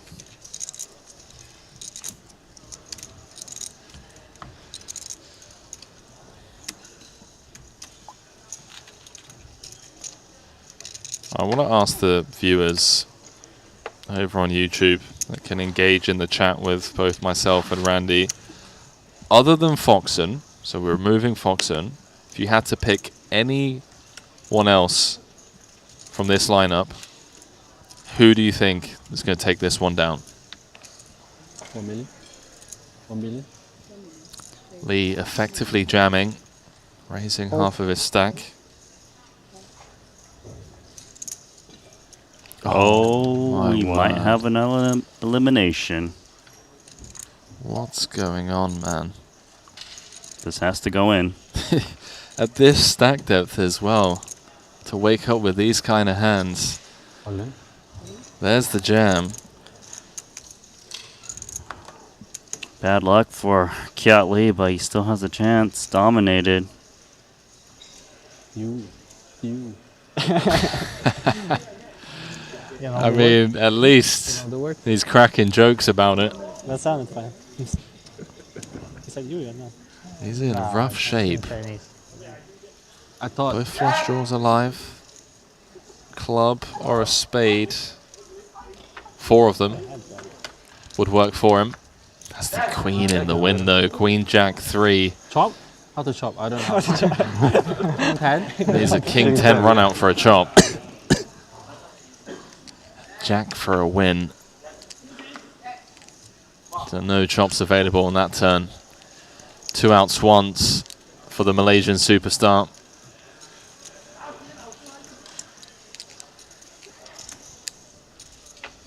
My friend. Doesn't find it, Randy. 2 pair no good. 2 pair no good. The 4.1 million chip pot goes Kuzmanis' way. Kiat Lee again with a final table. Always running deep in Triton events. You know, you rarely see him find mint cashes. Just builds stacks early. Add that final table to the already impressive resume, but still no title. 25 cashes, 8 million in Triton earnings, with so many crossbar finishes. 8 podium place finishes, by the way. So 8 times he's come second or third. Just unable to close one out. Running bad in the later stages. As we just saw there, case in point, Ace-Jack running into Ace-Queen. Perhaps it will come in the main event. Kiat's time will come. We've been saying that, but it will. Just wait for it.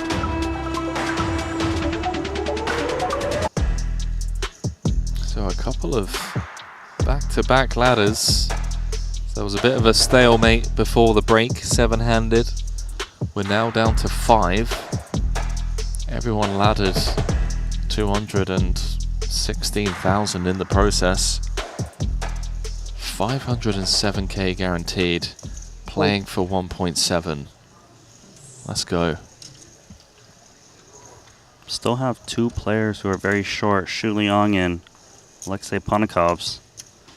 Foxen opening 7-6 offsuit in the cutoff. Nothing's changed for him. Knows everyone else is still going to fold.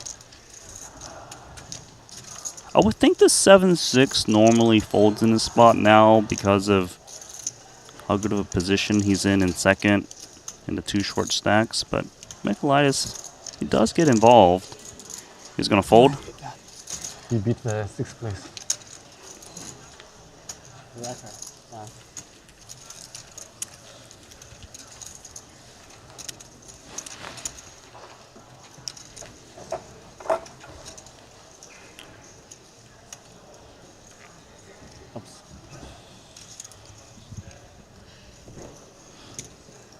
Average stack is now 29 bigs. The 2 Lithuanians have created a bit of a safety net for themselves. Have an amazing plan to double Sleeping Dragon, Julian. Can you help me with bottom. that? I don't know about that plan. Only you can help me with that. Nope. 8 bigs. You could help me with think that. I might.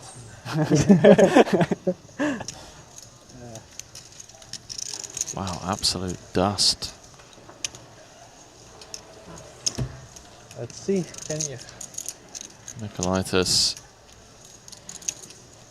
with a jammable hand. Yeah, he likely will be jamming, given that Ponikovs is in 4th, Shu Liang is shorter in 5th. Just makes so many chips by jamming here.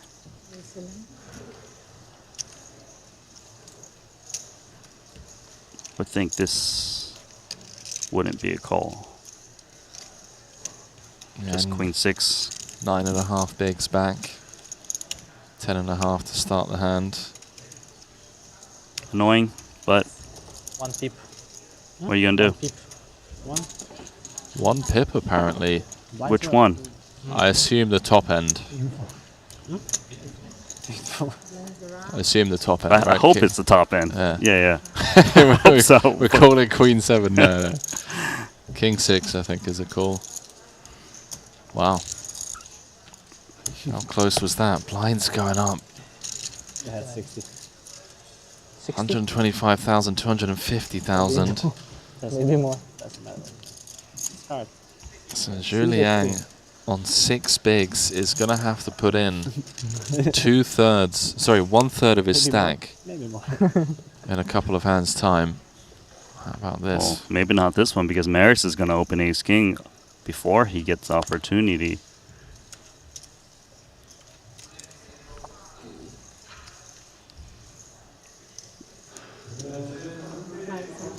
I wonder if there's a small chance he just open jams this.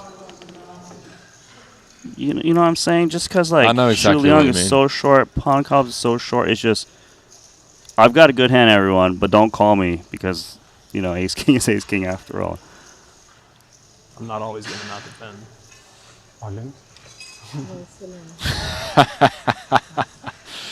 There's a bit of an inside joke there. Maris has been opening a bunch into Foxen's big. No and defense. Foxen's been dealt rags pretty much every time. So much. Exactly.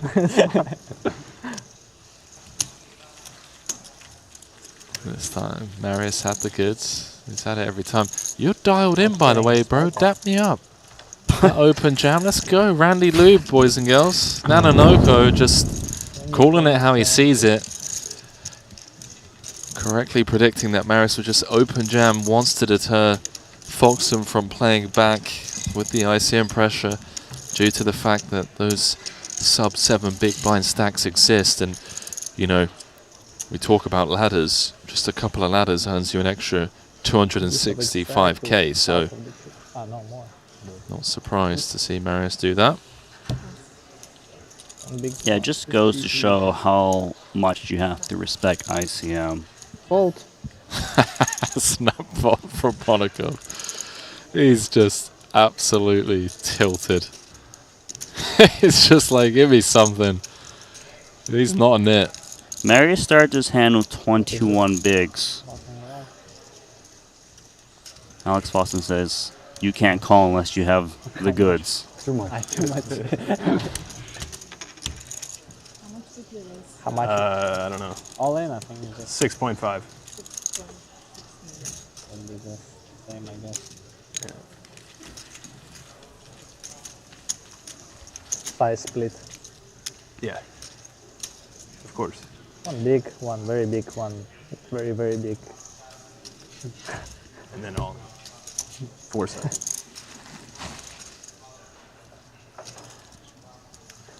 You know, we've had some great final tables so far. Yeah. Can't do But anything from an about ICM point of view, this has probably been one of the funnest, especially with this lineup as well. With, you know, you look at this final table of 9, we got some real talent in the mix. Yeah, this final table is not shaping up as a post-flop one at the moment. Of course, that could change when we have like 3 remaining. Everyone just needs to respect Foxen and let him do his thing. 4 deuce offsuit straight into the muck. So what an opportunity now for Marius. Queen 9. Must jam. And what does Shu Liang got? 10-5 offsuit. That is tilting.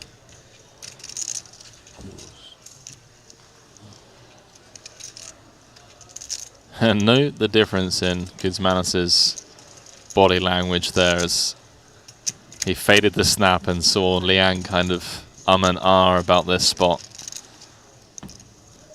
Just recognizing that the pressure's off and there's a potential fold incoming, and that he's at least got the best hand. Queen 9. So Shu Liang trying to do some math. Whether he's got 2 live cards, is it enough? Doesn't seem like it the way he's holding his cards and throws them face up.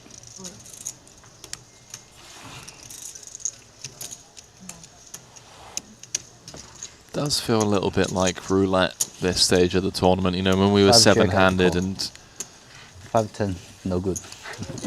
there we go. He's saying Jack Should I 5 he call? would have called. 5-10 offshoot? Maybe not. Asking the boys.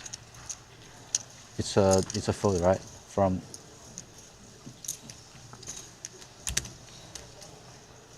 I like that. Call. Yeah. Well, we got a call from Monaco's.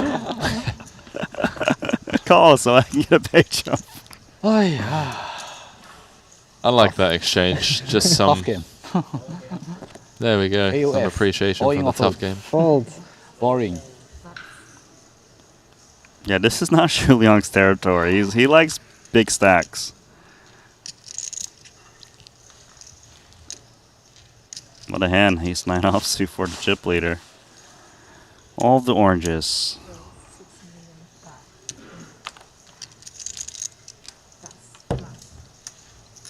Absolute rags behind. As Foxen just gets the mash. Back up to north of 17 million. But there's a lot of humility and you know, just a genuine reaction there from Zhu Liang, also known as the sleeping dragon. It's kind of asking You look too comfortable there to make you stand the up. guys at the table. No, it's like that, by the way. It's actually comfortable to stand Really? up every hand. Stretching. It's definitely good for you, yeah. Yeah. But I don't know how you sit like that. That looks terrible. It's comfortable. You like it? Something between my legs. Squeezing the chair. What? This one's going to be hitting the mark. All stretched out, right?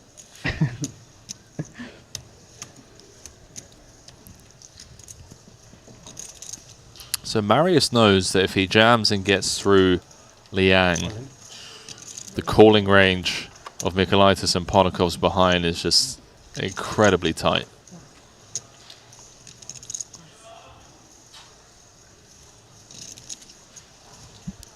Wow. King 6 suited. No, it's a fold. The difference is it's the cutoff jamming rather than the small blind. Fold he does. Nice play. Nice little pick up there for Marius. Marius getting opportunities. Yeah, and to his credit, he's been taking them as and when they've been presented to him.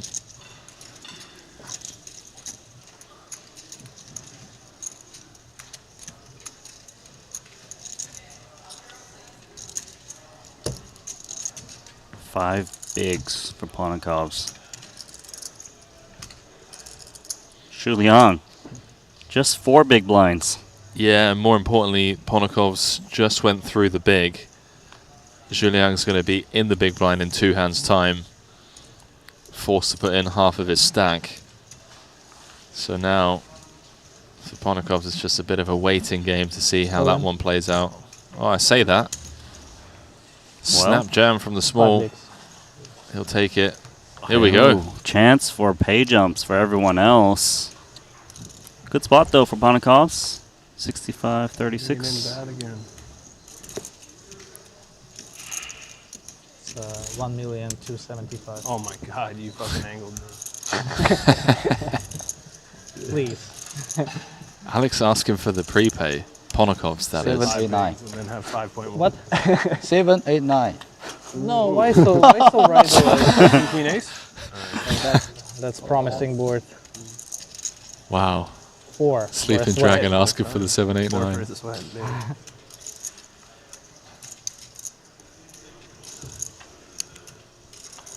No ladders. Ponakov's going to double.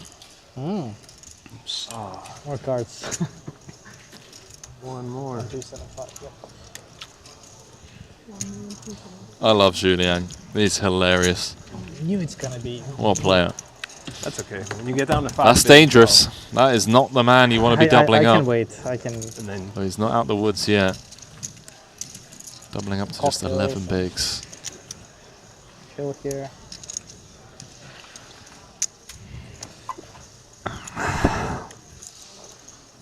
And we just have QR code.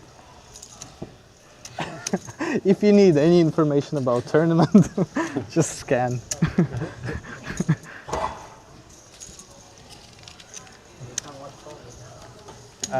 Yeah, but we need this info, I guess. Yeah. I mean, old school poker. Let's watch the stacks. How much you get? Julian under the gun. Ace deuce, more than enough. Yeah, I'm used to asking that like every hand all the time. 7-3, not going to cut it. Nice. Like Ace King's going to cut it. Even though it's right Here we there, go. like All in. Ponakov's absolutely crushing I just see Liang. 1 card. I don't know. I have king. You're ahead. Kings? No. Can I have ace? Oh, you just He's saw one only hand? seen Yes, one. I just see 1 card. Just see 1 card. Ooh. That's a good one to be the other. Come on, deuce. Yeah. He only saw one before jamming. Understandably so, What you gonna as he play? would have had to put half of his stack in the next hand. And then brought to you by WPT Too Global. obvious. I can't even count. 6 million chip pot. Queen Jack 8. Liang still Jack of drawing clubs. live. Jack of With clubs. 2 cards to come. No club on the turn Jack of means he's clubs. drawing to a deuce.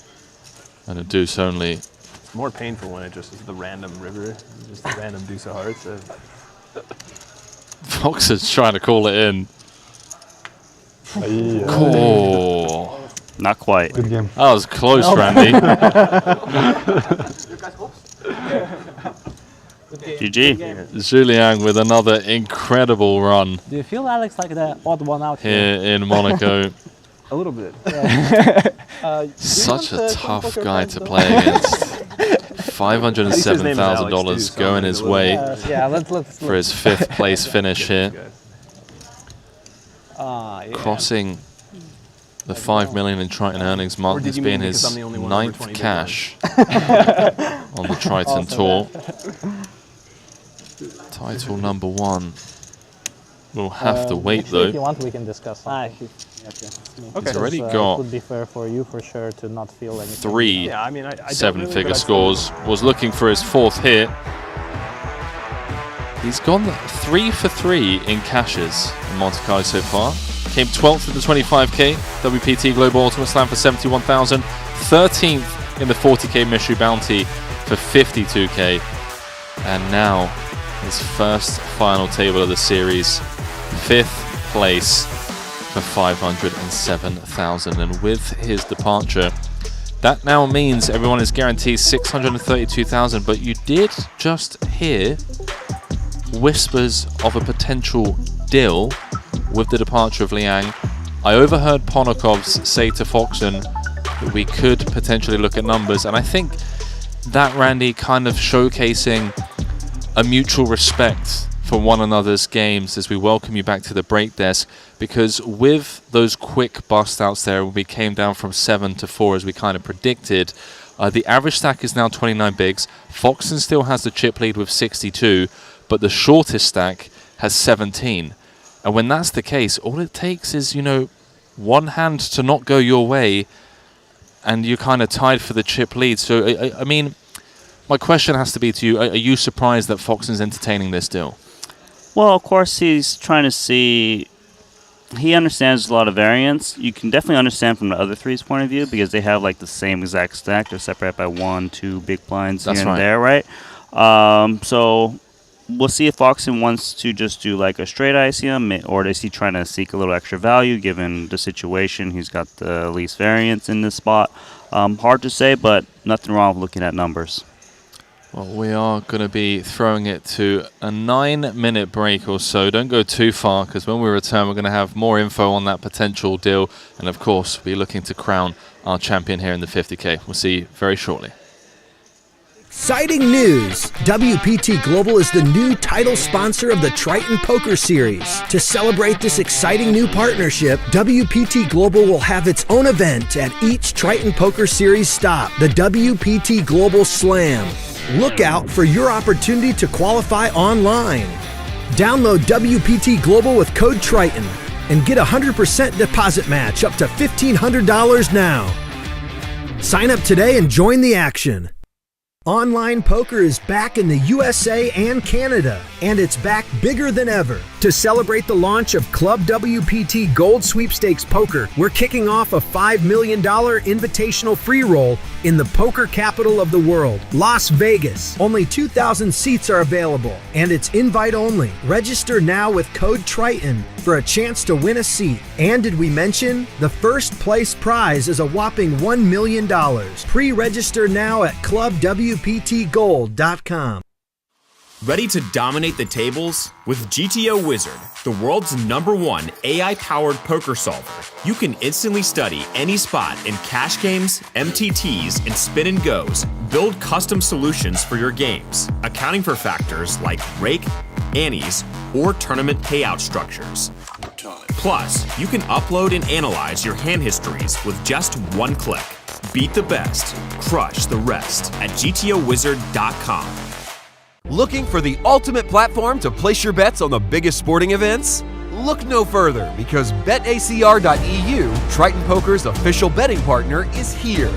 Whether it's the thrill of soccer, the intensity of football, or the fast-paced action of basketball, BetACR.eu covers it all.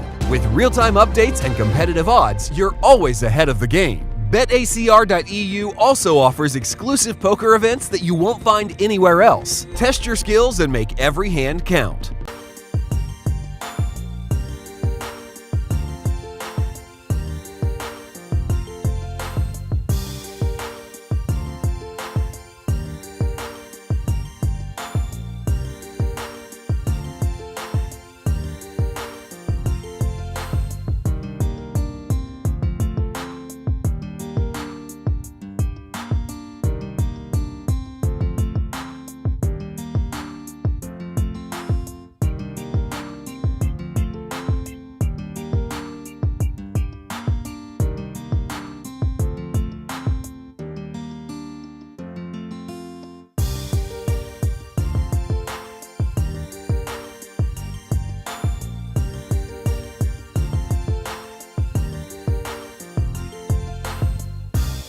game of strategy, and for others, it's just a really fun way to gamble. And you know, shades of in between. So Yeah. nothing wrong with that. 100%, man. That's a fantastic way to frame it. Fantastic way to frame it. As Alex Theologis, 5 seconds. the third Alex at this table.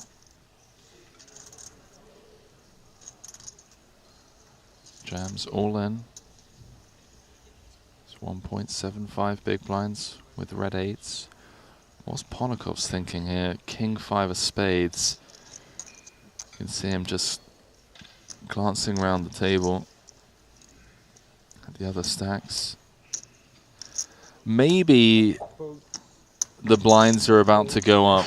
How is this possible? How do you have And this he's happen? just max time banking. I think that's what was going on there.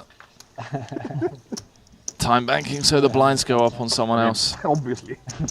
I respect it. All in brought to you by You know, WPT maybe he Global. wants to lose to keep me in so he can... I'm pretty indifferent. Foxen I am not. I would rather win this one. does make the call out the big with a 10-9 of clubs and flops best No. on the 10-4 deuce. And now Theologis is drawing to 2 outs twice. Make that once. Stand up. Black snowman needed. It's not gonna work here. Not going to find it this time. Another impressive run. The man from Greece. The online OG Pundidi. Everyone now guaranteed 214k. Yeah, the third is a real solid 400. pickup and score, but 10th and 9th are... Ninth and rough. 9th. Oh, but final table bubble 9th. Yeah. Those are rough. 2 9th place finishes in a row. You're really missing out on the big money jumps. Like, you're just there. I mean, like, I actually remarked on that at the opening of this frame. It was like, it's a 10x going from 170k in 9th to 1st. Literally. So, you know, you've just gotten to the point where the money starts really kicking with the pay jumps and you get busted. It's... Well, speaking of pay jumps, perhaps another one here. Lunlun happy to activate, given the departure of Theologis, as he's the immediate short stack with the ace-9, opening for half of his stack, running into the 10s of Ponakovs, who then jams. Oh, sorry, I do apologize. Who then 3-bet to 1.1 million. Lunlun making the call. All in brought to you by BetACR.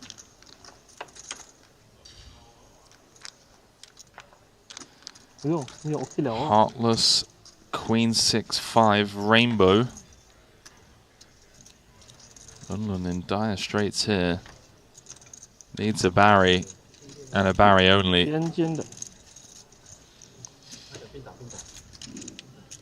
Will he find it? No, not to be.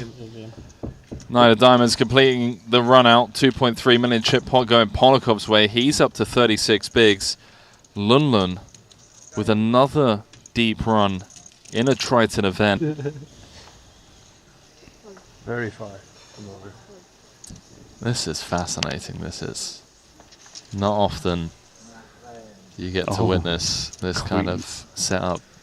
Queens again for Joe Twin.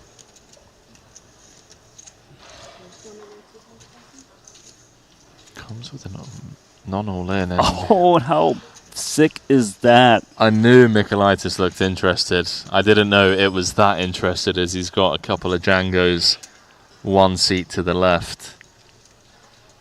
And Joe's going to welcome this action.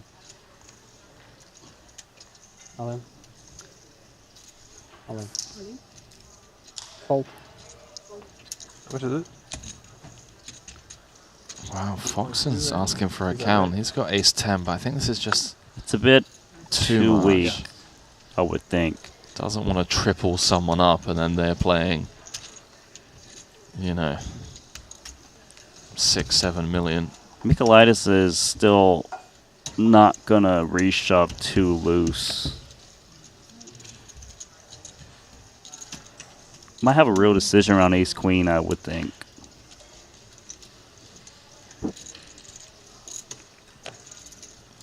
Just hurts because obviously he wanted to call Joel Twin. And Cooler is here. Ooh, wow. Foxen pitches the ace high. Joe calls it off. I probably would. Queens against Ace. kings. So grim at this stack depth as well. This stage of the tournament. All in brought to you by BetACR. Joe looking for a mamacita. Doesn't find it on the ace high board. Foxen joked that he would have won. Ace on the flop, of course. No help in the turn in terms of running spades. Red lady needed. Can he find it? No. Good game.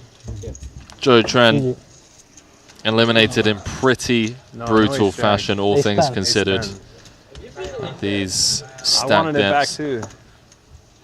Another impressive run for him. Always seems to be running deep whenever we see him. Just go. Threatening to pick up a title in a Hold'em event. Already has one in a PLO event. As he is renowned.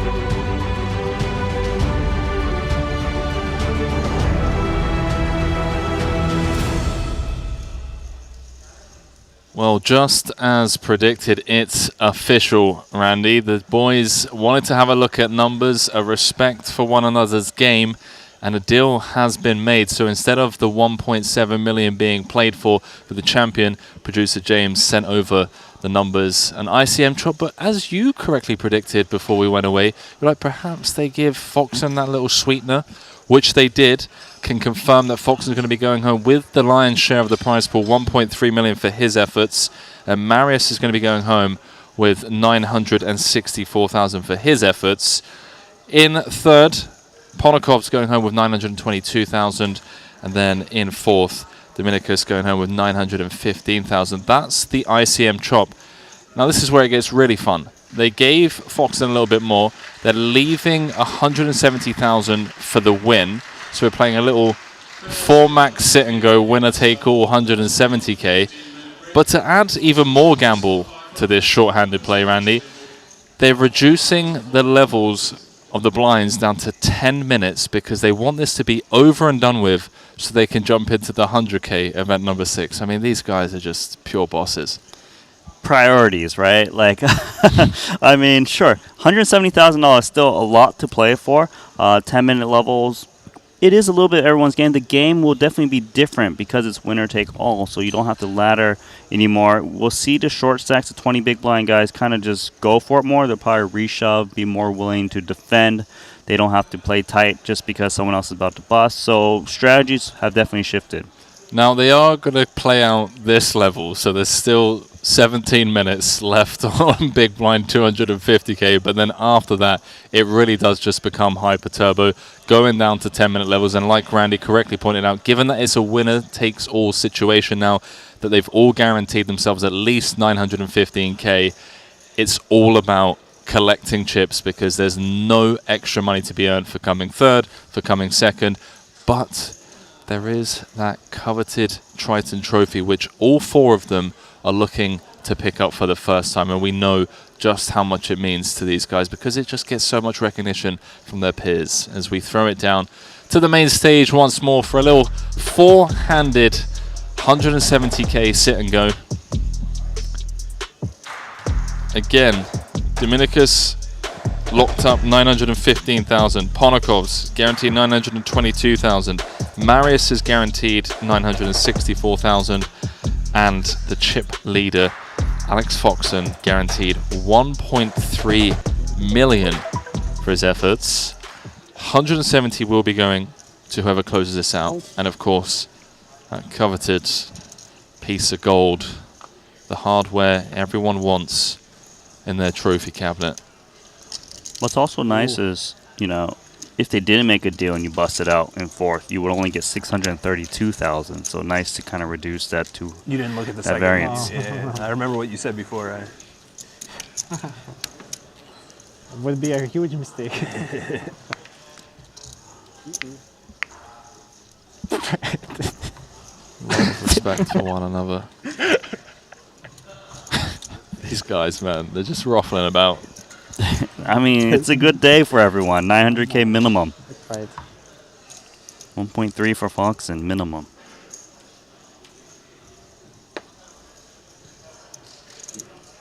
The chip leader coaching, team pro, and boss doing exactly what chip leaders do. Now note that he's raised compared to the jamming we saw beforehand when everyone was under pressure trying to get those ladders and ICM implications. Now it's a different setup. Yeah, because that's a pretty good point, because if we were still playing the regular prize pool, Foxen might just jam ace deuce suited and queen's calls, and that'd be very different. Now the reason they're reducing the blind levels to 10 minutes again, just to reiterate, is because they want to jump into the 100K late reg for that one, finishing in about 50 minutes time or so. So they're playing a winner takes all satellite into the 100K, kind of, you know? Kind of, yeah. Like you get 1.7 buy-ins. Yeah. It's Juan Pardo, currently chip leader in that one.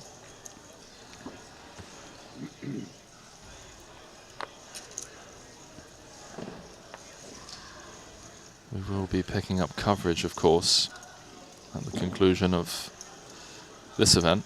Decent hand here, queen jack off on the button. Raise. Fold.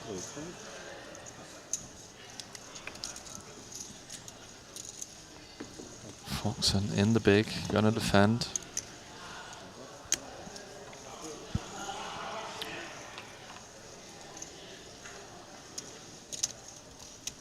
How about that for a flop?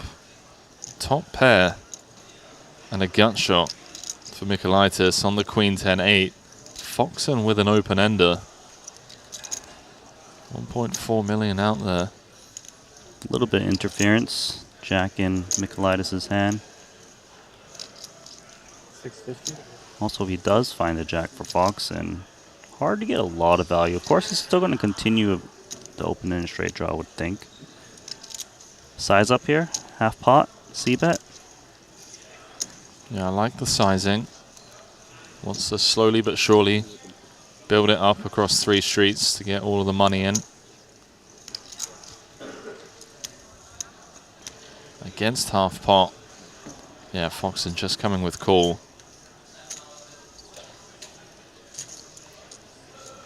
Almost 2.7 million out there. Michaelitis, who was 7 of 7, was down to 5 bigs, won 3 hands in a row to vault up into second in chips, 5-handed, and managed to guarantee himself a very decent piece of the prize pool pie. He's going to be going home with 915,000. And this turn is as good as it gets from Michaelitis. And to not get check raise, easy bet on the turn. 1.4 million. And a snap fold from Foxen.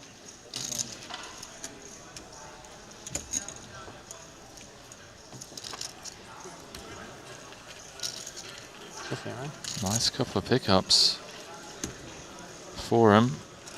Got the jam through with the queens. Now getting a button, the big blind hand through. 28 bigs for him as he separates the gap between himself and his fellow countryman. Marius Kuzmanis in third with 21 bigs. Alexis Ponokov's in fourth with 15 bigs. But given the fact that the blind levels are going to be dropping down to 10 minutes, this, you know, it really is just up for grabs. Let's see who runs hot. seems to be this man. Fold.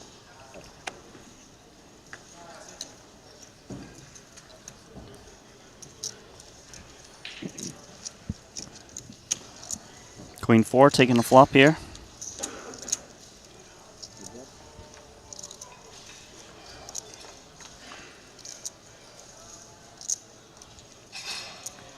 It's an ace high board, and that's all Michaelitis. Hand should be over soon. Nice ace 10. Be looking to seek value. 450.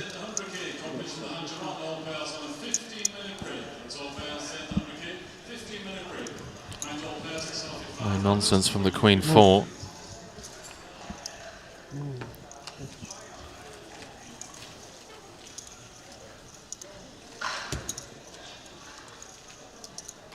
Been very impressed with Michaelitis, by the way, this series. I mean, I wasn't in Jeju.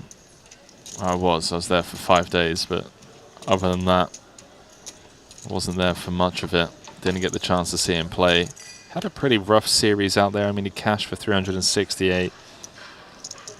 His buy-ins were in excess of 400,000. That's only if he fired one bullet. But here in MC, already a 6th place finish in the 25K.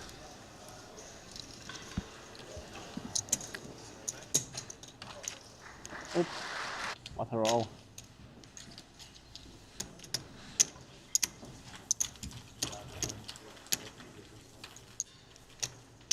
Guaranteed a career best cash at a Triton series. Yeah, it's actually wrong information there. Which? Blinds, you mean? Yeah, amount of blinds. You have less or more? Now I have basically 3.3, 3.5. I'll tell you what the chip leader coaching team need to do. They need to take sound bites from this FT, close-ups of Alex Foxen just bossing it up on this final table. They need to make a little 30-second video of him just crushing it, and that just needs to be put on their landing page. So whenever you just go to their website, it's just like, hey guys, you want to make money from playing poker? Here's 30 seconds of one of our head coaches showing you exactly how it's done. As Ponokov's probably going to be there tomorrow. Outflop him. Foxen's going to feel comfortable with his 8s on the paired board. Queen, As Jack, is the Jack. Queen.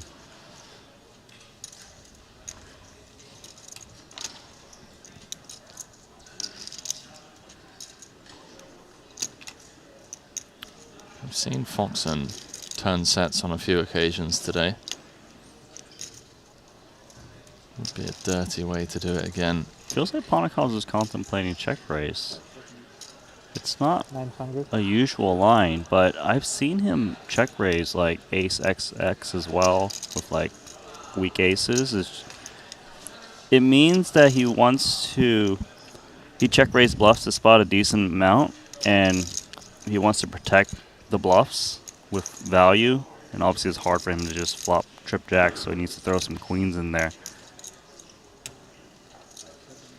And this is really nice because he's getting a bet call out of pocket 8s right now, which just has 2 outs. 3.2 out there. 2.1 back as the deuce of clubs. Changes nothing, and perhaps a turn card that actually gets Ponokov's paid, given that all of those straight draws you're alluding to, some gut shots, don't really improve unless they've picked up clubs, which 8s are still ahead of.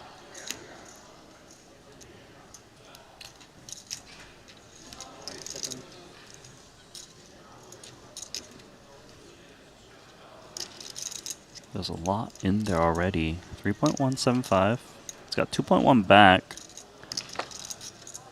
He's out of position, so he should want to still keep his foot on the gas pedal protect what's in there. His hand is a little vulnerable, and he can represent the straight draws, like you said, especially if they picked up clubs. 2-1, 2-5. It's a grim spot for Foxen. He knows Ponokov's is one of the best in town and capable of having bluffs here. Eights also doesn't perform that well. If you're behind, you're way behind, and if you're ahead, they have a lot of outs. King 4 That's funny. Very close. Close as in you got the 4 right. No king. No clubs. I have club. If there were no clubs, I'd feel good.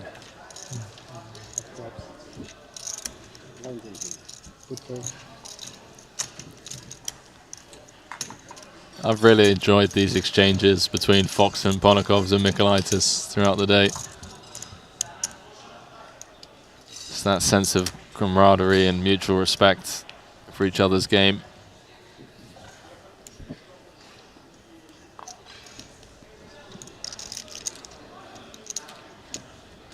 Oh, hello. Mikulaitis is playing 29 bigs. Yeah, he's been chipping up.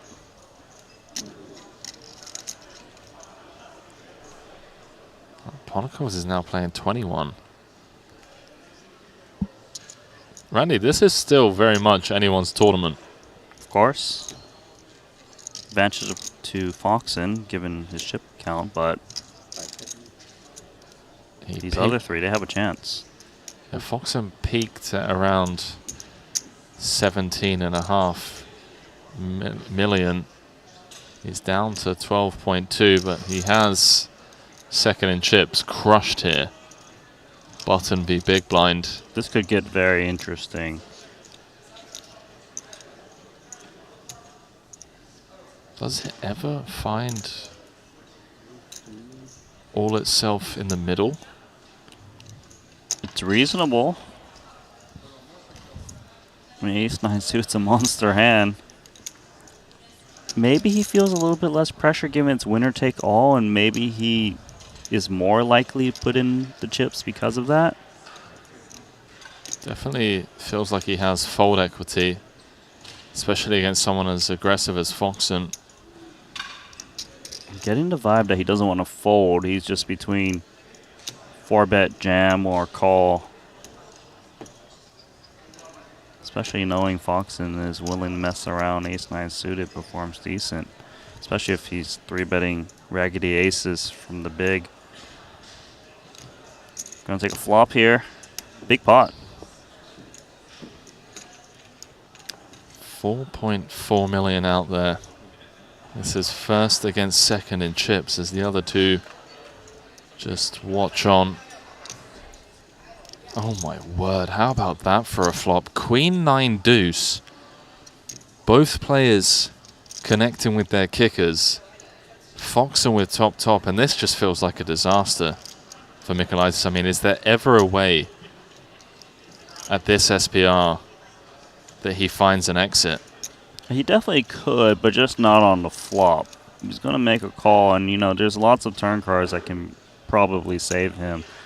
Jack 10, King, like these come to mind.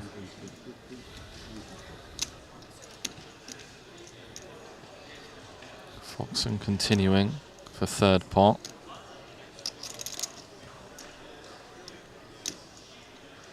Looks like a call and reevaluate situation.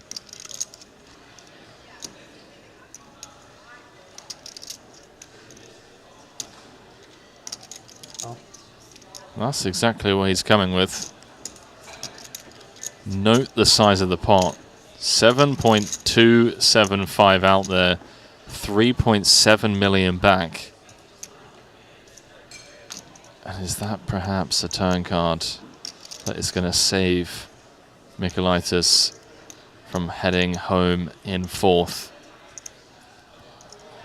Yeah, it feels like it. Now, Foxen, of course, hates the king. The thing is, it's only a 0.5 SPR remaining, so he's just a bit committed to the ace-queen.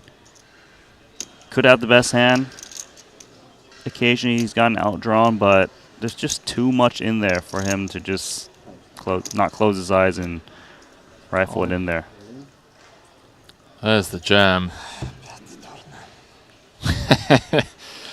I didn't understand much of that, but I did understand the context about the turn card. Yeah, just in case he was up against some kind of 3-bet bluff like King Jack, King 10. They got there. Really, the only thing he beats is like Ace X suited, Ace Jack.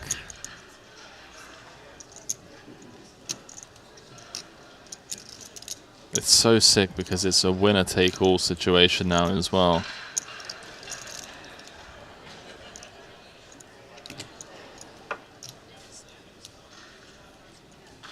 There's a lot of calculation going on right there. Just trying to figure out how much he's going to be left with. If he calls and wins, what's the situation then? You'd have Foxen down to 5 million. It just feels like this has to be a fold, given the run out, his hand. I mean, 3.7 million, he could still spin it back up. Oh, for sure. I mean, it's more than 15 bigs. The blinds are about to go up to 150k, 300k.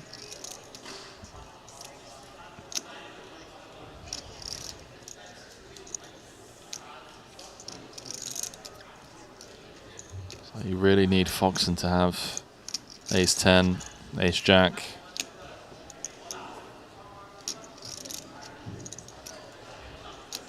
That's it, really, right? I mean, and Ace X of spades.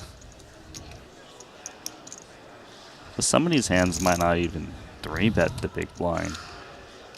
You know, Ace X of spades, I think it just calls, you know. So I think you're really reaching to find hands you beat in this spot.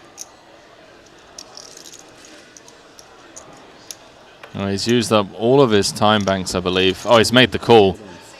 Flicked in the one chip. And we have ourselves a 15 million chip pot.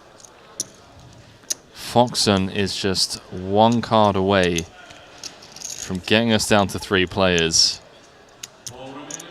and having 20 of the 28 million chips in play if he can just fade the 2 outer.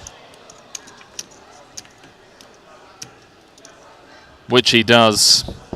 Dominicus Nicolaitis saying GG's to the rest of the boys as he bows out in 4th after another incredible performance from the Lithuanian.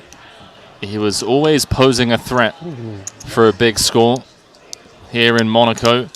After the deal, he's going to be picking up 915,000 for his efforts. Foxen extends, and perhaps a hand we'll see Dominicus kind of just umming and ahhing over. I mean, we saw multiple time banks used there. You know that one's going to keep him up at night. Yeah, but I kind of feel like it was the winner-take-all factor that kind of... Wow, we were 4-5-7? Yeah. Wow. Made him decide to go with it. What are you doing here? That's why you reg early. You're supposed to... 72. Plus the 100k registration, Maybe you know. A tournament with 7 deuce off. I'll make sure I'm not holding it. Well, some consolation in his partner in crime on the rail, watching him as he collects a very healthy 6-figure payout. Always smiles, always chatty. So incredibly tough to play against. Just dialed in throughout the final table, but the last decision kind of costing him, and ultimately falling on the incorrect one, paying Foxen off. But again, I guess that call, Randy,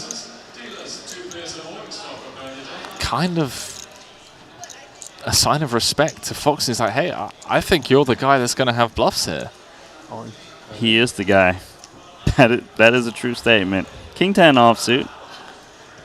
As we play three-handed. Ponikov's opens, and look at the Jack 9 suited reshove from Foxen.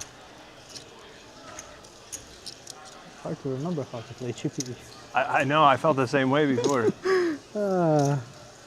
Okay. Okay, I will calculate. I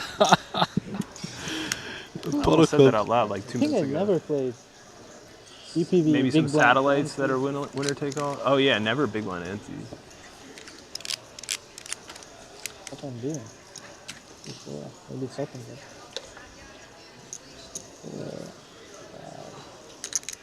So Ponikov said it's hard to remember how to play chip EV Already gave it. Nice. because now that it's a winner-take-all situation, after the deal's been made, Hi, Alex. I've been waiting for you. removes We've been waiting ICM. for you. She's Alex too? Yes. Wow, lots of Alex. Really? You're Alex too? Can you stay together? I think the other there was another dealer named Alex too before. Thank you. Hello, everyone. Hello. So many Alex. Can Kulev start dealing next? So for those of you just joining us, a deal has been made.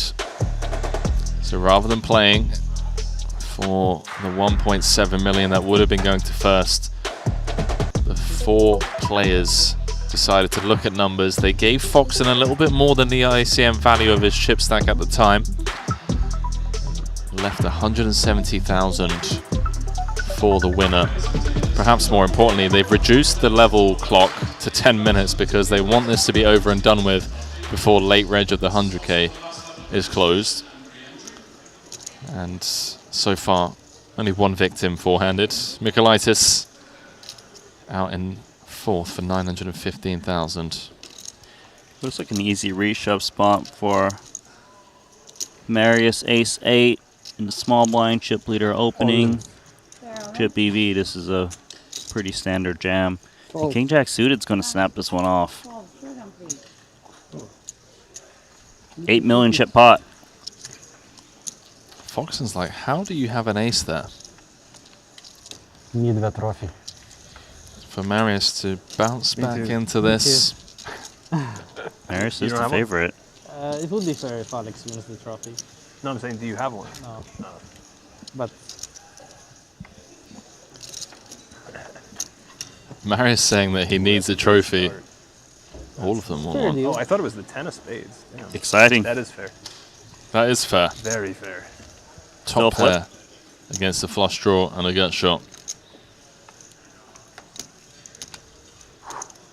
Safe turn for Marius, who's one card away from doubling up. Just needs Queen to of fade a Hearts. spade or a queen. Foxen calling in the Queen of Hearts. I mean, you Queen of deserve Hearts. to win this. Like, Wow. Just like that. Clairvoyant, perhaps, as well as a poker crusher. Thank you. Thank you. As he calls his river card, makes Triple Alex Broadway, at the table. Wow. and showers another Lithuanian, Yes. Kuzmanis, heading home in 3rd after a deal was made. So the stage is going to be set, Randy. I mean, Foxen saying, does he want to chop the 170? Not allowed. So Kuzmanis going home with his career best score after making the deal. He picks up 964,000 for his efforts. And he's another one of those impressive young online guys that has recently joined the Triton circuit, Randy, threatening to pick up a title, but that first title will have to wait. For Foxen and Ponikov's, not the same. I mean, both of them looking for their first piece of gold. Foxen hasn't joined us at a Triton series since London 2019. He's clearly just been FOMOing at home, watching all of the different series and said, hang on a minute, I need to go to one of those things and try and get myself one of those fancy titles. Do you think he's regretting it now? Because already he's got this phenomenal score. Look like he's going to be shipping this one based on the chip counts. 85 big blinds versus 13 big blinds, $170,000 on the line. Foxen, it's been a very smooth final table for him so far. But Ponikov, if he can get one double in there, he can get back in there, right? He knows how to play every single stack. He's very familiar with how to play heads up, given how many tournaments he's won in his life career. So we'll see it happen. Let's see. I mean, he needs to come out and get a double up relatively early, right? I mean, he's looking at a 7-1 chip deficit. But if he can just claw back one double up, he's then playing 26 and poses a real threat to Foxen. But we know Foxen are going to refuse to give up chips easily. They're playing for the 170k, as you mentioned, because they have made a deal. And we will obviously share those numbers again with you viewers at home once players are busted. Who's it going to be? Ponikovs or Foxen picking up their first title here in Monte-Carlo in the 50k. This could be over in the blink of an eye, so don't go too far. Live from the Sporting in Monte-Carlo. But if we do see that early double up from Ponikovs, we might just have ourselves an epic heads-up battle on our hands.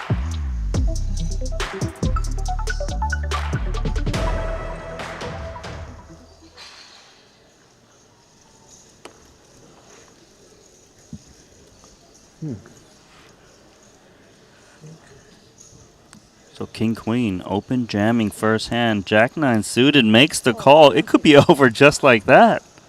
I was just about to go through the numbers, but I might not need to because we might just see them on our screens if Foxen can convert this 37% equity.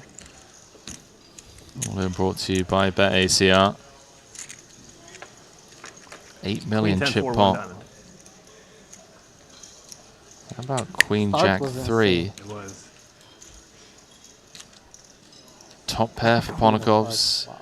Middle pair for Foxen.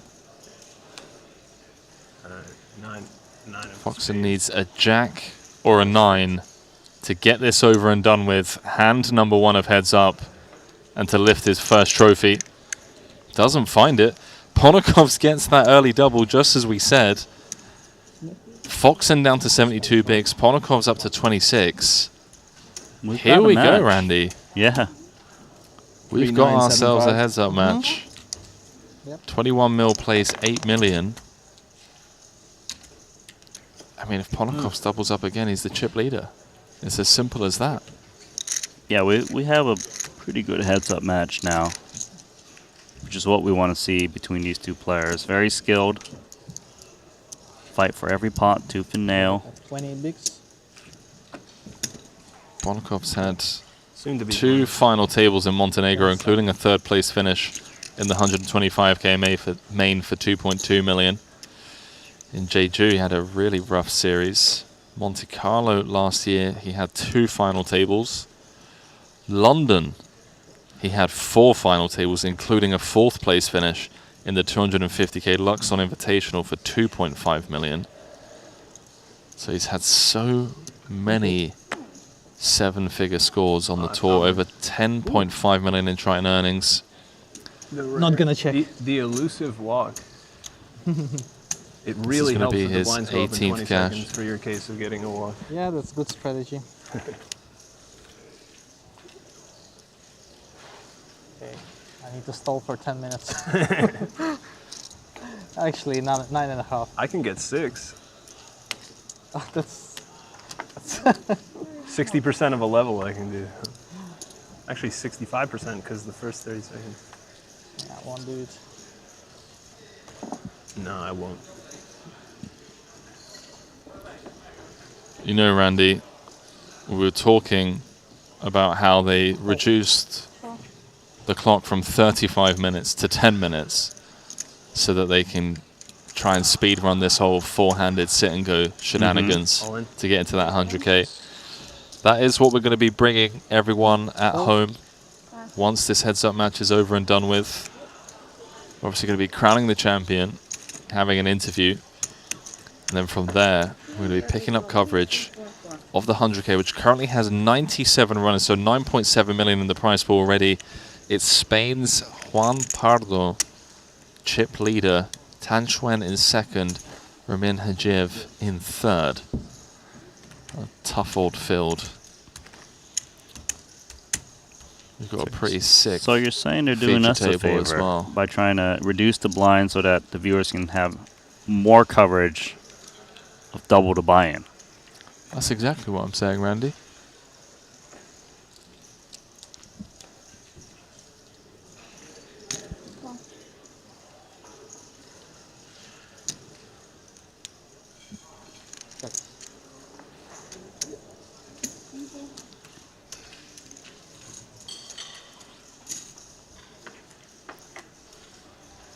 Seeing Bads out there. Aussie, who impressed obviously in the Mystery Bounty. Greenwood, Shemian, Davies, who's on the heater of his career. Loving life. As Foxen's loving life on the Queen 10 deuce. Complete nothing burger for Ponokov's. That Jack of Hearts is interesting though. Some connectivity. Hanging in there. I mean, that's pretty insane, actually, to see him float with that as the 5 of hearts does roll off on the turn. Ponokov's is drawing dead. Does not want to see a 4th heart on the river. 2.2 out there. Foxen must believe he can still get value out of a 10. That's the most likely holding for Ponokov's in this spot that he can get paid off by. Continue to bet. 1.6 into 2.2. Setting it up for a very comfortable river jam.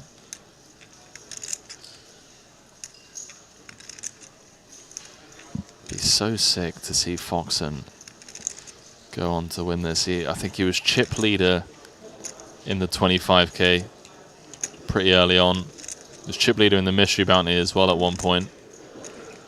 Ended up getting a min cash in that. Ponokov's check calling with the inferior flush draw.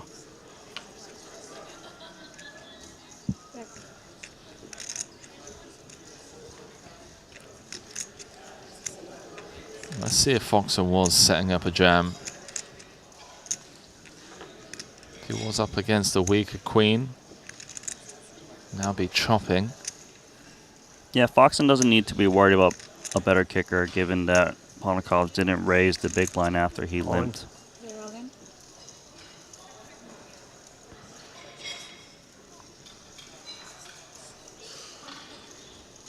Why has Jack High not hit the muck yet, Randy? It will. It will.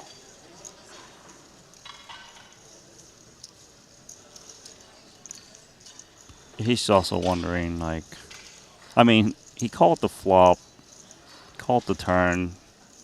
He's just hoping there's some way he can win, and I don't think he found out. I don't think he found a way to convince himself he was ahead there. I mean, I had a bead of sweat running down the left-hand side of my forehead, just seeing Ponokov's in the tank there with Jack High pondering the most insane hero call of all time, which would have been incorrect. Foxen extends 24 of the 28 million chips in play.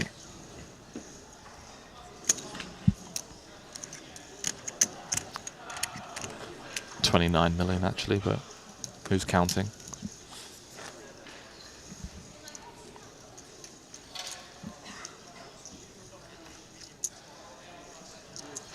To come out here after not playing a Triton since 2019, after having watched from the sidelines, stateside,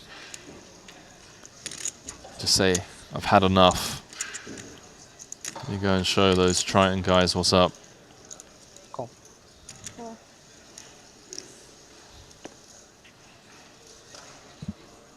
Free flop. Incoming, I imagine. 6-4 offsuit, not really the type you ISO from the big blind, given it has some playability of its straightiness.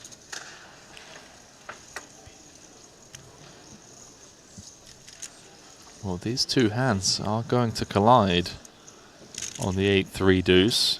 Middle pair for Ponokov's. Foxen with a gut shot and 2 overs to Ponokov's pair of threes.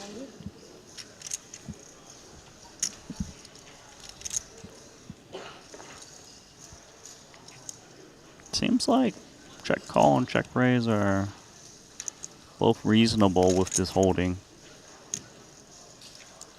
I like check raise because it feels like Ponokov shouldn't have many 8x, 3x, and deuce x in his limping range, right? I mean, no, I think he's definitely got that in his limping range. Because of this stack depth, you tend to limp. You don't play that many raises off of 15 or 12 blinds, or yeah. There is the check raise from Foxen. Wow, and Ponokov's responding. Nice denial of equity there. That's pretty gangster. That was nice. Back up to 7 million. It's been a bit of a battle from the start. And that makes you regret check raising 6-4. Because he had, what, 35% equity or so? Didn't get to realize it. Yeah, it was a nice counter reshove by Ponokov's with that short stack.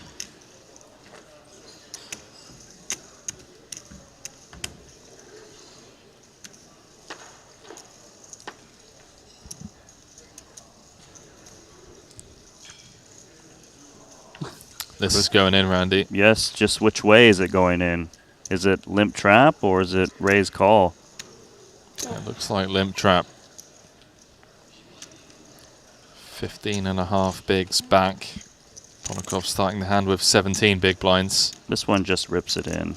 It's because if you raise, you get called a lot by the player in position anyways, and A7 doesn't play well in that manner. So there it is. 13.5 million. If Ponokov can hold, man, he's really in there. This is exactly what we were alluding to when it comes to playing an epic heads-up match. If he can just hold and practically tie with Foxen, we've got a battle on our hands, and it's looking clean. The 10-8-6 2 clubs board. All in brought to you by WPT Global. Oh, the King of Diamonds on the turn, now leaving Ponokov's drawing to 7 outs once to get back in this fight. Can he find it? No. 6 of diamonds completes the run out. Title number 1 for Ponokov's will have to wait as he adds a massive 6-figure score to his already impressive Triton track record. But how about this? The man who hasn't been out here with us since 2019, going home with the lion's share of the prize pool after a deal was made. 1,470,000 for Alex Foxen in his first Triton title. Ponokov's going home with 922K. That's how it played out at this final table.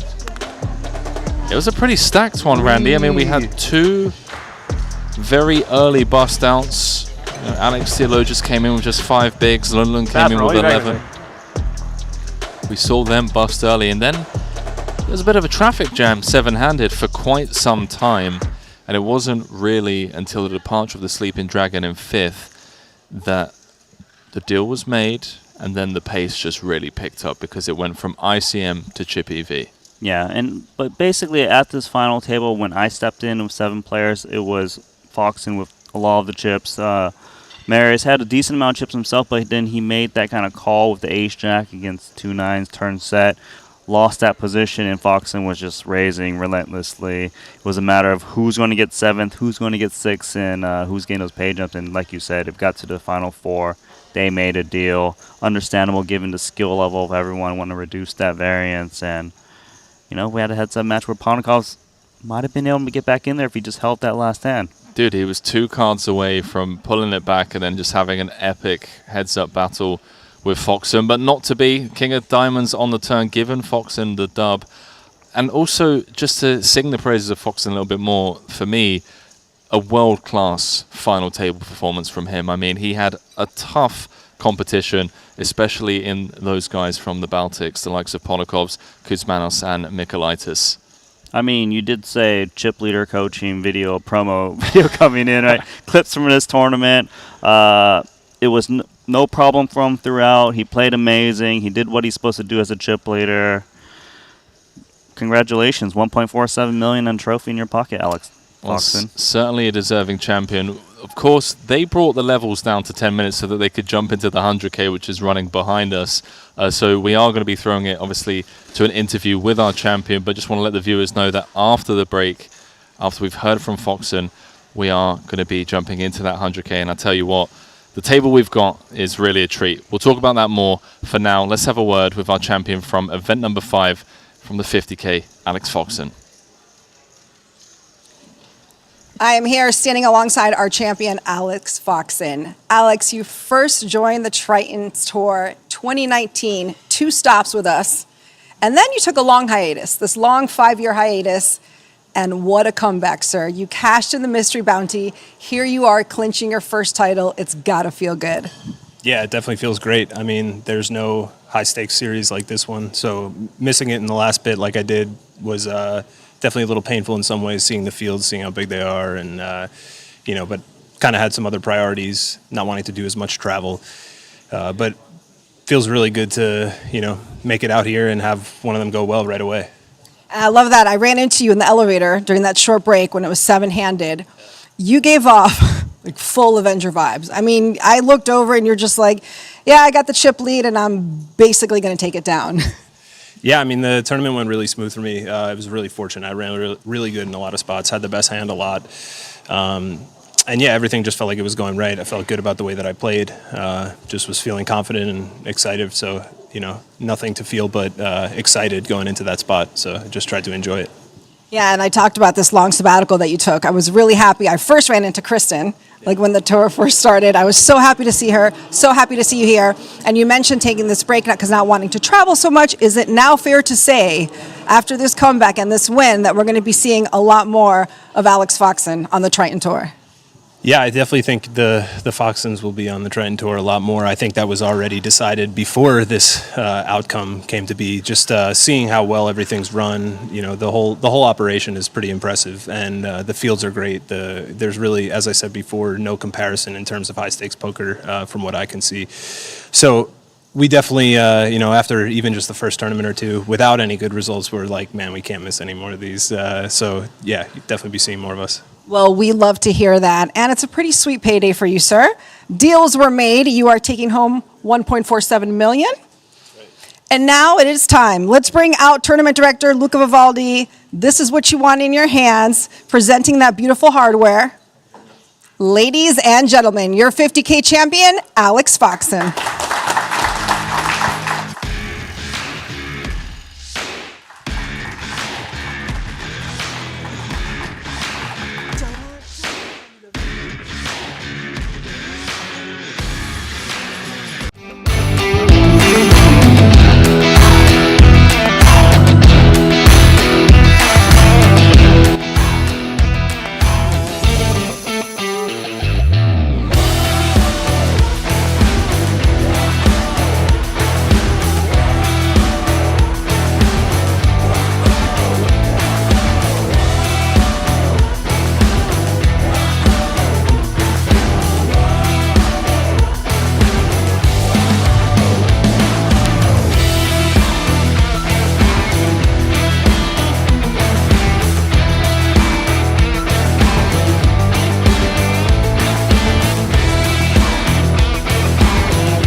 Exciting news! WPT Global is the new title sponsor of the Triton Poker Series. To celebrate this exciting new partnership, WPT Global will have its own event at each Triton Poker Series stop, the WPT Global Slam.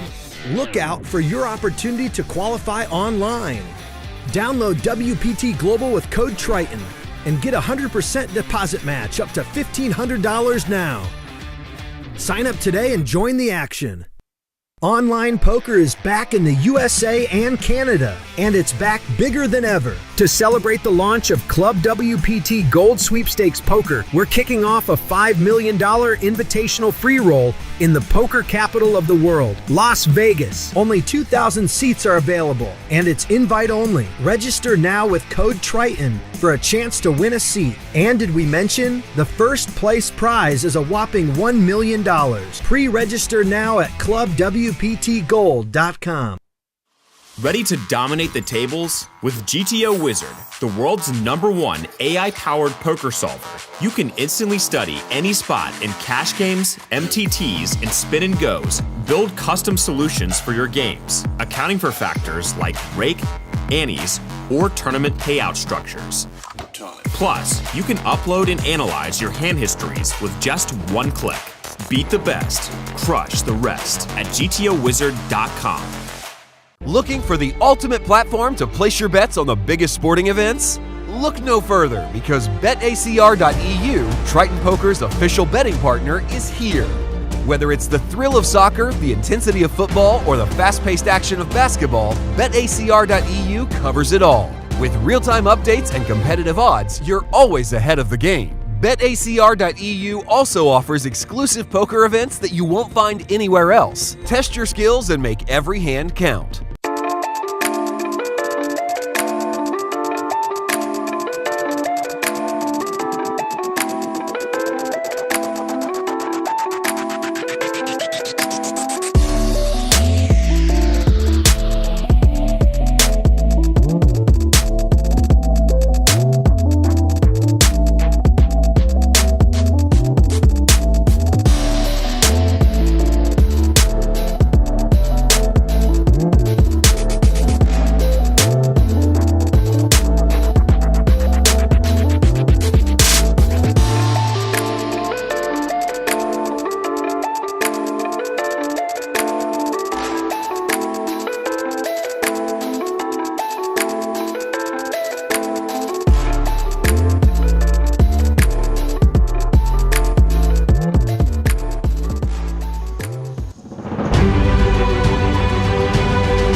How about that then? Alex Foxen picking up a piece of gold on his first venture out to a Triton Series since 2019, taking down event number 5, the 50K for 1,470,000. And, Randy, because they reduced the blind levels to 10 minutes, they all had time to hop into the 100K, which we're going to be jumping into. Well, yeah, I'm pretty excited about the 100K, of course, because they gave us more footage due to them reducing the time. I'm happy about that. It's a big buy-in, obviously. 103 entries already in the 100K, and the usual suspects at the top. Look at it. Usual suspects at the top, as you say. Tan Xuan with 145 bigs. Alexia Logis with 100.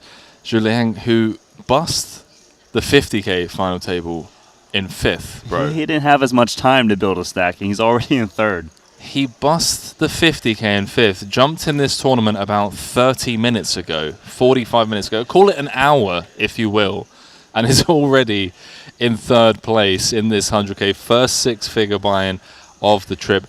I want to talk about table 1, because that's the table that I want to turn my attention to. It is absolutely insane. We're talking over 60 million in Triton earnings on this table alone. Kulev with a title, Holtz with 4, Mateos with over 10 million earnings, Chidwick with over 20 million earnings. I mean, help me understand it, Randy. I mean, where's the spot? And you take someone like Muller, fresh off that 2nd place finish, he's going to be feeling confident, especially with, his good friend and mentor Fader at the table. But that's not the guy you want at the table, even though you're friends, right? This is the guy that's taught you everything. But do you ever like level yourself into thinking, well, if this guy's taught me everything, he knows exactly how I'm going to play, so what do I do? I mean, you just do what you've been taught because, you know, what he's been taught is just a good, sound strategy. And maybe you throw a little curveballs at Fedor just because you know he knows what you're thinking. But in general, do whatever he did to get him that deep run before in the prior events. But like you said, stack table on table 1. Unreal table. And let's not take our attention away from the guys over on the blue feature table as well, because an absolute lineup of stone cold killers. Haxton, Greenwood, Alex Theologus, fresh off his second final table of the series. He's got 800k. I mean, these guys take no time off, and he's joined by the Sleeping Dragon, who was also at that final table. His 5th place finish were over 500k. Then look, you throw in someone like Punsri, number 1 on Thailand's all-time money list. He's got 18 bigs, but knows how to play those kind of stacks. And then Brian Kim, the winner. Yeah, event number 1, the 25k. He's got to be feeling confident, right? Like he finally got that clutch. He's coming into some 6-figure buy-in type of tournaments here, and yeah, he's got 38 bigs. We also have Haxton at the table, and that's going to make it extra tough. Haxton, of course, is one of the best without a title. But for me personally, the blue table, Shu Liang is the one I want to watch. That's the guy who splashes. Somehow he's cashed every single event. One final table he just finished. The first 2 events, he had really deep runs, you know, finishing top 12 or 13 or so. So he's going to bring the fireworks, I guarantee it. I'm buzzing for this one. First 6-figure buy-in of the series. Let's throw it down to the main stage, live from the Sporting here in Monte-Carlo. Am I right in saying? No, I'm not right in saying. I'm going to stop what I was about to say. Late Reg has not closed. It's still open. There you go. Quick look at the outer tables as the price of entry is getting all the more expensive here in Monte-Carlo. Let's not sleep on Curtis Knight, by the way, on the blue feature table. Curtis Knight also part of the Poker Code He is gang, indeed. I'm pretty sure, yeah. He is indeed. Out here for the first time at a Triton stop. So that's how things stand. Chip counts at the 2 tables. Alex Krilev bossing it up over on the red feature, as he typically does. And over on the blue feature table, the man who's probably picked up the most points here, the Ivan Liao Player of the Year race, Alex Theologus. 2 FTs, cashing 3 of the 3 events he's played so far. And finds himself 2nd in chips in the overall tournament. Here is Curtis. Just going to open jam from the hijack. 91. 11.5 bigs.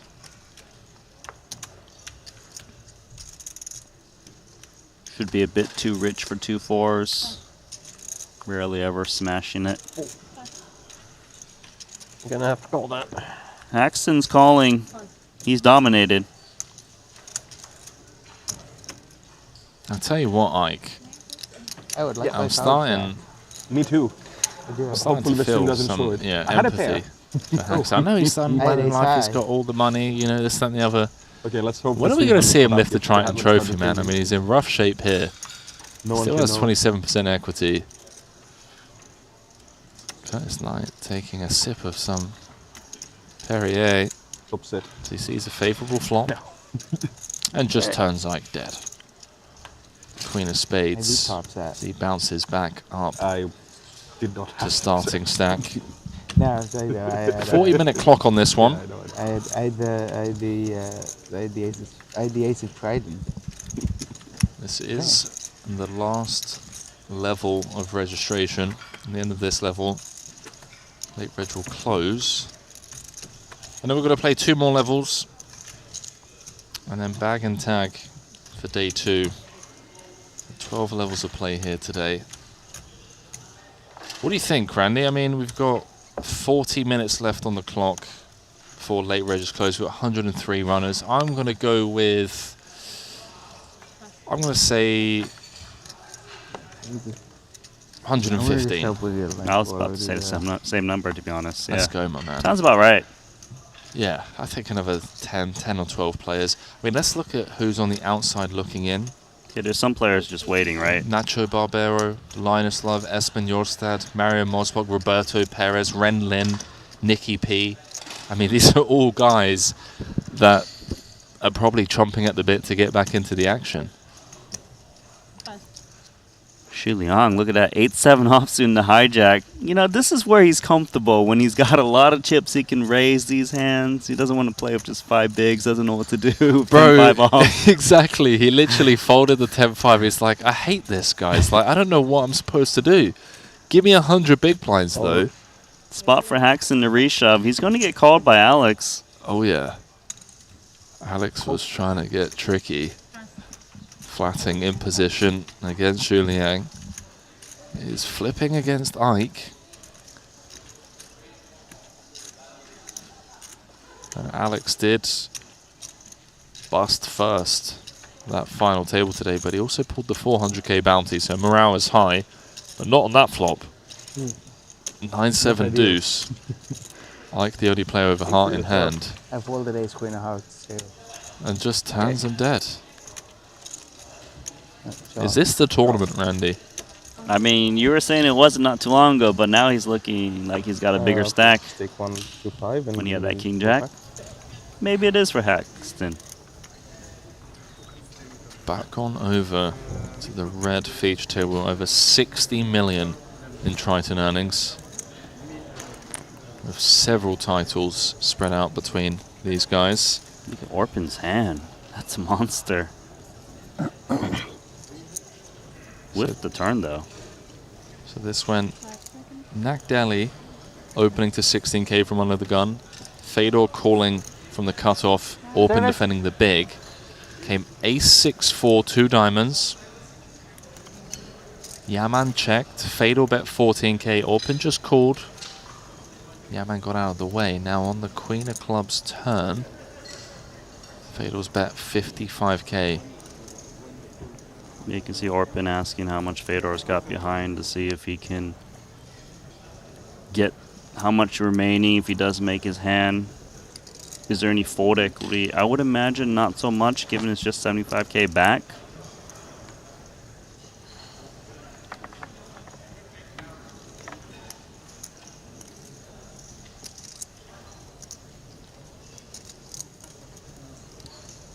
Like the hands that would bet fold is like King, Jack, Jack 10, but I'm not so sure they would bet the flop when check too. On his texture, unless it was diamond variety.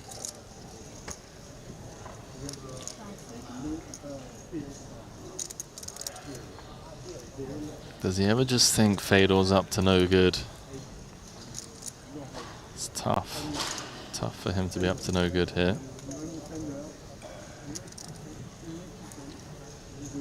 Orpin's deep in the tank in this one.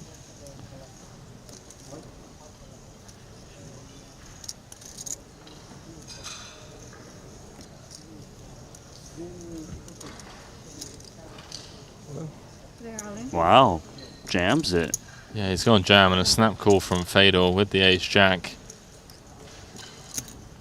Plenty of outs though for Orpin. 350,000 chip pot. Fedor to bounce back up to north of 40 bigs. Just needs to fade a diamond or a 5.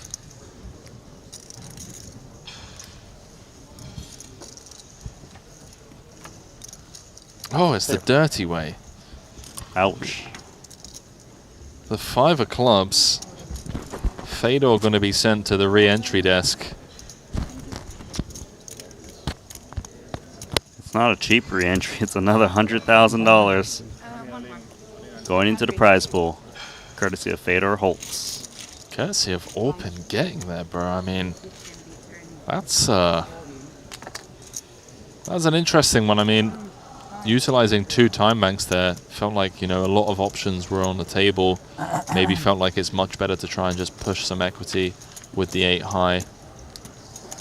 Probably gets some folds if Fedor has like a random, I don't know, king jack, king 10, jack 10 kind of hand.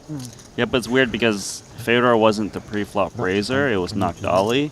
So I just don't know if those hands are always betting the flop if it didn't have like backdoor hearts or diamonds. Hard to say. But whatever it is, Orpin's happy with the result. Yeah, he is. Number 1 on Turkey's all-time money list. Joined by number 1 on Spain's all-time money list. Joined by number 1 on the UK's all-time money list. Number 1 everything? Joined by number 1 on Bulgaria's all-time money list. I mean, there's talent left, right and centre.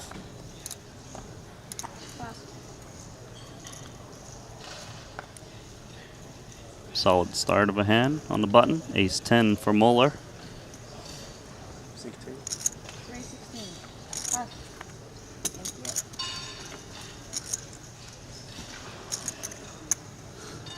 Noctali, King Jack. In there. Spaniard with a very healthy stack. Does cover the young Austrian pro. 7 deuce deuce rainbow. Both players with a high club in hand.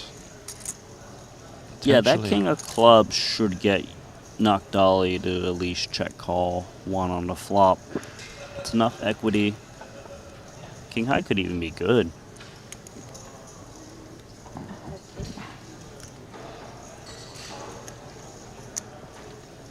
That's the small bet.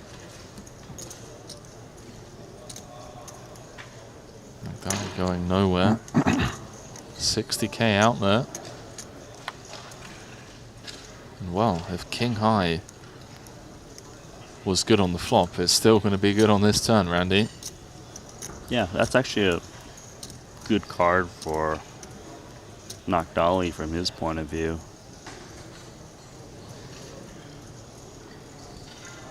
Sam could easily still have the best hand of ace 10, you know, whether it be a clubs or just some king highs or worse ace highs. Oh, hell yeah.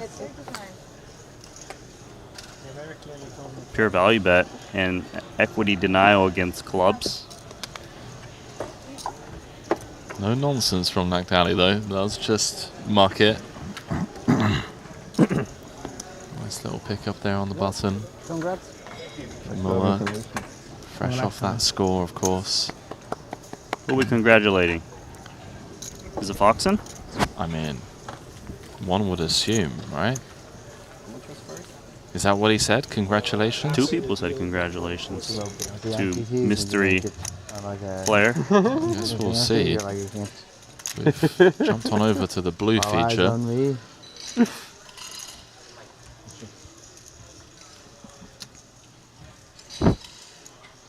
I missed an opportunity to plug my course when I was pulling the bounty. Yeah, that would have been like... If you want to learn how to do that. Yeah, exactly. Well, we'll give you the plug, Alex. He's saying he missed the chance to promote his course as he pulled the top bounty of 400k.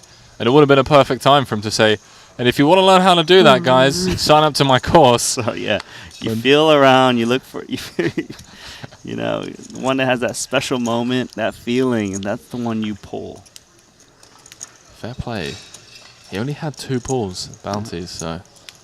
Pretty good. Because I remember him being very disappointed when he got unlucky in that hand, ace king versus ace queen. Yeah, he it makes sense because I think, you know, bounty tournaments in general mean so much to him because, you know, it's a game and it's a format that a lot of people are still making mistakes in, and he takes pride in the efforts that he's put in to get really good at the game, and he's respected, you know, by a lot of the community for his achievements in bounty tournaments, hence his course, and it would have been so fitting for a Triton title to come to him in that bounty format and to get 3 outed for the chip lead on the final table bubble. I mean, regardless of the course, that's going to be painful for anyone. We're all human.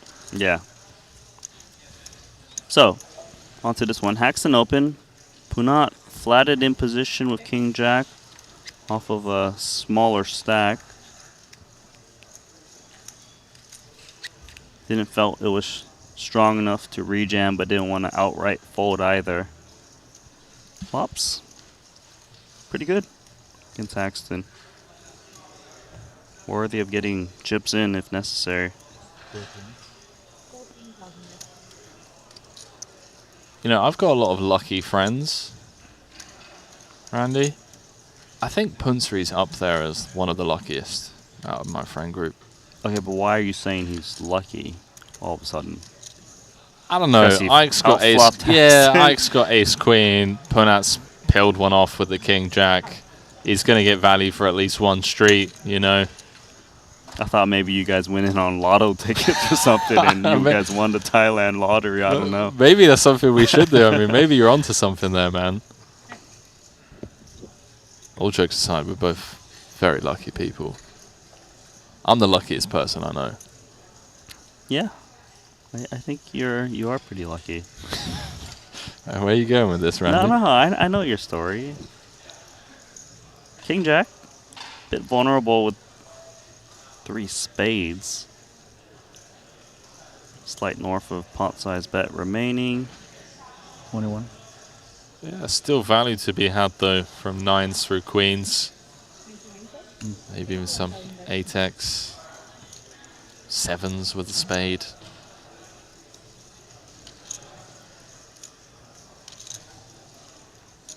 So annoying for Ike. No spade in hand.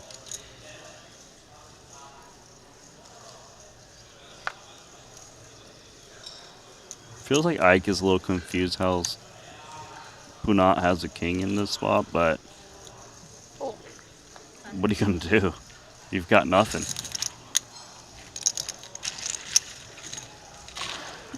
Crucial pickup for Punsri. North of 20 bigs now.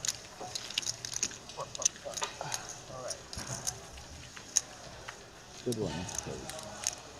There you go. Registration for re-entry now closed. It's not me. It's not me. No, it's not me. It's you. I got mistaken. I don't even remember what hand I had. All good. Yeah, nice. For some reason, yeah. It's a long day.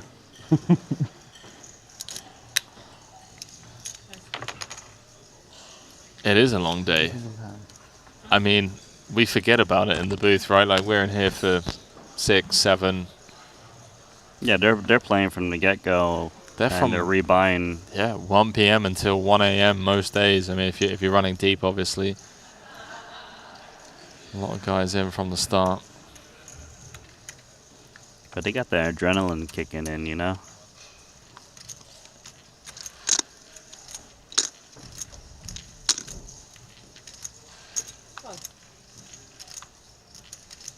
Limp from Alex. Won't be seeing a cheap flop. Pocket 8s. Amazing for Greenwood. Greenwood's going to want to ISO probably about 3 to 3.5x. Try to induce limp jams from lower pocket 24. pairs. Ace littles.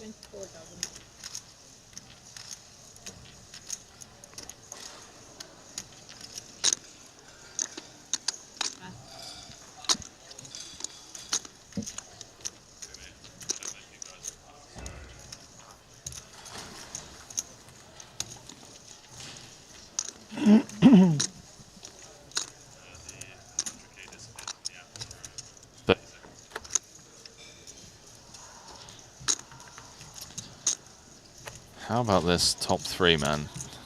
How about this top 4? Tan Xuan in first, Ossie Katola in second, Zhu Liang in third, Aaron Zhang in fourth, and Morton Klein in fifth. Ossie. I mean, those top 4, they're the most splashy players in the tournament. Get them all at one table. That would be fun. Man. That would be an absolute car crash. I mean, they all love offsuit number hands, you know, disconnected. There needs to be minimum 1 gap, and then they're playing. Natural 9. Yeah, they love all the natural. 6-3 offsuit for Zhu Liang, you know. One of my one-take chips is down his raise. Average stack is 338k. The problem with putting those top 4 all at the same table is we'll end up having someone with 3 million. Like 10x average. Just a Fox and repeat again, just but with like 80, 60 people left or so. It's just madness with those guys. Hey, Fortune might be in Haxton's side as he's got the flush draw. Same hand versus same hand.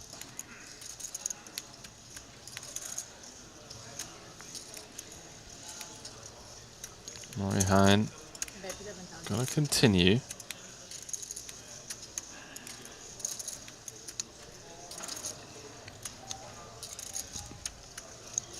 So this one was Morihine under the gun open. Haxton defend the big. 25% pot C-bet.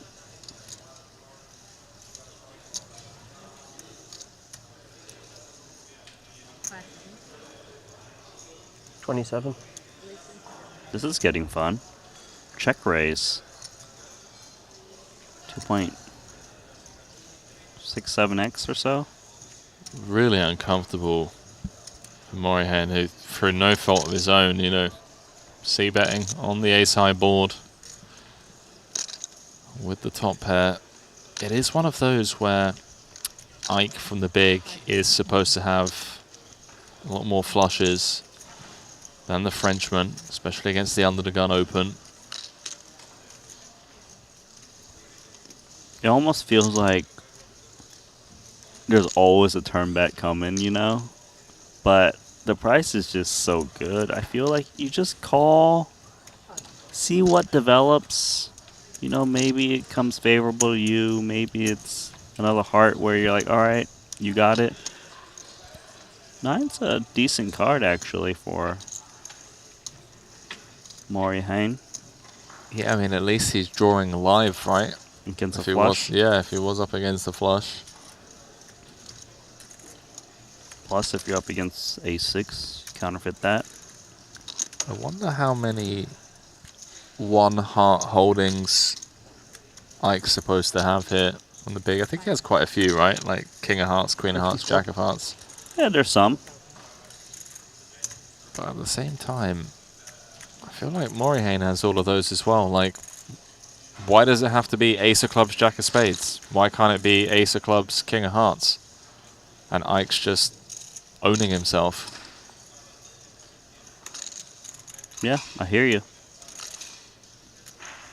But right now, as played, this doesn't feel good for really the Black doesn't. Ace Jack. No, it doesn't feel great. Wouldn't be surprised to see him pitch it because he knows he's in that pitching. Potentially a jam coming. Oh, looks like he's. Those are calling chips in front of him. Stacking the ones behind it. Oh, this is in chapter 7 of my book, Randy. Which is titled. I can't remember. What's the body text? You have no idea. He does pitch it. Wow. Ace Jack getting it done against Ace Jack. And Haxton doesn't think he got a better hand to fold. That's true. That is true. He has no idea. Just thinks he had the best hand.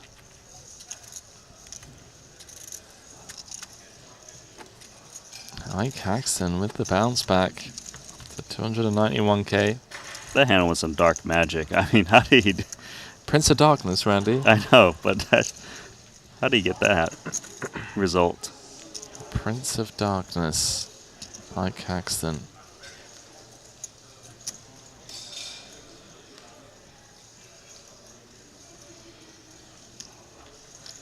Event number 1 winner.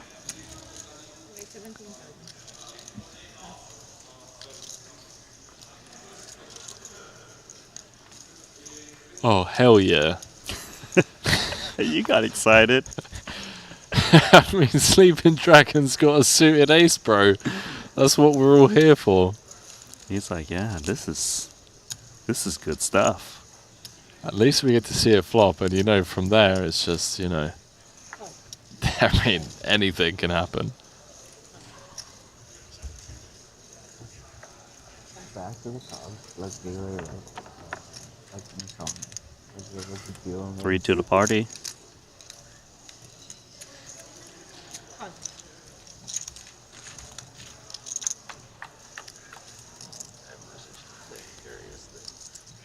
Ooh, this is bad for Shuliang. Top pair, top kicker. It is a monotone board texture. 3 hearts out there. Morihane, the only player with a heart. It's a decent one at that as well. To go along with 2 overs. I could see Shuliang getting called in 2 spots. I would think he'd want to protect his ace-7 in this spot. Hearts. Random hearts could come in, overcards to his 7. He's supposed to have the best hand most of the time. That's a big sizing for a monotone texture. 2/3 pot, really trying to get clearance, and look at the clearance that he gets. Yeah, it makes sense because the Queen 10 is not a nutted draw. So that's a pretty good result in terms of getting that hand out. The 2 8s is a little uncomfortable though. Yeah, Brian's just so tilted at this spot. He's like, really?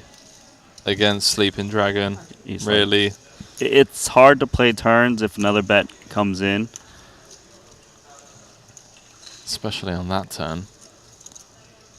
Morihane's hating life. Would have got the Queen High flush.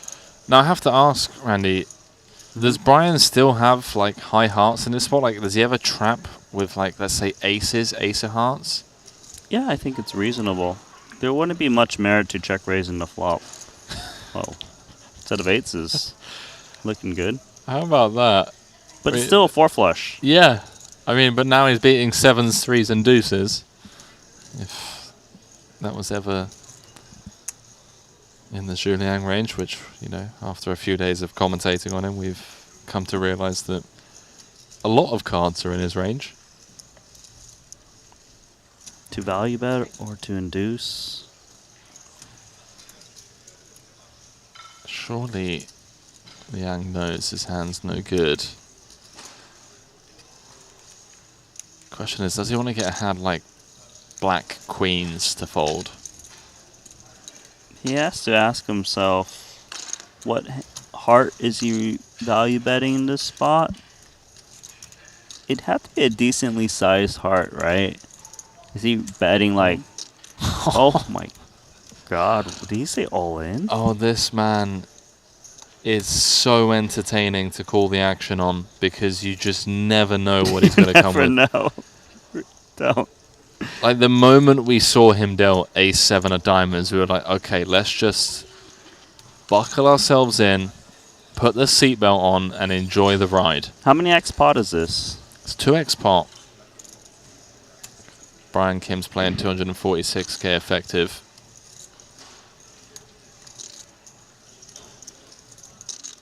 Absolute sicko. Well, obviously the 2x pot is representing the ace of hearts. Like he flopped the flush, or he turned it and just checked back. It is reasonable. He can definitely have the ace of hearts. Brian rarely, given the line he took. But if it's only the ace of hearts, Brian should be able to discount the king of hearts and the queen of hearts. Well, that's what I was about to ask you is, you're saying in theory this should only be the ace of hearts, but does Liang extend his value jamming range to king and queen, given his image? I think the king is possible, but probably not the queen. Fair. So we're looking at losing to 2 cards only in the deck. That was a fast all-in as well. Fold. Brian Kim's just like, I think I got the best hand, but whatever. This is just insane. Take it. It makes sense why Shuliang's got a big stack. What an absolute boss. Going for gold here in Monaco. A couple of deep runs for him. You'd love to take the gold in a 100K buy-in with over 100 runners in the field. Speaking of gold, Club WPT gold. Hell yeah. $5 million invitational in Las Vegas this December. And you can head on over to Club WPT Gold to win a ticket into that one. It's free to enter. The winner gets $1 million cash money. There are tons of mystery bounties up for grabs. Seats into the 10K WPT World Championship. You can sign up today at clubwptgold.com with promo code Triton to win your seat. No purchase necessary.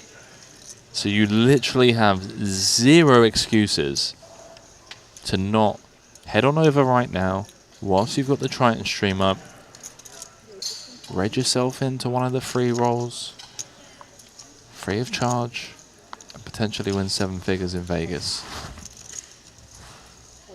I'm speaking a lot of sense, Randy. I'm struggling to think of reasons why you would ignore what I just said. Because I'm still thinking about that hand by Julian. Fair. That is a very valid point. Very valid. But if you're not thinking about that Julian hand, then head on over. I do have another request, actually, from the viewers. For those of you that haven't clicked the like and subscribe button so far today, take a couple of seconds out of your day. We're up to 280,000 subs, Randy. I remember speaking with you when we were heading towards the 100K. We crossed the 100K mark. We're like, this is it. We've completed it. We've won at life. But the poker fans around the world really just coming in force over the last couple of years, showing their love. Well, they've learned that the more likes and subscribes they give us, the bigger the better the content. The better the content. Now you got Cash Game Invitational 1 and 2. You got more invitationals, big buy-ins. You know, we've got the upcoming one in the Bahamas, right? Like, let's go, man. There's so much going on. All you have to do is just click a button. Just to show you support as Triton continues to grow its content, put everything out free of charge, of course. World-class production as world-class players like Greenwood navigate flopping trips. On the Queen 10-10, Punsri checking from under the gun after opening. Greenwood with the check They back. moved him away though. That is so sneaky. They're gonna move you soon. No free promo anymore.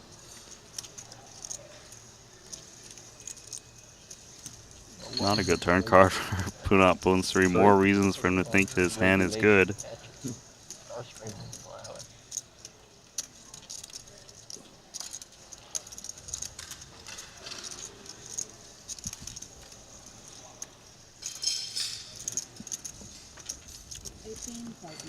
Punsri with zero reason to doubt that he has the best hand here.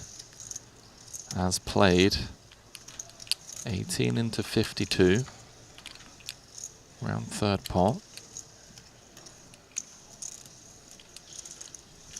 It's tough when we check behind to then start raising on this turn, especially in a single raise pot where Punsri retains, you know, kings, queens, probably evenly split in ace-jacks. That's a bad river card for both. In before Punsri jams because he's sick.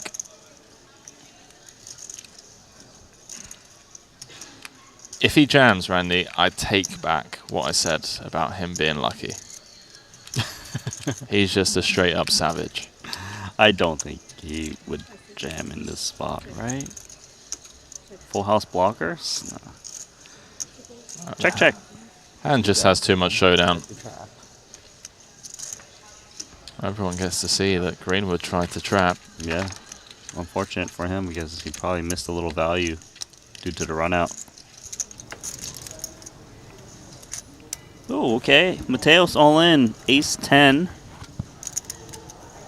Squeeze jamming against Samuel Muller's ace 9. Feels like he's going to get called in a spot. whether it be Moeller or Nokdali. Could see it. Muller's the one that's cooked. You said all-in or call?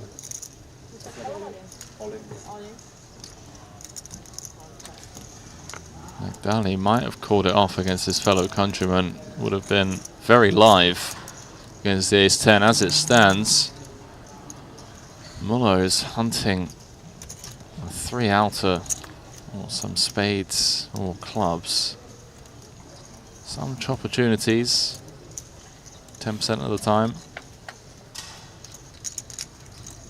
Gonna be tough on that board. Hold on. Hold on. Is it tough? Because he's got the nut flush draw. Hold on. Ace of diamonds on a turn. Now does bring back the chop out, so king would chop it. Spade needed for Muller. Doesn't find it. Mateos with the double.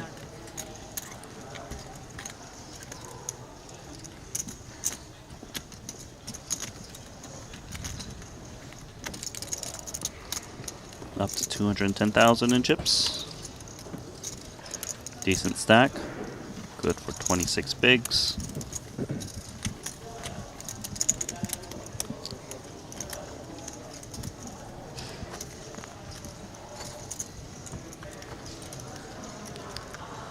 What do you know?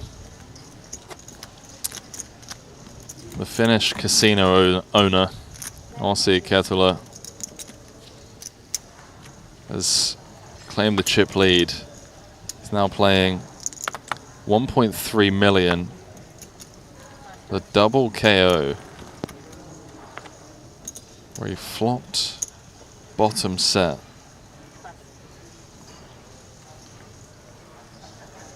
And just held against 2 players. All the money went in on the Queen Jack 3, eliminating Bossman, Paul Pua, and Kyan Mokri in a single hand.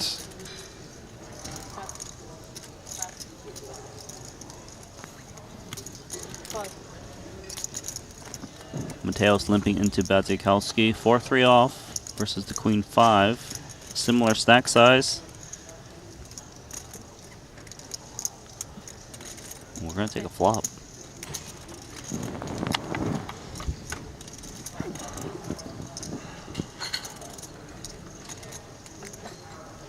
Check. Bats is getting a delivery.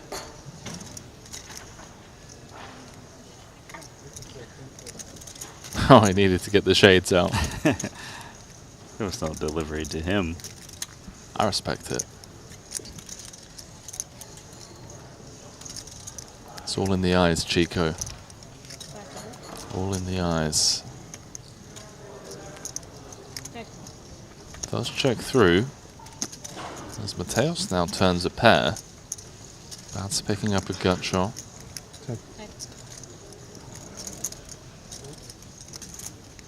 Facing 2 checks in front of him. Has to be concerned that Mateos has some kind of showdown. Yeah, I think if Makita had a diamond in hand, he's more likely to stab. Here's a little tricky, because if he gets called, he probably has to bet again to shake out weak pairs or naked diamonds that whiff. So he bets 10K into 24. 4-3 is a pair and a gutter. Wide range spot. Feels like enough.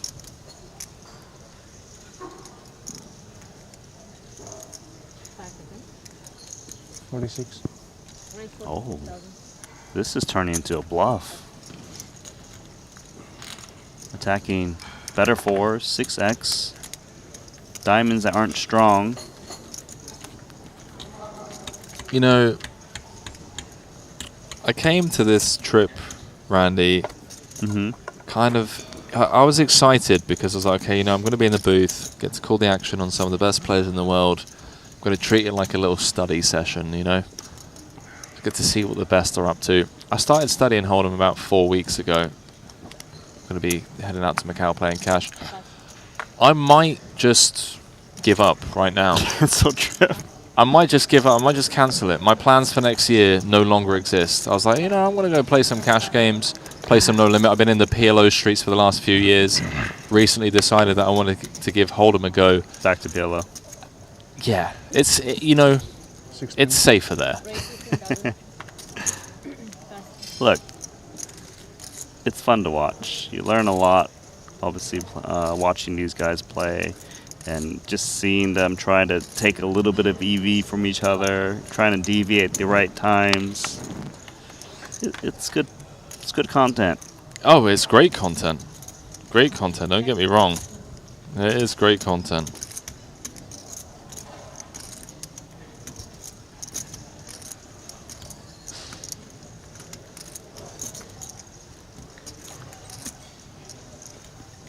Tails flopping best. Gonna check it back, protecting his ace high check back range, king highs, things like that.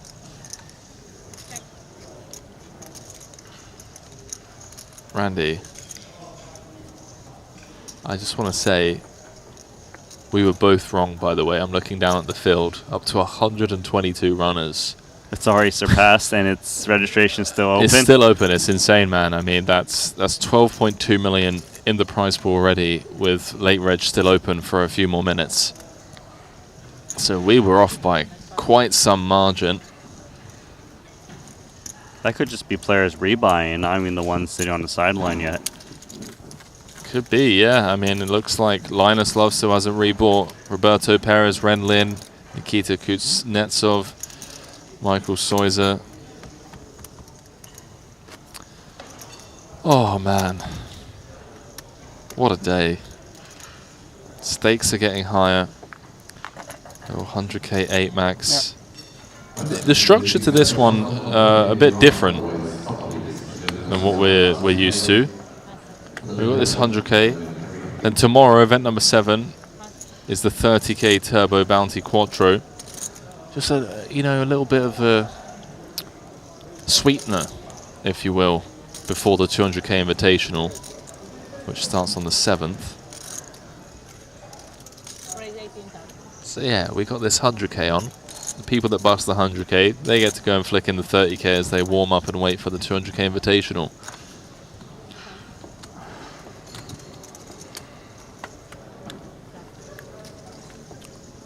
So it looks like we're going to be pausing the clock just for a few minutes, as Luca just announced to stop all hands, and I can only assume that that is a byproduct of this level being the last level of late reg. Perhaps there's a line, Randy, of people waiting to get in.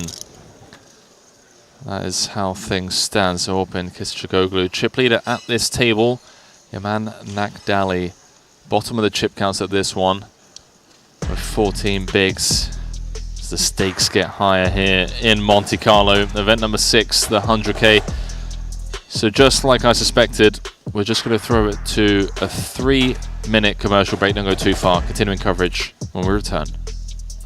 Exciting news! WPT Global is the new title sponsor of the Triton Poker Series. To celebrate this exciting new partnership, WPT Global will have its own event at each Triton Poker Series stop, the WPT Global Slam. Look out for your opportunity to qualify online. Download WPT Global with code Triton and get a 100% deposit match up to $1,500 now. Sign up today and join the action. Online poker is back in the USA and Canada, and it's back bigger than ever. To celebrate the launch of Club WPT Gold Sweepstakes Poker, we're kicking off a $5 million invitational free roll in the poker capital of the world, Las Vegas. Only 2,000 seats are available, and it's invite only. Register now with code Triton for a chance to win a seat. And did we mention? The first place prize is a whopping $1 million. Pre-register now at clubwptgold.com.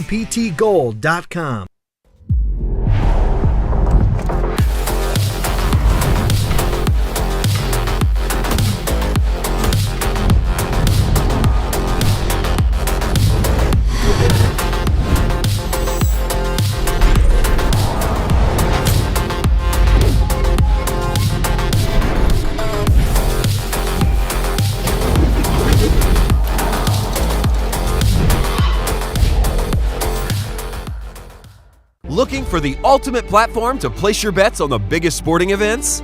Look no further, because BetACR.eu, Triton Poker's official betting partner, is here.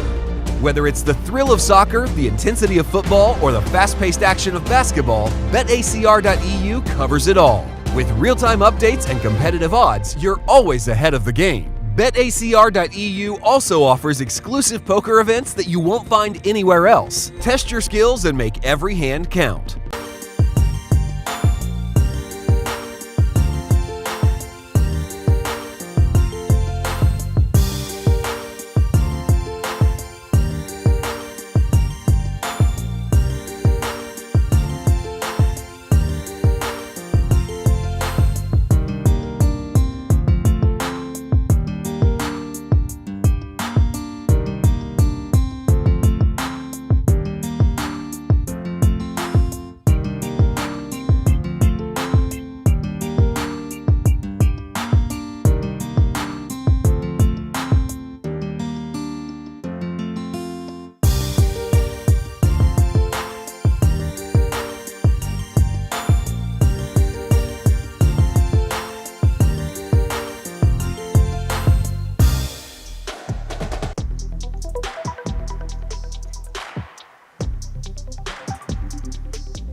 Welcome back, ladies and gentlemen.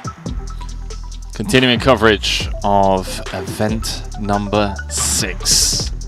100k 8 max. Open Kusachoglu. I think producer James Dempsey's having a stroke. Have we got any? Sorry, paramedic. No, we don't need to save him. I'll tell you who might need a lifeline in this one. The shorter stacks, as late reg has now been closed. Randy, tell us the situation, man, because this is just, I mean, our guess of 115 just got smashed.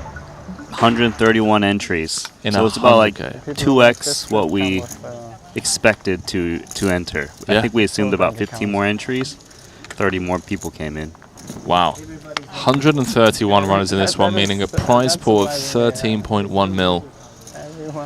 But it's not going to grow. Late reg is closed.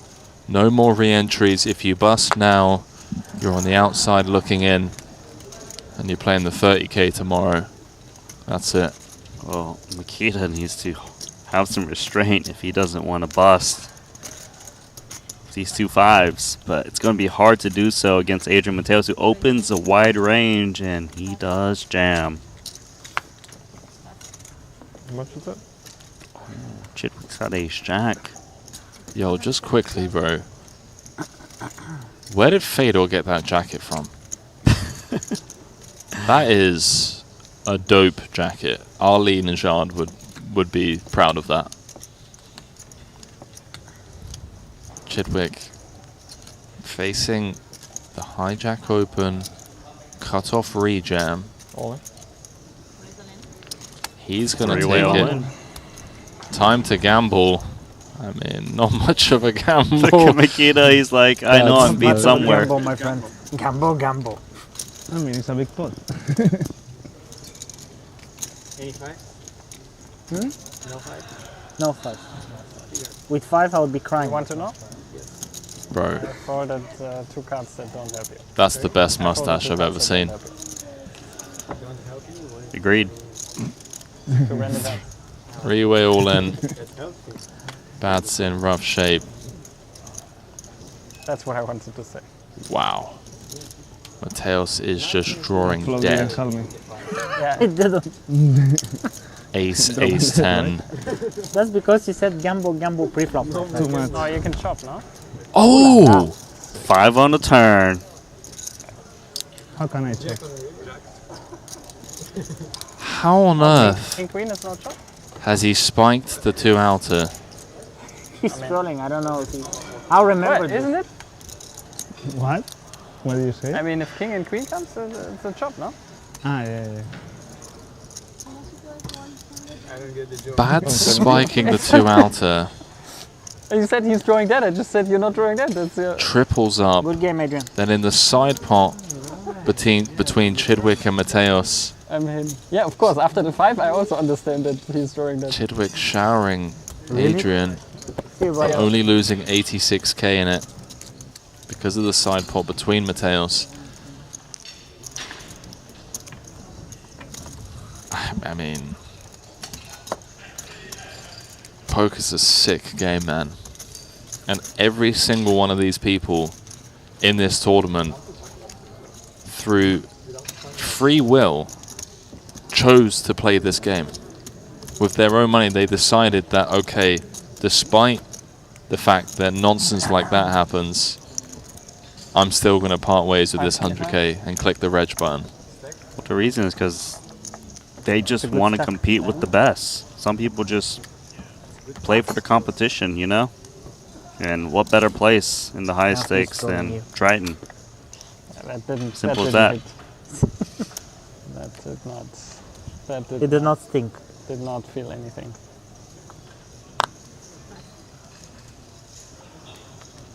That's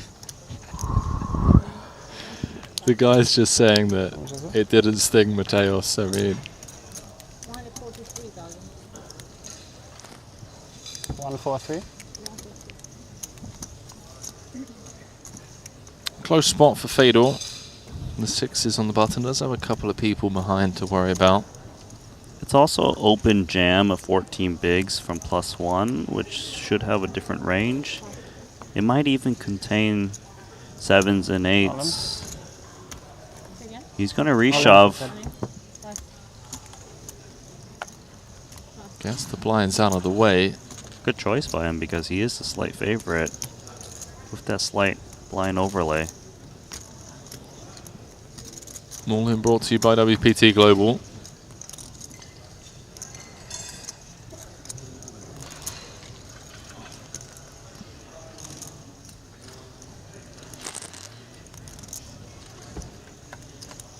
See how Fedor's flipping skills are today. So far, so good. What a great flop. Redraws in case he gets outdrawn on the turn. Even Yaman's like, what's going on? How's this the flop? Ace or a queen needed for the Spaniard.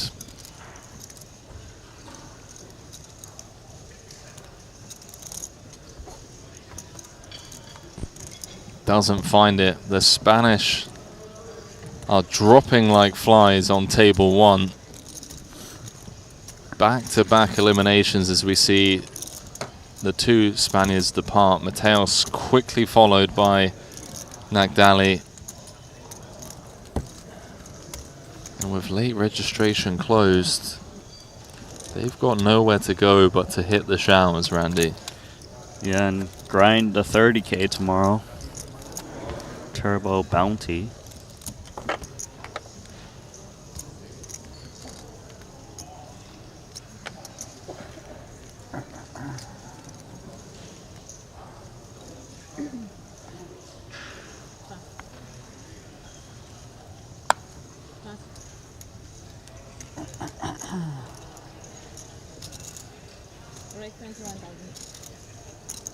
This bullet for Fedor is doing much better.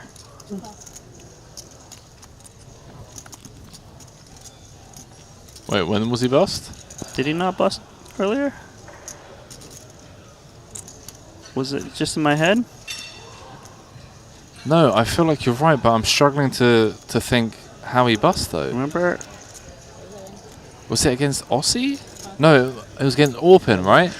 Yeah, The Orpin. ace jack against. You're right. 8-7 diamonds. God, it took us a while. How long ago was that? It was like an hour ago? Not even. Yeah, We're getting something like old, that. man. Yeah, you are. No, we as a collective. We're getting old. 5s gets reshoved on for 15.7 bigs, and Fedor taking another one of these pairs to a coin flip. Slight favorite again. Well, hold on, because Master is squaring off against the student. Poker Code co-founder and mentor to the young crew, including Samuel Muller, making the call and wagging the finger at the young student as it comes ace, queen, 5. 5 is hot.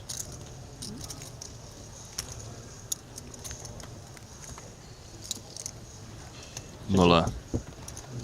Dead on the turn as his Mr. Miyagi boats up. A fader on quite the little heater here, winning back-to-back flips. Now up to 724,000. So back to training? Back to the dojo indeed. More wash on, wash off kind of thing.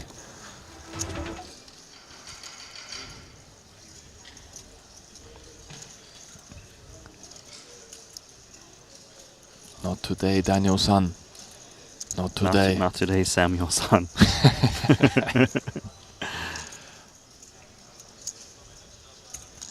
So Greenwood flatted in position, got check twos, now betting his top pair 10 kicker in this pot.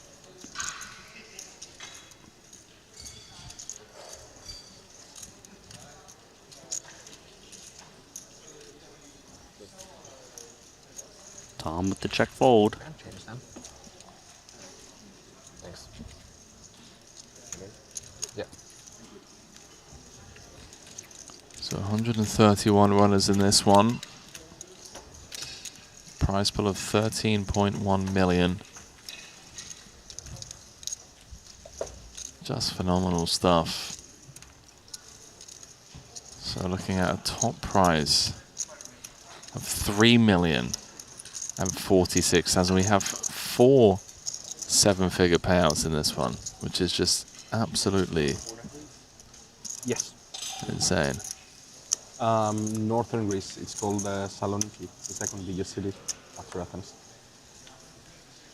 Have you been to Greece? It's wax on, wax off, by the way, Randy. Not wash on, wash off. Oh, right. No, it's not a car wash. You know what I mean? Usually people get married in the islands, not in the mainland. I've been watching some weird stuff, you know. Yeah. Back to the action. Got corrected by YouTube chat. Yeah. I mean, Freudian slip on my part. The wash on, wash off, you know. Do apologize.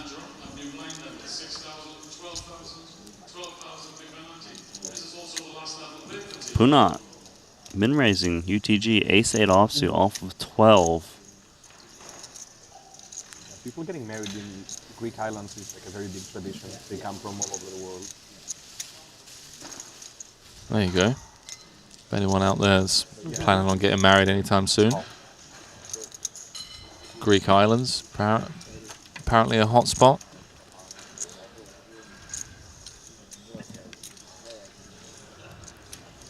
Punsri opening UTG off of 12 bigs. And gets the gin flop. Unfortunately for him, Kim with just 8 high. Will not be putting more money into the pot. Yeah, just a min bet is enough. Yeah.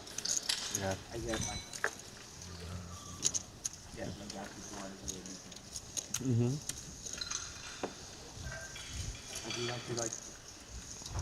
So 2 levels left on the clock here. Yeah, I know. In Monte-Carlo, live from the Sporting. We are, of course, on a 30-minute delay to protect the integrity of the game. As the stakes get higher and higher here. This being the first 6-figure buy-in of the series. Of course, have that 200k invitational to look forward to.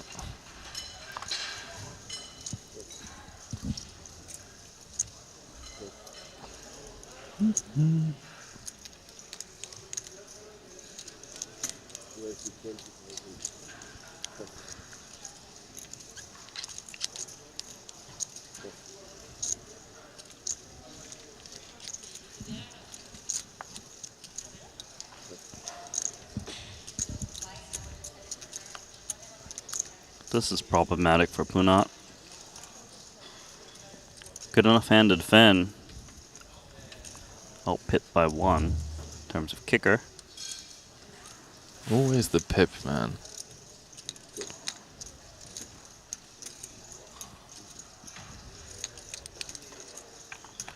Always the damn pip. Well, perhaps it's the pip that's going to save him. He's flopped an open-ender. Greenwood with middle pair. Punts rechecking it on over. Interesting board texture for Greenwood. Decide what his range wants to do. He doesn't want to get check jammed on by 12 big blind stack. Not with middle pair. 5-5 out there. Perhaps would have seen Punsri probing on non-ace X turns, but the ace of spades, a bit of a scare card for him. Yeah, and Greenwood has a lot of check back with some ace highs, so there's really not much he can do. As played though, King 10, it's got decent showdown value, but not really looking to put more chips in case you're up against the jack. Put out bricks. Greenwood with the check mark.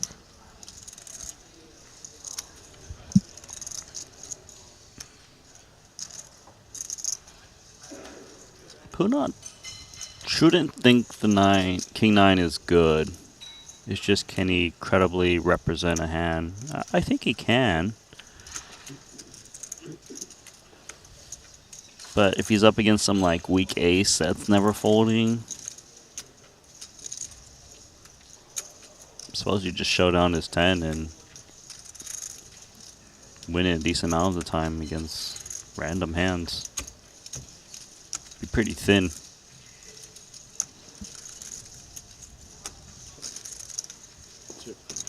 Well, one of the most anticlimactic hands of the day.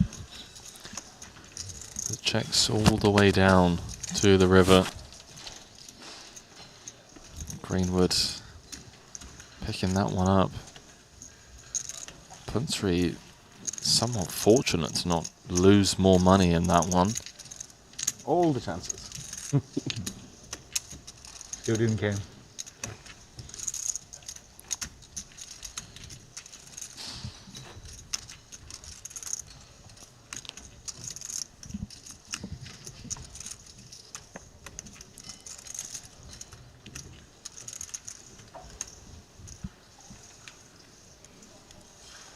How long has that been off, I wonder? We need to get probably? Aussie's table. I think so, because I think they would have clocked it. Yeah, that's why I'm curious. Aussie's got... I mean, I Oh, think dude, we were saying that we want the chip leaders. Aussie's on the same table as Tan Xuan and Aaron Zhang. Well, Aaron Zhang's no longer in the top 5 chip count, so That's I assume true. he took chips from him to become the chip leader. Yeah, that is true. Got Ding Biao over there as well. Sounds like a fun one. Meanwhile, Punat's gonna try and steal that big blind. Still, he does.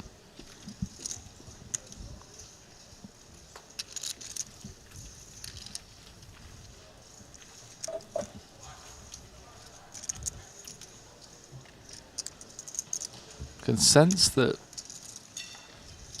few of the players out there are a bit tired. Ike, are you still getting paid about the 5 mask? days in.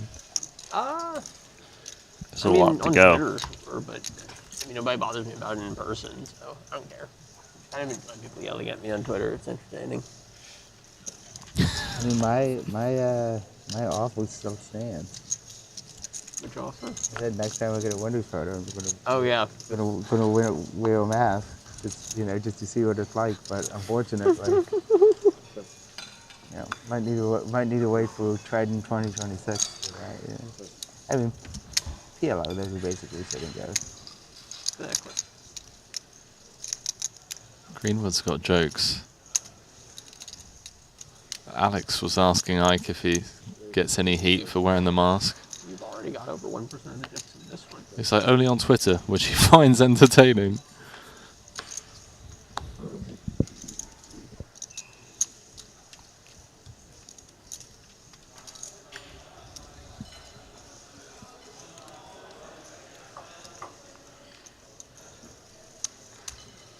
Kim open to cut off, queen 10 offsuit, flatted by Tom and small.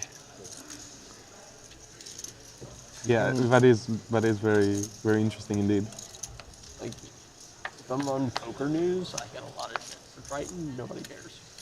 Yeah, I mean, Very funny. yeah, it is. It is. It's also just such a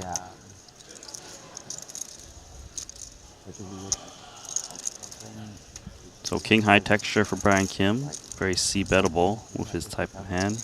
we went through those years and everyone 19. else, His hand blocks some of the king X's that would flat the small. Queen of spades helpful. Blocking more continues. Backdoor equity. But the c-bet's all it takes, all is needed. How anyone would possibly care. Yeah. Yeah. Can I get some change, please? In Jeju, I was sick, so I played the short deck with the mass card, and then some guy like 3 months later they showed a clip of me. He's like, "Why are you wearing a hat?" And I was like, "I was sick." He's like, "Then you should have stayed in your hotel room." I made day 2 of the tournament. Yeah. I'm not gonna just blind off a few $100K in EV. See some When I was Triton-related when questions. like day 1, I woke up like suddenly for like the short deck. I woke up like not feeling great, and I'm like, "Oh, I'm sure this is just from losing $1 million. This is just like the losing $1 million called or whatever." And then it was just like, "No, this is like the losing $1 million call." I'd be feeling pretty down I if mean, at that point, I lost $1 million. get to bubble both the 50K and the 100K short deck, so it's more like the losing. Orihane open jamming from early position, Randy, with the queen 6 of diamonds. Just going for it. It is rough. Yeah, just taking a stand. I mean, like, yeah. Bunat's unsure what to do with ace 10 as he contemplates. He's relatively short stacked as well. I know, I've been telling. I was like, I lost $1 million. I lost 1.1. I'm like, okay, you was 5K. It was like everyone else. I'm like, okay, how many bullets did you get? Nice read from Bunat. I think he's going to be shocked to see this one. Yes. When it gets the showdown. Lines out of the way. So the queen 6 of diamonds, open jam from early position. Punat coming over the top with the ace 10. Barely covers the Frenchman. Key pot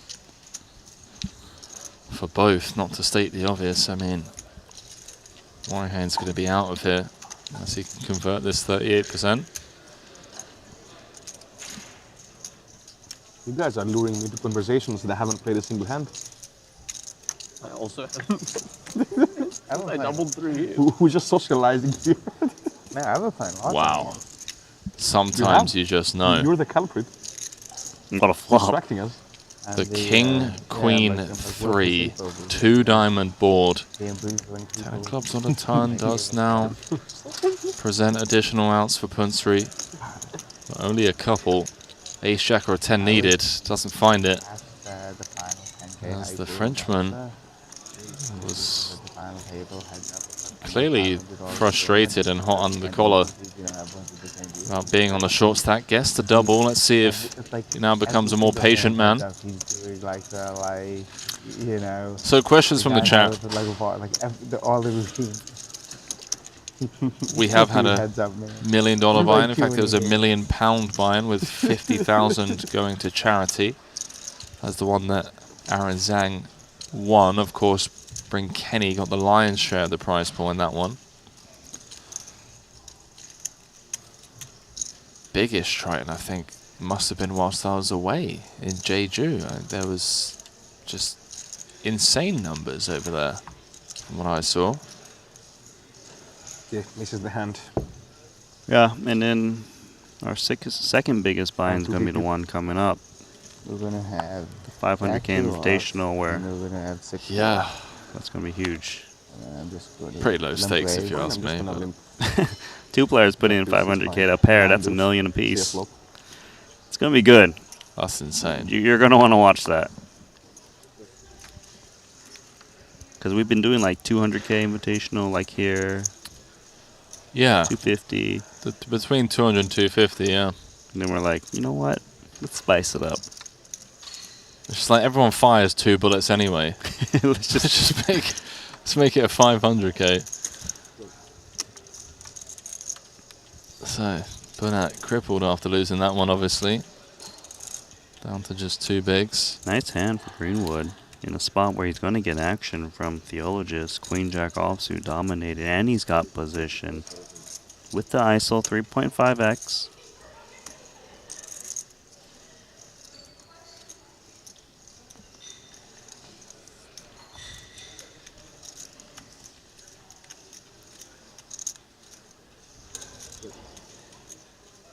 So it goes silent as the 2 that were engaged in conversation engage in battle.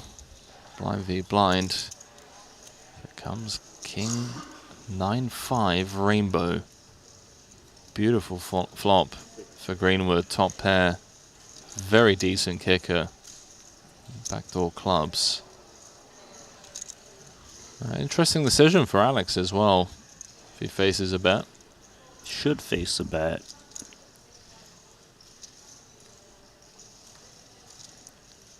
This kicker is practically nutted, given no 3-bet pre from Theologist. So ace-king's out the window for him. With the 2 overs also being over the 9, not only do you have the gut shot, but sometimes pairing the queen or jack will be good.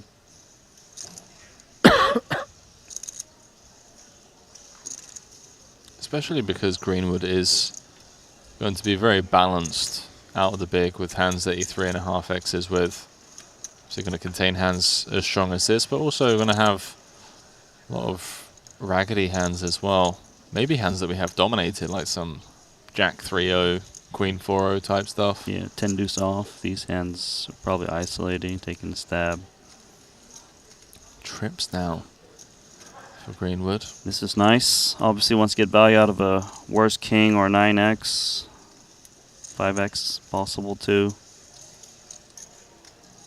Rival of the backdoor flush draw, so more bluff combos he can rep.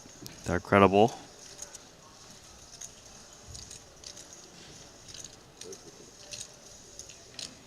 $95.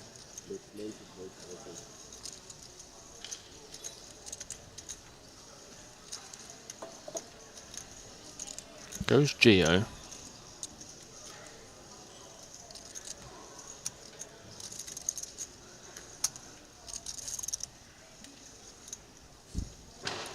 Surely this hand's over and done with.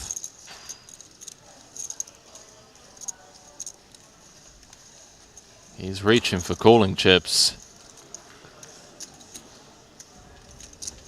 Wow. I feel like in his mind, he thinks he's got like the nut. Oh pair. my Wow, it makes it to straight. This is just full double incoming.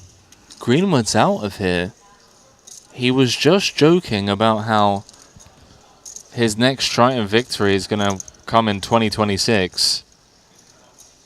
3x pre, bet flop, bet turn, setting up a very comfortable river jam, understandably so. And Alex, through, by the way, no fault of his own, like Randy was alluding to, just felt like he had the best hand. Yeah, because he doesn't think ace high would bet the turn.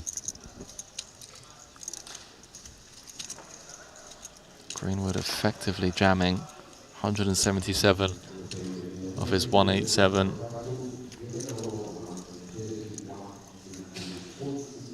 And he's going to get the bad news. Theologist is going to jam. All in. Is that all in? That hurts. Look at that. Does not look pleased.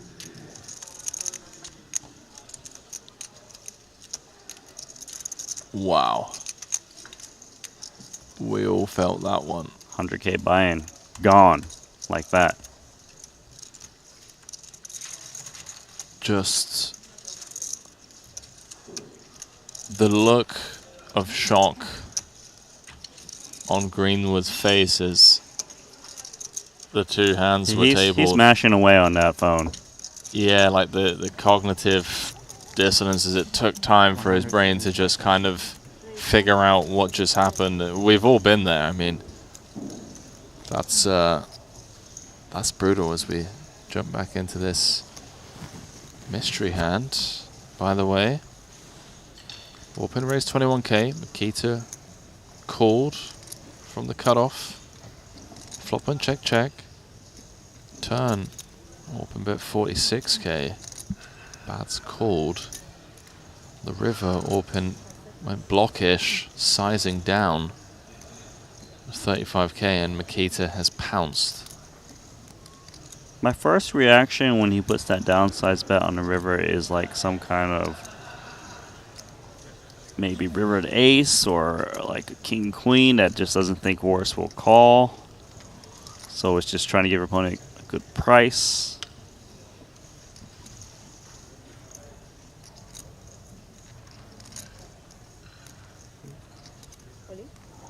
Sicko puts in the down bet, 3-bet jam. How much is it? Backdoor clubs got there. Open's hiding. I've never seen him do that before. Yeah. That's hilarious. He's thinking, this line is so crazy, I've got to hide. The down bet in juice to then jam over the top. I mean, he does have all of the King X of clubs combos. If he's bluffing, he needs a good blocker because it's not unreasonable that Makita's backed into the flush himself, like a King Jack of clubs, right? So he definitely needs some kind of... Like jacks with the Jack of clubs? Although, would that bet turn 46K? No, like King Jack suited. King Jack of clubs, I'm saying. For Makita, hypothetically. No, I'm talking about Orpin. Orpin's What does he bluffs. have to bluff with? Yeah. No, I don't... I'm struggling to think of bluffs, man. Like jacks doesn't bet turn. Neither does tens. Like jacks or tens with a 10 of clubs or jack of clubs. Yep. You're right. So, I mean, what are we doing? It's just King X of clubs. Ace Jack with the Jack of clubs? Call. Who said call? You're right, though. It is King High Flush. I think it was Boss Man. Poor. Sometimes they flip it over.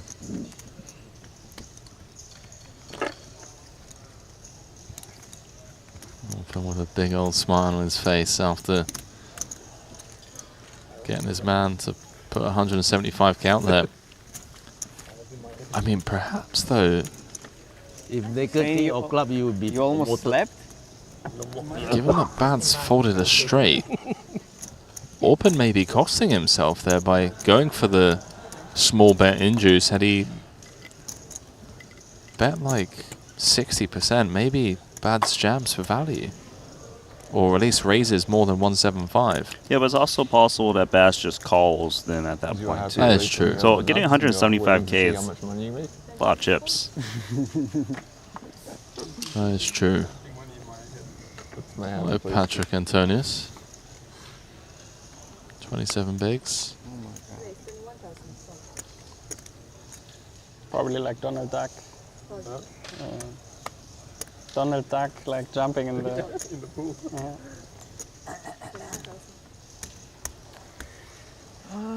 Talking about DuckTales. Another mystery hand. Oh. We're just Congratulations, dumping all Alex. the mystery hands here. Henry? I mean, why not? Some of the best players in the world. I'll tell you this, Fedor is the guy who's very creative. He'll have bluffs on any straight. And value. Thin. This one's going to be a good hand. I can just feel it already. Oh, good hand for Patrick, I mean, because look at that flop. Top pair, second nut flush draw. After opening under the gun. Fedor with the pill on the button. I mean, Patrick's got a lot of hand. But Fedor can still have, like, King, Queen, King, Jack, King, 10. You're right. Patrick's trying to build a pot right now. Against Queen X, Ace, Jack, Ace, 10. And have some hands like Ace, 10 of hearts. Jack, 10 of hearts.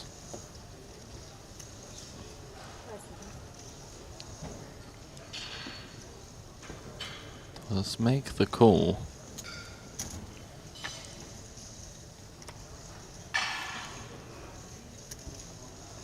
Not the best turn card for Patrick, to be honest. I mean, a lot of the hands that flat on the button continue on the flop. Going to have some interference with this turn texture.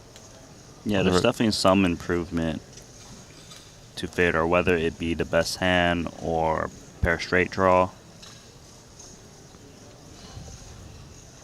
Makes sense for him to check because he always has very clean outs hitting a heart. Can contain the pot that way. He really doesn't want to see Fedor bet. And he's going to be very happy to see it check through. 4 of clubs. I see backdoor clubs again. Which Fedor could certainly have. A hand like Queen 10 of clubs. Yeah, all of the Queen X of clubs, right? Does he ever have like Ace 5 of clubs? Let's see how Patrick wants to proceed. I mean, Service? Patrick thinks he's got the best hand, given the turn check through. He's targeting Queen X. Like an Ace Queen. Hope you get called by that. I personally feel Patrick's really opened the door to get put in the bin here. As played, I think he's asking to get put in the bin with this bet. Yeah, it's unlikely Patrick is nutted. You know. And Fedor's sick enough to pick up on that as well. Yeah, I'm trying to think. Patrick can he have clubs? Because I don't think he c-bets the flop with like Ace Queen of clubs, Queen 10 of clubs. You know? These type of middling hands out of position like to play as a check call on a flop. Here it comes. Here it comes, ladies and gentlemen. Okay, where do we put Fedor? We've mentioned the value, right? The Queen X of clubs. Bluffs? I'm struggling to think of many single club combos that Fedor could have. Ace Queen, Ace of clubs. Yeah, that's pretty much it, right? I think so. Ace of club, Jack. That's about it. Yeah. Button flat versus a UTG. These hands make sense off of these stacks. Okay. Yeah, I could see it. The Fedor is sick. He can find even more. Oh, we know that. That's for sure. Just, especially against this line as well. And I think Patrick recognizes that. I think Patrick has recognized that, you know, maybe I opened the door here to just get showered. Maybe some regret with the 65K bet. Folds in. Fedor. Ace Queen. Queen of clubs. Let's go, We Randy got it. Lou, my man. Dialed in. Maybe not show on TV. The Queen of Clubs is the perfect card to have. Yeah, I think the problem here is it's so hard for Patrick to ever show up with clubs there, just given the flop C bet he made. And if there was a chance he did C bet those hands, it's nice that Fedor has that queen of clubs to block those flushes. Thank you. Great play. Really great play from Fedor.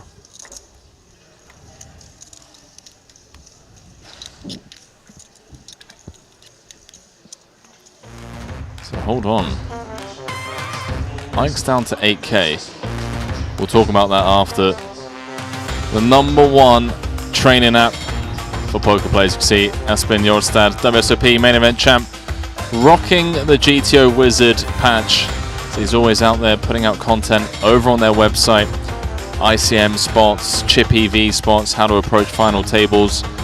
You can win yourself a 1-year GTO Wizard Elite subscription to sharpen your skills and crush the competition by simply following GTO Wizard on X and Instagram for your chance to win. So do get involved in that one completely free of charge. Henry, do you think that's like the perfect hand for GTO Wizard? Like what combos to value bet with? 100%, man. That hand 100%. Yeah, we could even look at that later on, you know. It wouldn't surprise me. Ike's down to 8K. Gets aces. Gets dealt aces. The reason he's down to 8K is because in the previous hand, when he opened the button with ace-queen, our man, Gilles Marihain, who we saw open jam the queen-6 earlier on, just ripped 9-8. Look at these hands. Muelacker's got 10s. How are these hands real? He just ripped 9-8 suited against Ike's Open for 25 bigs and got lucky against Ike's ace-queen. So here we go. Big pot for this cooler, huh? 31K. Aye, aye, aye.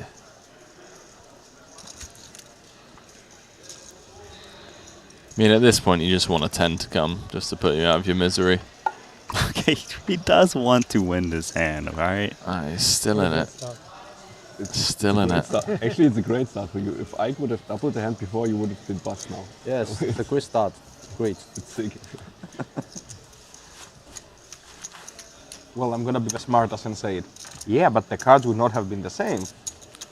Because even if the deck had been set the same, one fewer player at the table, the deal would have been different.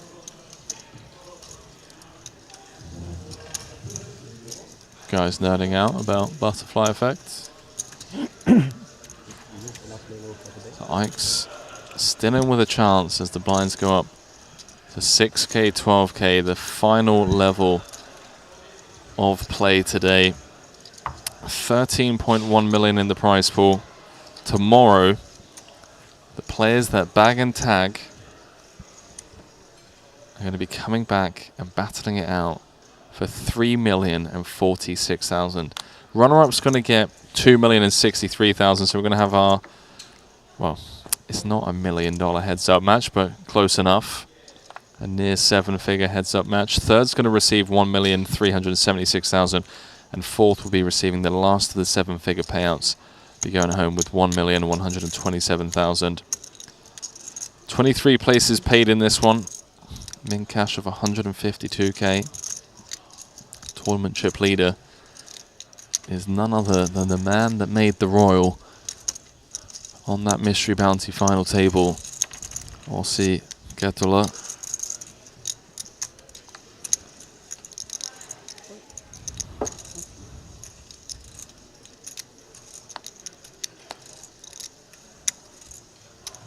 It looks like Linus and Roberto and Ren just decided to not re-enter, perhaps taking the opportunity to just get an early night.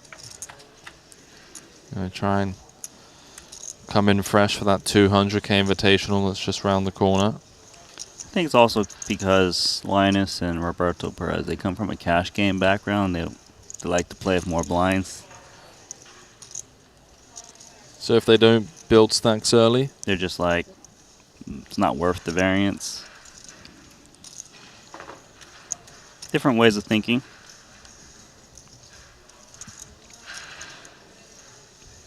Just say it, Randy. They broke.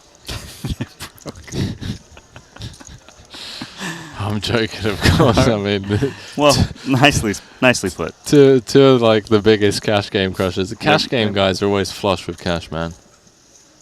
Had a rough session. Got it.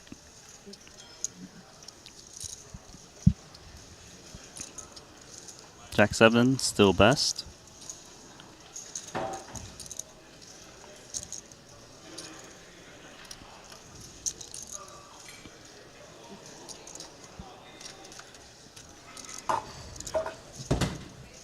Should be some value to be had for Tom when it likely gets checked to him once more.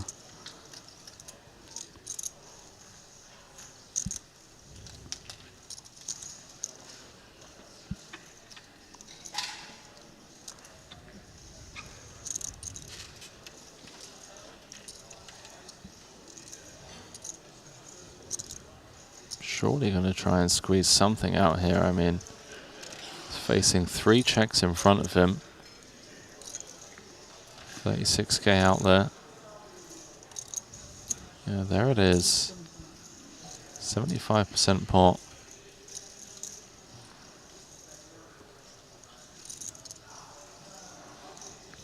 Pesky one for Mulocca.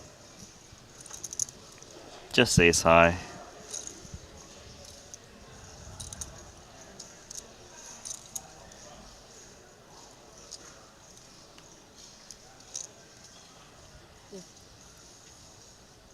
Bins it. It's always tempting to put on the cape, especially against players that are as competent as Tom. I just don't believe anyone, bro. I just always think people are bluffing. I mean, you'll get it right eventually. Yeah, broken clocks right twice a day, right? Are we doing mystery again? Sounds like Fedor mysteries, man. Against Patrick again. What happened pre? Fedor raised it up 2x. Patrick flat on the button with the Jack 10. And he's now called a check raise for 63k on the 10 deuce deuce. Fedor just wagging the finger saying, hey pal, I have all of the overpairs. I have massive nut advantage. Pocket 10s, I have all of the deuce X, you have none. Because Fedor has ace deuce where Patrick shouldn't. Even strong 10s. Like Patrick has the weaker 10s, I would think. Some of the smaller pockets that doesn't want a 3-bet jam, like 6s, 7s. Fedor going for the double check raise, Randy. A lot of times players, when they check raise this flop and check, usually giving up, I want to say. Patrick's like, all right, well, I need to defend my hand. There's a lot in the middle. If Fedor goes double check raise for the double check raise here, I'm honestly, I mean, I think Patrick's just going to feel offended at this point. After he jammed the ace queen as a bluff earlier.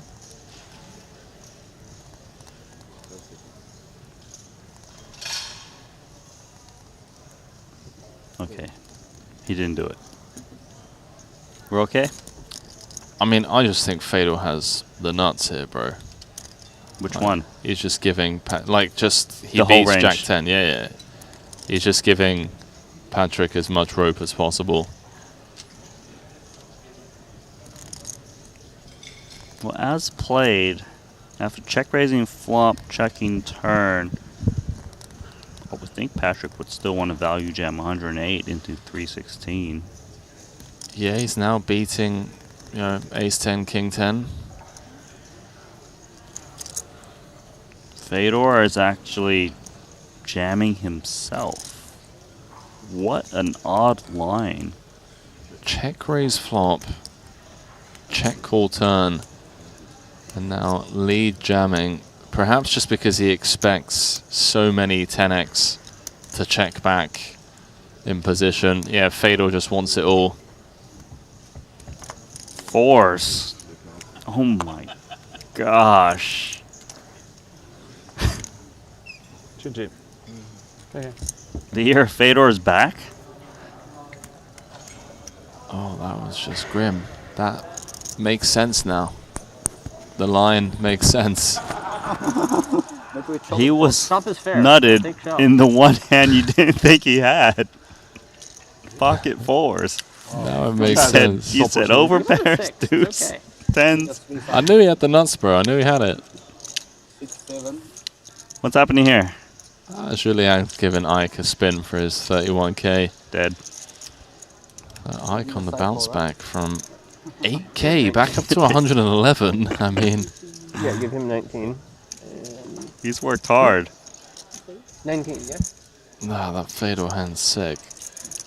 So check raise flop makes sense. Yeah. 10 deuce deuce. Yeah. Turn, you just turn a full house. So you're like, yeah, that works. That works. Yes. holy crap! I mean, Right. That is I guess I'll just check and give this guy as much rope as possible, which he did. And then river, he just leaves jam just in case Patrick checks back a strong 10x like king 10, ace 10, queen 10. Yeah, I think if it didn't come an overcard to a 10, he would still check. You can be the faster four, than the dealers here. fours. You Like if already it have came without? 9 and lower. That makes because sense. What I was going to do. Patrick can still value jam the 10x's. And he, so that makes sense why he jammed the jack. It was a nice play. A play that I think a lot of people don't do, or just doesn't come to mind right away. Obviously, Fedor's I'll take this. I'll take this. well studied. Necessary start. Oh, that was Nice a fun shot. hand. That was a fun one. Not fun for Patrick. Did you see Patrick's reaction? He was just kind of like... Patrick gave him the old... you know what I'm talking about, Randy. He gave him the old, really, guy. Nice one, buddy. Well played. Tap the table. That's the this effing guy kind of look, but you're a gentleman enough to not say it with words. You just say it with your facial expressions. He's like, I'll see you in the 200K. Bring me... Come sit at my table again. I love how we can just all relate, because every single person watching this, just loves poker. We've all been in those spots. It doesn't matter if it's in your, 24? Weekly little home game with your friends and family playing super low stakes, or if it's on the biggest stage in the world playing 100K buy-in. We all know Playing like 260 or that so, right? look. We've all seen it. We've all received it and we've all dished it out.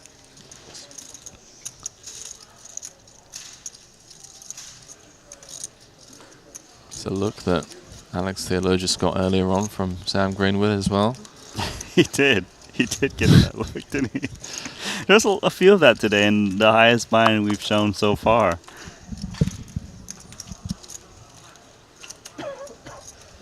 Five, 3. This queen and 9 of hearts not so lucky for Muehlacher relative to Haxton.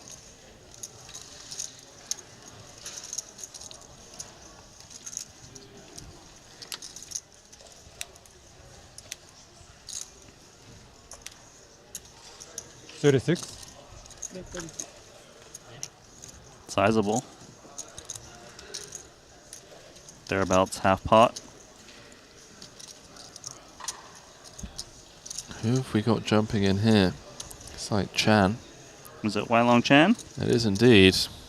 That's a Triton OG from Malaysia. It really is, man. I mean, part of the Malaysian contingent. I'm talking like way 36, back. correct? Montenegro, Jeju, the Yeah. originals. He's involved in the Cash Game Invitational as well.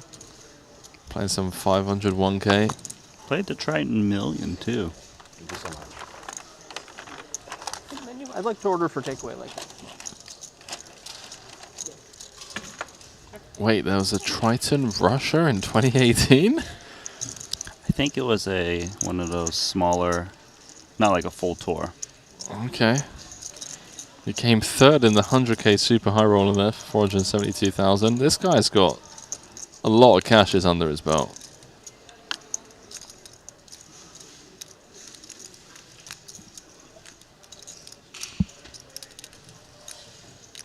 So Theologist check called the flop. 54. No equity. Queen 9, look at this. Double barrel. No club in hand. Winner. Thomas Muhlacher. Boss move. Smooth. Put that in a mystery hand. We wouldn't guess that hand. Did you drop anything else? I've actually battled with Give me a minute. White Long. Oh, did you? Yeah, in some high stakes PLO cash game. Yeah? An APT, yeah. Now I recognise him. Shout out to the APT crew. They always show up and support Triton and vice versa. Yeah, I thought I recognised him. He absolutely buried me, bro. Did he? Holy crap. That for the longest time was one of my biggest losing sessions, actually. Oh, courtesy of... you got that one. So your buy-in is into this 100K, some of your money. Very decent amount of it, yeah. Very decent amount of it. Yeah, Wai Lon Chan's been playing a very long time. He just out-bankrolled me, bro. He's solid. Yeah, he out-bankrolled you. He out-bankrolled me. I'd double up and be like, hey, do you mind me matching your stack? I'd be like, yeah, no worries, dude. Doubles me up again. He's like, hey, is it alright if I match stacks? But yeah, you continue, mate. It's like, he did the martingale on you. He's going to get me eventually. Eventually, you win. He got me. That was a fun couple of days, actually. I enjoyed his company. He's up against Xu Liang in this hand, who flops a flush draw against the top pair of Wai Lon Chan. This could get fun. I guarantee you these guys have played very high stakes cash against each other. I know. So much history. 15 into 70. Tiny, tiny bet. Yeah, it doesn't need to go that big. Because he's just going to get so many folds. If a heart drops in. Xu Liang's the guy who gets so much action. It looks like check raise is incoming. Wai Lon Chan just does not believe this tiny bet is tethered to a better ace. He might be right. But he is still going to get resistance.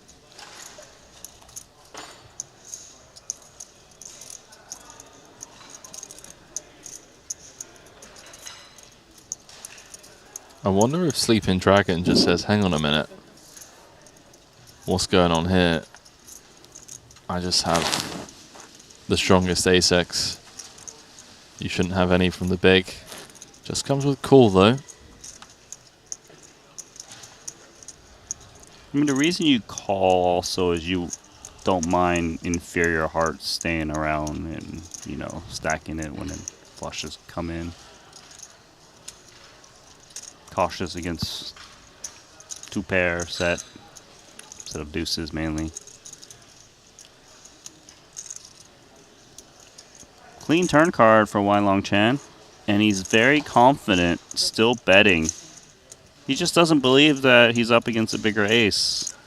I mean, it is a Sleeping Dragon, so he'll wake up with anything. Yeah, I can get behind this check raise flop. Continue to barrel on the turn. Sleeping Dragon needs to be careful, by the way. He could just be dead. Like, Wai Lon Chan can certainly have ace-X of hearts here. Possible. Still, the call makes sense. It's got position. King high. Occasionally the best hand. Bricks. I kind of like Wai Lon Chan checking the ace-8, but not to fold. To just call off against busted hearts or like a queen 10, king 10. Yeah, especially when backdoor diamonds brick as well, right? Yep.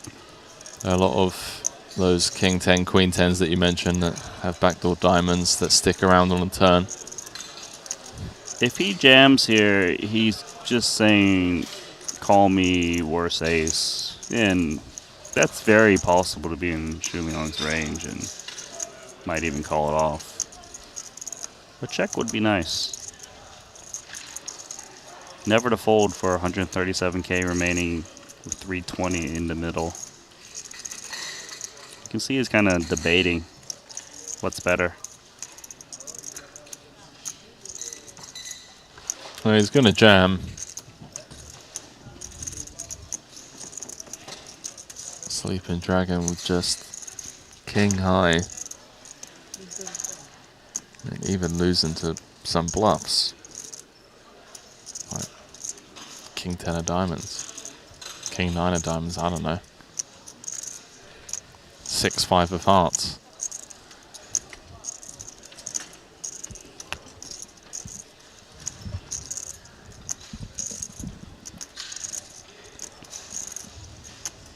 Why is this king high not hit the muck yet, Randy? Well, it's trying to figure out, can it have the best hand? Worse hearts is the main candidate. Obviously, it doesn't help to have the 7 of hearts, so that leaves all the stuff in between. Queen high hearts, 10, 9. Is it ever, he's also asking a question, and well, okay, what if it was like 6-5 of hearts? Do they still bluff? Do they just take the showdown and try to check? You know, he likes to take his time in spots. He's creative. And besides, no. Let's it go. He got a lot of value out of that ace-8. Why Long Chan that is.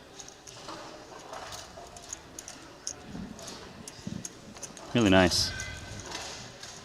Working our way down to the end of day 1 and the biggest buy-in tournament of the series so far. It's Aussie Katoa, the current chip leader. Only player with more than 1 million chips. He's sat in pole position in Monaco. 1.3 million. Keep my mouth shut. Lucas Greenwood. Okay. Second in chips. Morton Klein in 3rd. Fedor in 4th after showering Patrick Antonius.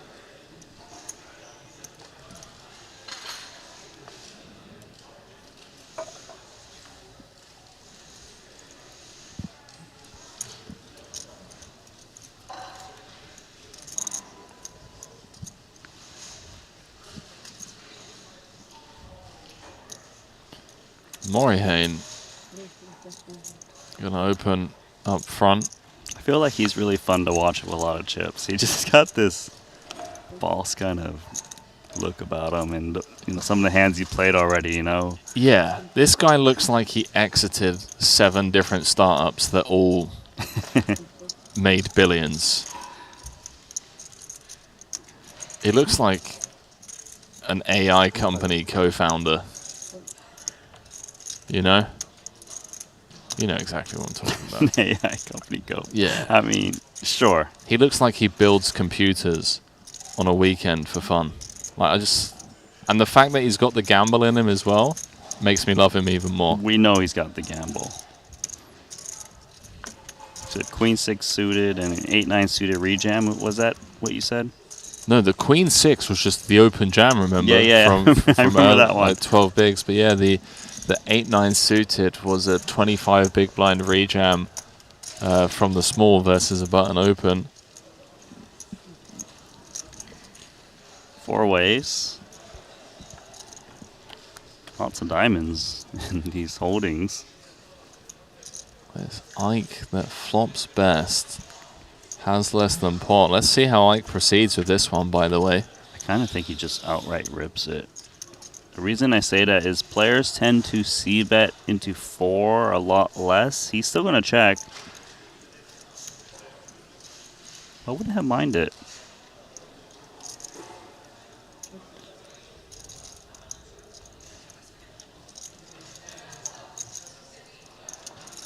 Checks all the way around to Alex's ace-jack.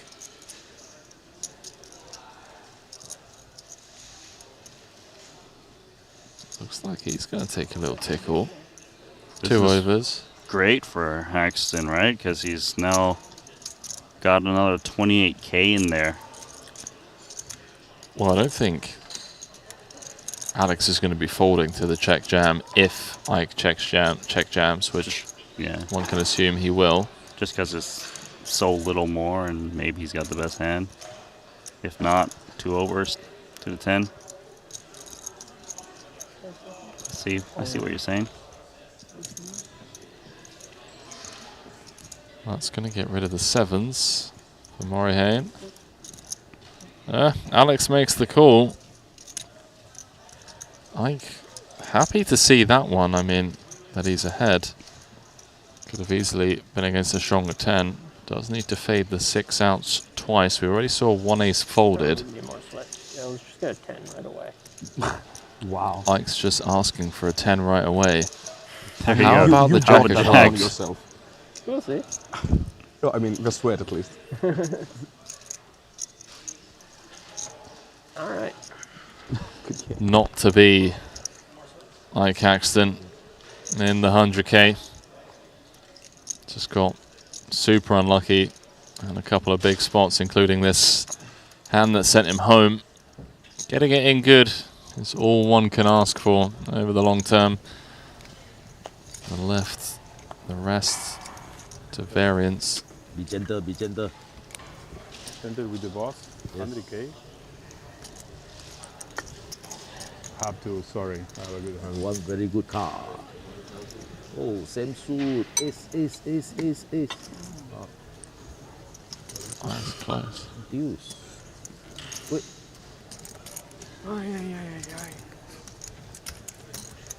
That's close, man. Not just saw the king. He's like, oh gosh, please fold. Oh, he's been pitching. Oh, I'm really not sure about this spot. I think it's a call for chip.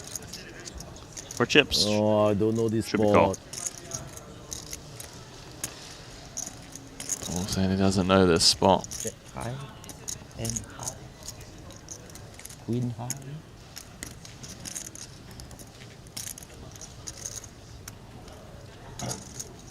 It looked like he was going to You're pitch right. it. Ends up calling correctly.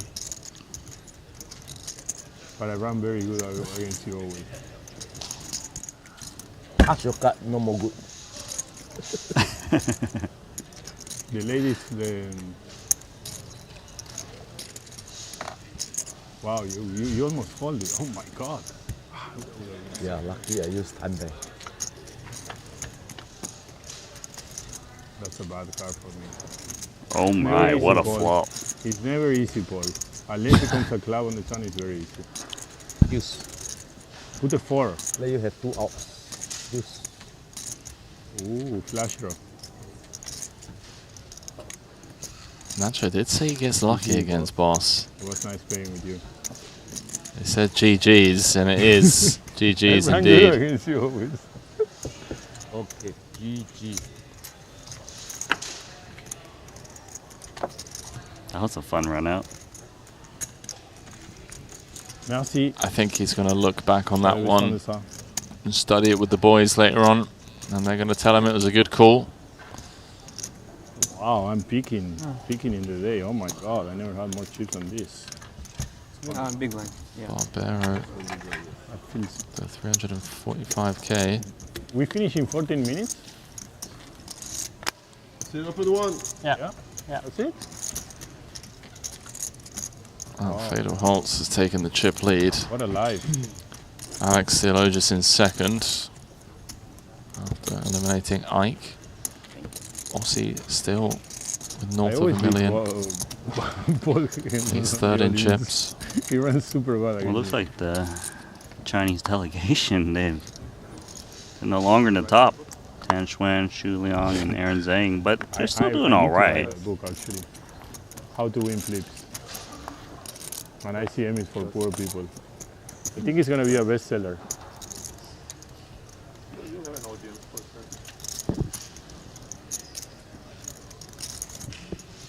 Wait.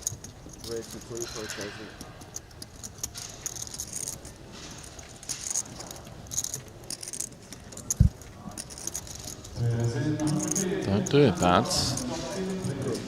Just comes with call. See if the shades come on. How about just flopping your opponent dead? If there was a flop to consider checking back, this would be it.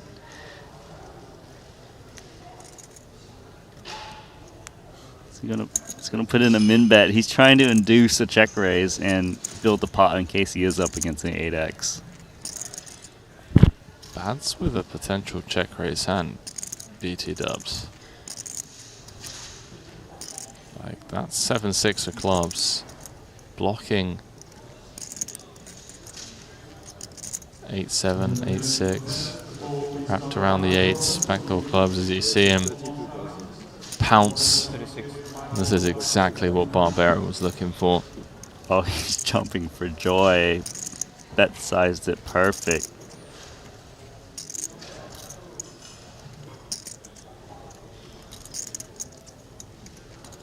Always going to come with call, just because Bads is going to have a lot of bluffs just like this. Yeah, he wants to just represent an ace and hope his opponent reps the 8. And I mean, he's always going to stack an 8 as well, right? So it doesn't matter. Just give the man as much rope as possible. Exactly. Let's see what Makita does on this turn, though, Randy. I mean, maybe this is a turn card that he slows down on. I'll say he should slow down more often than not on king, because if his opponent is just being very sticky with the ace, they don't have kicker issues anymore. You want them to have as much concern as possible.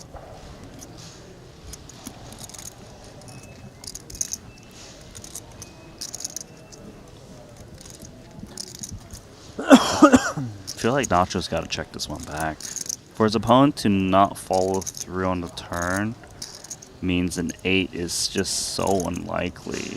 Oh, he's going to fire 50 and he's going to regret it.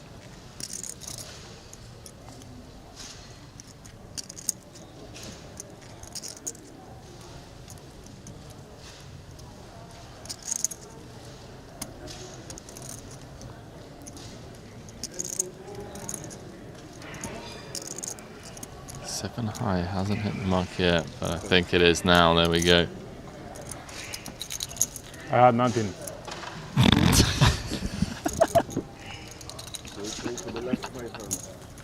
You can see it on TV, Mikita. He's this you were guy, beyond man. drawing dead on the flop. Well, I'm sure you had a better hand. Oh, the man. screen show you on 0% on the flop.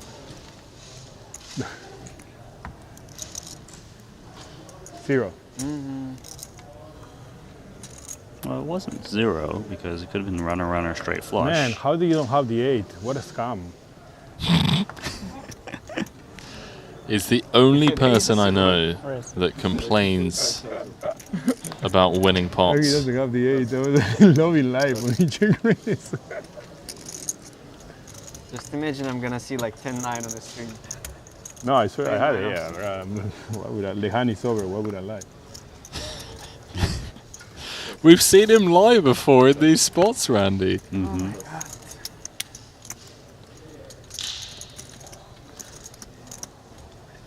Holtz versus Kulev. It would be funny, actually. I say ace and I have 10-9. I actually had ace. It wasn't lying this time. You had 10-9 of the other backdoor. Something like that. No 10-9. Below? Wow.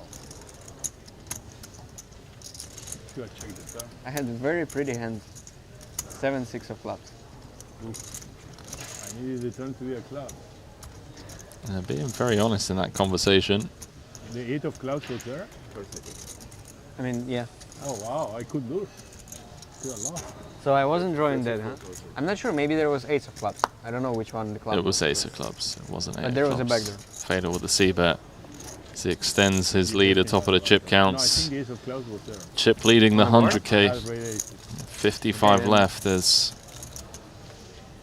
we head Maybe there was towards ace. the No, end yeah. of day one. If there would have been ace of spades, I would remember. So, yeah.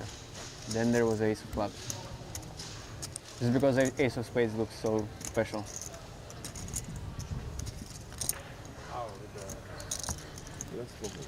A late emergence in Roland Rokita, by the way. Someone who we were really impressed with It ends with Stevie. in previous events. Sounds like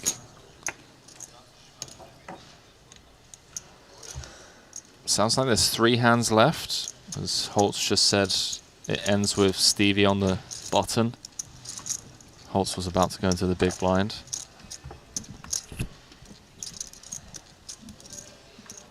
Well, back to this table.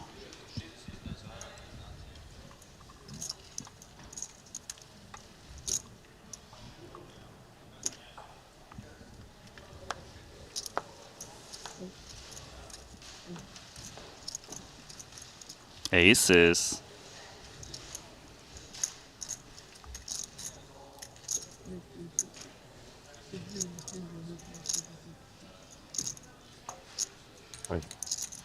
See if he gets any action behind. Would be a grim way to end day 1, just running into the bullets. Oh no. Tom's got, what, just a little north of 20 bigs. Just going to come with call almost 90% of the time. But does not want to see a king high or a queen high board. This could very easily be showers for the German pro.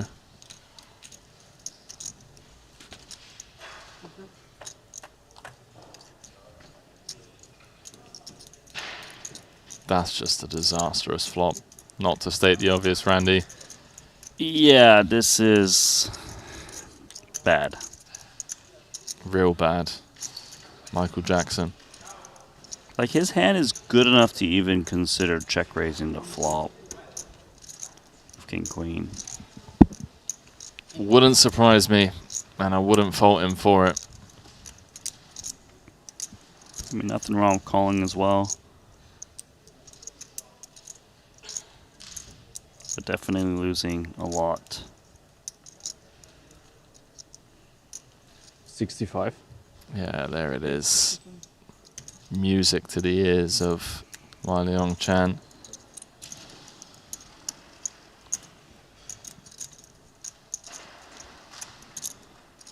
I do kind of like call here in position.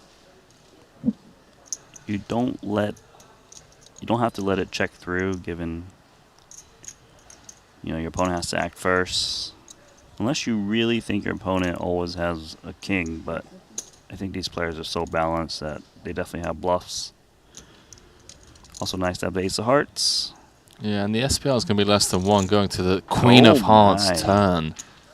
Got there, but it's not. Wow. It's not over. This is a live stream, by the way, ladies and gents. This isn't a highlight reel from a tournament that we filmed in the past. This is a legit hand with, what, 5 minutes left of day 1 in a 100k buy-in. Top 2 against aces with the nut flush draw.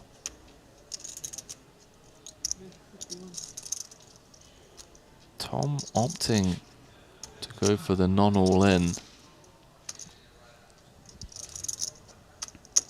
51k, leaving himself 130 back. I mean, there's not much Waliong Chan can do. His hand is just so strong. Obviously, it's not great when your opponent's still betting when the flush comes in. Let's see. 302,000 out there. What a beautiful river card for Tom. I mean, it doesn't get cleaner than that. You still get value. Ace, king, aces. Hands like king, jack, king 10 with a heart. He's got a jam. And what does Waliong do with aces, ace of hearts? Don't forget this went check raise flop, bet turn, and now one would assume the jam is coming. And you do have to ask yourself, what hands check raise flop and bet 3 treats? Maybe some like 8x. No, I just... The main bluffs is naked ace of hearts. The only problem is you're holding the ace of hearts, so you're actually blocking a lot of bluffs from your opponent. The only problem here is if Tom is check raising like king jack for value, betting turn is just like, well, I only got 130K left and there's 300 something in the middle. I might as well just rip it in. That's a disaster if you fold against that. So he calls, sees king queen. 562K pot going Tom's way with just a few minutes left on the clock.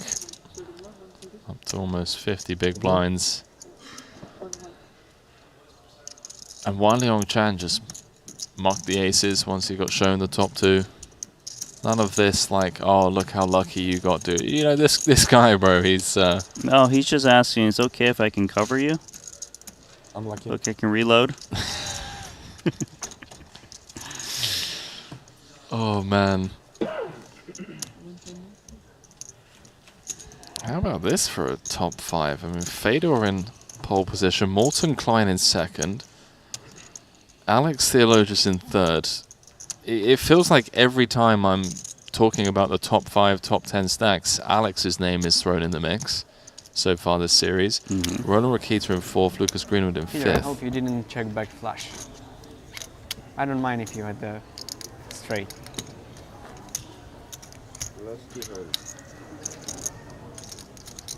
Good hand, Last but two not, hands. not that good.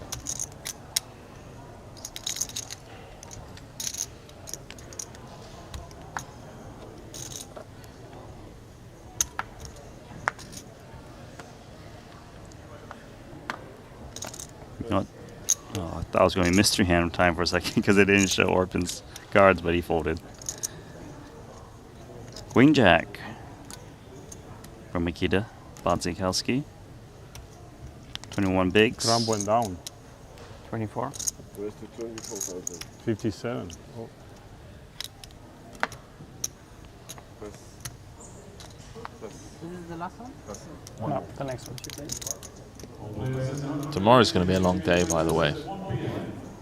54 players left. 23 paid. Yep. Top prize of over 3 million. We want to see it all. We're going to see it all, man. All the way down to a champion.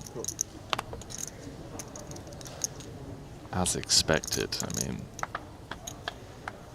incredible field.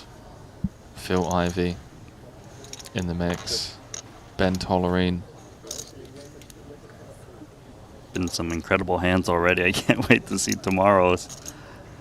Queen Jack, pre-flop Razor, Queen of Diamonds, blockers to the best King X from the big blind defense.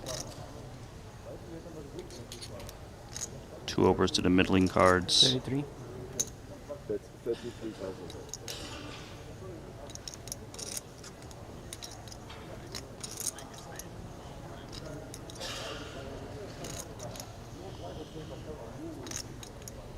Got a flush draw here from Benjamin. How does he want to play it? I tend to just play these as check calls. Yeah, I think so, especially against half pot, and especially against the hijack open. Call he does. 1-3-2 out there.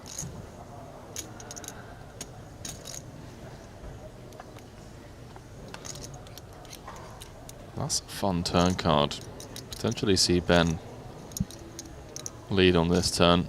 He's supposed to have more 6Xs in his range from the big blind, especially when Mikita opens from the hijack. Not too many 6Xs there, and not that many 6Xs even c-bet the flop. But I think it's very credible from the lead. Yeah, I like the lead as well because you just fold out hands like this, queen high, and maybe even fold out some ace highs, although this size is on the smallish size. But it becomes a pure guessing game for your opponent. And it freezes it up because of how 6X heavy Shalot's range is, where Mikita just can't blindly raise like King X and inflate the pot and get it in like drawing slim. 85. But man, he is going to raise. There's some crazy hands happening here. This is... It's true. It's like everyone saw that the buy-in was 6 figures and decided that, okay, now obscure lines. Yeah, it's been incredible so far today, and we've only been covering it for the better part of 2 hours after the 50K concluded. The problem here, rebluffing against 112K back is very hard to do. What if they just like raise calling ace king and you're like, oh.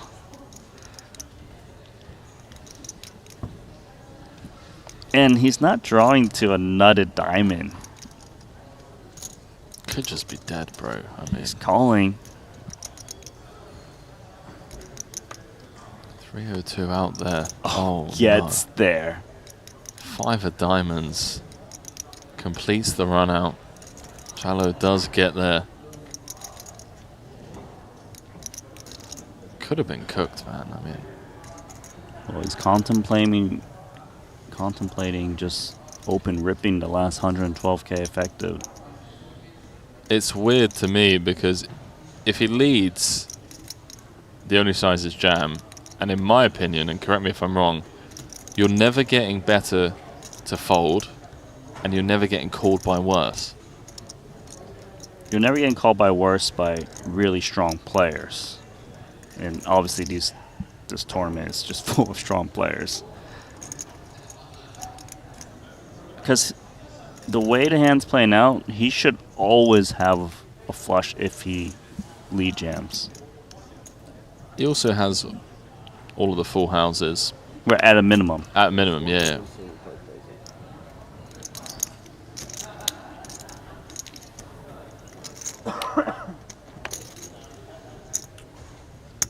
I mean, Makita's just upset. He's not calling here, of course. Queen high. Babs is just tilted. He's like, you absolute ruffler. He's like, I know you got there. You absolute ruffler. I raised turn and you still called with a draw.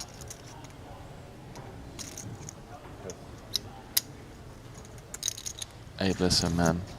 I play PLO. I love guys that call turns on paired boards with draws, okay?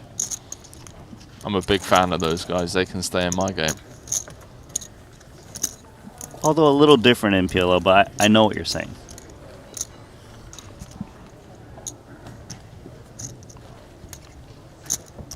What a day, man. 50K, four-way deal being made between some of poker's elite. Ponokov's getting heads up against Foxen. Was 2 cards away from doubling up to pretty much an even stack heads up. Foxen obviously spiking the 6 outer on the turn, held on the river to take down his first Triton title. First time he's been with us in 5 years. He's on short stack duties in this one as he did max late reg this 100K. Picked up 1.47 million as bats. Oh. Do you just feel for him a little bit? I mean, yes and no. I mean, he spiked that 2 outer earlier on against the 5. Yeah, hard, get him out of here. See, we're just sick. We're like, okay, yeah, right, showers this guy. He got lucky earlier, so. That's the jam from Kulev. I believe this is, yeah, Stevie's on the button, so this is the last hand of the night. Give me a flip. No flip, but you do have 36%. All in brought to you by BetACR. Is Bads going to be back here tomorrow, 2 p.m. local time? Once I had that situation, I say at least if I hit the queen, having a chill day. I'm gonna win. I think you'll hit a flush. Mm? I think you'll make a flush. Straight flush. No. Okay, you don't need that. But that's calling a straight flush. Ooh. Okay, well, you're saying there's a chance. King of clubs would be an amazing card. Kulev doesn't look impressed. Too many outs. 7 outs Should have once just for a king. For the 4-time Too champ. greedy. Okay. Doesn't find it on the 6-6 run out. The Bulgarian Alex Kulev showering Makita last hand of the night. That brings the field size down to 52. The departure of Mikita. Kulev with a nice little bounce back. I mean, things really weren't going his way here. But he is going to be bagging average stack by the looks of things. Thereabouts. Average stack 42 bigs. Coming back tomorrow. Fade or holds, Randy. I mean, this is a guy that saves it for the bigger buy-in stuff. Hasn't had much success here so far this series, but not only does he bag the chip lead at this table, he's bagging the chip lead of the entire tournament. Coming back tomorrow, playing for 3 million. I mean, this guy just seems to get it done when the stakes are as high as they can get. And it's bullet number 2. It is bullet number 2. A late bullet number 2. A very late bullet number 2. I mean, it was whilst we had finished coverage from the 50K, busts pretty much as soon as we jumped in this 100K coverage, and now bags the chip lead in the space of 2.5 levels. And he played that sick hand against Patrick Antonius mystery hand. That was crazy. Played Pocket the sick fours, hand. check raised it right against Patrick, and Patrick just gave him that look. And he also got that sick bluff through with the ace-queen, queen of clubs as well. Yes. Yeah. He's bossing it. He's got the chip lead. I mean, you know, he's going to be going to bed tonight thinking of that title and the 3 million that's going to come with it. 23 places paid tomorrow, 2 p.m. local time. We're going to be playing all the way through the bubble, all the way down to the final table and crowning a champion. You will not want to miss that. From Randy and myself, from Brian, Ali, and the rest of the team, from everyone here in Monte Carlo, we're going to wish you good night.